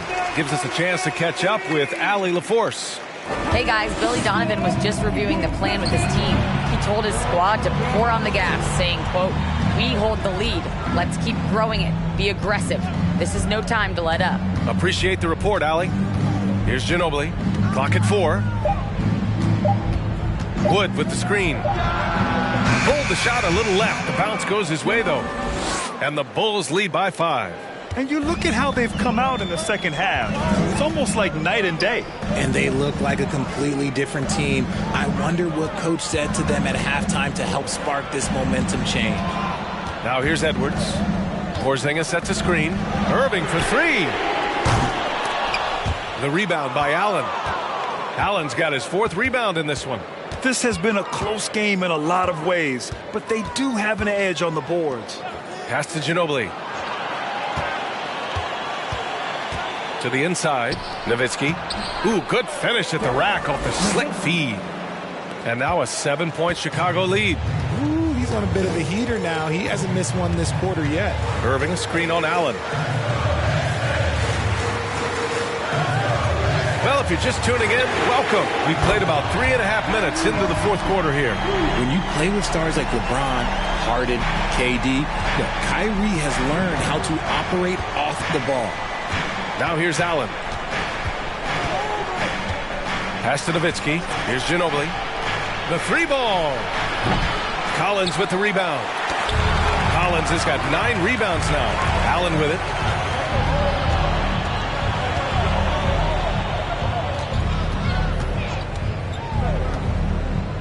Here's Wood. Collins defending. Here's Ginobili. Now Allen. The three is up. Nails it from three. You can't lose a shooter like him on the court. The ball will find its way to him, and he will drill a three each time. They set the screen. And again, it's Detroit converting. And this is just typical of him. Always making an impact at crucial moments in the game. And his team needs every bit of his production if they want to pull this one out. It is neck and neck here in the final period. Here's Ginobili. After the Pistons picking up a basket just moments ago. And out of bounds, Detroit will have it.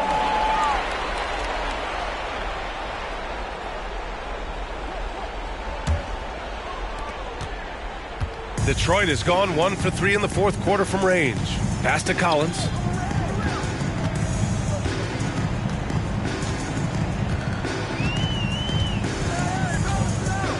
Back to Edwards. Irving with it. Shot clock at 6. The Pistons need to get one up quick. For 3, Collins. And the Pistons, another 3.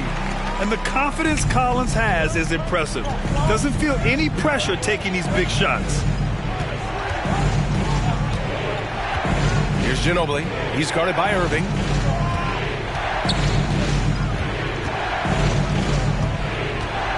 Edwards comes with a double team. For 3, Allen. The shot no good. And it's Detroit the other way. Outside Porzingis. Stolen away. Nice job to interrupt the alley-oop attempt. To the paint. Oh, and a beautiful feed leads to a monster jam. And that's gotta hurt. A turnover for a free run at the rim. And now we know who has the momentum. That's the last thing you need to happen down the stretch. Let's see how they respond to the devastating punch. Detroit calls timeout. Here's Irving.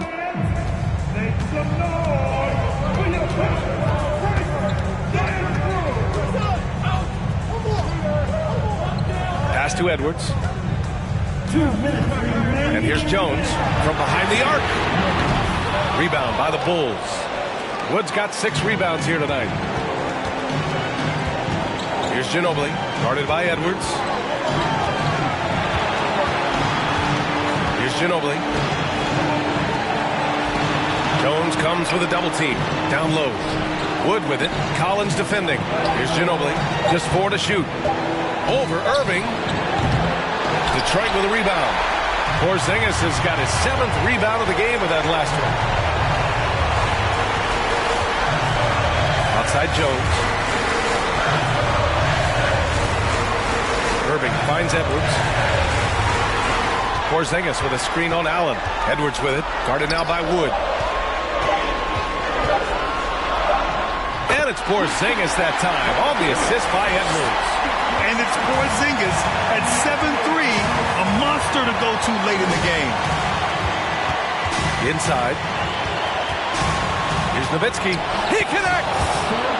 Great to see guys who don't back down under pressure. He knew what they needed here and was determined to deliver. Now here's Irving. Tight defense on him. And it's good! And he's brought them within 2 points now. And we have seen Irving bury huge shots before. Man, does he love having the spotlight on him. Here's Nowitzki, defended by Jones. To the middle. Here's Wood. And it's in. Time called here. The Pistons decide to talk it over. They're trailing by 4. And we've got 28 seconds left in the fourth quarter.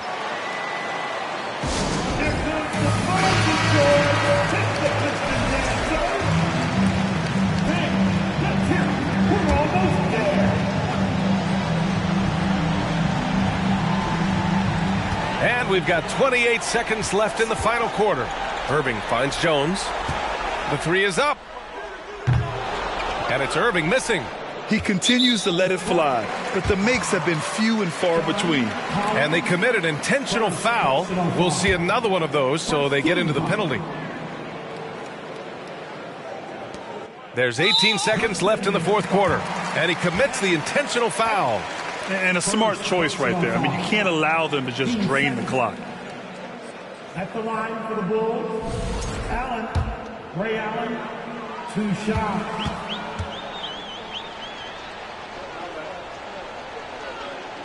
First free throw is good, and that puts him up 5.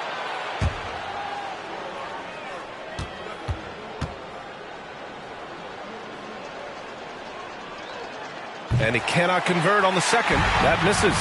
And not a moment to lose on this possession. Clock working against them right now. Edwards. Detroit, no good that time either. And an intentional foul right there. Yeah, no choice but to foul in that situation. Although, that's not the guy you want to send to the free throw line. Shooting for Chicago, Manu Ginobili, taking 2 shots.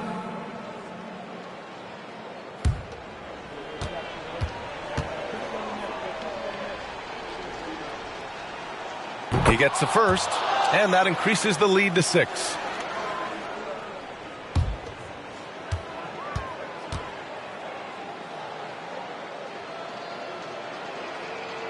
Second one is good, getting both at the line, and it's a 7-point game. Collins outside. And here's Edwards outside. This one belongs to Chicago. This was a hard-fought, well-earned victory for them. They had to dig deep to come out on top. Yeah, you know, some teams might buckle under the pressure towards the end. The crowd was so amped up, such a hostile environment. But they stood tall and got the win. And that about wraps it up. This is Brian Anderson thanking you for watching as we leave you with the New Balance Player of the Game.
Welcome, everyone, to the NBA on 2K Sports.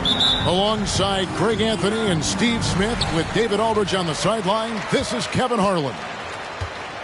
Well, for the Oklahoma City Thunder, they won their last contest, that game against the Golden State Warriors. And there wasn't much question as to how that game was going to turn out. They absolutely put the hammer down on them. And the focus was to get stops. All game, they were right up on shooters, and that led to some big-time rejections. This was their game plan going in. Make shooters uncomfortable by challenging every possible shot. So here's Oklahoma City's starting group. Antetokounmpo out there with Jared Vanderbilt. Then it's Brandon Ingram. Then it's Tony Parker. And you look at the way Ingram can get off a shot. When he gets to his spots, there's just no stopping him. Very few players can create like he can. Giannis with it. Halliburton picks him up. And there's the foul. It'll go on Tyrese Halliburton. Team foul. That is his first foul of the game.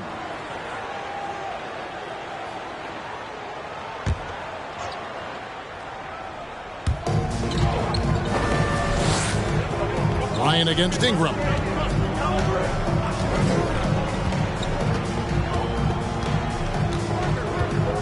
Five on the clock. Makes it off the glass. A creator indeed, and the name you always hear, Greg, with Ingram as a comparison, Kevin Durant. And that's about as fair a comp as you'll find. Ingram is special with how he can rise up over defenders with that shot. It makes him a lethal weapon late in the game. And once he got to the 10, I think he was surprised to find himself that wide open. Wow, that's a defensive breakdown. Can't do that against good scores. Parker. And it's Deng with the rebound. This is the shot you want right at the rim. He just couldn't deliver. Pass to Halliburton. Now here's Kobe. Launches a three. Giannis Antetokounmpo grabs the miss. And maybe it's the adrenaline talking, but they're 1 for 4 to start this game. Need to settle down.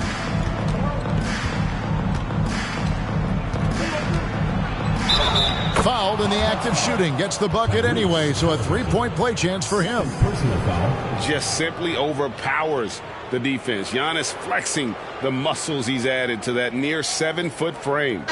And Greg, even with teams daring Giannis to shoot from outside, his career three-point percentage stuck below 30%.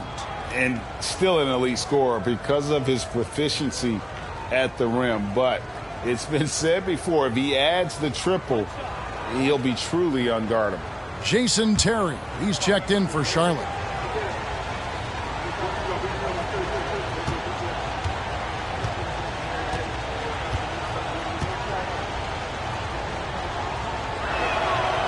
And after the last couple seasons, it's nice to get back to the more normal way of doing things, isn't it, Smitty? It is, Kevin. We saw the playoff bubble, the reduction in games, more back-to-backs.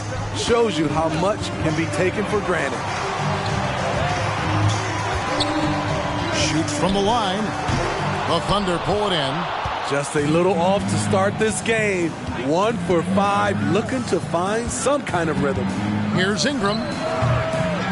Out to Parker. Pass to Giannis. Some nice passing by Oklahoma City here. And I tell you, Antetokounmpo's evolved into one of the better passing forwards in our league. And when the defense is focused on you that much, you need to be able to find the open man. Pass to Gortat. Outside Bryant. Fires from deep. The shot, no good. And it's Parker with the ball, bringing it up for Oklahoma City. Outside, Antetokounmpo.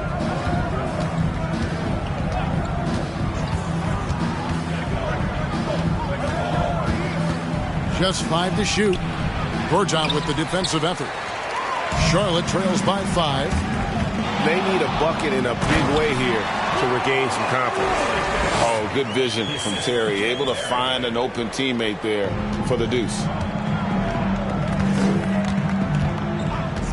And we're just over 3.5 minutes into the first quarter.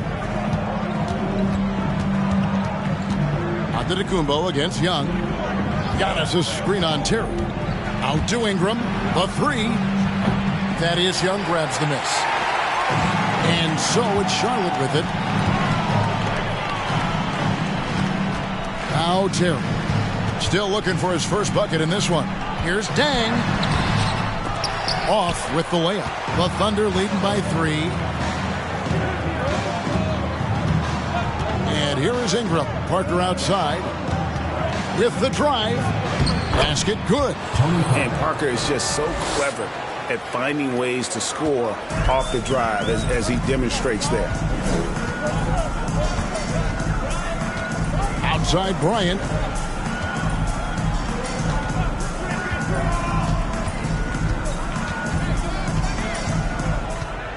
Young sets a screen for Bryant to the inside.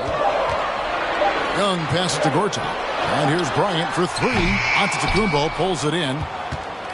Giannis has got 4 rebounds in this game. And all quarter long, it's been the same story. Inconsistent with his offense. Now here's Parker. He kicks it to Ingram. Trying to find Parker. He's got it now. Over Terry. And he tries off the glass, but it's no good. And already they've staked out a noticeable advantage in terms of aggression and controlling the backcourt. Dang passes to Terry. Charlotte again missing. The Thunder leading by 5. Let's check in with our reporter, David Aldridge. Hey, Kevin. Well, Charlotte's head coach gave me a few minutes to catch up.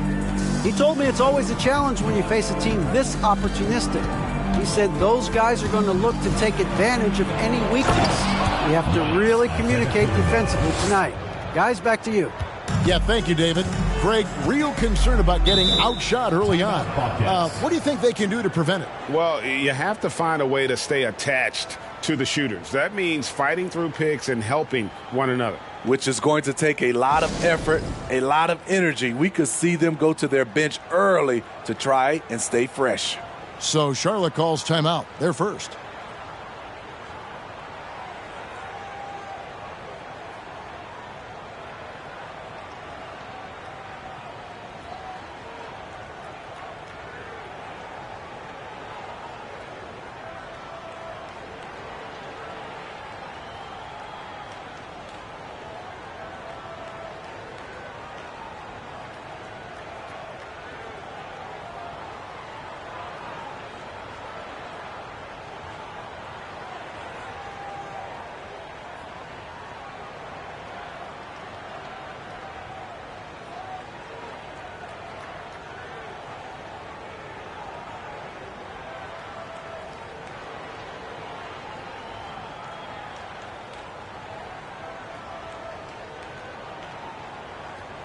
Both teams will make substitutions.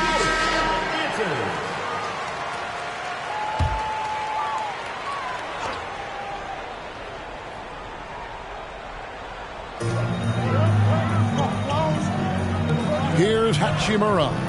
And Hart has it in the corner. Terry outside. Lets it go from deep. He can't hit that time. So the Thunder will take it the other way. 2 minutes remaining. 2 minutes. Terry against Russell. 1:53 left to play in the first. 5 to shoot. And here's Brown outside. And the rebound goes to the Bobcats.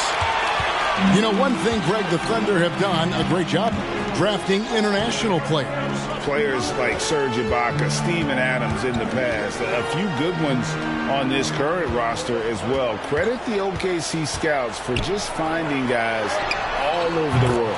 Hart, that's good. You can't afford to let Hart get going from deep. He's ready to shoot it when given the opportunity. There's a good screen. Terry against Russell. And the pass to Brown. Good, and it's Russell picking up the assist. And the Thunder lead by 7. Matching baskets from the perimeter, an earmark of today's game. Hey, players love competition, and the fans love it as well. Zubats with the screen for Hart.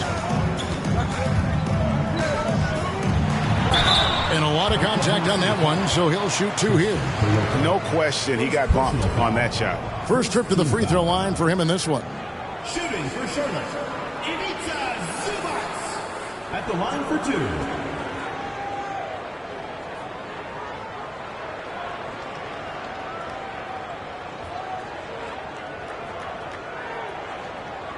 Shooting 2.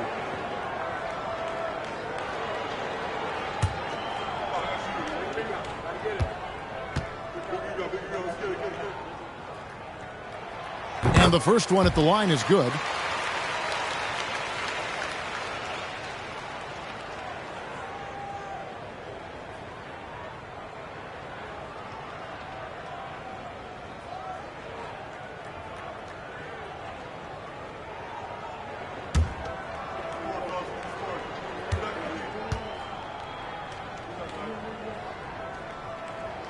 And both free throws good for Zubats. And so it's Russell with it. He'll bring it up for Oklahoma City. Leading by 5. Ross with the steal. On the wing, Terry. Pass to Zubats. Back to Terry. This one for 3. That one's not going to go. The Thunder leading by 5. Russell looking around.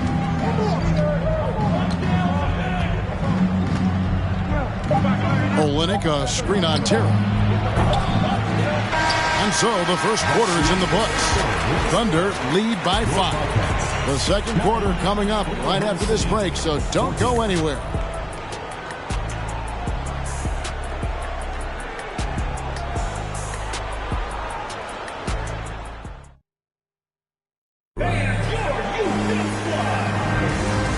You've enjoyed the broadcast so far, halfway through the first half in this one. And a look at how the offensive approach has been going here so far for the Thunder. For me, it's all about playing downhill. They've been making it look easy to find penetration in this one, attacking the lanes and forcing the issue with the D.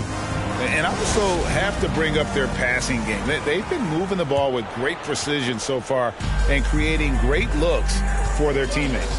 They've got Ivica Zubats. Tyrese Halliburton is out there with Kobe. Then it's Rui Hachimura. And it's Dang in at the 3.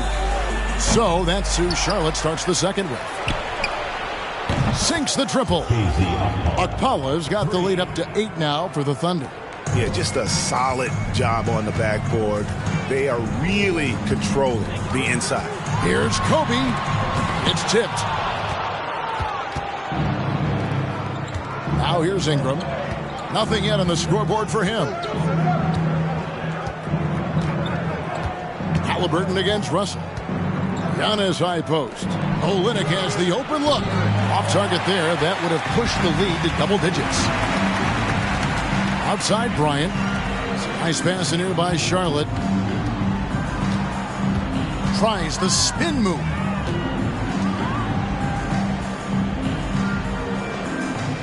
Outside Dang.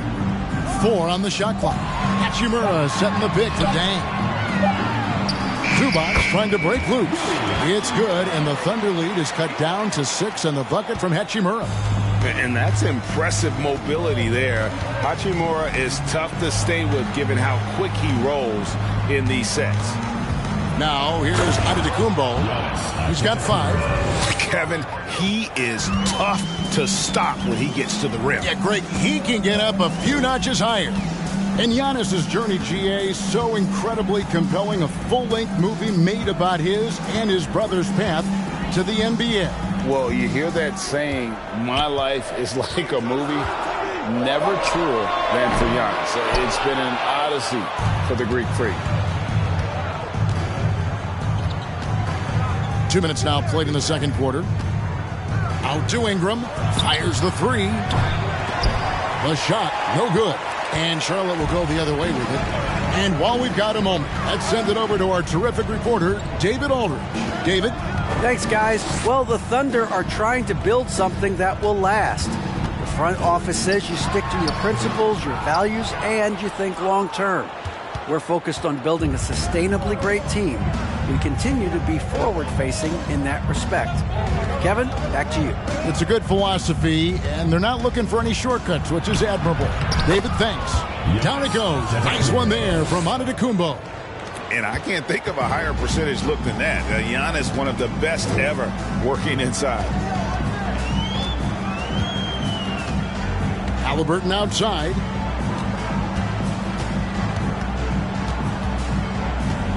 Hachimura with a screen on Russell. Halliburton kicks to Hachimura. Hits that one. Nice pass, leading him to the bucket. Hachimura's got 4 points in the quarter. And we know Hachimura has a confident personality. You see it there with the rise and fire approach. Nice. Timeout is called. First of the game for the Thunder.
Gortat's checked in for Charlotte. Young comes in for Hachimura.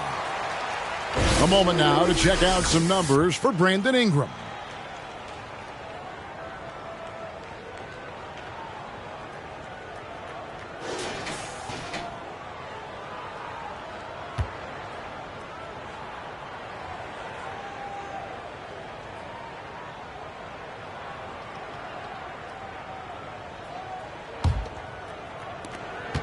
And so it's Parker with it. He'll bring it up for the Thunder. Greg, you look at a player putting up big numbers on a losing team. How do you determine if those are quality numbers, so to speak?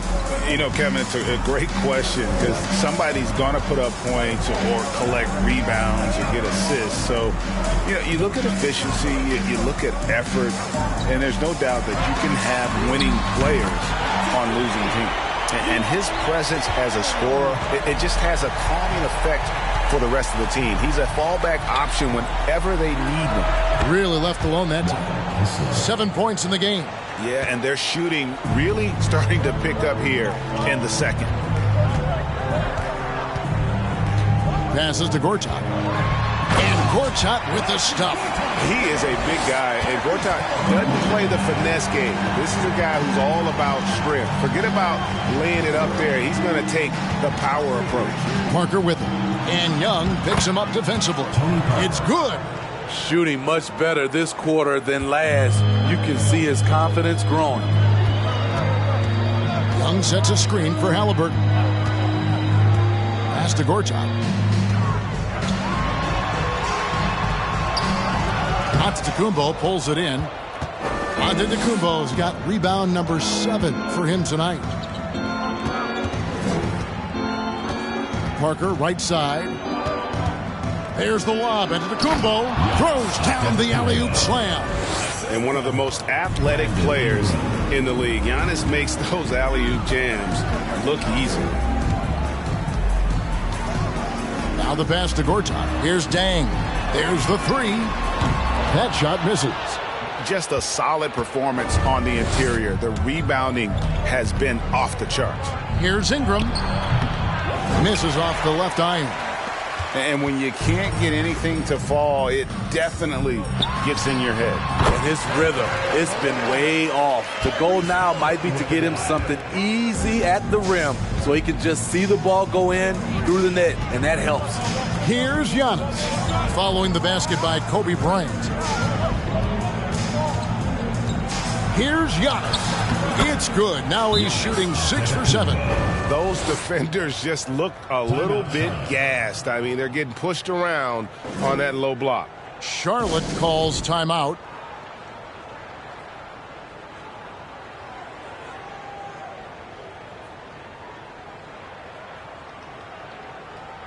Hart Hart, he's checked in for Charlotte.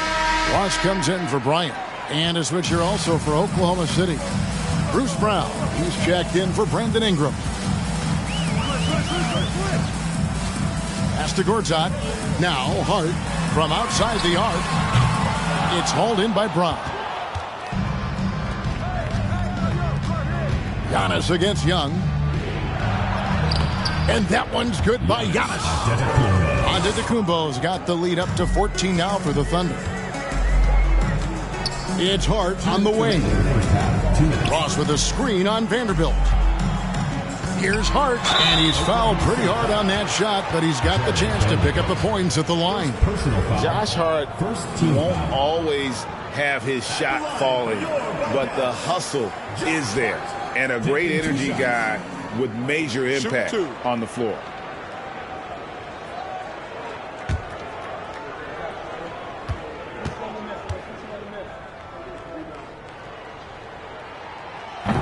And he can't get the first one.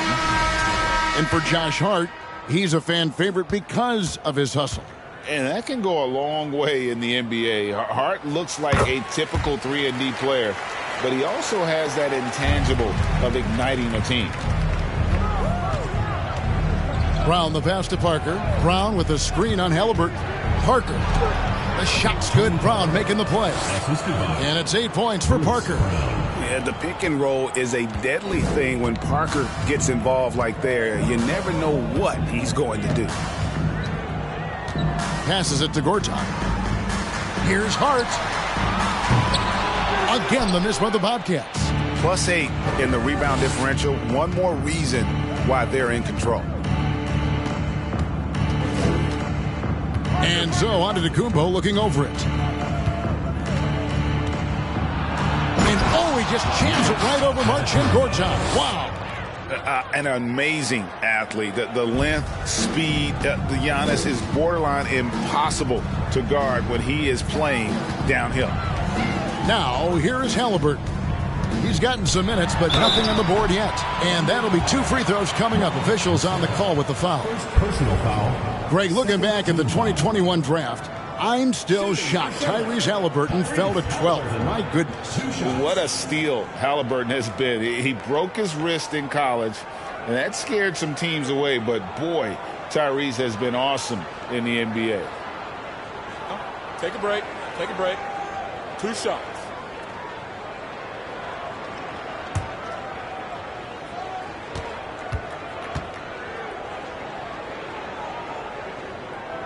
That's good from Halliburton. And back in college, Halliburton was impressive, but he doesn't seem content to rest on past achievements. He's always trying to take his game to new heights. Looking at who's out there now for the Bobcats. Zubac is checked in for Gortat, and it's Hachimura in for Young. Halliburton hits them both. He's living there tonight, a tough guy to guard without fouling. And the bonus, he's going to knock him down. Antetokounmpo against Hart. For the 3. And again, Oklahoma City with the triple. Boy, have they gotten hot here in the second quarter. No wonder they're in front. Ross kicks to Hart. We've got 28 seconds left to play here in the second quarter. And a wide open look for Halliburton. And right away, they match it with a three-pointer of their own. And he's such an efficient three-point shooter. Halliburton has an outstanding feel for when to fire from deep. And they double up on Antetokounmpo. Halliburton against Parker. Unloads from 13. It's hauled in by Zubac. From deep three-point range. No good on the last second attempt there. And so it's the Oklahoma City Thunder. Their lead at 15 going into the break. They've had such great ball movement and shot selection, and it's led to a terrific field goal percentage. Don't go anywhere. We'll be right back.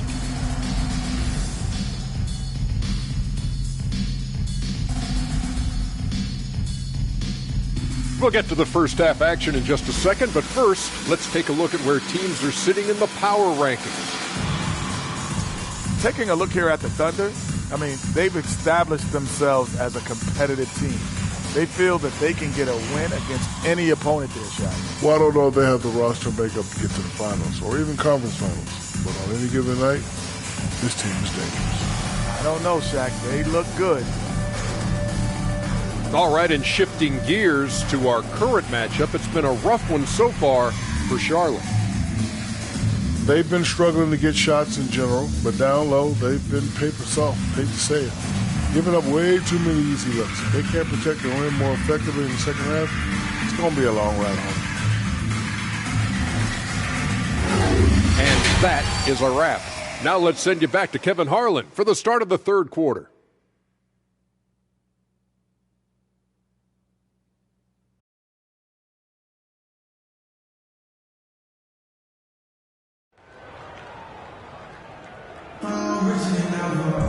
And there wasn't too much drama in the first half, but maybe things will tighten up here in the second.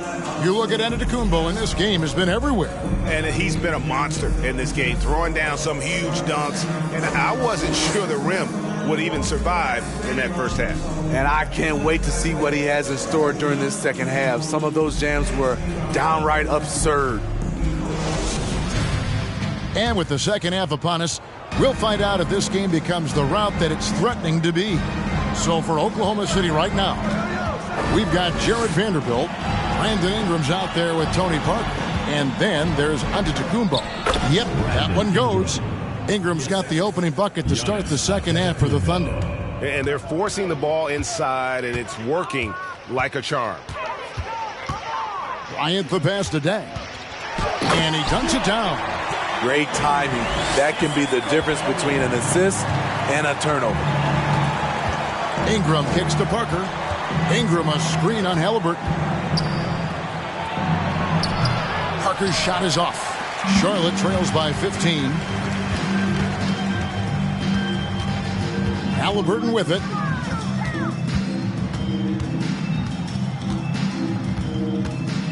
Nine feet out.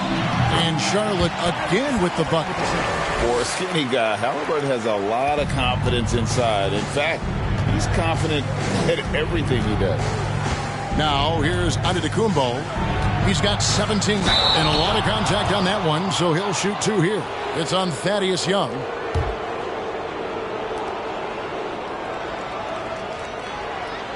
This is his second trip to the free throw line. And really, the line a season ago was just a battle for him. Just about a 72% free throw shooter.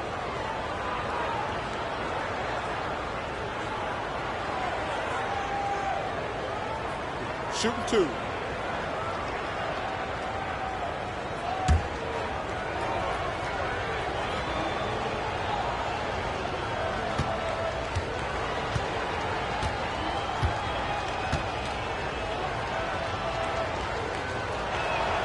And the first one drops.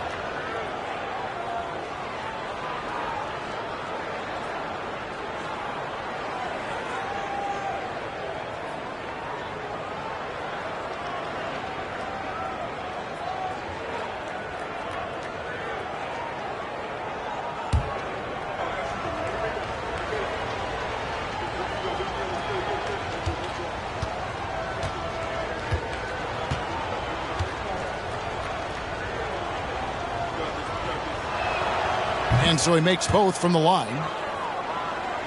And if you're just joining us, we played over a minute here in the third. Halliburton kicks to Young.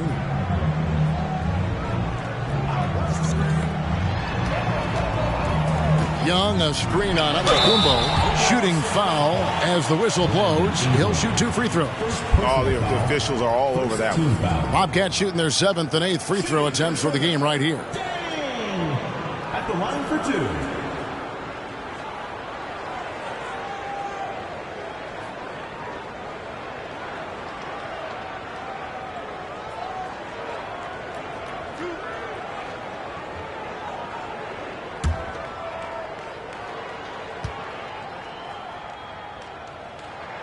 And he knocks down the first one. And the Thunder making a switch here. Olynyk checked in.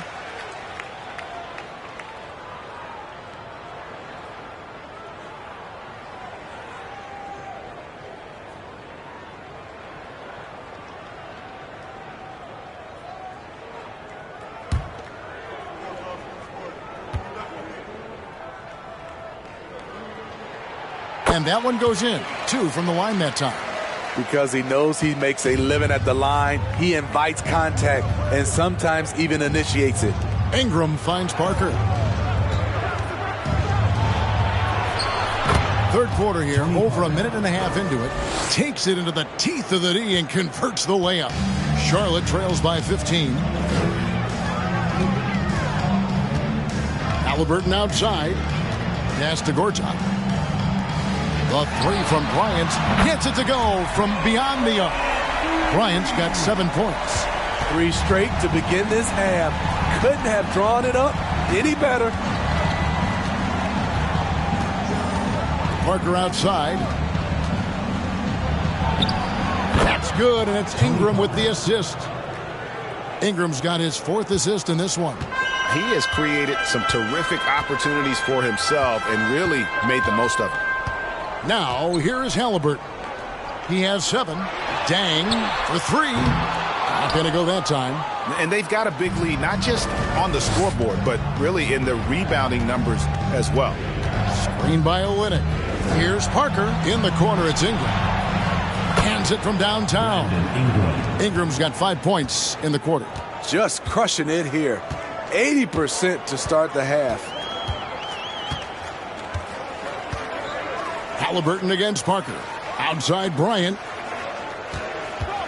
Gortat with the screen for Kobe. And the rebound goes to the Thunder. Not sure what the D was doing there. Clearly a breakdown. You can ill afford to give a guy like him that good a look. His inability to make shots has not brought this team down. That shows you their resourcefulness. Parker against Halliburton. The pass to Young. Down to 5 on the shot clock. Dang can't get it to go. You like that he's still attacking, but the results tonight just haven't been there. Here's Ingram. Cans the shot from the wing. 7 points in the game. Tell you what, I love that he didn't get rattled after being blanked in the first half. His shot has been absolute money since then. And the Bobcats call time here.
A different look for Oklahoma City. Akpala's checked in, and D'Angelo Russell subbed in for Tony Parker.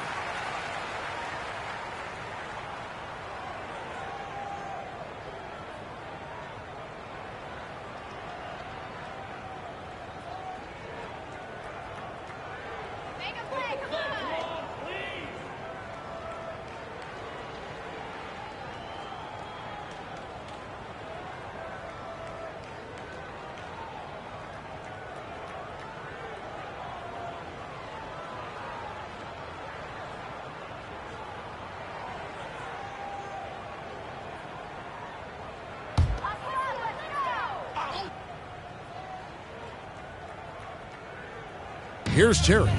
Still getting warmed up offensively. No scoring yet from him. Halliburton outside. To the middle. Stolen away. Russell against Terry. Yeah, the step back. Gortat with the rebound. Charlotte trails by 19. Here's Kobe, and he gets it to go, hitting off the back of the rim. Bryant's got 9. You gotta be right up on Kobe because he is ready to pull it at any moment. Down low, pass to Akpola. Now Vanderbilt, Kobe with the steal. Now here's Kobe, the fast break opportunity. The motor of Bryant never stops, even inside where he goes right at the D. What do you guys think so far about the offensive approach for Oklahoma City? For me, consistent penetration the entire game, and that's given them a lot of options. And the other thing you notice is how committed they've been to playing with the pass, constantly moving that ball from one side to the other. The free throw drops for Kobe. Some changes for Charlotte. Zubac is checked in for Hachimura. Josh Hart comes in for Jason Terry. And it's Ross in for Halliburton.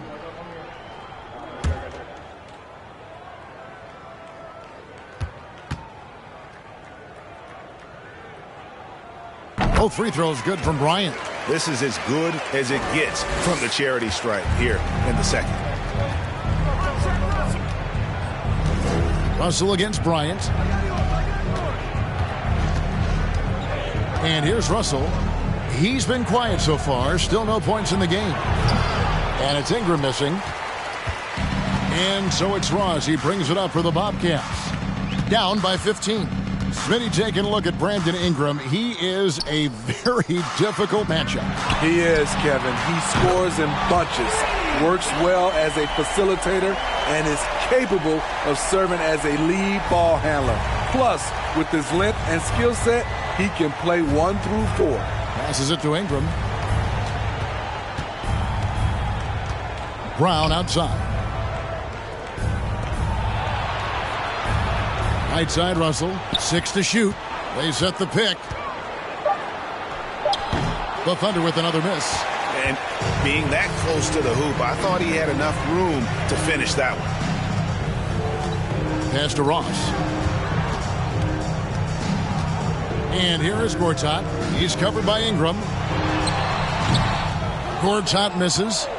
The Thunder leading by 12. Akpola, the pass to Brown. Kicks to Russell.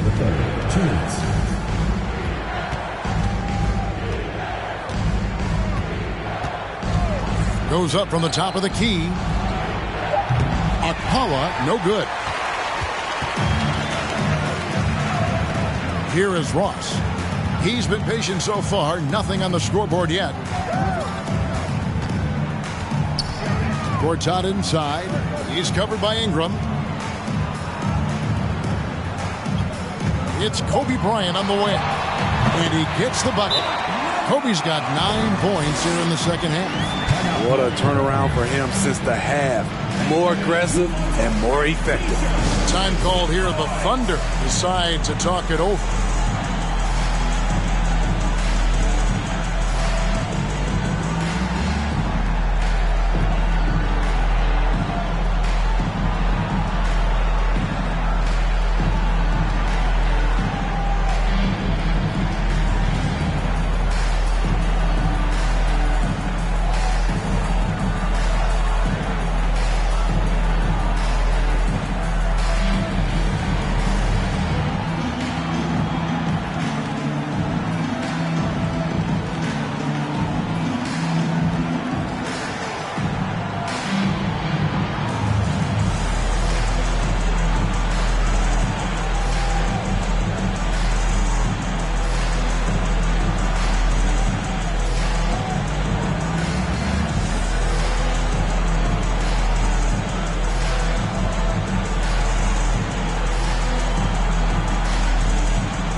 The Thunder making a change here.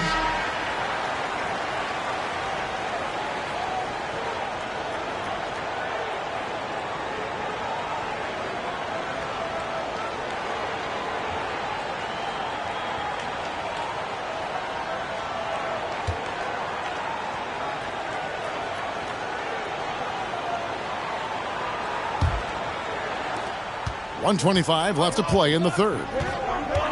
Parker passes to Giannis. Knocked loose. Young with the steal. There's the lob to Gortat.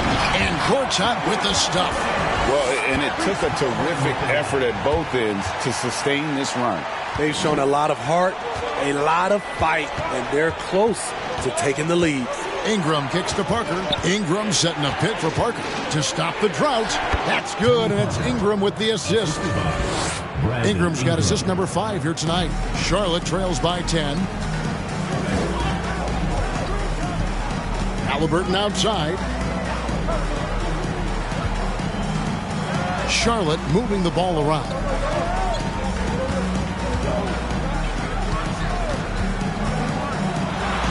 And Charlotte again with the bucket. And they're showing much more focus here in the second half. More effort as well. And their offense starting to show signs of life. Now here's Ingram. He's got 7, and the basket is good. Ingram's got 9 points now in the quarter. He's hot this quarter, getting the shots he wants, and he's delivering. Just 1 second between the shot clock and game clock. Now here's Bryant. He's got 13.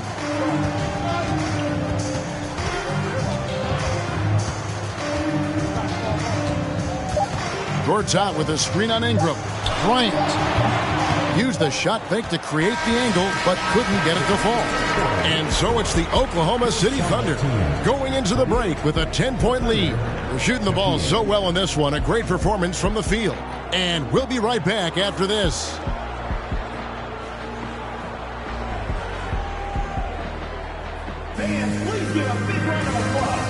And while we can now, let's take a look at today's State Farm assist of the game. And he sliced the D wide open with this feed. They had no chance to prevent that basket.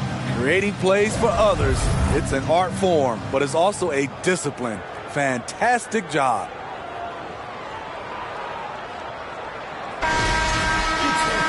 And this is it. Glad to have you along for this 4th and final quarter. Charlotte trails by 10. They've got Tyrese Halliburton. Young is out there with Gortat. And there's Bryant. And it's Dang in at the 3, the small forward. So that's the lineup for Charlotte. Now, here is Halliburton. He dishes it to Young. He kicks it to Kobe. Charlotte needs to get a shot. Here's Gortat. It's rebounded by Oklahoma City. Ingram's got his 4th rebound with that last one here tonight. Good defensive work there by Young. Ingram's gone 4 of 12 from the floor. Halliburton drives in. That one doesn't drop. So the Thunder will take it the other way. Antetokounmpo against Halliburton. Good. Giannis has got 21. And a terrific offensive display here from Giannis, just reminding us of how dominant he can be. Halliburton kicks to Dang. And it's Bryant in the corner. Shoots over Ingram. Kobe, no good. The Thunder leading by 12.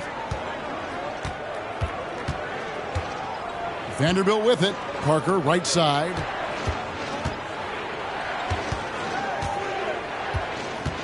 Goes up at the stripe. Offensive rebound. And Giannis throws it down. And Giannis knows how to compete. He knows you got to fight for those second chance opportunities. And the Bobcats call time here. The wheels have come off a little bit leading up to this timeout.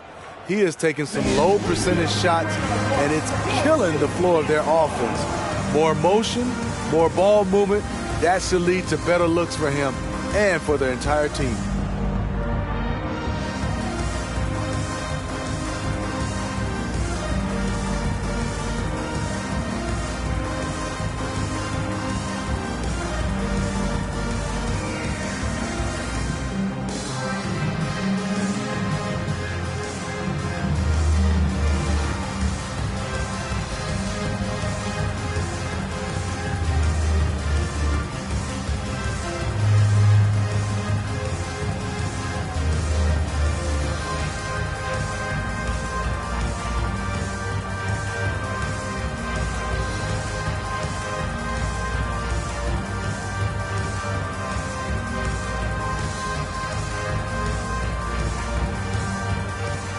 now, we present our New Balance Player of the Game, Giannis Antetokounmpo. And his percentage from the field tonight seems almost made up. I didn't think it was possible to have that kind of success shooting the basketball. You need a little bit of luck, a bunch of hard work, and a whole lot of talent. And as the star of this team, he knows he's going to be the object of the crowd's anger. With a short break in the action, gives us a chance now to send it over to David Aldridge. Kevin, I had a chance to find out what Charlotte's coach was going over with his guys. He said, do you want this game? Don't tell me about it. Show me and show your teammates. We've got to play better, and we've got to play harder if we're going to come back. Guys? Thank you, David. So it's the Bobcats now, following the score by Oklahoma City. And the pass to Halliburton.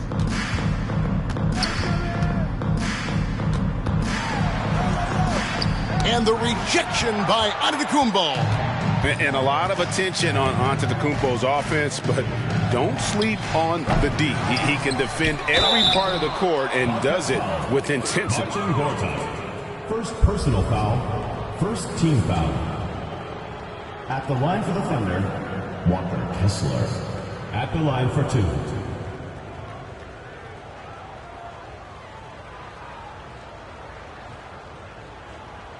Take a break. Take a break. 2 shots.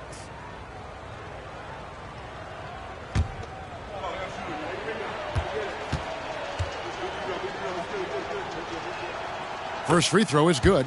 And for a while there, Greg, it seemed like we were entering the super team era. But lately, homegrown talent, players you draft and develop or sign and develop, seems to be the way teams are going. Yeah, and it's not easy to maintain a culture when you're bringing in stars from outside. We've seen some cautionary examples here of late. And good on the second, so he makes them both. And over 2.5 minutes in the books here in the fourth. They need a good offensive possession. Yeah, they've gone a long time without a bucket. And Young kicks to Halliburton, and the call will be against Tony Parker. That is his first foul of the game. Team foul.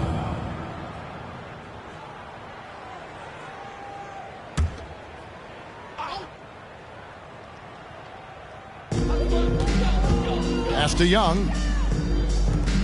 For 3, Kobe. It's rebounded by Oklahoma City. Antetokounmpo's got rebound number 12 here already in the game. Parker against Halliburton. And that one clearly a foul. Gets the whistle and 2 shots coming up. And Parker just puts so much pressure on your defense with his speed, and he's made a living out of doing that. And he makes the first.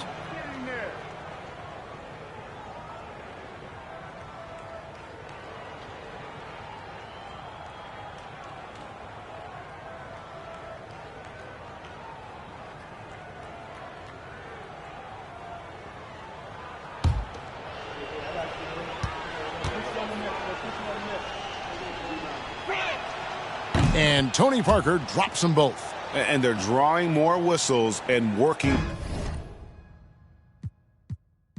Get on, Tyrese. Yo, watch him. Oh, give me that. Get through, get through.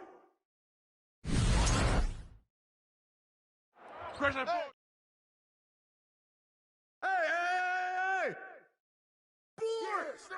D up on Tyrese. Oh, hit that. Balance it out. Blue, ball. Blue. Woo! Screen coming. Put that back up. Put it back up. Hey, front him. Ball.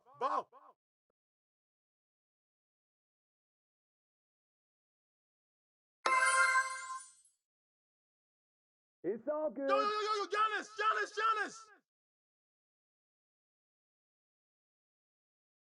Ingram.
With the thought of getting a victory on the road, the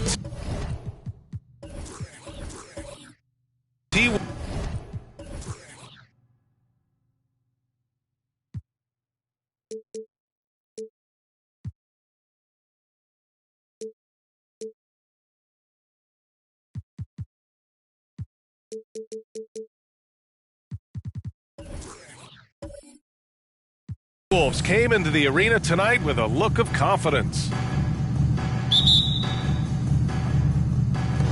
So the Timberwolves win the tip.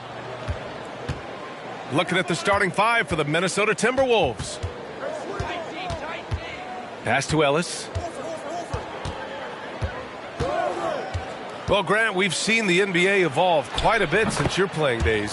How do you think you'd be used in today's game versus when you played? Well, B.A., with the spacing in today's game and my ability to slash to the rim, I think I would still be able to get to the basket, dominate in the mid-range, but I'd be shooting way more threes, and I would see more minutes playing as a small ball power forward as well. And the Spurs with possession here after the Timberwolves picking up a basket a moment ago. On target from range. DeLon Wright proving that he is an excellent decision maker on the offensive end. He made open, let me find him. Here's Ellis. He's been a big scorer for this offense, averaging around 20 points a game. Oh, and there's the whistle on the shot.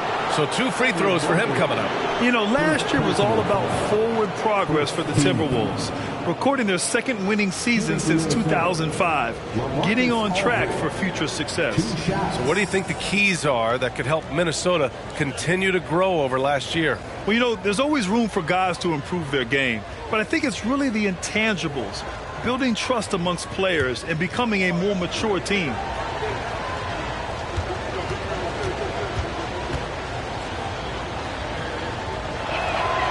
And that one falls for Aldridge.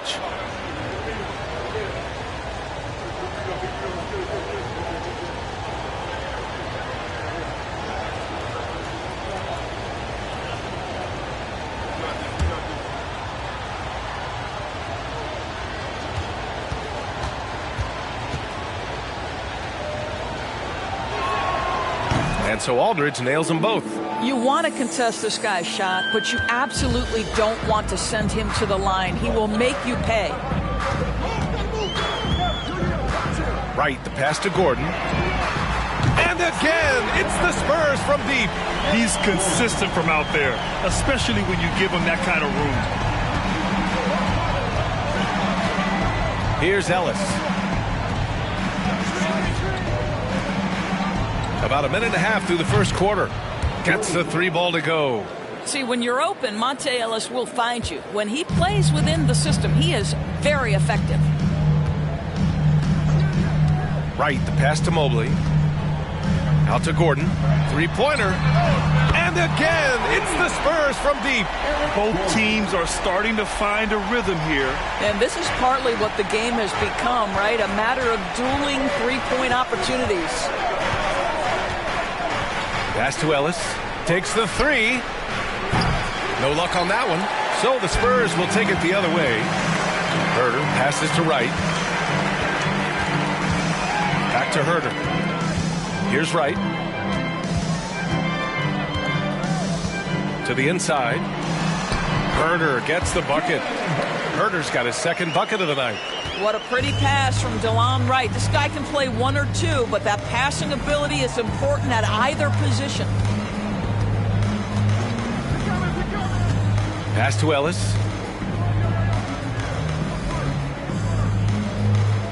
Six on the shot clock. Here's Mayo. Buries it from 3. He has 6. You know, outstanding start. You've made 3 of your first 4. Gordon on the wing. Poke loose. About 3 minutes gone here in the first quarter. Tipped. And here's Wright. Gordon outside. This one for 3. And again, it's San Antonio with a 3. 5 straight buckets to start the game. Off to a hot start. Here's Ellis. Well, he hasn't scored yet, but I'm sure that'll change. Here's Mayo. And the Timberwolves hit again from deep. I love this approach. Getting him involved early, and it's already paying off. They know that if this guy goes off, their chances of winning rise exponentially. Now here's Gordon. Really played well against Orlando in his last game. Puts up a 3. Drains the triple. Gordon's got 12 points in the game. I'll tell you, this guy is proving to be a problem for the defense. In this quarter, he has been special. Pass to Ellis. Horford, a screen on Wright. Ellis's shot is off. He is too good a shooter, guys, to be left open like that. The defense just dodged a bullet there. Outside Herder. Here's the 3. And again, it's San Antonio with a 3. And they've got the D reeling. A full 3-point attack right off the tip.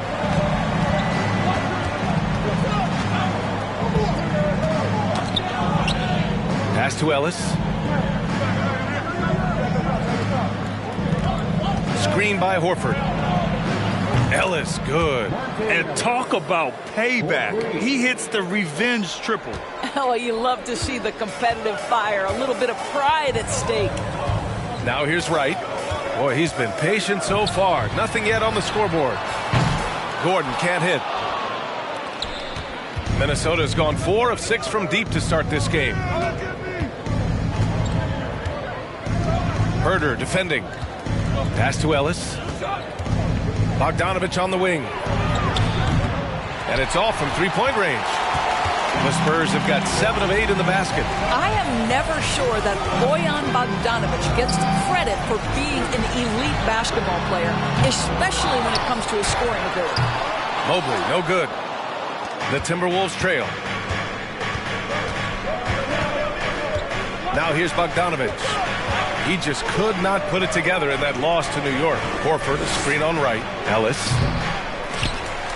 Rebound San Antonio.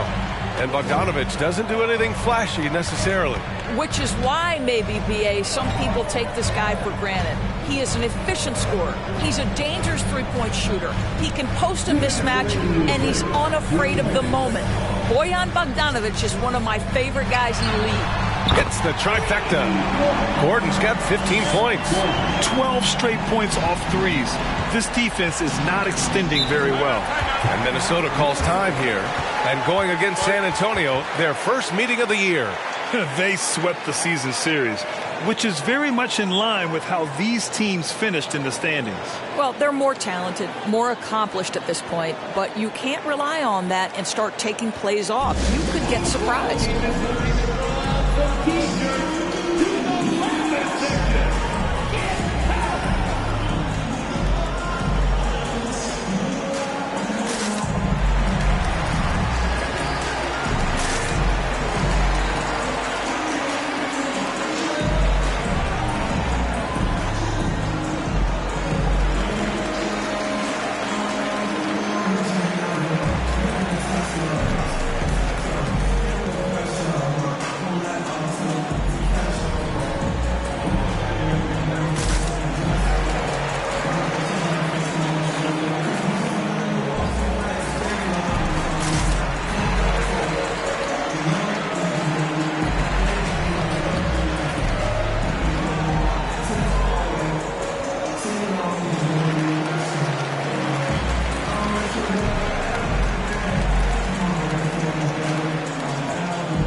San Antonio ends up going with a new group. Some changes for Minnesota. And while we have a chance, the 2K leaderboard showing the NBA's best when it comes to steals. Fifth on the list, San Antonio. This team will punish you for sloppy ball control, no question. They've got a lot of fast-handed guys just waiting to take advantage.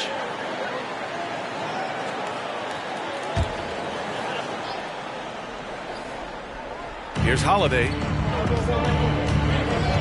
Pass to Vassell. And there's 1:38 left in the first quarter here. There's a screen. 6 to shoot. Here's Gabriel. And the ball out of play. The Spurs will have it. And how about we check the numbers for Joel Embiid?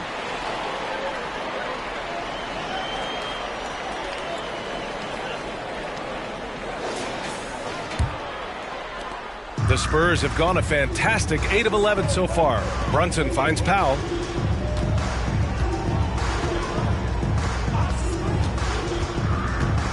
Over Dort. Here's Oden.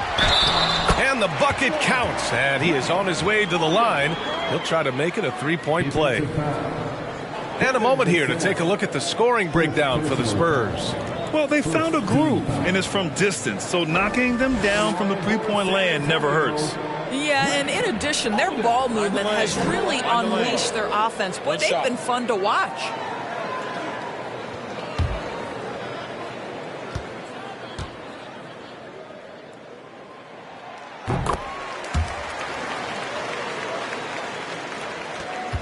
The Timberwolves have gotten 50% of their shots to fall so far. They're 5 of 10. Holiday against Brunson. Here's Vassell. No good with the triple. Vassell against Powell. Nifty move.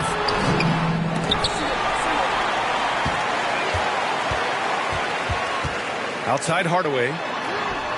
And again, it's San Antonio with a three. They're getting torched on the perimeter. 4 of the last 5 buckets have been threes. There's 37 seconds left in the first. Now here's Dedmon. Defense is right there. Just 5 to shoot. Vassell outside. The Timberwolves again can't hit. And it's the Spurs ball. It's a 13-point game. Their last game, a win against the Magic. Looking to carry it into this one. And you know they had a great plan going into that one. And then made the right adjustments along the way. I thought their game plan was really spot on, and we saw that in their scoring more than anything else. Here's Tillman. Off the mark there with a three. Eric Gordon getting it done for the Spurs. Oh, what a quarter. He was absolutely on fire offensively. We're coming right back. Don't go anywhere.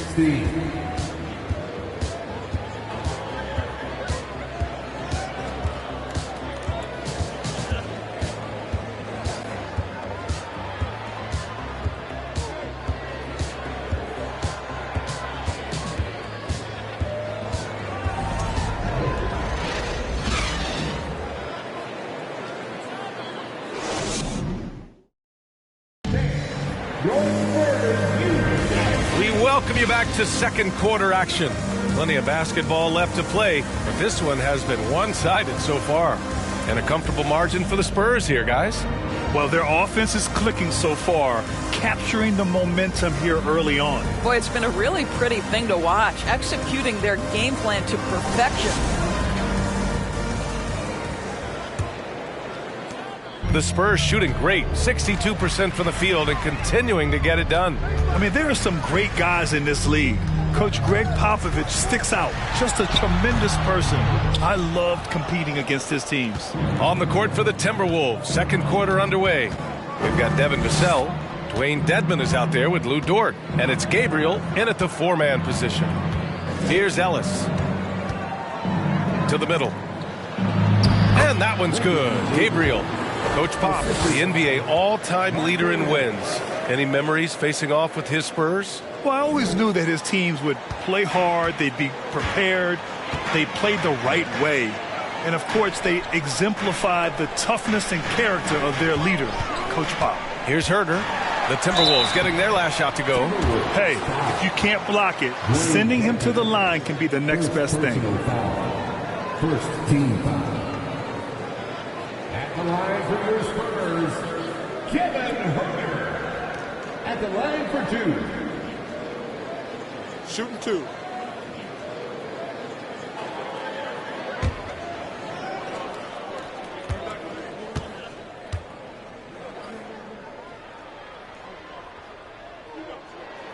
And the first one at the line is good. And we know dead ball situations are where some fans change the channel.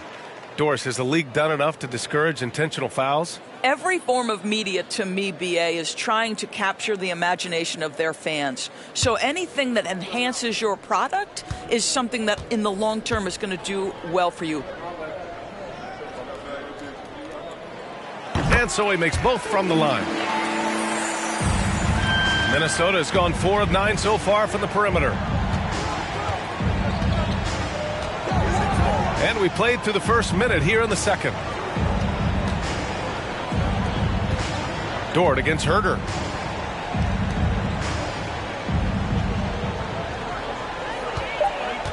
Right wing. Here's Ellis. Sinks it from distance. 6 points for him. Well, that is the quick release of Monte Ellis. He can put a hurt on you from distance. Right, the pass to Gordon from the arc. Nails it. He's now 6 for 8 from the floor. And for so many teams in the NBA, establishing the three-point shot is goal number 1 on offense. He's definitely doing his part tonight. No doubt it's a growing trend, Greg, and he is highly accurate tonight. They really have a commanding lead, not just in points, but in rebounds as well. Pass to Wright. Back to Gordon. Lets the three fly. That shot, no good. And Minnesota will come the other way. Here's Mayo. Off target from three-point range. Just enough of a shot contest to bother him. Right with the ball. Well, no scoring yet from him, but that's likely to change. Gordon with another miss.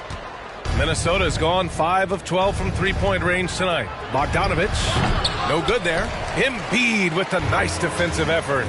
Well, Grant, looking at the career of Bojan Bogdanovich, he's been so steady. Yes, he has, B.A. He's really Mr. Consistency. Always averages double figures, always shoots it well from three. Bojan can play the 3 or the 4, someone you can really rely on as a teammate. Gordon can't hit. Let's give some credit to the defense for how they're guarding this guy right now, because they're refusing to let him get comfortable. Pass to Ellis. Sinks it from just inside the baseline. Well, when Monte Ellis is hot, he's lights out. Impressive how he makes use of that mid-range. Right side Herter from deep. The rebound by the Timberwolves. Yeah, and the defense has really got to tighten up on him. I mean, he's just too dangerous from the three-point line. Here's Ellis, hounded by Wright.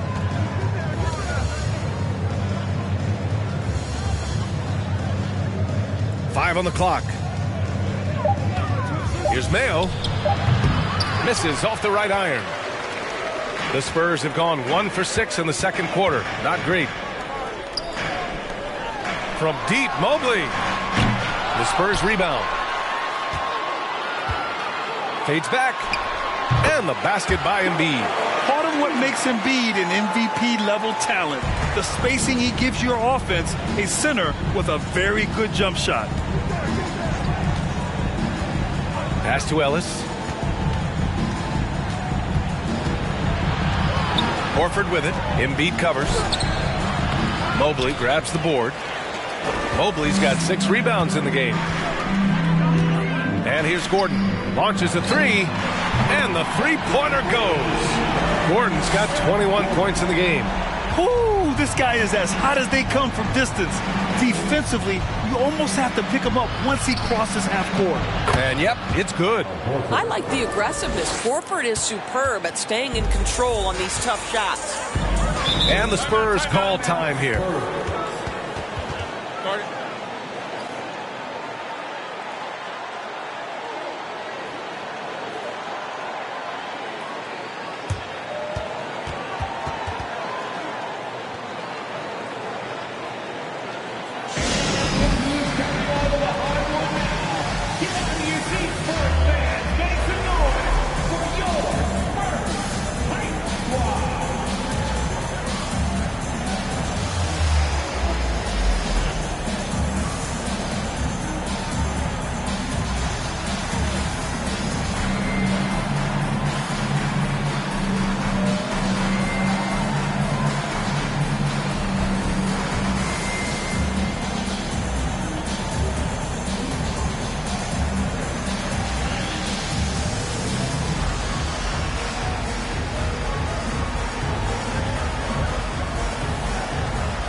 Some changes here for the Timberwolves. Aldridge comes in for Bogdanovich, and Holiday subbed in for Dort.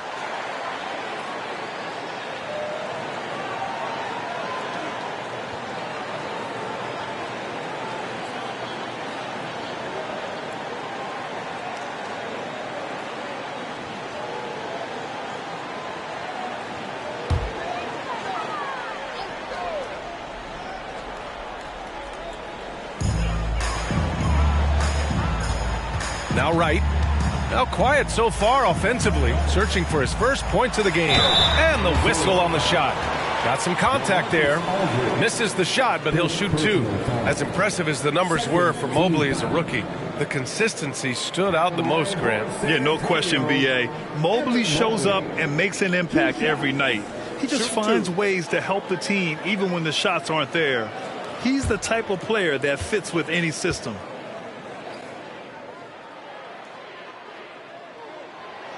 And he can't get the first one. Coming out of high school, Evan Mobley was a 5-star recruit. He had his pick of college programs, and he finally settled on USC. Powell, he's checked in for San Antonio. Brunson comes in for Wright. The Timberwolves also with a sub. Vassell's checked in. That one misses. And it was brief, but Mobley's college career was filled with accolades, Doris. There's no doubt, PA. How about this? In just 1 year with the Trojans, Mobley wins Pac-12 Player of the Year, Freshman of the Year, of course, and Defensive Player of the Year. That's quite a triple crown. For three, Powell. Horford pulls it in. And you just can't afford to give up that kind of look very often. Pass to Holiday.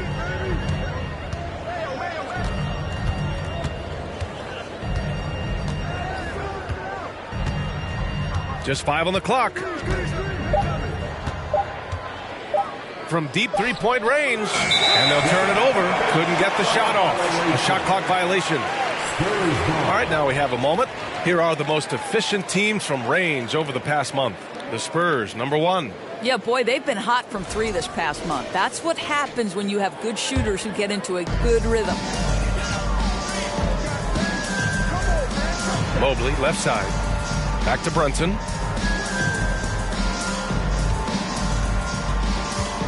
Left side, Hardaway. Let's go with a 3. Aldridge pulls down the board. Aldridge has got 4 rebounds now. Here's Mayo. The rebound by the Spurs. Mobley's got rebound number 7 tonight. Powell outside. And there's the screen. Soft touch off the glass. Well, you don't want to see Norman Powell settling for outside looks. Love when he goes to work down deep. And here's Vassell. Well, no scoring yet from him, but that's likely to change. Ooh, and once again, off the mark by Minnesota. Spurs shooting efficiently, 50% so far. Brunson against Holiday. Powell outside. Softly drops in the floater. Powell's got his second bucket on the night. You've got to be able to manipulate pick and roll. Norman Powell taking what the defense gives him. That's really nice. And Minnesota calls time here. Let's hear it for the Spurs.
The Spurs making a switch here. Tillman's checked in. Dedmon's checked in for the Timberwolves. Gabriel comes in for Aldridge.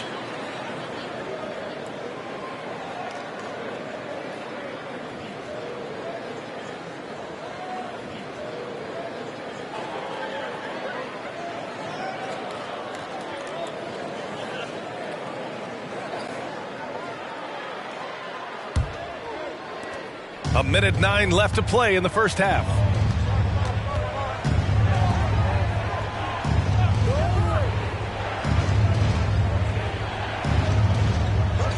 On the wing, Vassell. Pass to Gabriel. Here's Mayo. The rebound by the Spurs. Powell's got his 4th rebound in this one. 41 seconds left in the first half. Now Brunson. He's guarded by Vassell. Outside Hardaway.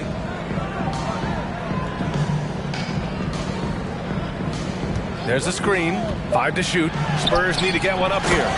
Making plays at both ends of the floor, and it shows up in the box score. Well, what I love is the energy they're bringing right now. They're ignoring the scoreboard and playing hard. Powell against Vassell. 2 seconds separating the shot clock and the game clock.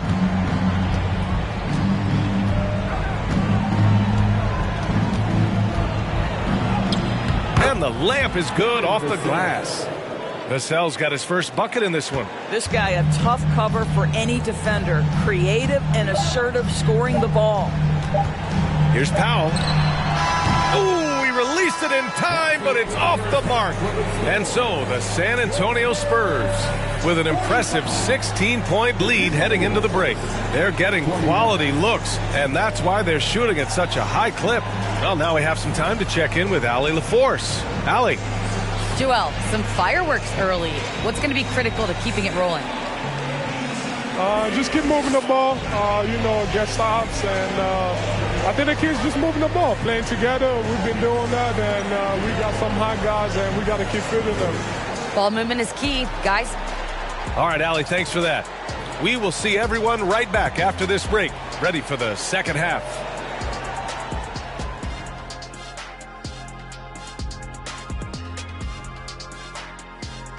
Thanks for stopping by, y'all. First up on the show tonight, a quick look ahead of some upcoming games on the docket. And for that matchup with the Heat, they've certainly got their work cut out for them. They'll have to be at their absolute best to get the win. That includes the second unit and the rest of the bench. It's all hands on deck. Taking some time now to look at our matchup. Well, everything is going right for the San Antonio Spurs. They've got to thank the bench for this big lead. The second unit is doing work, and it's motivating. Yeah, the starters have to step up to keep up. Glad you could join us. Ryan Anderson and crew are ready to take it away for the start of the third quarter.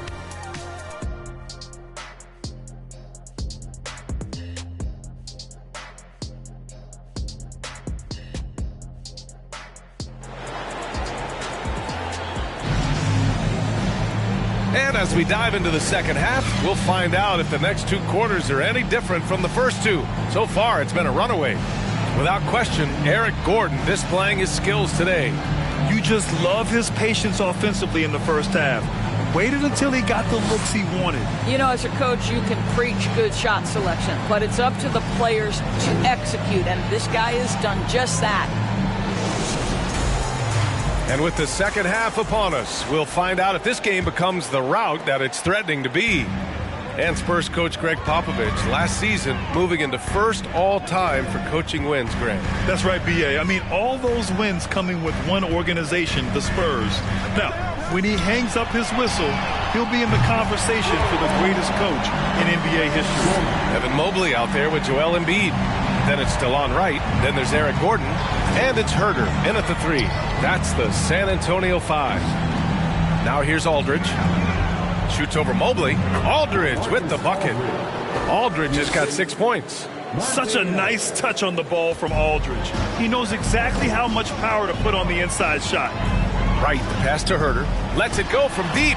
And again, it's the Spurs from deep. They've had a hard time shutting down the three-point shot. And for Minnesota, they're shooting 41% in this game.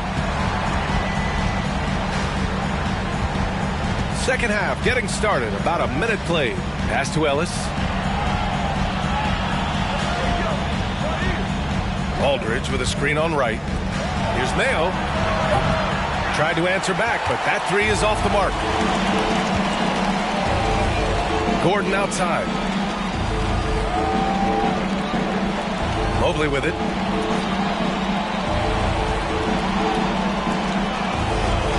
Right outside. Three-pointer. And they recover it. Here's Embiid. Good D by Aldridge. Well, this is the kind of shot we've come to expect him to make. He's got to be upset with that one. Here's Ellis. Give him 8 points now. Aldridge with a screen on Gordon. Ellis.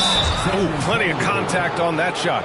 Officials call the foul, and he'll take 2 free throws now. That's on Joel Embiid.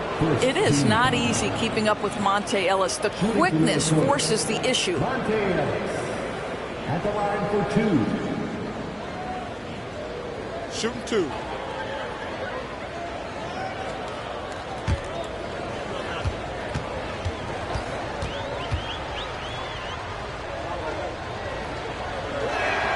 And he makes a first.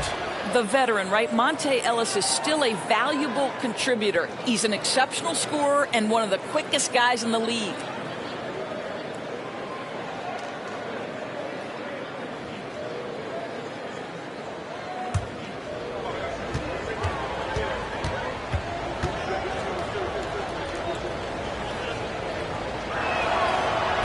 Hits one, then misses the second attempt from the line.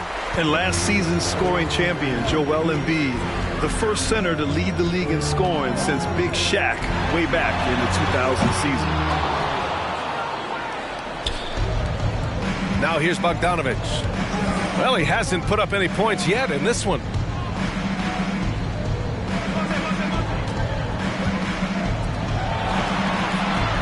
Here's Ellis, defended by Gordon. From downtown, and Horford powers it home. Well, what a pleasure to watch Al Horford go to work. Does all the right things, and that time gets an easy dunk. And Joel Embiid, last season, the first center to average over 30 a game since Moses Malone did it back in 1982, Grant. Oh, B.A., talk about historic company. And how about this? Also the first ever international player to lead the NBA in scoring, too. I mean, he won't be the last with the way things are. Boy, everyone is getting to their spots and then capitalizing. 3 for 4 in the quarter. Beautiful. Grant, you look at the playoffs last year. I mean, a lot of big-name stars struggled to deliver. Is that every year, or you think that was an anomaly? B.A., I think it was a bit of an anomaly. I mean, I think you think what's happened in the league in the last few years with the bubble and then the restart last season, there's been a lot of basketball played, and I think it's impacted a lot of players. So I think moving forward, we'll get back to a level of normalcy with the rest and recovery of the offseason, and big-name stars will continue to excel and thrive in the years to come. Time called here. San Antonio decides to talk it over.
Let's have a look at the early favorites to compete in this year's three-point contest. Many of the top shooters in the league. Most of these guys are going to collect a ton of votes. And if this is who makes the final cut, then it's going to be a year to remember. And you look at Gordon, he's going to need to move up this list big time to be part of the three-point contest. But he's got a shot. Maybe, especially if he can get hot from beyond the arc. And he certainly has the ability to do so. And we'll keep you posted as we get closer to All-Star Weekend. But that's our current list for the three-point contest. It's going to be a fantastic competition. We've got an endless supply of shooters in this league, and that contest will be heated. 3 minutes gone now in the third quarter. Herter finds right. Gordon outside. Launches it. Can't get it to drop. Now Minnesota takes it the other way. Here's Ellis. 9 points in the game.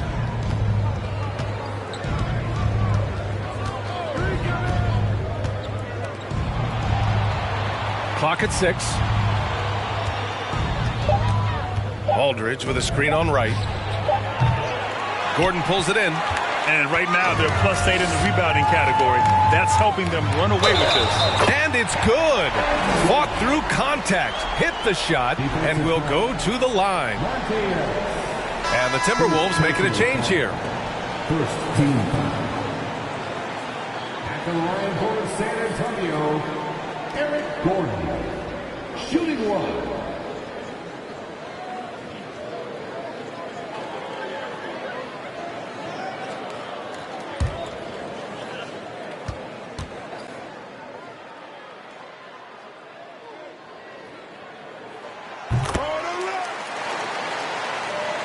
Just over 3.5 minutes through the third. Vassell outside. Another miss by Minnesota.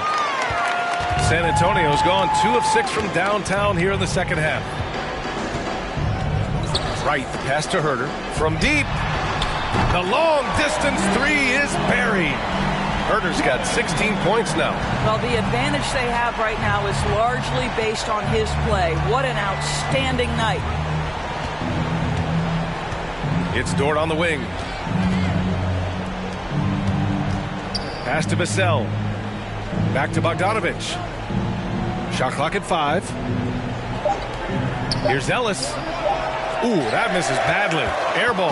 Well, that's a blown defensive coverage, but it doesn't matter. He cannot answer the bell. Herter with it, and it's Dort picking him up.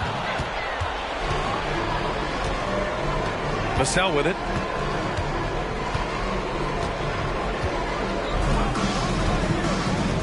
Here's Ellis.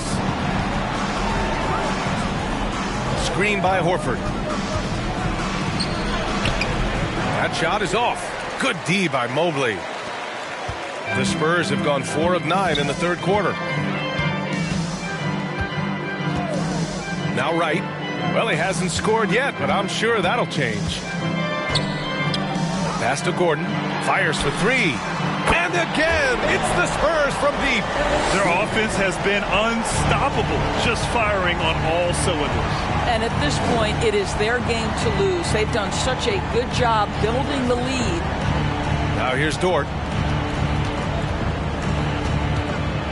Horford in the high post. Embiid's there to halt the run.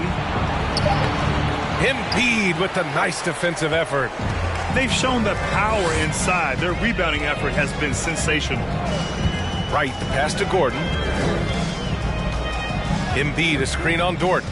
Here's Gordon. Here's Embiid. And he banks in the layup. Embiid's got his second basket on the night. A sequence you might expect from Embiid, an elite rebounder, and the man knows how to finish.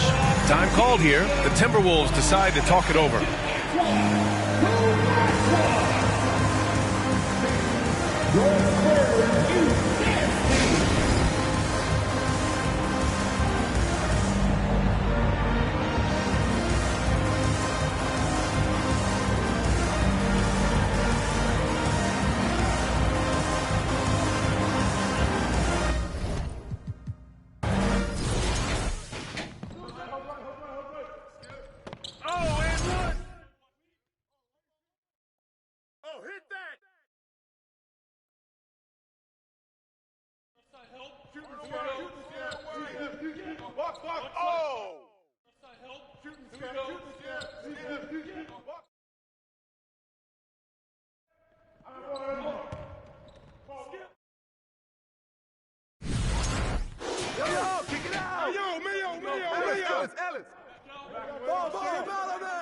Who's got that guy? Someone get him. Go. Shoot that, baby. Screen. Hey, bust that. Get out. Good God. That's all you. D up on Mayo. Hey, watch the pick. Don't let Monte shoot that. Hey, right here.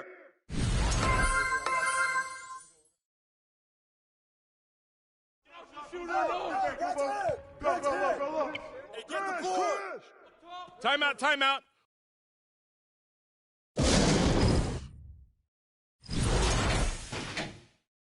Right here. Screen. Bust out. Rebound. Mayo. Go.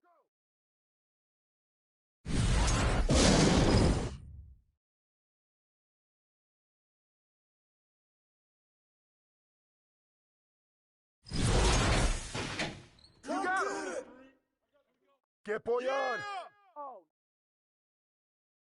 Gordon. Grab the board. Ball. Shot. Go. Yo. Move around. Go. Get mine. I got yours. Fire. And a foul.